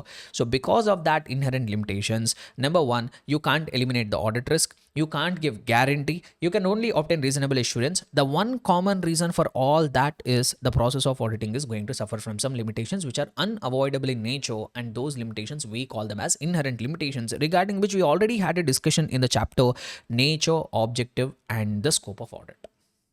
Clear? Right. So I'm not going to the inherent limitations once again. So let us come back to the concept of audit risk. So first we'll try to understand what is audit risk, how this term audit risk has been defined. So if you come here, this is how the term audit risk has been defined. Audit risk means it is a risk that auditor gives an inappropriate audit opinion when the financial statements are materially misstated. So this is how the term audit risk has been defined. What they're trying to say here, as an auditor, there is a risk that whatever opinion you have given, that could be an inappropriate audit opinion when the financial statements are materially misstated. So what they are trying to say here. So what they are trying to say here is, let us say you are an auditor. You are conducting an audit of the company X Limited. It's a financial statements you are verifying. Now, let us say in these financial statements, there is a material misstatement. Financial statements of your client company is materially misstated. So when they are materially misstated, what should be an appropriate opinion? So I'm saying that you are conducting an audit of the client X Limited, whose financial statements are materially misstated. What should be an appropriate opinion? So appropriate opinion should be here modified opinion. You should have given a modified opinion. But instead of giving appropriate opinion, you are giving an inappropriate opinion. You are giving which opinion? You are giving an inappropriate opinion. That means what you are doing? Unmodified opinion you are giving. So financial statements are materially misstated. That means modified opinion is appropriate. But instead of giving a appropriate audit opinion, you are giving an inappropriate audit opinion. That means you are giving an unmodified opinion when modified opinion is appropriate. Then that risk we call it as audit risk. Because what will happen, sir? What will happen here is, when you are supposed to say modified opinion, that means, what do you mean by modified opinion? If you remember, we have three types. We have qualified, adverse, disclaimer. All these three kinds of modified opinions, we are going to comment negatively on the financial statements. So you are supposed to say either financial statements are not giving true and fair view, or there are some items because of which financial statements are not giving true and fair view. Whatever it is, whenever you are giving a modified opinion, you have to give a negative comment on the financial statements. But instead of giving a modified opinion, you are giving unmodified. That means you are trying to say that financial statements are completely giving a true and fair view. They are correct. So that means trusting on your opinion when you should have told negative comment regarding the financial statements, but you are giving a positive comment regarding the financial statements by relying on your opinion. Some people might have invested their money in the company, and after they have invested, they might have realized what are that wrong things they are doing, because of which they might lose the money. Then those people might raise a complaint against you. Say this chartered accountant has given a modified unmodified opinion, he told that everything is okay in the financial statements, that's why we have invested the money in the company, but now our money has been lost. These people can raise a complaint against you, and you are liable to face the legal consequences. You have to face legal consequences. So that is what the risk you are facing here. So this is what I call it as audit risk. This is what I call it as audit risk. So what did I say? Audit risk. Auditor is giving an inappropriate audit opinion when the financial statements are materially misstated. That means financial statements contain a material misstatement and you are giving an inappropriate opinion. That means you are supposed to give a modified opinion. Instead of that, you are giving an unmodified opinion. That we call it as audit risk. Now, let me tell you other way around. Sir, what is the other way around? Let us say the same scenario. You are conducting an audit of the company, financial state audit of the company X Limited, whose financial statements you are verifying. Let us say these financial statements are not materially misstated. These financial statements are not materially misstated. There is no material misstatement in the financial statements. So, if there is no material misstatement in the financial statements, what could be an appropriate opinion? If there is no material misstatement in the financial statements, what could be an appropriate opinion? So appropriate opinion could be unmodified opinion. You should have given an unmodified opinion. But instead of that, you are giving an inappropriate opinion. So that means, sir, what will be inappropriate opinion I am giving? You are conducting audit of financial statements, and that financial statements are not at all materially misstated. And what should be an appropriate opinion? You should have given unmodified opinion. But instead of that, you are giving a modified opinion. What you are doing, you are giving a modified opinion. So if you are giving a modified opinion when unmodified opinion is appropriate, will this also be falling under audit risk? The answer is no, this will not come under audit risk. Why, sir? He is facing risk. No, you understand here in the second case what is the risk you are facing. Just think practically. If modified opinion is, if unmodified, when you should have told financial statements are giving a true and fair view, but instead of that you are giving a negative comment. So now what will be the consequences? What will be the consequences is my client will become unhappy. Definitely, when I should have told financial statements are giving a true and fair view, instead of saying a positive comment, I'm giving a negative comment on that. So definitely my client will become unhappy. If he becomes unhappy, what he will do? Next year, he will not appoint you as an auditor. Let him be. Let him be. Sorry, I'm losing a client. No, sir. Yes, that is your business risk. Losing a client, losing reputation, that is your business risk. When I say audit risk, I'm not talking about your business risk. When I say audit risk, the risk which you are going to face legally, what legal action you are going to face, what penal action you are going to face, that is what audit risk I am talking about. So if you lose the client, that is not at all an audit risk, because legally you are not going to face any consequences. No, if you take the second case here, legally you are not going to face any consequences. Why legally you will not face any consequences? Because boss, unmodified, you should have told financial statements are giving a true and fair view. You are being little more cautious and you told that something is wrong in the financial statements.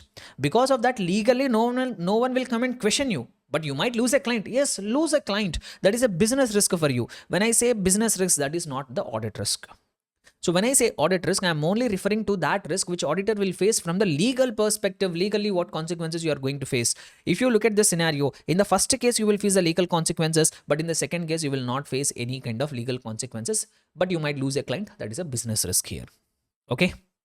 Understood? So if I put it in simple terms here, what is audit risk? Risk of expressing an inappropriate opinion in risk of expressing an inappropriate opinion when the financial statements are materially misstated. If I put it in even simple words, when modified opinion is appropriate, but you are giving an unmodified opinion, that is an audit risk. Whereas if unmodified is appropriate, but you are giving a modified opinion, then it will not be termed as an audit risk. This point you have to remember. So when modified is appropriate, but if you are giving unmodified, that is an audit risk. But if unmodified opinion is appropriate, but if you are giving a modified opinion, that will not come under audit risk. And even audit risk does not include the business risk also, like risk of losing a client, risk of not recovering the fees, risk of bad reputation. So this is all nowhere coming under audit risk. Okay. right? So if you come back here, so this second point also I have covered it here. An auditor is expressing an unmodified opinion when the financial statements are materially misstated. But the most important thing here is, sir, what is not included in the audit risk, sir? So if you pay close attention, audit risk does not refer to auditor's business risk. When I say audit risk, I'm not talking from the business perspective. Audit risk is different from the business risk. And also, auditor might express an opinion that the financial statements are materially misstated when they are not. That will also not fall under audit risk. You are saying financial statements are materially misstated when there are no material misstatements. This will also not fall under audit risk. If I even further simplify it, in other words, if the auditor gives a modified opinion when unmodified opinion is appropriate, it will not be audit risk. If you are giving a modified when unmodified is appropriate, that will not be termed as audit risk. Now, coming to the next aspect of discussion, this audit risk is made up of various components. This audit risk is made up of various components. So, audit risk, the risk of your opinion going wrong, that can happen because of multiple components. The two major components of audit risk is, one is risk of material misstatement and the other one is detection risk. Just give me a minute. So one is risk of material misstatement and the other one is detection risk. Sir, what is this risk of material misstatement? What is this detection risk? The entire audit risk is made up of two components. If I'm saying there is a chance of my opinion going wrong, it could happen because of two components. One is risk of material misstatement, other one is detection risk. Sir, what is risk of material misstatement? Risk of material misstatement, the chance, the term itself says material misstatement. Material misstatement means what? The misstatement which is having a which could influence the decision of users. Risk of material misstatement, there is a chance of happening of material misstatements in the financial statements. That is what I call it as risk of material misstatement. The chance, the possibility of happening of misstatement in the financial statements even prior to the audit. Even prior to the audit, even before you start doing the audit, or if I put it in simple words, whether you do the audit or not doesn't matter, there is a chance of happening of misstatement in the financial statements. That I call it as risk of material misstatement. If I put it in very simple terms, let us say there is an organization, there is a manufacturing entity. In that manufacturing entity, there is a warehouse. The warehouse means where they will all keep their stock and all. In that warehouse, there are no internal controls. In that warehouse, there are no internal controls. Like for example, there is no security guard, there is no CCTV footage, there is no proper inventory records. Just like that, anybody is going inside the warehouse, picking whatever item they want and they're coming out. Now you tell me, if these kind of situation persist in the organization, is there a chance of happening of misstatement in the financial statements? Yes. Is there a possibility of happening of material misstatement? Yes. This is what I call it as risk of material misstatement. And this risk will be there whether you do the audit or don't do the audit. If there are no internal controls in the warehouse, just because I am doing audit, there is no chance. Even if I don't do the audit also, there will always be a possibility someone can steal the product from that warehouse. So that risk, I call it as a risk of material misstatement, the chance of happening of misstatement in the financial statements even prior to audit. This is something which is happening because of the management. Management is responsible for it, not auditor. This risk is not created by the auditor. Nowhere auditor is involved in the creation of that risk. This risk will be there. Whether you do the audit or you don't do the audit, this risk is always going to persist. So it is something which is created by the management. It is management's related risk. Auditor is not responsible for its creation. Clear? So the chance of happening of misstatement, the possibility of happening of the misstatement, I call it as risk of material misstatement. So if you see it here, what is risk? One first component, risk of material misstatement. SA 200 states that risk of material misstatement is a risk that the financial statements are materially misstated. The most important term, prior to audit. Prior to audit. This will happen even before audit. Whether you do the audit or not doesn't matter. That risk is always there. If I put it in even simple terms, there is a possibility of fraud or error in the financial statements even before doing audit. Just because you are doing audit, this risk is not there. Even before you do the audit also, there is a possibility of happening of frauds and errors. So that risk we call it as risk of material misstatement. Now they are defining the term. What is the meaning of the term misstatement? This we have already understood in introduction to audit itself. Now, this risk of material misstatement is further containing two more components. This risk of material misstatement is even further made up of two more components. Audit risk is made up of two components. One is risk of material misstatement, other one is detection risk. Now, this risk of material misstatement is further made up of two more components. One is inherent risk, other one is control risk. One is inherent risk and the other one is control risk. Sir, what is inherent risk? What is control risk? Let us come here. So if you come back here, what are the components of risk of material misstatement? As you could see, two components are there. One is inherent risk we have, other one is control risk we have. So if you read the term inherent risk, they say that it is a susceptibility. Sir, what do you mean by susceptibility? Doubt, not a confirmation. Doubt. See, when I say risk is always susceptible. Risk is not confirmation. I'm saying risk, guys. Risk means what? Possibility. Okay, so it is a susceptibility, it is a doubt on what, sir? Of an assertion about a class of transaction, account balance, or disclosure. That means either a balance sheet item or a P&L item or a disclosure in the financial statement could be material either individually or when aggregated with other misstatements before consideration of internal control. Most important term, before consideration of any related internal control. So even before you consider internal control, there is always a risk of, there is a chance of happening of misstatement. That risk we call it as inherent risk. Inherent risk. That means whether control is there or not doesn't matter. That risk will always be there. You should not consider the control only before you assess this risk. If I tell you one simple example, let us say company is going through very bad phase. Company is going through very bad phase. It is continuously in losses and they are not getting funding. It is going through very bad phase that even the heavily market competition is there. Many new competitors have come. You are unable to secure the funds. You are continuously showing losses. If one more year, if you start showing the losses or negative cash flows, your company, your investors will start losing the trust in the company. Such a situation you are in. Now, definitely management will be under the pressure to manipulate the results of the financial statements. In the current year financial statements, they can manipulate, they can show higher profits, they can show higher revenue because they are under immense pressure. See, this risk will be there. Whether you, to assess this risk, you will not consider any internal control. No matter how strong internal controls are there, this risk will always persist. No.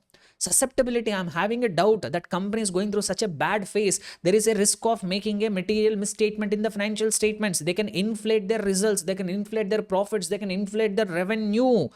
Before considering, I will not consider internal control. I should not think about internal control only because this risk is there.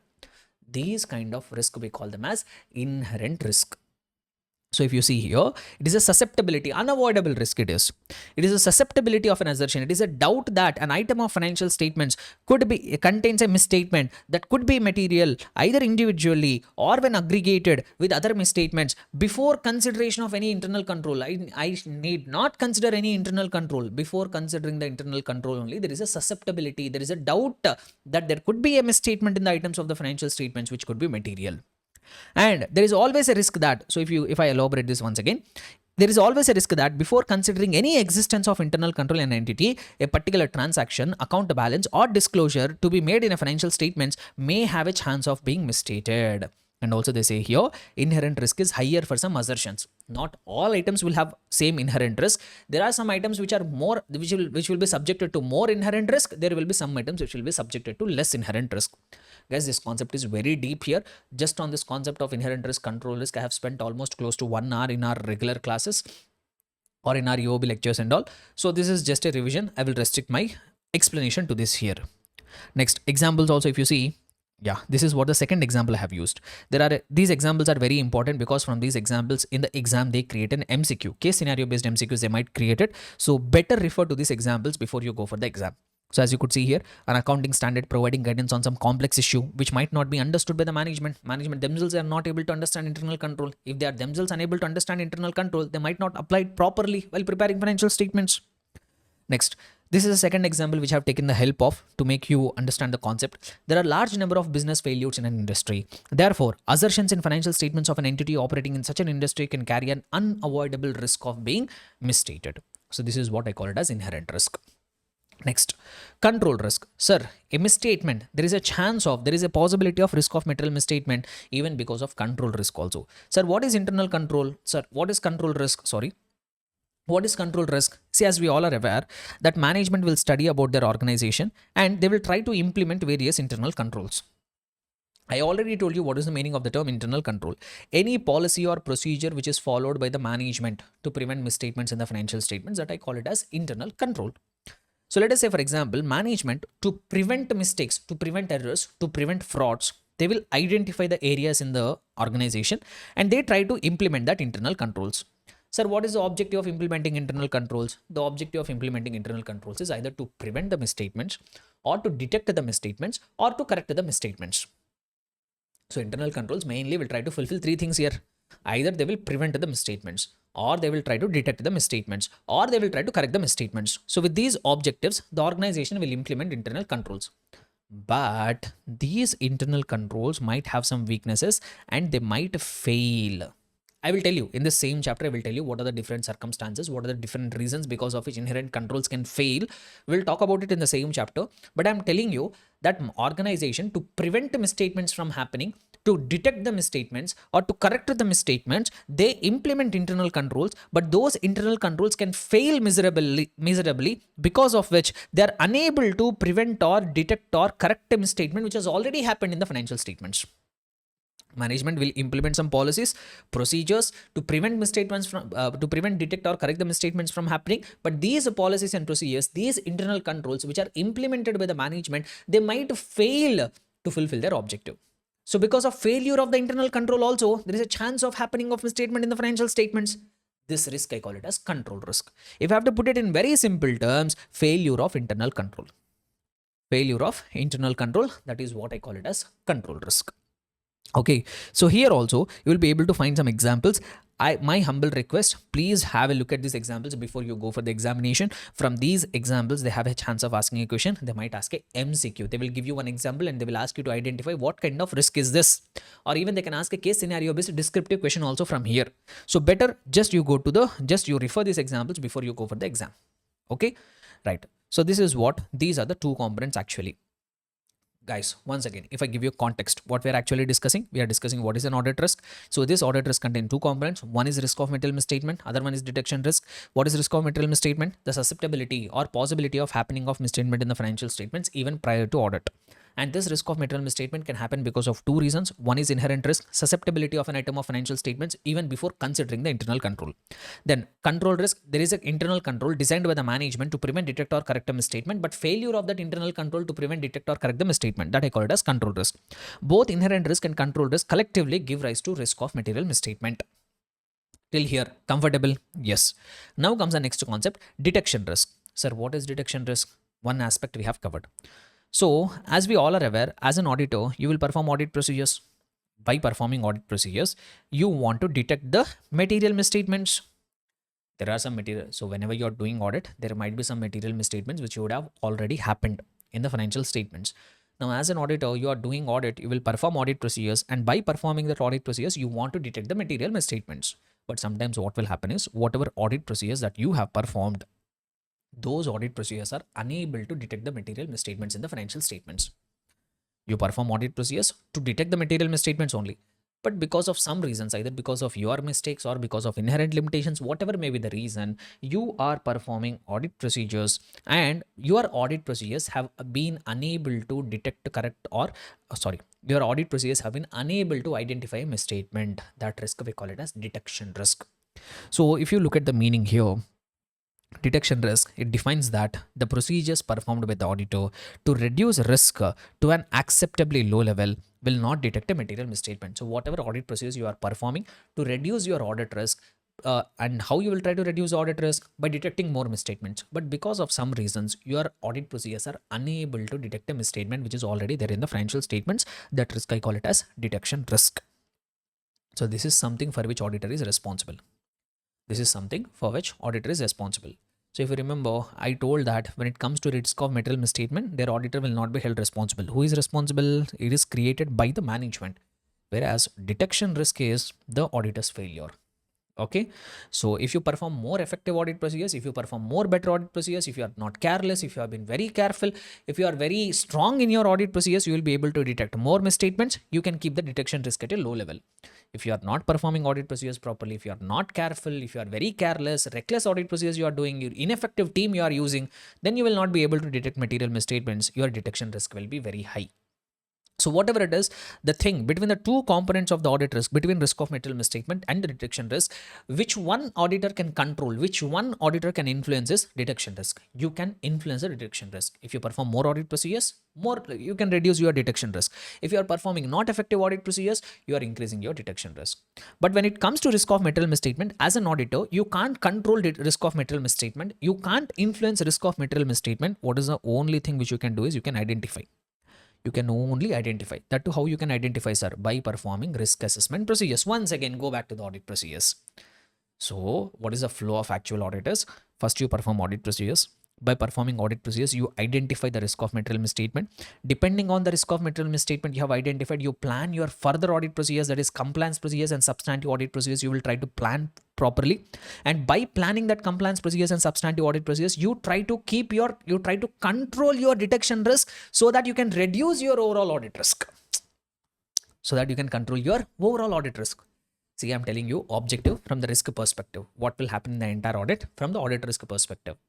So first you perform risk assessment procedures. From that you will identify risk of material misstatement. Depending on that, you plan your compliance and substantive audit procedures, and you will try to control, you will try to influence your detection risk in such a manner that your overall audit risk will be at a very, very low level. That is what the objective we have to fulfill. That's all. If you could do it, your objective of the audit has been met. Clear? Right. So that is what you say here. Then some important points. As an auditor, you can only influence detection risk. That means you can only control the detection risk. You can't do anything regarding risk of material misstatement. You can only identify it. Next, the auditor must reduce the detection risk in order to keep the audit risk at a very, very low level. Next, yeah. And as an auditor, whenever you are assessing the risk of material misstatement, you will not do separate assessment of inherent risk. You will not do separate assessment of control risk. You will do a combined assessment. You will do a combined assessment of inherent risk and control risk. By that, you will try to make an assessment of risk of material misstatement. And this has been mentioned in the formula here. So audit risk is a component of is a product of two components. One is risk of material misstatement and detection risk. And this risk of material misstatement is going to be further a component of a product of two components, inherent risk and control risk. So if I have to rewrite this formula, audit risk is a combination of inherent risk, control risk, and the detection risk. All these three put together, they will lead to the audit risk. Understood? So very complex topic. I hope you are able to understand it. So if you are able to understand it, I will try to proceed further with the remaining part of the discussion. Now, if we go ahead with the further discussion, so I would like to say here, so what are the different steps associated? If you come to the second heading, there is one important concept here. So as per SA 315, you are required to identify and assess the risk of material misstatement. And when you are identifying and assessing the risk of material misstatement, or for the purpose of identifying and assessing the risk of material misstatement as an auditor, you shall do 4 steps. Sir, what are that 4 steps in identifying and assessing the risk of material misstatement? Number 1, first you have to identify it. First you have to find it out. What do you mean by identification? Finding out. So first, identify the risk throughout the process of obtaining an understanding of entity environment and its internal control. As you all are aware, when I am performing risk assessment procedures, the main thing which I will try to do there is I will try to understand about entity environment and their internal controls, right? So throughout your process of understanding the entity environment and its internal control, you have to remain alert for identification of the risk. So once you have identified, then you have to analyze it. Then you have to assess it. Assess means what? Analyze. So analyze all the risk that you have identified and evaluate whether they are whether they relate more pervasive to financial statements as a whole. So whatever risk that you have identified, now that risk of material misstatement, whatever you have identified, that could be at 2 levels. Now I'd like to introduce one more concept for you all here. So while understanding the entity and its environment, we'll find out what is the risk of material misstatement. Now that risk of material misstatement, whatever you have identified, that could be at 2 levels. One is risk of material misstatement at the financial statement level, and the other one is risk of material misstatement at the assertion level. One important concept which you all must be aware, at various instances we use this. So we have to classify the risk of material misstatement, whatever you have identified, into 2 levels. One is risk of material misstatement at the financial statement level, and the other one is risk of material misstatement at the assertion level. Sir, what is risk of material misstatement at the financial statement level? Very simple terms, if I have to put it, if you have identified some risk, which is having a potential to cause misstatements in the entire financial statements. You identified some risk which is having a potential to cause a misstatement in the entire financial statements. Because of this risk, there is a possibility of happening misstatement, and that misstatement is not just restricted to 1 or 2 items of the financial statements. This risk is having a potential to cause the misstatement in the entire financial statements. That risk, I call it as risk of material misstatement at the financial statement level. On the other hand, if you find some risk which is having a potential to cause misstatement at only one particular assertion, at only one particular item of the financial statement. Let us say, for example, I found some risk. This is having a potential to cause a misstatement only regarding existence of the fixed assets. Or I found some risk. This risk is having a potential only to cause a misstatement on valuation of inventory. So like that, if you identify any risk which is having a potential to cause misstatement in just one or two items of the financial statements, that I call it as risk of material misstatement at the assertion level. On the other hand, if you find out the risk that is having a potential to cause a misstatement in the entire financial statements, that I call it as a risk of material misstatement at the financial statement level. So first you will identify the risk. Once you have identified the risk, then you have to assess it. Then you have to analyze it. Is it a financial statement level risk or is it an assertion level risk? Thereafter, relate the identified risk to what can go wrong. Okay, you have identified, you have analyzed it. Now you relate it. Okay, because of this risk, what and all can go wrong in the financial statements. So relate that identified risk to what and all can go wrong. Thereafter, consider the likelihood of the misstatement. Okay, you identified the risk, but what is the likelihood of misstatement? Identifying the risk is only possibility, but what are the chances that it could turn into reality? What is the likelihood of getting that risk converted into a misstatement? So even you consider the likelihood of the misstatement. So like that, there will be, whenever you are identifying and assessing the risk of material misstatement, you shall do these 4 steps. What are they? Number 1, identify. Thereafter, you have to assess it. Then you relate that identified risk to what can go wrong and consider the likelihood of the misstatement. Clear? Next. And sir, if I have to identify risk of material misstatement, what and all I can do? Simply, if I have to put it, if you remember the discussion from audit documentation and evidence chapter, as I have told you, to perform any audit procedures, we have only 7 methods available. What are the 7 methods available? We can do inquiry, we can do inspection, we can do observation, we can do external confirmation, we can do recalculation, we can do reperformance, and even we can do analytical procedures, right? For performing any audit procedure, we have only 7 methods available. Now you tell me, for performing risk assessment procedure, that is for understanding the entity environment and its internal control, and to identify and assess the risk of material misstatement, out of these 7 methods, whatever we have, which one will be suitable for performing risk assessment procedures? Can you do inquiry? Yes. Can I do inspection? Yes. Can you go through some documents and understand what about the entity environment and its internal control? Yes. Can you do observation? Yes, we can do something called plant visit. Plant visit is nothing but observation. Yes, I can do observation to understand about entity environment and its internal control. Can I do external confirmation? No, this doesn't fit in here. So you can't get a confirmation from a third party to understand about your client's entity environment and its internal control. External confirmation is not fitting in here. Can I do recalculation? Are you an astrologer? So can you do some math? Are you a numerologist? Can you do some calculation and tell about the entity environment and its internal control? No. Can you do reperformance? Quite not practicable. So will you do the business entirely once again? Will you do your client's business once again to know about it? Not possible. Sir, can I do analytical procedures? Yes. You can study the relationship between financial and non-financial items, and from that financial and non-financial items, you can understand about the entity, environment and its internal control, and even you can identify and assess the risk of material misstatement. So that's what they say here. So what is included in the risk assessment procedure? As you could see here, you can do inquiries, not just inquiries, even you can perform analytical procedures, and even what you can do is observation and inspection also you can do. So we have 7 methods available. Out of that 7 methods, 4 we can use it here: inquiry, inspection, observation, and analytical procedures. See, out of this also, the most very frequently tested question in the exam is, sir, what and all inquiries you can do? With whom you can do the inquiry? What do you mean by inquiry? First of all, asking the question. So you are trying to get the information by way of going and speaking with the people. Sir, with whom you can inquire? If you want to understand about the entity, environment and its internal control, who and all are the different people with whom you can inquire? There is no doubt we have to inquire with the management. But do you think management are the only people with whom you can inquire? Or are there other people in the organization also with whom auditor can go and do the inquiries and get to know about the client's entity, environment and its internal control? Definitely there will be people other than the management also. There is no doubt. Primarily, we go and inquire with the management to get the information regarding client's entity, environment, and its internal control. But management are not the only people with whom you are going to go and conduct the inquiry. There are various other people also with whom you can go and conduct the inquiries. Sir, who are all that other people, sir, with whom you can inquire apart from management? So apart from management, you can go and inquire with the internal audit person. If in case if your client company is having an internal audit team, go and inquire with the internal audit team.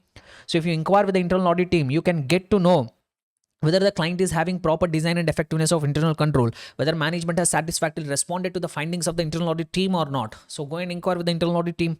And you can go and inquire with employees, not just management. Go and inquire with the low level employees, how they are initiating the transaction, how they are processing it, how they are recording the transactions. Even you can go and inquire with in-house legal counsel. If they have a dedicated in-house legal team, go and inquire with the in-house legal team so that they will give you information regarding compliance with the laws. Are they facing any litigation, any fraud, suspected fraud? You can get that information if you go and speak with in-house legal counsel. Even you can go and inquire with marketing or sales staff, what kind of business strategies they are following, all their sales increasing or their sales decreasing. You can get to know about their marketing or sales work. Even if there is any risk management function in big organizations, you will have a dedicated risk management team. Go and speak with the risk management function if any such a department is there, so that you can get to know what kind of risk they are facing and are these risks are affecting the financial reporting. And not just that, if there are IT people in the organization, information system personnel, technical people are there in the organization, even you can go and inquire with them to get to know what accounting software they are using, what ERPs they are using, how much relying they are on the technology, all that you can get to know about it. So this is one favorite area for the examiner. So the auditor will not just inquire with the management. These are all the different people with whom you can inquire. You can inquire with internal audit person, you can inquire with employees, you can inquire with in-house legal counsel, you can inquire with marketing or sales person, you can inquire with the risk management function, even you can go and inquire with the IT personnel also. Thereafter, as we all are aware, what will happen in the analytical procedures? So what is analytical procedure? We try to study the relationship between financial data, non-financial data, try to analyze the relationship. By that, we will find out any deviations are there, any differences are there. We try to investigate the deviations further. From that also, you can identify the risk of material misstatement. So this is general discussion only. You try to study the relationship. You find out unusual relationships. From that, you can identify unusual transactions. That will help you to identify the risk of material misstatement. And observation and inspection, we already know it. You have to go and observe the premises. You have to go and inspect. And this observation and inspection, that can support the inquiries. First, we do inquiries of the management to evaluate the responses of that inquiries. You can support them with inspection and observation. Sir, what and all I can observe, what and all I can inspect? You can observe the entity's operations. You can inspect the documents like the business plans, strategies, MOUs, AOUs, MOAs, AOAs, and even you can go through the reports which are used by the management. Even you can observe the entity's premises and the plant facilities also. So like that, different things you can observe, different things you can inspect to get to know about the entity. Then comes the most important part here, understanding the entity and its environment. So guys, you are all agreed. You have all agreed that one of the most important thing which you have to do in the audit is we have to understand about the client's entity and we have to understand about the entity's environment. Let us say you are my article assistant. I'm a chartered accountant in practice. I'm your partner. You are my article assistant. I called you one day and I told, boss, we are required to go to some client. There is a client X Limited. We have to go and conduct audit of that client X Limited. I'm giving you a task. You go to that client, try to understand about the entity, try to understand about its environment. So just imagine, step into the shoes of that article assistant.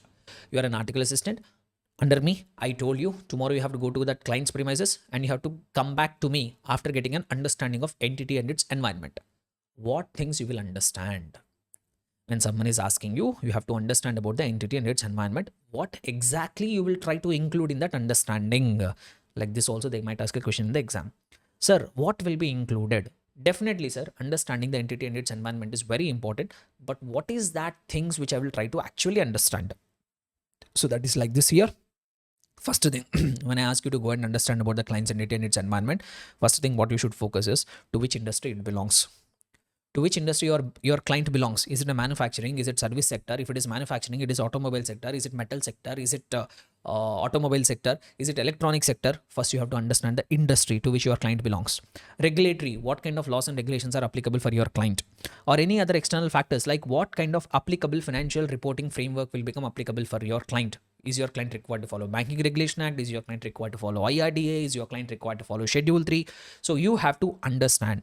So first thing, what will be included in understanding of entity environment and internal control is industry, regulatory requirements, and other external factors like applicable financial reporting framework. So here also in this aspect, examples are very important. Please have a look at once and go to the exam before you go for the exam. Just have a quick look at the examples. Like what are the examples of the matters that you will consider? What accounting principles they are following? What are the industry specific practices? What kind of regulatory framework? What kind of laws and regulations will become applicable for you? Legislation and regulation that significantly affect the entity's operation, including direct supervisory. Is there any regulatory department which is having a direct supervision on you? Or taxation, what kind of taxation laws will become applicable for them? What kind of government policies, how the government policies will affect this particular client's business? And environmental requirements affecting the industry and the entity's business. Okay, so these are all, if I have to put it in very simple terms, this I call them as external factors. So external factors I have to understand. After understanding external factors, now I have to get a clear picture of their internal activities also, the nature of the entity. Like what, sir? Like what are their operations? Is it a manufacturing entity? If it is manufacturing, is it labor intensive, capital intensive? And ownership and governance structure, who are the owners, how they are getting governed, what types of investments that the entity is making and plans to make, including investment in special purpose entities, how they are investing their money, the way in which entity is structured, how it is financed, is it equity financed or debt financed. And all this will enable the auditor to understand the class of transactions, account balances, and disclosures which are expected in the financial statements. So, in this point, they're talking about the internal matters. First, you will try to understand about external factors. Thereafter, you try to understand about this internal aspects of your client's business. And particularly here, so what are all the examples that the auditor will particularly concentrate here? Like business operations, such as nature of revenue, from where this company is getting the revenue from, what kind of products they are selling, what kind of services they are offering, how they are conducting operations, where their production facilities are located, who are their key customers, who are their key suppliers. And investment activities such as capital investment, activities planned or recently executed acquisitions, are they planning any acquisitions? Financing or financing activities such as subsidiaries, debt structure, etc. And financial reporting such as accounting principles, revenue recognition practices. So like that, internal matters you have to understand. So first one, external factors like industry, regulatory requirements. Number two, internal factors. Thereafter, the entity's selection and application of accounting policies. What accounting policies your client is following, and whether those accounting policies are consistently applied or not. Year after year, they are following same accounting policies or not. Then, what kind of entity objectives are there? What is the objective of your client? To achieve that objective, what strategy they are following? By following that strategies, what kind of business risk they are facing and how they are tackling the risk. See, depending on your client's business, different entities will face different kind of risk. Sorry, just a minute. Yeah. So depending on the business which your client is engaged into, they might face different kind of risk. So if I have to show you here, yeah. So these are all the examples. Examples are very important here. So depending on the client's business, different kind of risk they can face. So first you have to understand what kind of risk your client is facing. Like industry developments, sometimes some industries will be very much affected with the changes which are happening in the industry. Or new product and services, sometimes altogether a new product will come into the market. If your client company is not updated with that new technology, they might stay out. And expansion of the business, sometimes all of a sudden businesses will grow and suddenly sudden expansions also will give rise to new risk and all, because you are not ready for that expansion. Next, so like that, you have to understand what objectives they have, and to achieve that objectives, what strategies they are following, and what kind of business risk that is resulting into. Then, and finally, not just that, you have to even understand, you have to measure and review the entity's financial performance over a period of years. How the entity is performing, is the revenue growing or stagnant, is it in the growth phase or declining phase, is it revenue growing or not growing. So like that, even you have to measure and review the entity's financial performance also. Sir, where I can get that? What kind of things I have to understand it here? Like key performance indicators, like financial and non-financial ratios. Ratios you have to calculate, trend you have to see, statistics you have to observe, period on period financial performance analysis, quarter on quarter, year on year, increasing or decreasing, that analysis you have to do. You have to look at budgets, forecast, variance analysis, departmental or other level performance reports, and even credit rating agency reports. Get their civil score, get their credit score reports also. From that also you can make an understanding how this entity is performing over a period of time. So you have to get to understand about your client's financial performance. So definitely one thing you all have to remember, yes, understanding the entity and its environment is very important, but what is included in that understanding of the entity and its environment? Number one, external factors like industry, regulatory and applicable financial reporting framework. Internal factors like their operations, how they are structured, how they are financed, what kind of investments they are making. Then you have to understand about their selection and application of accounting policies, and what kind of objectives they have for that, what strategies they follow, and even how different kind of risks are resulting from it. And thereafter, finally, you have to measure and review the entity's financial performance also. Clear? So this is what specifically included here. Sir, what is the importance? Now you might get it out. What is the importance of understanding the entities and environment? This we are already aware. If you understand the entity and its environment, that will help you in planning the audit in a better manner. You will also get to know which areas require more attention. And it is also one of the important principles in developing an overall audit plan. And without adequate knowledge, proper audit is never going to be possible. And one more important aspect here, understanding the entity is going to be a continuous process. Understanding the entity is not just an one-time activity, it is going to be a continuous process. It is not like at the beginning we have understood about the entity and we'll stick to it. No. Throughout the audit, from the beginning till the conclusion of the audit, you have to keep on updating your knowledge. Definitely, at the beginning of the audit, you will try to get an understanding of the entity, environment, and its internal control. But you should not say something like, at the beginning, I have understood, I will not change my understanding. Whatever understanding I have got, that is final. Even if I get new information, also, I will not consider. Like that, you should not be so rigid. You should be ready to update your knowledge on a continuous basis. That is what they say here. Understanding the entity is a continuous process. And this is one important aspect here. Understanding establishes a frame of reference within which auditor plans the audit and exercises professional judgment throughout the audit. See, from this, they can frame a question. So, if you understand the entity and its environment, it will help you to plan the audit in a better manner, and it will help you to exercise your professional judgment in a better manner. How? Give some examples. Like this, they can frame a question here. I'm telling you a possibility of an exam question here. So they might take one simple sentence, and from that they can frame a question. So understanding establishes a same sentence they will use. Understanding establishes a frame of reference within which auditor plans the audit and exercises professional judgment throughout the audit. Give some examples. That means if you understand the entity, you will get one reference how exactly you are required to do the audit, and it will help you to exercise your professional judgment in a better manner.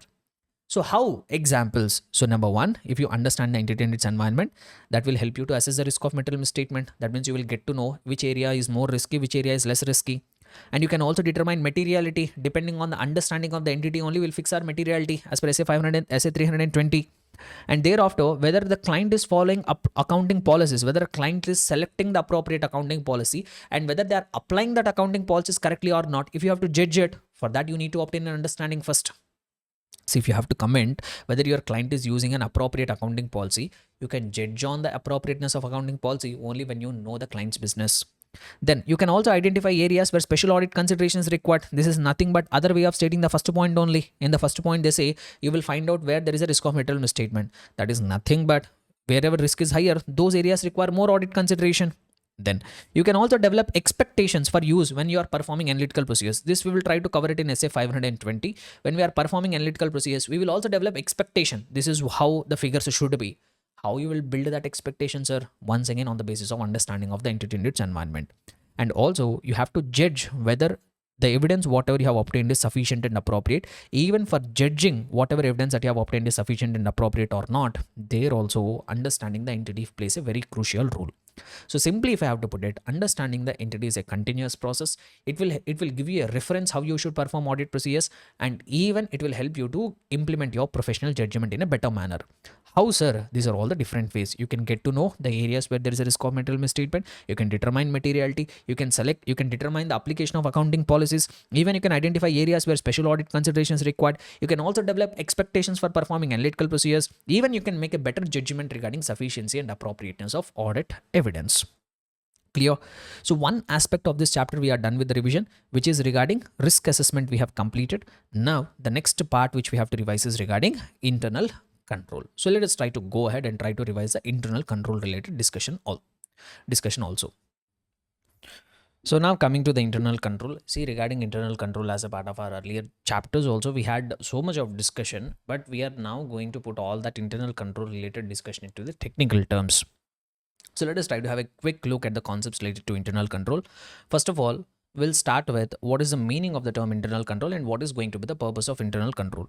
So as we have already told, internal control means any process which is designed, implemented, maintained. That means the designing part, which kind of process should be there, that designing, not just designing, even implementation, not just implementation, even after implementation you need to maintain it. So any process which is designed, implemented and maintained by whom, sir? By either those charged with governance, by the management or other personnel. So that process, any plan, any procedure, any process which is designed, implemented and maintained by those charged with governance, management and other personnel, that we call it as internal control. And what is the main purpose? What is the main objective of internal control? See, whether they ask you what is the objective of internal control, or even if they ask you the question, what is the purpose of the internal control, we are going to write the same 4 points which you have to remember. These 4 points should get printed in your brain. So whether they are asking you what are the objectives of internal control system, or even if they are asking you what is the purpose of the internal control system, we are going to write some 4 points. So what are that 4 points which you are required to write? Whether they ask you objectives or purpose.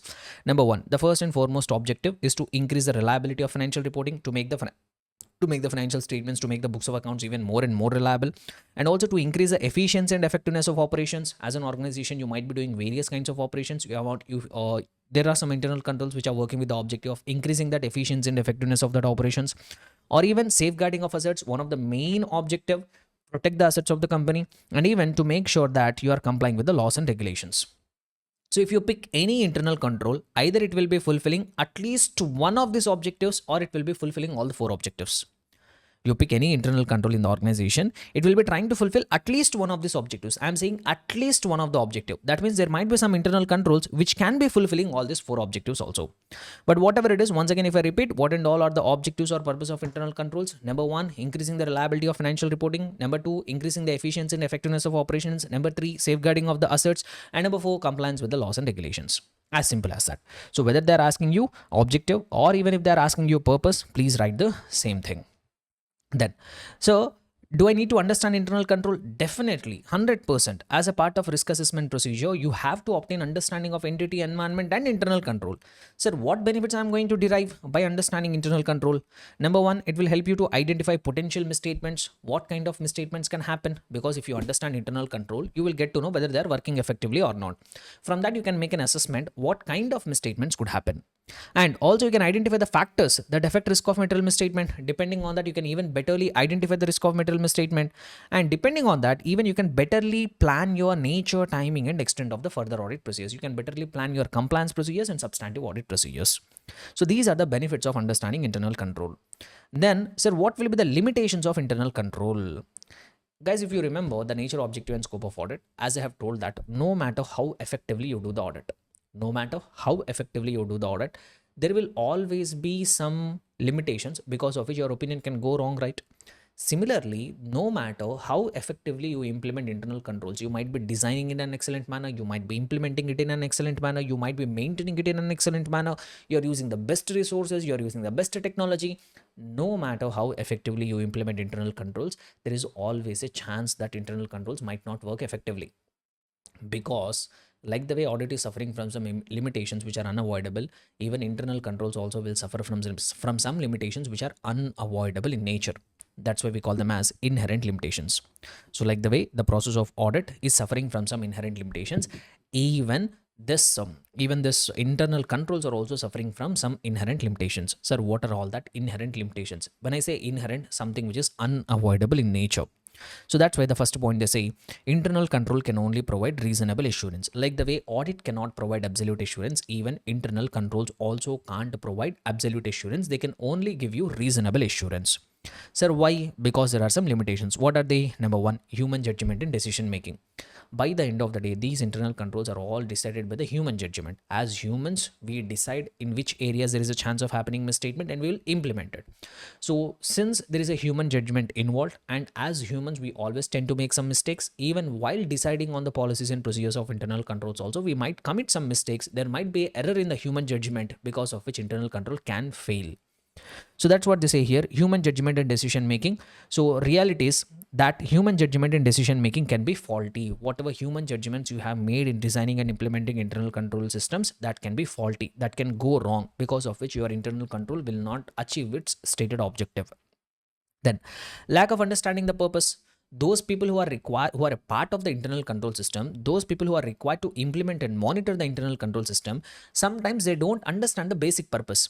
If the people who are required to monitor or implement the internal control system, if they don't understand the purpose of the internal control, then also internal controls will not work effectively. And collusion, one of the most common reason why internal controls will fail is those people who are required to implement internal control, they will collude with each other. See, one of the most common internal control which we often have is segregation of duties. So what management will do is, if entire end-to-end process has been kept under the control of a single person, he can manipulate. So that's why what they will do, they will appoint different kind of people, and they will allocate the work among different people. Now what these people will do is, those people among whom the work has been allocated, they will collude with each other, and they can make the internal control fail altogether. So this is also one common reason because of which internal controls fail. Collusion among people. Not just that, management also can override internal controls. Management are the people who design internal controls. They themselves can override the internal controls for their personal benefit.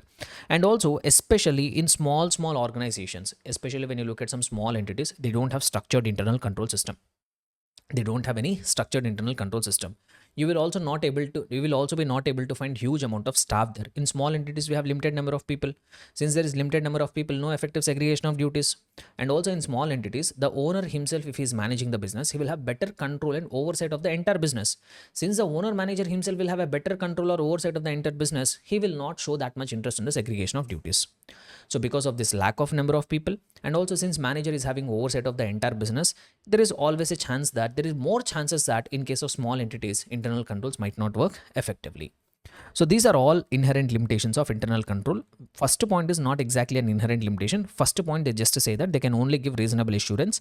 Why they can give only reasonable assurance? From the second point onwards, they give that inherent limitations. What are they? Human judgment in decision making. Those people who are required to implement internal controls, they don't understand the purpose. Collusion among the people will be there, and management will make sometimes wrong judgments. And even in small entities, the limitations are even higher. Okay. Then we have one part called components of internal control system. So this is one such part which is not actually fit for revision, but I will tell you. So when you say internal control, in the internal control, there will be 5 components. How many components? There will be 5 components of internal control. Sir, what are that 5 components of internal control? Number 1 is control environment. Number 2 is entities risk assessment process. Number 3, information system including the related business process which is relevant to financial reporting. Number 4, we have something called control activities. And number 5, monitoring of controls. So come on, repeat everybody along with me. What are the 5 components of internal control? Number 1, control environment. Number 2, entities risk assessment process. Number 3, information system including related business processes. Number 4, control activities. Number 5, monitoring of controls. I will tell you in simple common language what is the meaning of all these 5 components. Number 1, control environment. See, if you want to have a good internal control system in the organization, that will be possible only when you have a good control environment. So what is good control environment? Good control environment means the entity should create a culture of honesty. The entity should create a culture of ethical behavior in the organization. If you don't have a good culture, good ethical behavior, like management is not good, their philosophy is not good, those charged with governance are not participating, there is no proper structural framework in the organization, then no matter how many policies you try to bring it, those internal controls will never work. So that's why the first and foremost component, if any organization wants to implement internal control, the first and foremost component which they have to put in place is they have to create a good culture in the organization. Culture of honesty, culture of ethical behavior they have to create. So if environment is good, automatically internal control will work effectively. So that's what they try to say it here. Sir, what is control environment? So if you see here, the governance and management functions and attitude, awareness and actions of those charged with governance and management, and the control environment sets the tone of the organization. So if you have a good control environment, it will set the entire tone of the organization. It will influence the control consciousness of the people. Sir, what will be included in the control environment? What are the various elements of control environment? If I have to put it in even simple words, how you can make sure that good control environment is created? Number 1, there should be an effective communication. Not just communication, enforcement is also required. First, as a management, as a those charged with governance, you have to communicate with your staff how important it is to remain honest, how important it is to remain with ethical behavior.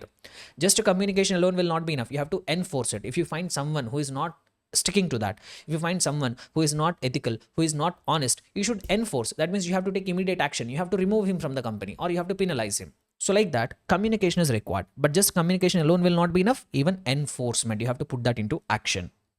Next, commitment to competence. At the time when you are recruiting the people, you should always show the commitment to capabilities. Don't give undue importance to any recommendations or something. When you are selecting the people, select those people who are competent, who are capable. Then participation by those charged with governance. The more those charged with governance is participating in the business, the better control environment will get created. When I say those charged with governance, the top level management. When I say top level management, they should not be always sticking to their cabins. They have to frequently come and participate in the business. The more those charged with governance participate in the business, the better control environment will get created. Then management's philosophy and operating style. What kind of philosophy management is having? What kind of operating style they have? Like what attitude they have towards financial reporting? What approach they are taking in selecting accounting policies? How they are developing accounting estimates? This will actually decide whether they have a good culture or not. And also how the organizational structure is there. Like, is there a proper framework? Is there proper hierarchy? Who is top level management? Who is middle level management? Who is low level management? Who can approve what? And what system they have? Is there any proper protocol getting followed? So the better the culture, the better structure is there, the better control environment will get created. And also there should be proper assignment of authority and responsibilities even in your HR policies also, with that even in your HR policies, like at the time of recruitment, orientation, training, evaluation, counseling, promotion, everything at all stages of your HR policies also you should be having proper environment. So that is what the first element of components of internal control, which is control environment. You have to establish a good culture of honesty and ethical behavior. Thereafter, next thing, if an organization wants to implement internal control, first they have to study about their own organization, where the risk is happening, then they can implement internal controls. Quite logical. See, if an organization wants to implement internal control, why internal controls are getting implemented? To prevent the risk from materializing. Before you can prevent that risk from materializing, first you should know where there is a risk in the organization. No, to know that risk in the organization should do the risk assessment process, like the way we auditors are doing risk assessment process, where we try to put our effort to understand entity, environment and its internal control. Periodically the management also should study about their own organization and find out where the risk is there, because if you know the place where there is a risk, then only you can implement internal controls. So that's what is the second step, second component. As an organization, you have to understand, you have to establish one risk assessment process. So you have to identify what kind of business risks are there. You have to analyze the significance, what is the importance of this risk, what is the likelihood of their occurrence, and also deciding what actions to take. And risk can arise from various factors. As a management, you should study your own organization and understand what and all risk your organization is facing. Thereafter, the third component of internal control, which is going to be information system. As we all are aware, today the dependency on internal control, the dependence on information technology has improved a lot. And even today, for the purpose of implementation of internal controls also, we are relying on internal controls. Not just for implementation of internal controls, even for maintaining our books of accounts, preparing the financial statements. And frankly, if I have to put it before you, today whatever financial statements we are seeing on the websites of the so-called listed companies, those financial statements are not prepared by a human being sitting there and putting hours and hours of effort. No, they are using advanced ERP softwares like SAP, Oracle and all, where they only do data entry. Automatically these financial statements are getting prepared by the system. So we have to identify that information system, we have to study about the information system, we have to use information system. So that's what they say here. So as an auditor, you shall obtain an understanding of what and all information systems your client is using, which are related to your business processes, like class of transactions in entities operations which are significant to financial statements. That means those transactions which are very much important to financial statements, there how we are using information system, and the procedure by which these transactions are initiated, how that important transactions are getting initiated, how they are getting recorded, how they are getting processed, how they are getting corrected as necessary, and how they are getting transferred to general ledger. From there, how they are flowing to the financial statements. Understand the entire process. And related accounting records for the transactions, how the proper accounting records are getting maintained, how that information system captures events and transactions, whatever software they are using, how it is capturing that data, what financial reporting process they are following, and regarding the journal entries, what kind of controls are there. And when I say information system is a combination of multiple things. It contains infrastructure, software, people, procedure, data, everything put together. We call it as information system. And many information systems are making very much extensive use of information technology. Not many information systems. Today, all information systems are making use of information technology. And the quality of system generated information affects management's ability to make appropriate decisions.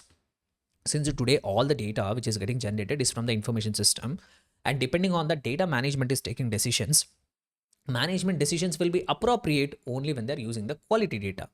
If the management is not using appropriate data, the decisions also will not be appropriate. So simple logic here, guys. Management today is taking decisions. On what basis they're taking decisions? Data. From where the data is getting generated? From the system. If the management decisions have to be appropriate, data should be appropriate. If data has to be appropriate, your information system should be appropriate. Next. So that's why the auditor shall obtain an understanding of how the entity communicates the financial reporting roles and responsibilities. So this is what the third step, information system. Then fourth step, control activities. This is where actual control steps you are going to decide. Actual implementation of controls will happen here. So once you have set the control environment, once you have understood the risk, then once you have procured all the information systems, now actual implementation of control activities will happen. This is the stage where actual implementation of controls will happen. And there will be different kind of control activities like performance reviews, periodical reviews of budgets and all. That is also one kind of control activity. Information processing, for example, controls over checking arithmetical accuracy, automatic calculations and all. That is also one kind of control activity. The control activity could be in the form of physical controls like appointment of security guards, CCTV cameras and all. And that control activity can be even segregation of duties.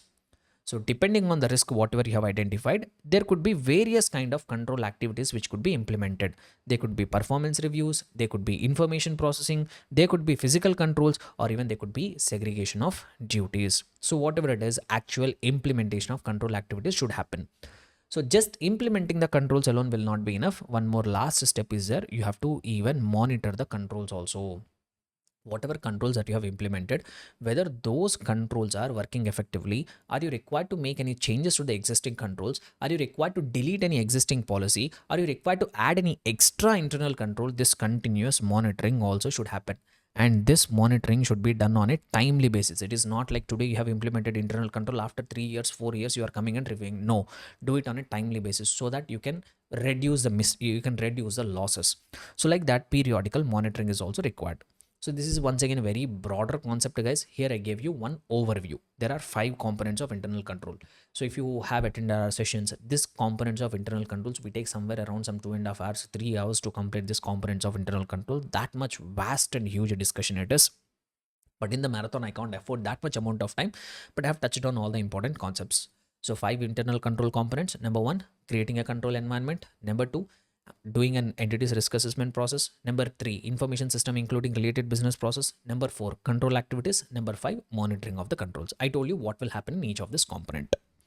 Then comes the next part. Sir, there could be n number of controls in the organization. Do you agree with my statement? 100%. If you look at any business organization, they can have n number of internal controls. There are organizations where there will be 20, 30, 100 internal controls. But as an auditor, do you think we are required to be concerned about each and every internal control? Do you think each and every control is relevant for the audit? Definitely not. So there could be n number of internal controls in the organization, but not every control is relevant for us. Whether a control will be relevant for us or not, it depends on various factors. After considering all the factors, if we have decided that a control is relevant for us, then only we'll worry about it. After considering all those factors, if we decided that some internal control is no longer relevant for us, we need not worry about it. We can ignore it. Now your question will come, sir, what are that factors depending on which auditor will decide whether a control will be relevant to you or not? These are the list of factors which auditor will consider in determining whether a control is relevant or not. Number 1, materiality. Number 2, significance of the related risk. Number 3, size of the entity. Number 4, what kind of entity's business it is. Diversity and complexity of the entity's operations. Are they into more diverse business or one or two just one specific business? What is the applicable legal and regulatory requirements? The circumstances and applicable component of internal control. Nature and complexity of the systems which they are using. And whether how a specific control individually or in combination with others prevents or detects or correct a material misstatement. So these factors you have to remember it, my dear students. Once again, a very important area for the exam. Many times I have tested it. What are all the factors which auditor will consider, or what are the factors that in auditor's judgment will determine whether a control will be relevant for the audit or not? So these are all the various factors which we have to keep in mind. Once again, if I give a recap here, so materiality, significance of the related risk, size of the entity, nature of entity's business, diversity and complexity of the entity's operations, legal and regulatory requirements, circumstances and applicable component of internal control, nature and complexity of the system, and how a control individually or in combination with others prevent, detect or correct a misstatement. Clear? Right. Next. Yeah. So this is also regarding relevance only. So 5 and 6 you can have a look at it. Thereafter, I will tell you about only important things we'll try to cover. This is one such important area. Factors that auditor will consider in determining and identifying significant risk. See, once we identify the risk, from that risk, whatever we have identified, we need to evaluate which risk is a significant risk. Why? Because if you find certain risk as a significant risk, if you classify certain risk as a significant risk, that there you have to spend more time, more attention. But a question will come to you, sir, how to classify, how to identify which risk is significant risk? Out of multiple risk which you have identified as a part of our risk assessment process, how to identify which risk is a significant risk? If I have to end it in one line, it depends on professional judgment.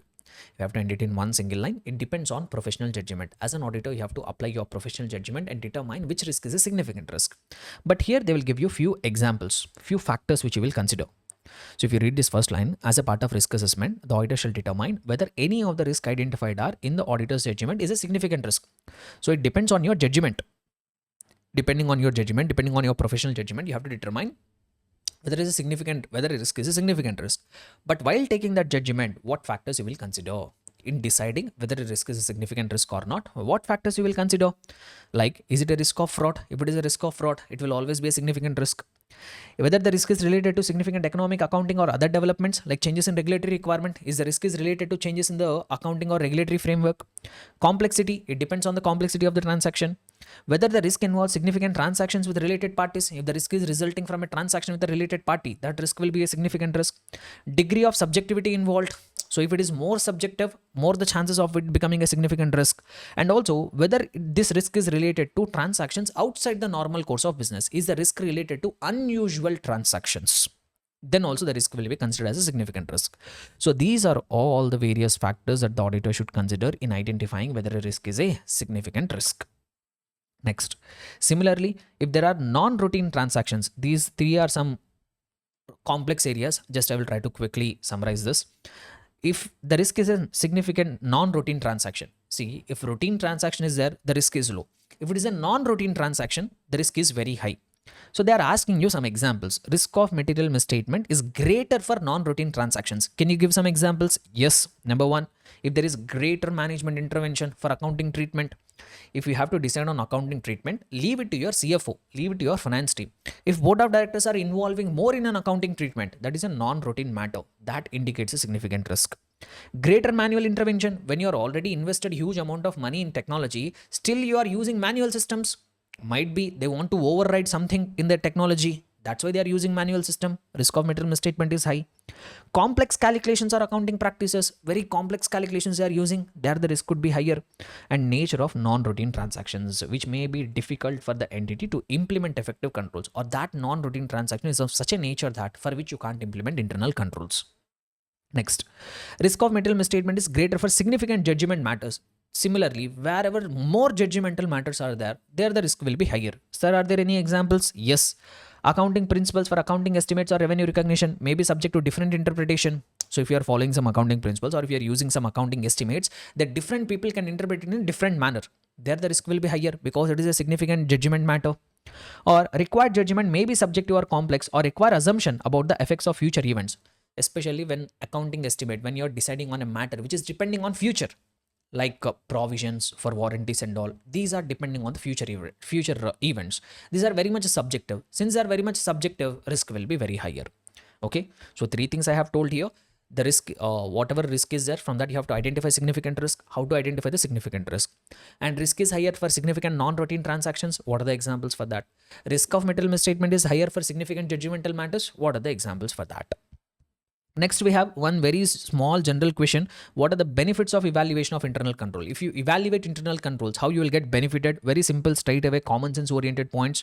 You will get to know whether frauds and errors are likely to be located. If you get to know about internal controls, you will get to know whether there are any chances of frauds and errors. Whether internal control system is properly working effectively or not, that also you will get to know. Whether internal audit department is working effectively, that also you can analyze by understanding internal control. Whether any administrative control has a bearing on his work, that means is he required to be worried about any administrative control? Whether any administrative control is relevant for you or not, you can take a call.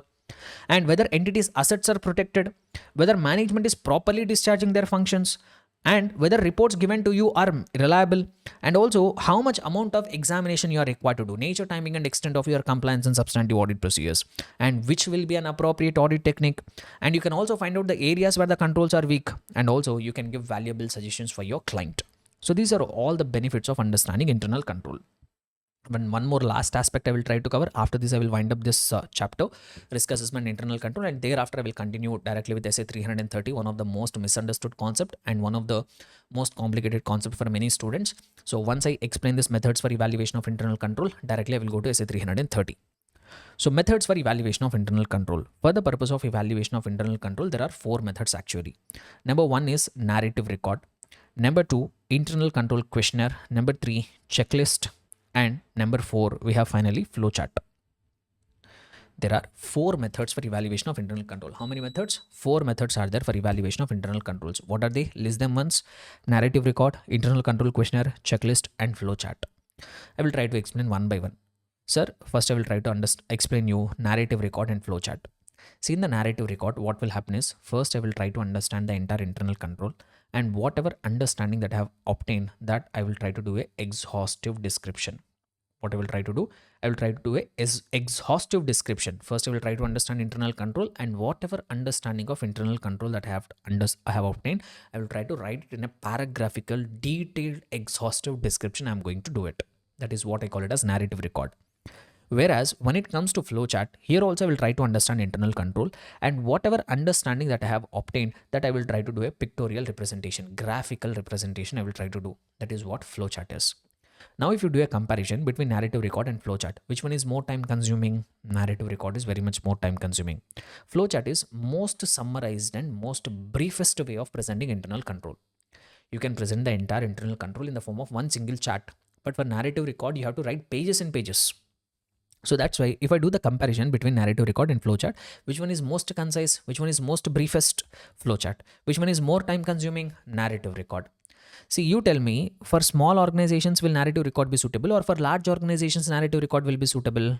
Narrative record will be suitable only for small organizations. We can't do it for large organizations, where we can easily spot errors, where we can easily spot deficiencies or weaknesses. In flowchart, we can easily spot the deficiencies or weaknesses than when compared with the narrative record.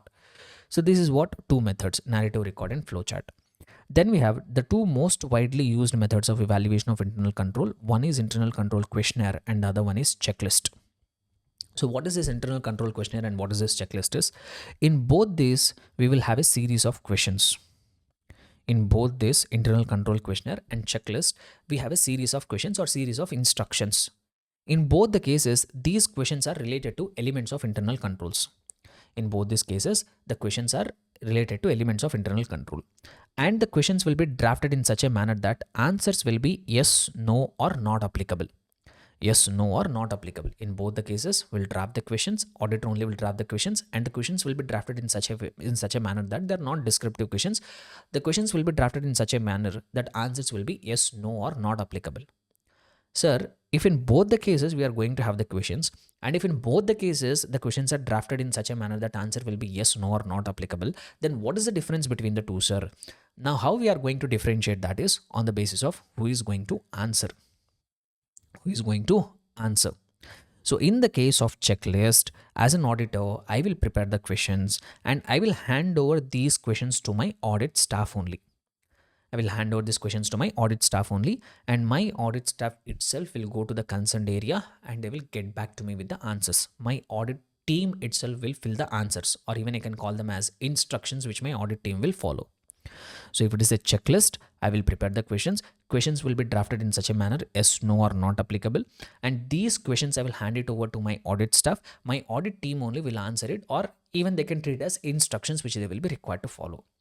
Whereas in the case of internal control questionnaire, what I will do is I will prepare the questions. Questions will be drafted in the manner yes, no, or not applicable. And this questionnaire, I will give it to my client's management, and I will ask my client's management or the client's staff to fill the answers and give it back to me. So what is going to change in internal control questionnaire and checklist? Who is going to answer that questions is going to change.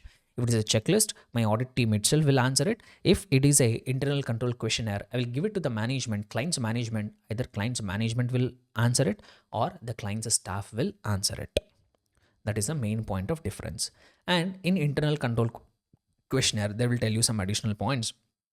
Like in the case of internal control questionnaire, if you want, you can add one more reasons column. For negative remarks, you can add one more column called reasons column you can add. And also, in the case of internal control questionnaire, you try to draft the questions in such a manner that, to the extent possible, you try to draft the questions in such a manner that yes answer indicates a satisfactory response, no answer indicates a non-satisfactory response. Not a thumb rule actually, but to the extent possible, try to draft the questions where yes denotes a satisfactory response, no denotes a non-satisfactory response. So like that, there are some few differences between internal control questionnaire and checklist. Basically, both are questions drafted in yes, no or not applicable format. In case of checklist, my audit team itself will answer it or follow it. If it is an internal control questionnaire, the client's management or client's staff will answer it. So those are the main differences here, my dear students. And the most important thing here, which I would like you to go through before you go for exam is, here we have an illustrative example of internal control questionnaire in different areas. As in the recent times, the questions are going to be more practical. Instead of asking you to write what is internal control questionnaire, they can give an area and they can ask you draft internal control questionnaire in this area. Like they might say draft an illustrative internal control questionnaire in the area of purchases. So generally what kind of questions you will ask in the area of purchases, or they might give an area in the area of creditors, draft an internal control questionnaire, what kind of questions you will ask. So like similarly in the area of inventories, draft an example of internal control questionnaire. In the area of fixed assets, draft an example of internal control questionnaire. So like that, the high chances of asking the practical oriented questions is very high. So my humble request before you go for examination, please have a quick look at this illustrative examples in the internal control questionnaire. I have added them in the material intentionally. So please do go through it before you go for the exam. Clear? So this is what the major discussion from internal control and risk assessment, my dear students. I hope you are able to get a basic understanding of these concepts. I know the terminology is very complex, but I'm telling you, if you understand these concepts, your subsequent discussion will be very, very smoother. There will be no roadblocks in your subsequent discussion. So understanding the concept is very important. Okay, if you are not putting an effort to remember the content of this risk assessment internal control, I'm okay with that. Even if you don't remember, even if you don't put an effort to remember also, I'm okay with that. But my humble request will be, you should at least go through this important concepts. Conceptual clarity you should have. That will help you answer the MCQs. That will help you understand the standards chapter in a much more better manner. Okay. So with this, I'm winding up with the risk assessment internal control chapter. Hey, my dear students, hope you guys are all doing good. Hope you guys are all perfectly fine. So I do wish and hope that you guys are preparing well for your upcoming exam. And so as a value addition for your exam, I wanted to bring one more important concept before you. So I have been receiving requests from many students saying that, sir, we are facing trouble in learning one particular standard, sir, which is SA 330. So please do a revision video or please upload the video regarding SA 330. So that's why, considering the request of the students, I'm doing this video whereby I will try to bring before you the concept of SA 330 in a quick manner, in a crisp manner. So it will even act as a revision for you on the day before exam as well. So this is very important video. Please do refer to this video. Please do watch it. Don't miss this video. Compulsorily, please refer this video and then go for the examination. Why? Because this is one such a standard where students are facing a lot of difficulty. I will make it as simple as I could for you. So please do watch this video and then go for the examination. Will not take much of your time. I will try to summarize and make the concept clear in a very simple manner. Okay. So having said that, without wasting much of your time, let me go into the discussion now. So the standard which we are going to discuss now is SA 330. And as you could see, the title of the standard here, the title of the standard says the auditor's responses to assessed risk. So from the title, let us try to make out what does this standard speak about. So as you could see here, the main focus of this standard is going to be on how the auditor is supposed to respond. What should be the auditor's response? For what, sir? So how the auditor is supposed to respond, or what kind of response auditor has to initiate whenever he has assessed the risk. So whatever risk he has assessed, how an auditor is supposed to respond to that. That is what all the standard is about. See, as I always insist, my dear students, first we have to become clear about the objective of the standard. What is the purpose of the standard? Why that standard has been given? If you get to know that, then the standard will set it in a proper place. So that's why I always insist, try to understand what is the objective of the standard. So let me try to put it before you. Let me give you a context what the standard is actually talking about. So guys, if you remember, in our conceptual discussion, we have understood that as an auditor, your ultimate objective is to express your opinion. But to express that opinion, you need some audit evidence. And how are we going to get that evidence? Just because we are appointed as an auditor, evidence will not come and fall in our lap. We need to perform some procedures from our end. And whatever procedures we are performing to obtain that audit evidence, that procedures we are going to call them as audit procedures. And if you remember the discussion, whatever we had in SA 500, I say that I can broadly divide this audit procedures into two categories. I can broadly divide that audit procedures into two categories.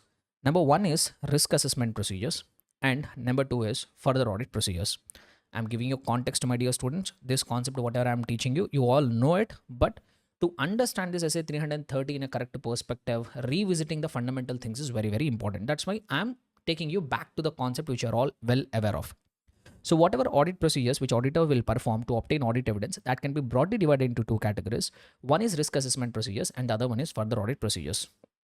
And these further audit procedures further contain two more categories. One is compliance procedures, which you also call it as test of controls, and the other one is substantive audit procedures. All this we know it, right? So now the first and foremost audit procedure, what is that we do? The first and foremost audit procedure is risk assessment procedure. So as a part of that risk assessment procedure, what is the actual thing we are going to do? We will try to obtain understanding. We will try to obtain an understanding. Sir, regarding what we will try to obtain an understanding? We will try to obtain an understanding regarding entity. We will try to obtain an understanding regarding the entity's environment. We will also try to obtain their understanding of internal controls. Three things we will understand as a part of risk assessment procedure. We will try to, our main objective is to understand that too regarding these three things. We will try to obtain an understanding regarding entity, environment, and its internal control. Sir, what is the purpose of understanding the entity, environment, and its internal control? The whole purpose is to identify and assess risk of material misstatement. Yes or no? So this is what the whole objective. So we go into the organization, we understand about the entity, what kind of business they are doing, what kind of environment they are operating, what kind of internal controls they are having. We will try to understand it. And the whole objective of getting that understanding is to identify and assess the risk of material misstatement. And how to identify the risk, how to analyze that risk, all that has already been covered under SA 315. That's what mainly will be covered as a part of your risk assessment and internal control chapter, right? So till here, what you are supposed to do, how you are supposed to understand, what things you are required to understand, how you have to understand internal controls, and on the basis of that understanding, how you have to identify the risk, how you have to assess that risk, all that discussion we have already covered it in SA 315. So once you are done with risk assessment procedures, by obtaining understanding of entity, environment, and its internal control, you will identify and assess the risk of material misstatement. First of all, what is the risk of material misstatement? The possibility of happening of misstatement in the financial statements. So I look at the organization, I study the organization, and I will try to make an analysis. I will try to identify in which area there is a chance of happening of misstatement. Let us say, for example, when I tried to understand about the entity, I came to know that in the area of inventory, wherever they are keeping the stock, in their warehouses, there are no internal controls, there are no CCTV cameras, there are no security guards, there is no inventory records. So I found that there is a chance of happening, since there are no internal controls, there is a chance of happening of misstatement, there is a possibility of happening of theft in the area of inventory. So that possibility, I did not find out misstatement. You have to be very clear here.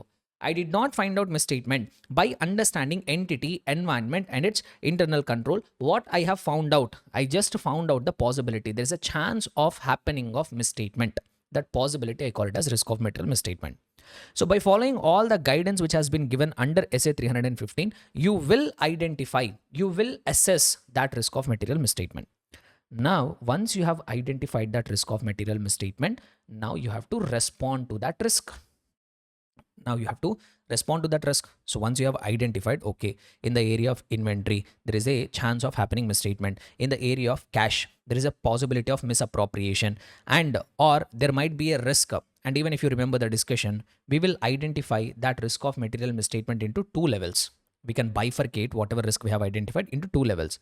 One is risk of material misstatement at the financial statement level, and the other one is risk of material misstatement at the assertion level. So these are all something which you will learn it as a part of SA 315.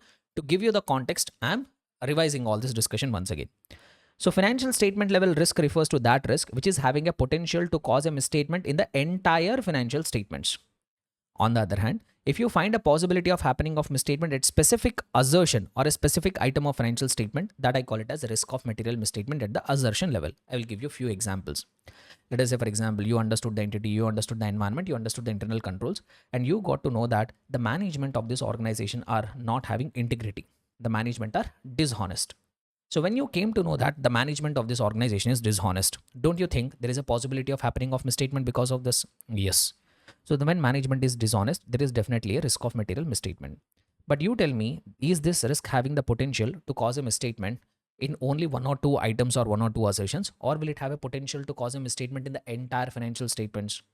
Since management itself is dishonest, this risk is having the potential to cause a misstatement in the entire financial statements. That risk I call it as financial statement level risk because it is having a potential to affect the entire financial statements.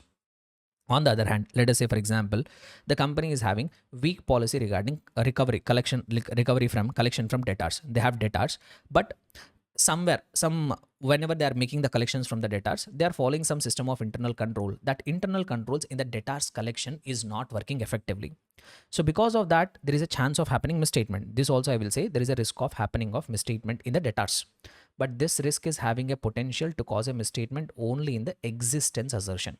Might be some debtors amount has been collected, but it was not adjusted in the books. So might be that debtor is not really existing. Still, it might be showing in the books of accounts. So this is also a risk, but it is having a potential to cause misstatement in the existence assertion of the debtors. So this risk I call it as risk of material misstatement at the assertion level. So whatever it is, see, I have not yet gone to SA 330. Till now, whatever I am teaching you, I am making you recollect the things whatever you have already learned in SA 315. I have not yet gone to SA 330. Listen carefully. So by following all the guidance given under SA 315, you will try to identify the risk, what kind of risk is there, and after that you will try to analyze the risk. You will bifurcate that risk into what kind of risk is a risk of which risks are risk of material misstatement at the financial statement level risk, and which risks are assertion level risk. So whatever it is, initial 2-3 days of time when you go for the audit, you study the organization, find out all that risk, you analyze all that risk. Now, once you have analyzed, once you have identified, once you have assessed that risk of material misstatement in the organization, you have to respond to that. You have to respond to that. If you take this example, you came to know that management is dishonest. You got to know that there is a risk of material misstatement. There is a risk of material misstatement at the financial statement level. Okay, you got to know, you have assessed that there is a risk of material misstatement, that management is dishonest. Now, once you got to know about it, you have to respond to it or not. You have to respond to it or not. Sir, how you will try to respond? You will try to respond by way of performing your further audit procedures. So you will try to perform, you will try to decide your nature, timing, and extent of further audit procedures. So you will try to decide your nature, timing, and extent of further audit procedures on the basis of the risk, whatever you have identified. That is what simply I meant by responses. Okay, so if I relate this with this example, so as I have told, if you got to know that the management of your client company is dishonest, yes, you got to know that there is a risk of material misstatement, and this risk of material misstatement is at the financial statement level. Now you have to respond to that. How you will respond? How I can respond is, here what I will do is, I will try to make sure that my team is always very senior management, senior staff. I will keep into my team. In my audit engagement team, I will not keep newly joined article assistants, these kind of people. I will try to keep senior staff in my audit team, and I will try to do more surprise checks. I will try to do more surprise checks. This is how I have to respond. Or I have to maintain more professional skepticism. I have to maintain more professional skepticism. And also, I have to concentrate on getting more evidences. I should not get satisfied with low evidences. I have to concentrate on getting more evidences. So this is how you will respond if you've got to know that there is a risk of material misstatement at the financial statement level. Similarly, if you got to know that there is a risk of material misstatement at the assertion level, for that also you have to respond. Sir, how I will respond to that? So when you found out risk of material misstatement at the assertion level, here also you will try to respond it by way of performing more in-depth nature, timing, and extent of substantive audit procedures. Like I found that there is a risk that debtors might have been not existing. So in order to respond to that, what I will do, I will try to get external confirmations. I will try to get external confirmation. I will try to do reconciliations. I will try to do the reconciliation with the bank statements. So what is the amount which is recorded in the debtors ledger? And I will try to cross verify with the sales ledger. And I will also try to cross verify with the bank statement. So I will do reconciliation. Nothing bad. So like this, I will try to spend more time while performing substantive audit procedures in the area of the trade receivables. So by deciding to perform more nature, timing, and extent of audit procedures, or by taking these precautionary measures like taking only senior staff, doing surprise checks, maintaining more professional skepticism, all this is nothing but responses. This is how you are responding. This is how you are responding to what you are responding to, whatever risk you have identified, to whatever risk you have assessed, to that risk you are responding by way of planning your nature, timing, and extent of further audit procedures, and what factors you will consider while responding to that assessed risk of material misstatement. That discussion has been provided under SA 330. That discussion has been provided under SA 330. So now we have actually come to the SA 330. But to understand what exactly where this SA 330 is going to fit in the entire system of the audit, you need to have this linkage. When you get this linkage in a proper manner, now whatever we are going to learn in the standard, that will fall in place, that will sit in its place. Clear, everyone? So since you got the context now with this background discussion, we will try to read and learn the standard. With that, you can get the better understanding. Clear, everyone?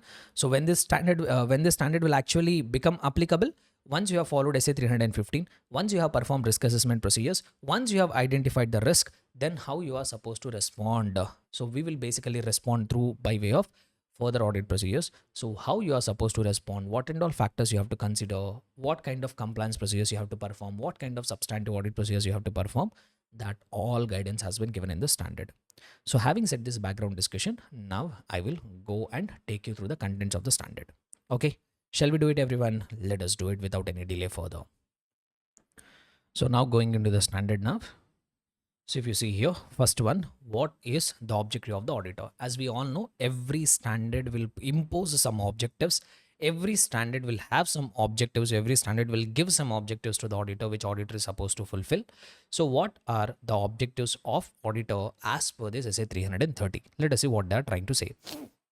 So the objective of the auditor is to obtain sufficient and appropriate audit evidence regarding what? About whatever risk that you have assessed. So you perform risk assessment procedures. By performing that risk assessment procedures, you have identified and assessed the risk of material misstatement. No. So depending on that, you are required to obtain sufficient and appropriate audit evidence. Sir, but how can I try to obtain that sufficient and appropriate audit evidence, sir? Here comes the answer. Through designing and implementing appropriate responses to that risk. So whatever risk you have identified, you have to design and implement some responses. Sir, how that responses will be implemented, sir? What are those responses they are talking about, sir? Simply by way of performance of further audit procedures. So you have to design and implement appropriate responses to those risks. So by designing and implementing those responses, you will try to obtain, you have to obtain sufficient and appropriate audit evidence. And even SA 330 specifically states that the auditor shall design and implement overall responses to address assessed risk of material misstatement at the financial statement level. That's what even I have also told you. So in case if you have found out risk of material misstatement at the financial statement level, to that also you have to respond. Sir, how I have to respond, sir? As I have told, deploy more senior engagement team members, try to perform more surprise checks, try to maintain more professional skepticism, concentrate on more evidences. So like that, whatever risk of material misstatement that you have identified at the financial statement level, for that also you have to respond. And even SA 330 further states that the auditor shall also design and perform further audit procedures whose nature, timing, and extent are based on and are responsive to assessed risk of material misstatement at the assertion level. That's what even I have clarified it here. So when you have identified risk of material misstatement at the assertion level, depending upon that risk, you have to plan your nature, timing, and extent of audit procedures, but particularly further audit procedures. So, like for example, if you found that in one particular area risk of material misstatement is very high, there you will try to perform more nature, more timing, and more extent of audit procedures. Wherever you find the risk as low, there you will try to perform less timing and extent of the audit procedures. So, whatever risk of material misstatement that you have identified at the assertion level, depending on that, you have to plan your nature, timing, and extent of your further audit procedures. What further audit procedures? So this is what SA 330 specifically says. So once again, if I have to repeat it, so SA 330 states that you have to design your appropriate responses for risk of material misstatement at both the levels. So whatever risk of material misstatement that you have identified at the financial statement level, for that you have to respond appropriately. And whatever risk of material misstatement that you have identified at the assertion level, to that also you have to respond it by way of designing your nature, timing, and extent of further audit procedures. Next, few more things I try to say here.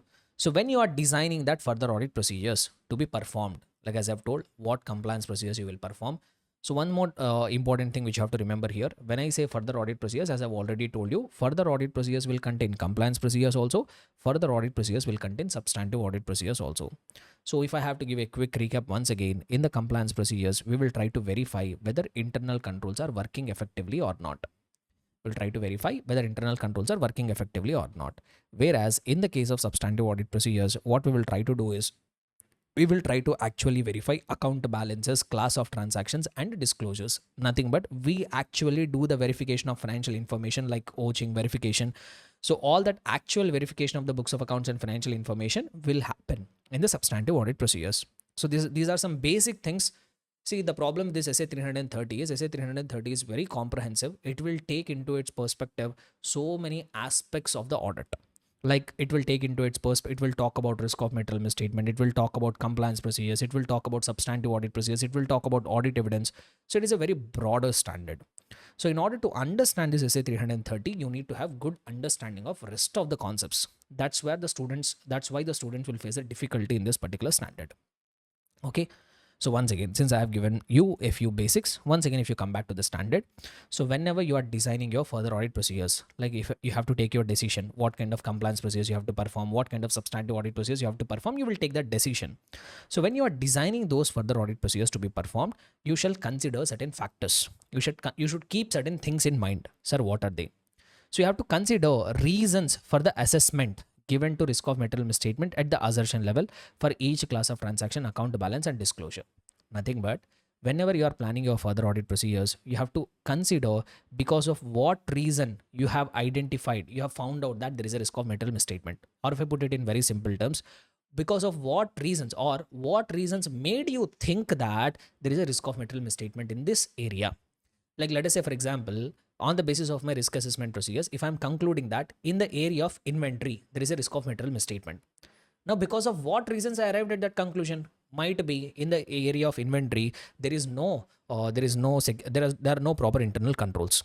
Or let us say, for example, I felt that by performing risk assessment procedures in the area of cash, there is a high risk of material misstatement.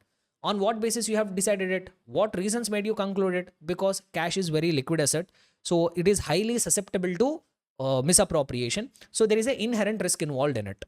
So like that, you should keep in mind while you're designing your nature, timing, and extent of your further audit procedures, you have to keep in mind because of what reasons you have considered while assessing that risk of material misstatement. Like if you read it below, so consider the reasons for the assessment given to risk of material misstatement at the assertion level for each class of transaction, account balance, and disclosure, including, sir, what kind of reasons? Likelihood of material misstatement due to a particular characteristic of relevant class of transaction, account balance, or disclosure.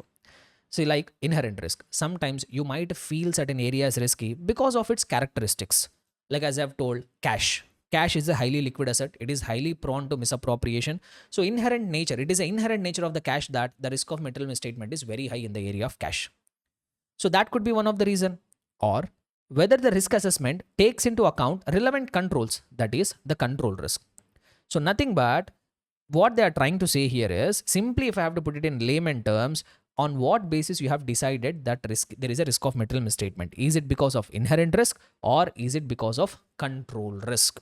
Sir, what is control risk? Might be in an area, let us say, for example, in the area of inventory, if I'm concluding that there is a risk of material misstatement, what could be the reason for that?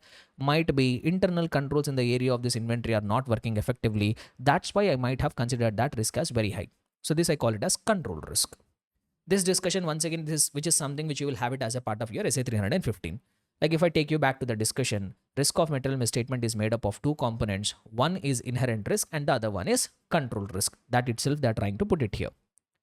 Clear? So when you are designing your further audit procedures, you have to also consider because of what reasons you have concluded that there is a risk of material misstatement at the assertion level. It could be because of likelihood of that item, like inherent risk, cash is the best example, or it could be because of the controls, that controls might not be working effectively. So that's what they say here, whether the risk assessment takes into account the relevant controls, thereby requiring the auditor to obtain audit evidence to determine whether controls are operating effectively or not. So they try to say something in the brackets. That point will get clarified in the B point. You ignore the information, whatever has been given in the brackets here. So that I will automatically cover it as a part of B. And one more thing they say here, obtain more persuasive evidence evidence, the higher the auditor's assessment of risk. Very important for the very important for the MCQs, my dear students. Here the examiner can play with you. So wherever you have assessed that there is a high risk of material misstatement, there you require more persuasive evidence, more convincing evidence you want. Quite common sense, no? If you assess it that risk is very, very high, you try to verify more and more, you try to obtain in-depth evidences, you try to get more convincing evidences. On the other hand, if you assessed the risk as low, if you assessed the risk as low, if you expect that the risk of happening of misstatement is very low, there will try to get convinced with even small amount of evidences also. We don't go for that much amount of persuasive evidence. So persuasive means convincing evidence. Clear, everyone? So if I have to draft a summary for this, since the standard is complicated, I'm drafting the summary. Okay, sir, what you have told in the objective paragraph. In the objective paragraph, I told that the standard is expecting you to obtain sufficient and appropriate audit evidence by designing and implementing responses to your assessed risk. And also, this standard states that you have to respond to two things. You have to respond to risk of material misstatement at the financial statement level. You should also respond to risk of material misstatement at the assertion level. So particularly at the assertion level, you have to respond it by way of performing nature, timing, and extent of your further audit procedures. Now they say that when you are designing your further audit procedures, you should consider the reasons for assessment. You should consider the reasons for assessment of risk of material misstatement. That could be because of the characteristics of certain item, which we call it as inherent risk, or that could be because of non-operating effectiveness of the controls. And also you should also keep one thing in mind. If you have assessed the risk of material misstatement as high, you try to get more persuasive audit evidence, more convincing audit evidence you want wherever you find the risk of material misstatement to be very, very high. Okay, so this is what regarding the objective paragraph. Now let us come to the next part, B part. So this is something which is very confusing, very conceptual. I will try to make it as simple as I could for you, but please follow the discussion whatever I'm trying to say here.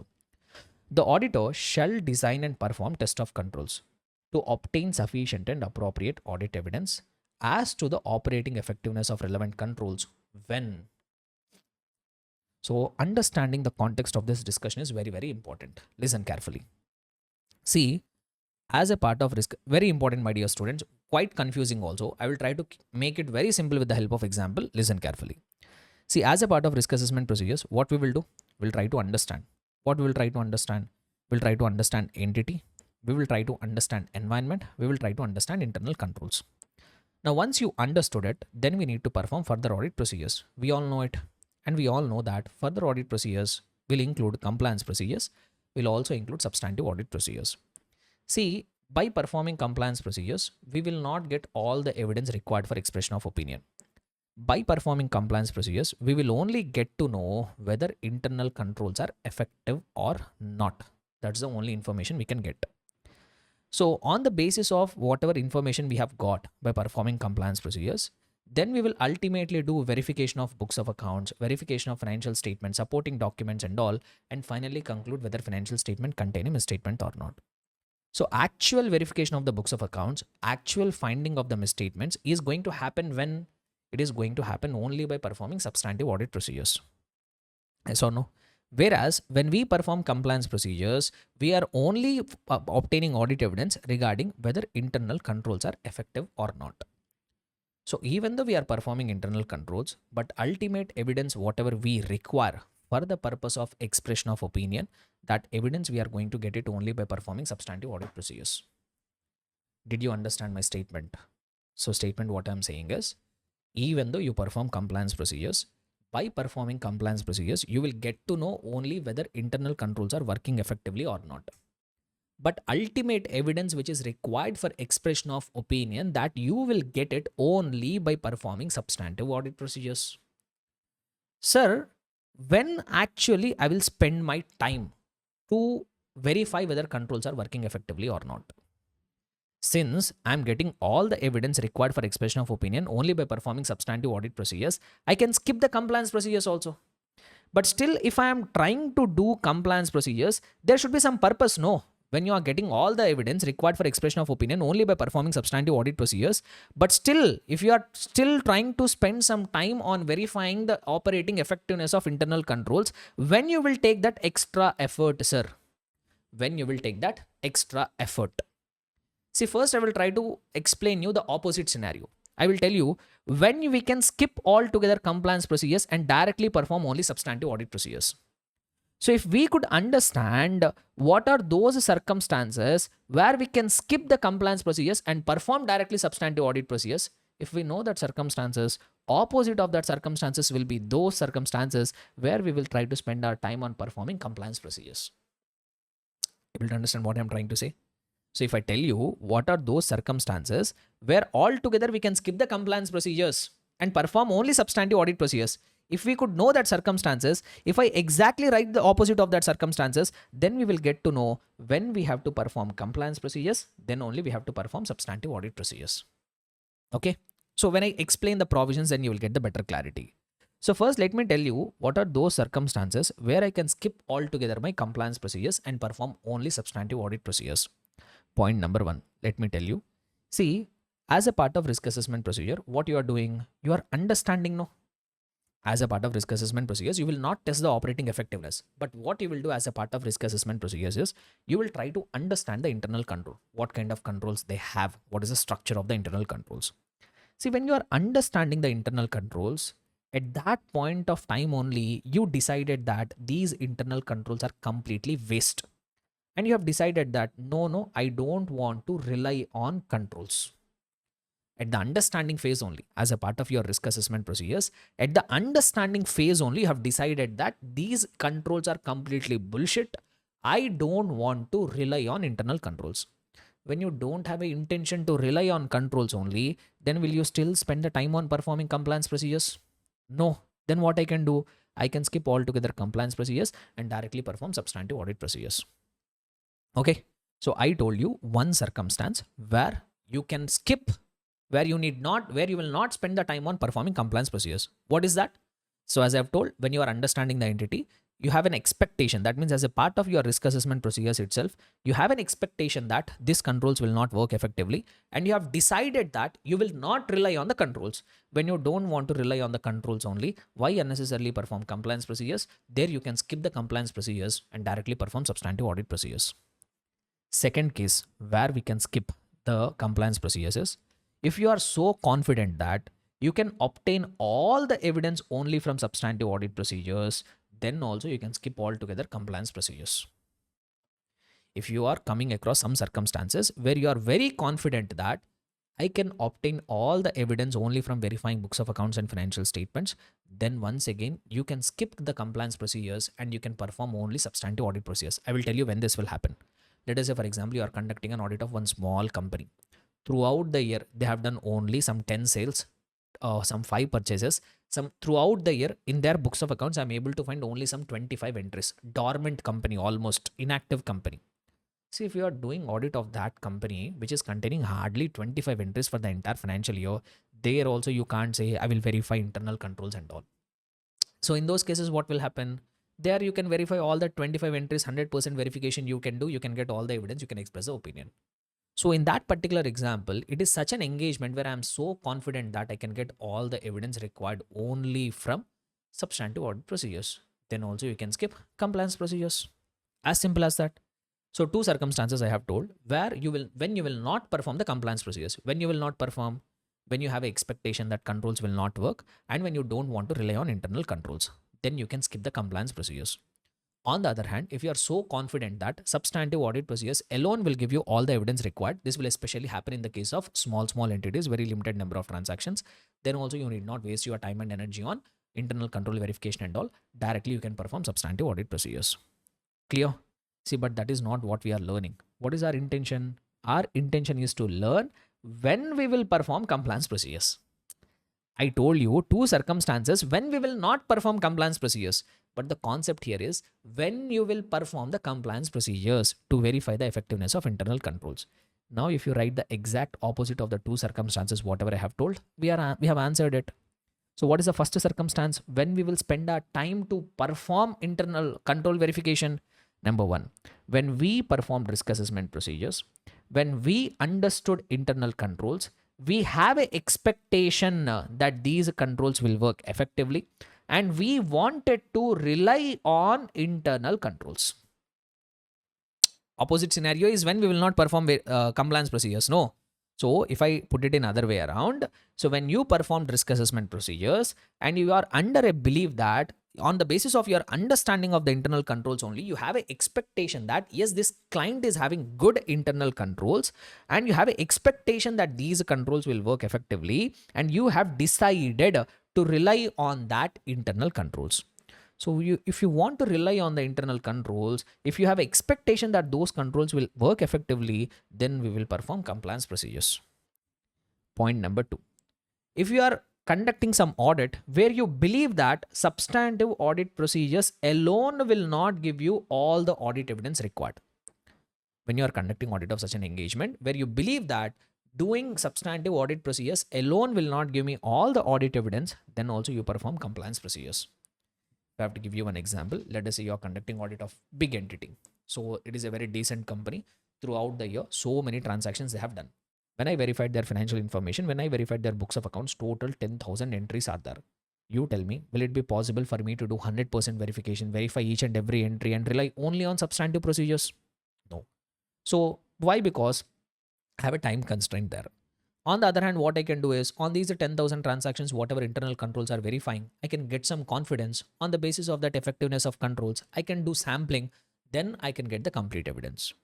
So if you believe that substantive audit procedures alone will not give you all the audit evidence required, then also we will perform compliance procedures to know whether controls are working effectively or not, so that we can decide our nature, timing, and extent of the substantive audit procedures. Clear? So these are the two circumstances when auditor will perform compliance procedures to determine whether controls are working effectively or not. Okay. So I know, even though I have explained only 2 points, but to make you understand this point, so much of discussion, so much of conceptual clarity, I have to offer it here. But with the help of these examples, I hope you are all clear about the discussion. Okay. So with this background, if I take you through this, so if you see here, once again, if I read the heading, the auditor shall design and perform test of controls or compliance procedures to obtain sufficient and appropriate audit evidence regarding the operating effectiveness of controls only in the following circumstances. So when auditor will spend his time in performing compliance procedures to determine operating effectiveness of controls. Number 1, the auditor's assessment of risk of material misstatement at the assertion level. So that means when you are assessing the risk of material misstatement, when you will assess that risk of material misstatement, when you are performing risk assessment procedures. So simply what they say here is when you are assessing risk of material misstatement, that means when you are performing risk assessment procedures, that includes an expectation that the controls are operating effectively. That means when you are trying to understand, when you are trying to assess the risk of material misstatement as a part of risk assessment procedures, when you are understanding the internal control, from the understanding you have a expectation that the controls will work effectively. Or if I put it in other way around, auditor intends to rely on operating effectiveness of internal controls in determining nature, timing, and extent of substantive audit procedures. Then only you will perform compliance procedures. If you don't want to rely on the controls, you will not perform compliance procedures. You will proceed directly ahead with the substantive audit procedures. Next, one more case where you will try to perform, when you will perform compliance procedures is when you believe that substantive procedures alone will not give you sufficient and appropriate audit evidence at the assertion level. So as I've told, in case of big organizations, substantive audit procedures alone will not give you audit evidence. That's why we become helpless and we will perform compliance procedures. So that's all, my dear students. These are two are the cases when the auditor will perform compliance procedures. The remaining 2 points are some conclusions. Let us see what they try to say here. These 2 points are actually answering the issue. Remaining 2 points are some extra points, extra statements they are trying to put it here. Like if you see, in designing and performing the test of controls, the auditor shall obtain more persuasive audit evidence the greater the reliance auditors places on effectiveness of internal control. If I put it in very simple terms, if the auditor wants to place more reliance, if the auditor wants to rely more on effectiveness of internal control, he needs to get more convincing evidence. Definitely, if you want to rely more on internal controls, verify more. If you don't want to rely on controls, verify less.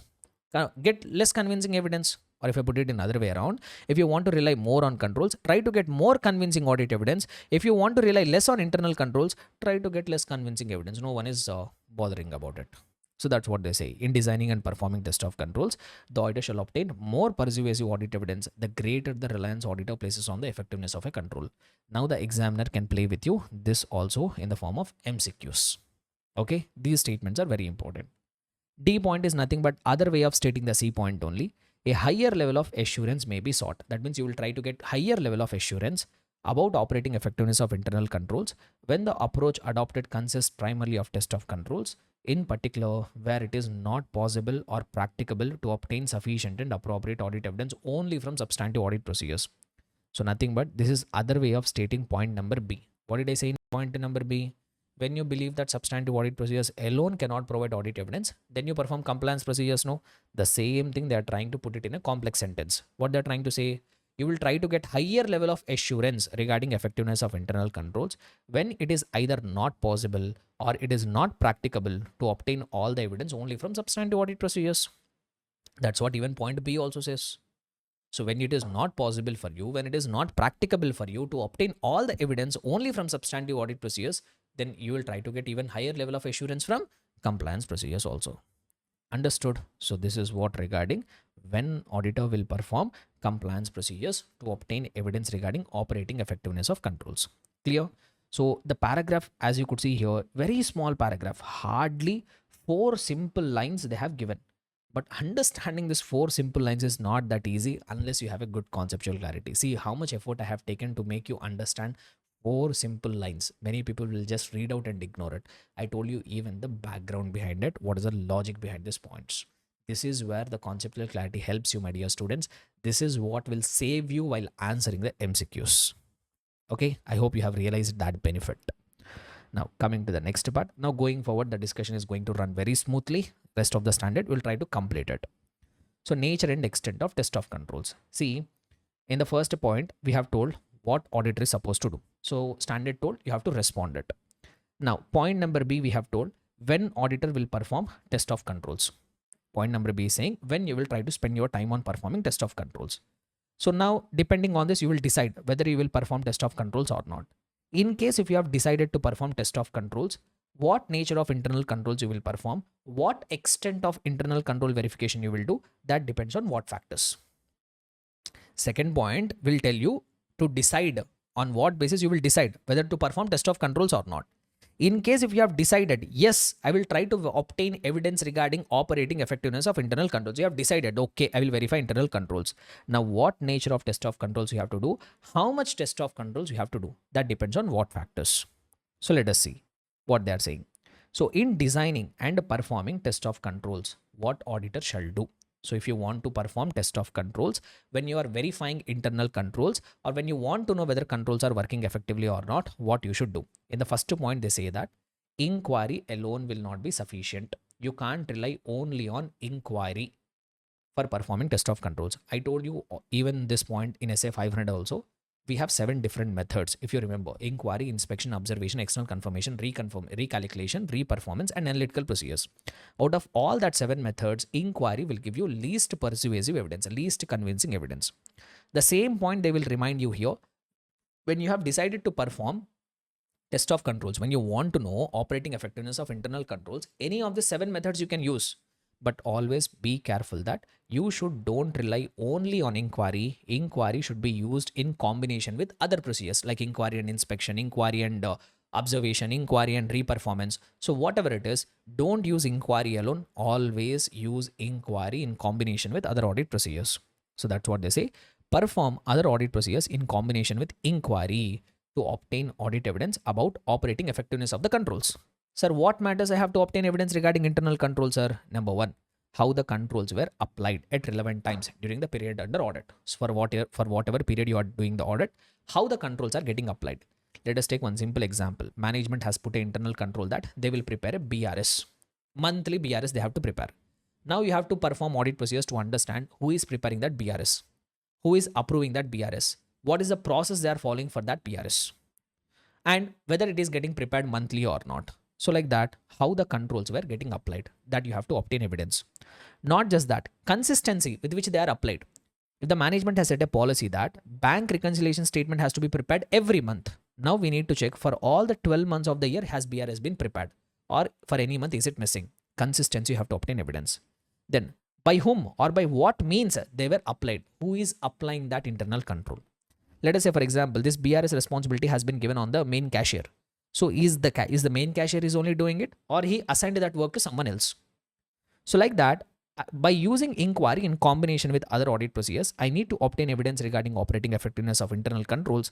And particularly what I will try to obtain evidence is how the controls were getting applied, whether they are getting applied consistently or not, who is applying it, and determine whether the controls to be tested depend upon other controls. Sometimes you want to verify internal control, but that internal control itself will depend on some other control. Let us say, for example, the client has designed one software. The client is having an internal control where salary will be computed automatically. Salary of each employee every month, depending on the attendance record, depending on paid leaves and unpaid leaves, after taking all the calculation, the software itself will automatically calculate the salary. So this is the control. The client has automated this entire salary calculation. Now, whether this software is working effectively or not, that depends on overall IT controls. See, this software, whoever is, this software should be given access only to the finance heads. General employees should not be given access. The server, wherever this employee's attendance data is stored, that should be access restricted. That means access controls should be there. So if the server is not protected, if the data is not protected, if the user access is not protected, ultimately there is no purpose in this control itself. So here this automatic salary calculation, whether this control is working effectively or not, it will depend on whether overall general IT controls are working effectively or not. Like whether systems are protected or not, access is restricted or not, only a person with username and password should have access to the system. So if you expect that salary calculation software to work effectively, that is going to depend on whether that information technology, whether that software is getting protected or not. So that's why if you are particularly verifying some internal control, and if you decide that effectiveness of that control is depending on other controls, even you should try to obtain evidence whether these other controls are also working effectively or not. So if I am checking whether this automatic salary calculation internal control is working effectively or not, since it is depending on overall IT controls, I need to even obtain audit evidence regarding this IT controls also. Because when they are effective, then only this salary calculation internal control will be effective. So that's what they try to put it here. So if you see it here, determine whether controls to be tested are going to depend on other controls, which we generally call it as indirect controls. If so, whether it is necessary to obtain audit evidence supporting the effective operation of those indirect controls also. So in case the control which you are testing is depending on other controls, then it becomes necessary for you to obtain evidence regarding that other controls operating effectiveness also. Clear? So that is what they try to say it here. Once again, if I tell you in the first point what they are telling, how you have to design and perform test of controls. Number one, use inquiry in combination with other audit procedures. Try to obtain evidence regarding these aspects. And if you determine that the control which you are verifying is going to depend on other controls, you should obtain evidence regarding operating effectiveness of that other controls also. See, conceptually very simple here, but the sentence formation, lack of proper approach only will make the things complicated. Clear? So I'm telling you, once you listen to this class, never ever you will feel essay 330 as difficult. That I can assure you from my side. Next, matters which may be considered in determining extent of test of controls. Extent of test of control means, will you perform more compliance procedures? That is, will you perform more test of controls or will you perform less test of controls? That depends on what factors. Straight away point. So what are the factors which auditor will consider, or what are the matters which auditor will consider in determining extent of test of controls? That means, will you perform more test of controls? Will you perform less test of controls? That depends on what matters, what information auditor will consider. Very simple straight away points they will try to say here. Like number one, frequency of the performance of the control. See, if some internal control is getting performed very frequently, let us say for example, salary calculation. So or let me put it this way, approval. Every cash payment should be approved. So that means this internal control will work on a daily basis. They have designed a software in such a manner that before any cash payment can be made, it needs an approval of some finance head. So every day some cash payment will happen. For all that cash payments, approval is required. So the frequency of this internal control is more. You have to verify more of this internal control. On the other hand, let us say for example, management is doing one internal control of inventory verification. They will do inventory verification. But inventory verification will happen only once in a year, close to the balance sheet date. So there is an internal control, but the frequency of that internal control is very less. Only once in a year that control will be executed. For this, we will try to perform less. We'll try to spend less amount of time there. So first factor which auditor will consider in determining extent of test of control is frequency with which the control is getting performed. Higher the frequency, more verification. Lower the frequency, less verification. And Length of time during the audit period that the auditor is relying on the operating effectiveness of internal control. Let us say, for example, if the auditor is conducting the financial year audit of 24-25, for the entire financial year, there is some internal control in the area of sales. So he wants to verify for throughout the year. He wants to rely on that throughout the year, whatever sales data is there for all that year, he wants to verify, he wants to rely on internal control. So then he will try to verify more. On the other hand, let us say, for example, he wants to rely on internal control only on March month sales. Only for 1 month sales, he wants to rely on internal controls. There he will try to perform less test of controls. So second factor which will decide the extent of test of controls is length of time during the audit period on which auditor is relying on internal controls. Longer the duration auditor is relying on the internal control, more test of controls you have to perform. Lesser the duration auditor is relying on internal controls, lower the extent of test of controls. Next, expected rate of deviation. If you are expecting more deviations in the internal control, by looking at the control itself, you are feeling that, okay, here there are more chances of deviation. If you are expecting more chances of deviation, you have to verify more. When the risk is higher, you have to verify more or not. Same logic here. So when the expected rate of deviation is higher, when you are expecting more, there is a chance of happening more deviations in this control, more verification you have to do, more extent of test of controls.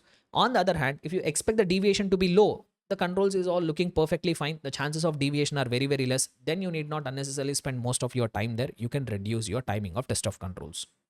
Next, relevance and reliability of audit evidence. So it also depends on relevance and reliability. If you are such a person who is looking for more relevant and more reliable audit evidence, if you want to obtain regarding effectiveness of internal controls, more extent of procedures you have to perform. On the other hand, even if you are going to get satisfied with lesser relevance and lesser reliability, then you will try to perform less extent of test of controls. Not just that, the extent to which audit evidence is obtained from tests of other controls related to the assertion. So what is the meaning of this is, for example, let us say for one area, in the area of sales itself, there could be multiple controls. All these controls collectively put together make sure that controls are fine. Now, in this one area, let us say, for example, there is an internal control 1. Like that, internal control 2 is also there. Internal control 3 is also there. Internal control 4 is also there. Now, even though if internal control 1 is not working effectively, but still it is getting compensated by internal control 2, 3 and 4, then you don't need to spend more amount of time on testing that internal control 1. Why? Because there is a compensatory control. Even though this control is not working effectively, there is a compensatory control. There are other controls are there which will take care of it. So for those kind of controls, you can do less extent of verification. So that's what they say here. The extent to which audit evidence is obtained from test of other controls. Clear? So 5 factors, 5 matters you have to consider. Very, very important, my dear students. These things you have to remember. So what are the 5 matters which you are required to consider to determine the extent of test of controls? Number 1, frequency of the performance of the control. Number 2, length of the time during the audit period on which auditor is relying on the internal control.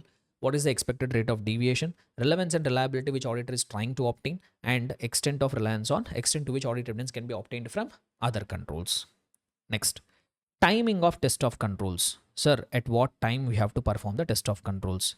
So here, more or less, they try to repeat the things whatever they have told in the previous point, more or less related to extent only they will try to say. So let me read it, you will get the clarity. The auditor shall test controls for particular time or even throughout the period for which auditor intends to rely on these controls in order to provide an appropriate basis for the auditor's intended reliance. So what is the meaning of this is, let us say, for example, same logic, whatever I have told you in extent of controls.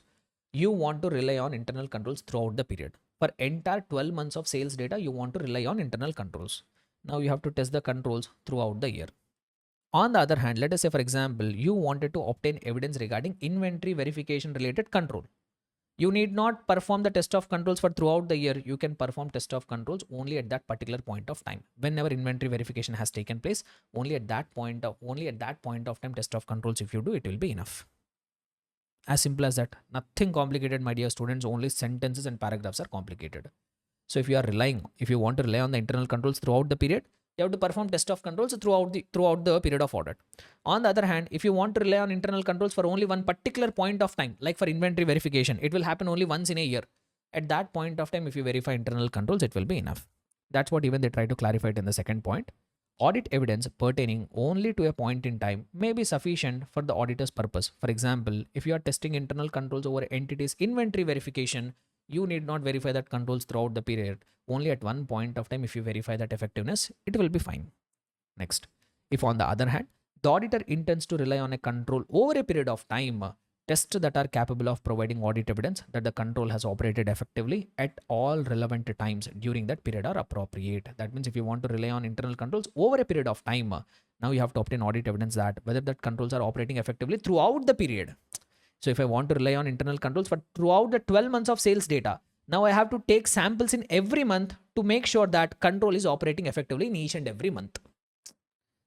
Are you able to get it what I'm trying to say? So if you want to rely on controls over a period of time, you have to obtain, you have to test whether control is operating effectively throughout that period or not. Like as I was saying, if you want to rely on sales related internal control for all the 12 months, then for every month you have to take a sample of transactions. You have to check in every month the control has operated effectively or not. Samples you have to take in every month.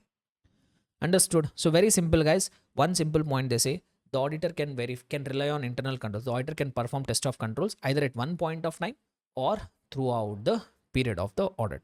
That all depends on how auditor intends to rely on internal control. If the auditor intends to rely on internal controls throughout a period, you have to perform test of controls for over the period of time. On the other hand, if the auditor wants to rely on control only at one particular point of time, like physical verification, you have to perform test of controls for only that one particular point of time. That's it. Nothing much here. Now, using audit evidence obtained in the previous audits. This is also one such important area.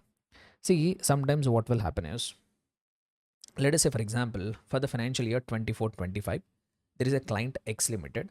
For this client X Limited, I have been appointed as a company auditor. But what is the reality here is, in the last year, 23-24 also, for the same company X Limited, the same person, let us call him Mr. A. The same person, Mr. A, has audited even the audit of the last financial year also. Now, in the last financial year also, he might have verified internal controls. That is, he might have performed compliance procedures or test of controls. Yes or no? So, in the last year, when you have performed audit procedures regarding compliance procedures or test of controls, you would have already obtained audit evidence regarding operating effectiveness of internal controls. Sir, whatever evidence I have obtained regarding operating effectiveness of internal controls in the last year, can I use that evidence for the current year? Instead of doing the internal control verification once again, can I use whatever evidence I have got in the previous audit regarding the operating effectiveness of internal control? Can I use it in the current year also? The standard says yes, but with some restrictions. Yes, you can use even the audit evidence, whatever you have obtained from the previous year, but subject to some restrictions, subject to some conditions. In some cases, there might be a few cases where you should not rely on only past year audit evidences. You might have to perform the audit procedures afresh. In some cases, you need not perform new compliance procedures. You can rely on the past evidence. So whether you can rely on the past evidence or you can't rely on the past evidence, that decision has to be taken by the auditor. Sir, how auditor will take the decision? As we all are aware, the weapon of the auditor the auditor has to use his professional judgment. But while exercising that professional judgment, he will consider various factors. So what factors auditor will consider in taking that decision, whether to rely on the previous year's audit evidences or not? So if you see here, in determining whether it is appropriate to use audit evidence about the operating effectiveness of controls obtained in the previous audits, and if so, length of the time that may elapse before retesting a control, the auditor shall consider the following. So definitely you will see, definitely you will consider what is the length of the time which has passed from last time you have done the verification till now, how much time has elapsed. That you have to consider one factor. But in addition to all that, you should also consider some extra factors in determining whether you can use the evidence of the past year. Sir, what are that factors I have to consider? Number one, effectiveness of other elements of the internal control. See, if you remember the discussion, the risk assessment and internal control, we have various elements of internal control. 5 elements we have: control environment, we have risk assessment, we have control activities, we have monitoring, we have, so like that internal control components we have. If whether there is any change, if before you take a decision whether I can rely on the previous year audit evidence or not, first you have to check, is there any change in the elements of the internal control? Last year, the board of directors are very good people, honest people. But in the current year, what happened is, in the board of directors, some old directors are removed, new directors have come, they are dishonest, entire control environment has changed. Or company's risk assessment has changed. Last year, company used to do good monitoring, but in the current year, they are not focusing on monitoring of the controls. If that has happened, it might not be suitable for you to rely on past year's evidence. You have to perform fresh audit procedures because because components of internal controls might undergo change. So first factor which you have to consider is definitely whether effectiveness of the other elements of internal controls like control environment, monitoring, risk assessment processes. So when compared with the last year, in the current year, has any of the components of internal control undergone some changes? Next, the risk arising from the characteristics of the control, whether it is manual or automated. See, if it is an automated control, if the programming is all done correctly, if it is a completely automated control, you can rely on the past year's audit. Why? Because automated controls are already coded. Unless a program code has been changed, the control will work effectively. But in the case of manual controls, you can't rely on past year's evidences. Why? Because manual controls might undergo some changes. They are not coded, no. Let us say, for example, last year finance manager was different. Current year finance manager is different. There is some manual control. Let us say, for example, the company is having a system that each and every voucher should be signed by the manager. Last year, the manager was different. In the current year, the manager was different. Since it is a change in the manpower, there could be a possibility that in the current year, the control might not work effectively. So like this, one more factor which you have to consider while deciding whether you can use the past evidence or not is considering the characteristics of the control. That means whether it is a manual control or it is an automated control. It also depends on overall effectiveness of general IT controls. Nothing but if the company is relying on information technology, when compared with the last year, in the current year, does the overall general IT controls has undergone some changes? If overall general IT controls has undergone some changes, definitely you can't rely on the past evidence. See, what is general IT control? What is application control? All these things we have covered in the audit in an automated environment. Next. It also depends on effectiveness of the control and its application by the entity, including the nature and extent of deviations in the application of the controls noted in the previous year. Last year you have done the audit. Last year you performed compliance procedures, but in the last year you found out so many deviations. In those cases, you can't simply rely on the past year evidence. Current year you have to verify once again. Might be more number of deviations, you could find it out. And also whether there have been any personal changes that significantly affect the application when compared with the last year. In the current year, has the manpower changes happened? Has the personnel changed who are implementing internal controls? That also will affect. Whether a lack of change in a particular control poses a risk due to changing circumstances. Sometimes what will happen is control will remain the same, but business conditions might change. When compared with the last year, in the current year, your client's business condition, your client's environment, some things have changed, but the client did not update their internal control. So whatever control that has worked effectively in the last year, that might not work effectively now because conditions of the business might have changed. So that factor also you have to consider. And the risk of material misstatement and the extent of reliance. When compared with the last year, in the current year, is there any extra risk of material misstatement? Then also you can't rely on the previous year audit evidences. So these are all the factors which auditor has to consider while determining whether you can rely on the previous year's audit evidences or not. So definitely one thing which you have to consider, what is the length of the time that has elapsed from the last verification. In addition to that, these are all the factors you have to consider: effectiveness of the elements of internal control, risk arising from the characteristics of the control, that is whether it is manual or automated, overall effectiveness of the general IT controls, effectiveness of the control and its application, and whether there are deviations identified in the previous year or there are any personal changes. Sometimes change might not have been made in the control, then also you might be required to do a fresh compliance procedures. And also risk of material misstatement when compared with the last year. Then one more concluding statement they say here: if the auditor plans to use audit evidence from a previous period about operating effectiveness of specific controls, the auditor shall establish continuing relevance of that evidence by obtaining audit evidence whether significant changes in those controls have occurred subsequent to the previous audit. So particularly if you want to rely on the audit evidence from the previous audits, you have to be very careful when compared with the last year. In the current year, have they made any significant changes? When compared with the last year, in the current year, if the controls have undergone significant changes, you can't rely on the previous year audit evidences. You have to perform the audit procedures afresh now. So that's what they try to say. Simple general statement only. So if the auditor plans to use audit evidence from a previous audit regarding operating effectiveness of regarding operating effectiveness of specific controls, auditor shall establish continuing relevance of that evidence by obtaining audit evidence about whether significant changes in those controls have occurred. If significant changes have occurred, you can't rely on previous year's audit evidence. You have to perform the compliance procedures afresh. Next. So finally, what will happen, sir? Till now, what paragraphs we have seen? So first we have seen objective. Second, whether you will perform compliance procedures or not. In case if you have decided how you will perform the compliance procedures, nature and extent. Then how much time you will spend on performing the compliance procedures. Then whether you will use the audit evidence in the previous year regarding the compliance procedures. Now finally, after you have performed all the test of controls, depending on whatever evidence you have got, finally you have to do the evaluation. Finally, you have to arrive at a conclusion whether controls are working effectively or not. That evaluation we have to do. No, that is the whole purpose of performing the compliance procedures. So once you perform the test of controls on the basis of whatever evidence you have gathered, now you have to finally evaluate whether controls are working effectively or not. That is what the whole objective. So let us see what evaluation we are required to do. So when evaluating operating effectiveness of relevant controls, auditor shall evaluate whether misstatements have been detected by substantive procedures indicating that controls are not working effectively. See, sometimes what will happen is initially we performed compliance procedures, we felt that controls are working effectively. But later when you perform substantive audit procedures, you are finding out so many misstatements.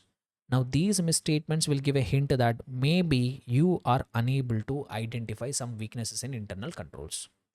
So you have to remain alert while performing, after you have performed substantive audit procedures. If you found out any misstatements, are those misstatements detecting that controls are not working effectively? So you have to remain cautious about it. So sometimes we perform compliance procedures, we might arrive at a conclusion that controls are working effectively. Might be those errors might not have come in our sample. That's why we concluded that compliance procedures are working effectively. But later when you have performed substantive audit procedures, if you found out misstatements, you analyze whether my understanding, whether my conclusion from the compliance procedures is correct or not. Next, some general statements they say important for MCQs. Let us see what they say here.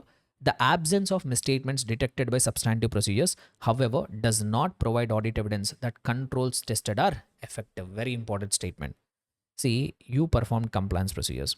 Thereafter, you perform substantive audit procedures. In the substantive audit process, if you did not find any material misstatement, is that a guarantee that controls are all effective? No, my dear students, don't fall under that wrong perception. If you are unable to find out a material misstatement in the substantive audit procedures, there is no guarantee that controls are effective. Why? Because there might be a misstatement in the financial statements, but since you have verified the transactions on sampling basis, those mistakes might not have come into your sample. Okay, so very general statement. If there is any absence of misstatement by performing substantive audit procedures, however, it does not provide complete audit evidence that controls are working effectively. Might be there are misstatements in the financial statements which might not have got into your sample. That's why you are unable to find it out. So you should always maintain professional skepticism. Don't accept anything blindly. That's what they try to say here. Next, they say one more statement here. However, if a material misstatement is detected by the auditor's procedures, it is a strong indicator that there is a significant deficiency in internal control. So if you don't find any material misstatement, don't jump to the conclusion that controls are effective. But on the other hand, if you perform substantive audit procedures and if you find a material misstatement, there is a strong indication that there might be a significant deficiency in internal control. Why? Because by performing substantive procedures, even by verifying the transactions on sampling basis itself, if you are able to find out misstatement, might be if you do 100% verification, there might be more errors. There might be a chance that there might be a very much bigger deficiency in the internal control system. So these are two statements are very important for true or false statements. So just remember, if there is any absence of internal control, absence of misstatement in the substantive audit procedures, that doesn't provide evidence that controls are effective. On the other hand, if you are finding a material misstatement in the substantive audit procedures, there is a clear indication that there is a significant deficiency in the internal control system. Understood? Next. One more. Last two paragraphs we have. Very simple paragraphs only. Specific inquiries by the auditor when deviations from the controls are detected. So let us say, for example, you performed all your test of controls. By performing all the test of controls, you have decided, you got to know that, okay, controls are not working effectively. You found some deviations in the internal controls. After you are done with your compliance procedures, on the basis of your evidence, on the basis of the information, whatever you have gathered, you have concluded that yes, controls are containing deviations. There are some defects in the internal control.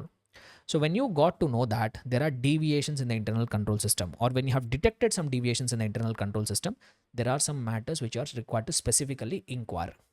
So what are that specific inquiries which as an auditor you are required to do when you found out deviations in the internal controls? Let us see what are they. So when deviations from controls upon which the auditor intends to rely are detected, so whatever controls you want to rely, in that controls itself you are able to find some detection, the auditor shall make specific inquiries to understand these matters. So what are that deviations, why they have occurred, you have to understand. And what will be their potential consequences because of these deviations, because of these weaknesses in the internal control, what will be the possible outcomes. And also shall determine, and you should also determine the test of controls that have been performed, are they appropriate for relying on internal controls, or do you need to perform additional test of controls. That is what they say in the second point. You perform compliance procedures. By performing that compliance procedures itself, you have found out some deviations. Now you will get in dilemma, no? So you have to ask yourself, okay, whatever test of controls I have performed, will it be appropriate for me? Or is there any need to perform additional test of controls? And also, what will be the potential risk of material misstatement that need to be addressed regarding substantive audit procedures? So I performed compliance procedures. From that, I have found out deductions. Now, what impact it will have on my substantive audit procedures? That potential risk of material misstatement, you have to address it by using substantive audit procedures. Simply, if I have to put it, if you found out that controls are defective, then you have to increase your substantive audit procedures to address that risk. More substantive audit procedures you have to perform to address that risk of material misstatement. So very simple. If whatever controls you want to rely in that, if you are able to find any defects, you need to do specific inquiries. What specific inquiries we have to do? Whatever test of controls you have done, is it appropriate? Is there any requirement to perform additional test of controls? And also try to address that risk of material misstatement by increasing your substantive audit procedures. And one more important statement here, irrespective of assessed risk of material misstatement, the auditor shall design and perform substantive audit procedures for each material class of transactions and account balances and disclosures. So what does this statement says? Let us say, for example, while performing risk assessment procedures, I felt that in the area of sales, there is low risk of material misstatement. Just because I have concluded that there is a low risk of material misstatement in the area of sales, can I altogether ignore that sales area from performing substantive audit procedures? Can I skip altogether substantive audit procedures in the area of sales? No. If you want, you can reduce your substantive audit procedures, but you can't altogether skip the substantive audit procedures just because risk is low. So even though risk is low, but that item is a material item, either it could be an account balance, P&L item, or that could be a disclosure.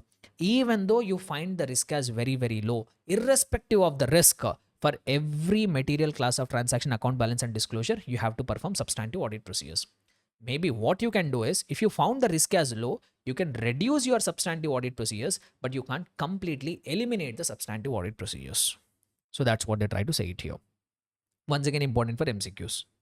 This requirement reflects the fact. Sir, why they are saying, irrespective of the risk, why they are asking me to perform substantive procedures in every material area? Why? Because the auditor's assessment of risk is judgmental. You are not making exact or precise measurement of risk. Whatever risk you have expected as high, whatever risk you have expected as low, that is purely your judgment. That is not 100% fact. It is a purely your judgment. Your judgment can go wrong also. So since auditor's assessment of risk is judgmental, and so he may not identify all risk. Sometimes there might be a risk, but you might not have identified. So that's why, just because there is no risk, don't skip any area from performing audit procedures. And also there are inherent limitations on internal controls. So sometimes even this concept also we have discussed in the risk assessment. See, when you look at the controls all might look very effective. But even though no matter how effectively the controls might look, these internal controls always suffer from some inherent limitations which are unavoidable in nature, which can make the control fail. So recognizing this fact, which fact they have recognized, that assessment of risk is judgmental and there are inherent limitations. So for internal control. So that's why, irrespective of assessed risk of material misstatement, you need to perform substantive audit procedures for each material class of transaction, account balances and disclosure. Then finally, one more further audit procedure. So once again, guys, if you remember, so when I say further audit procedure, first we'll perform compliance procedures, no? After performing compliance procedures, we have to perform substantive audit procedures also. So now they are talking about substantive audit procedures. Till now they spoke about compliance procedures. Now they are talking about the substantive audit procedures. But if you remember, while performing, when I say substantive audit procedures, you can perform it either by way of test of details also, or you can perform it by way of analytical procedures also. Sir, what will happen in the test of details? In the test of details, we try to check the supporting documents, whereas in the case of analytical procedures, we try to study the relationship. So when you felt that risk as low and when you felt that controls are very effective, there you can take the chance of performing only analytical procedures. On the other hand, if you felt that risk is very high, controls are not operating effectively, then studying the relationship alone will not be enough. You have to perform test of details there. In some cases, you might try to perform combination of test of details and analytical procedures. So what you are supposed to do, that is purely auditor's professional judgment. So for performing substantive audit procedures, whether you will perform analytical procedures or you will rely on test of details or you will use a combination of both, that is something which auditor has to decide depending on the risk and effectiveness of internal controls. So that's what they say. Depending on the circumstances, the auditor may determine that performing substantive analytical procedures alone will be sufficient to reduce the audit risk to an acceptably low level. In some cases, auditor might take a call that I will perform only analytical procedures. Generally, when he will do is when the auditor's assessment of risk is supported by audit evidence from test of controls. That means when you feel that risk of material misstatement is low and controls are also working effectively, then you can take a call, okay, I will perform only analytical procedures. And in some cases, he might take a decision that I will rely only on test of details. I will not perform analytical procedures. And in most cases, what generally auditors will do is they will perform combination of substantive analytical procedures and also test of details. In most of the cases, auditor will use a combination. Because the assessment of risk of material misstatement takes account of internal control, extent of substantive procedures may be increased when the results from test or controls are unsatisfactory. This is a truth. This is a fact which we know it from a very long period of time. If you perform compliance procedures and if you got unsatisfactory responses, that controls are not working effectively, when you get non-satisfactory responses from the compliance procedures, you have to increase your substantive audit procedures. Next, in designing test of details, the extent of testing is ordinarily through in terms of sample size. So when you're doing test of details, that is when you're checking supporting documents, we try to decide the extent on the basis of sample size. So when I say I'm performing more extent of test of details, which means what? I'm going for bigger sample size. When I want to perform less test of details, I will go for small sample size. So that's what they say in designing test of details. The extent of testing is ordinarily in terms of sample size. Higher the sample size, more will be the verification. However, other matters are also relevant, like whether it is more effective to use selective means of testing. In some cases, what we will do is we will not go for sample size and all. We'll do some selective testing, like whatever sales which are more than 10 lakhs, I will do 100% verification. Whatever purchase which are made only in the month of March, that I will do 100% verification. So like that, you can do selective testing also. So how you will do the extent of testing? Mainly in terms of sample size, and in some cases, some selective testing also we can do it. So that's all, my dear students. This is what the standard SA 330 is all about. So what and all we have understood? Objective of the standard we have understood. And then we have understood when you will perform test of controls, what will be the nature and extent of test of controls, what will be the timing of the test of controls, and whether you can use the evidence you have obtained in the previous year audits or not, and how you will evaluate whether controls are working effectively. In case if you have detected any deficiencies, how you will make specific inquiries, and what kind of substantive audit procedures you have to perform. That's all, my dear students. I have given you good conceptual clarity. Now, after my explanation, you start reading the standard. It will feel like a cakewalk. It will be very easy. So bye everyone. Take care. All the very best for your exams.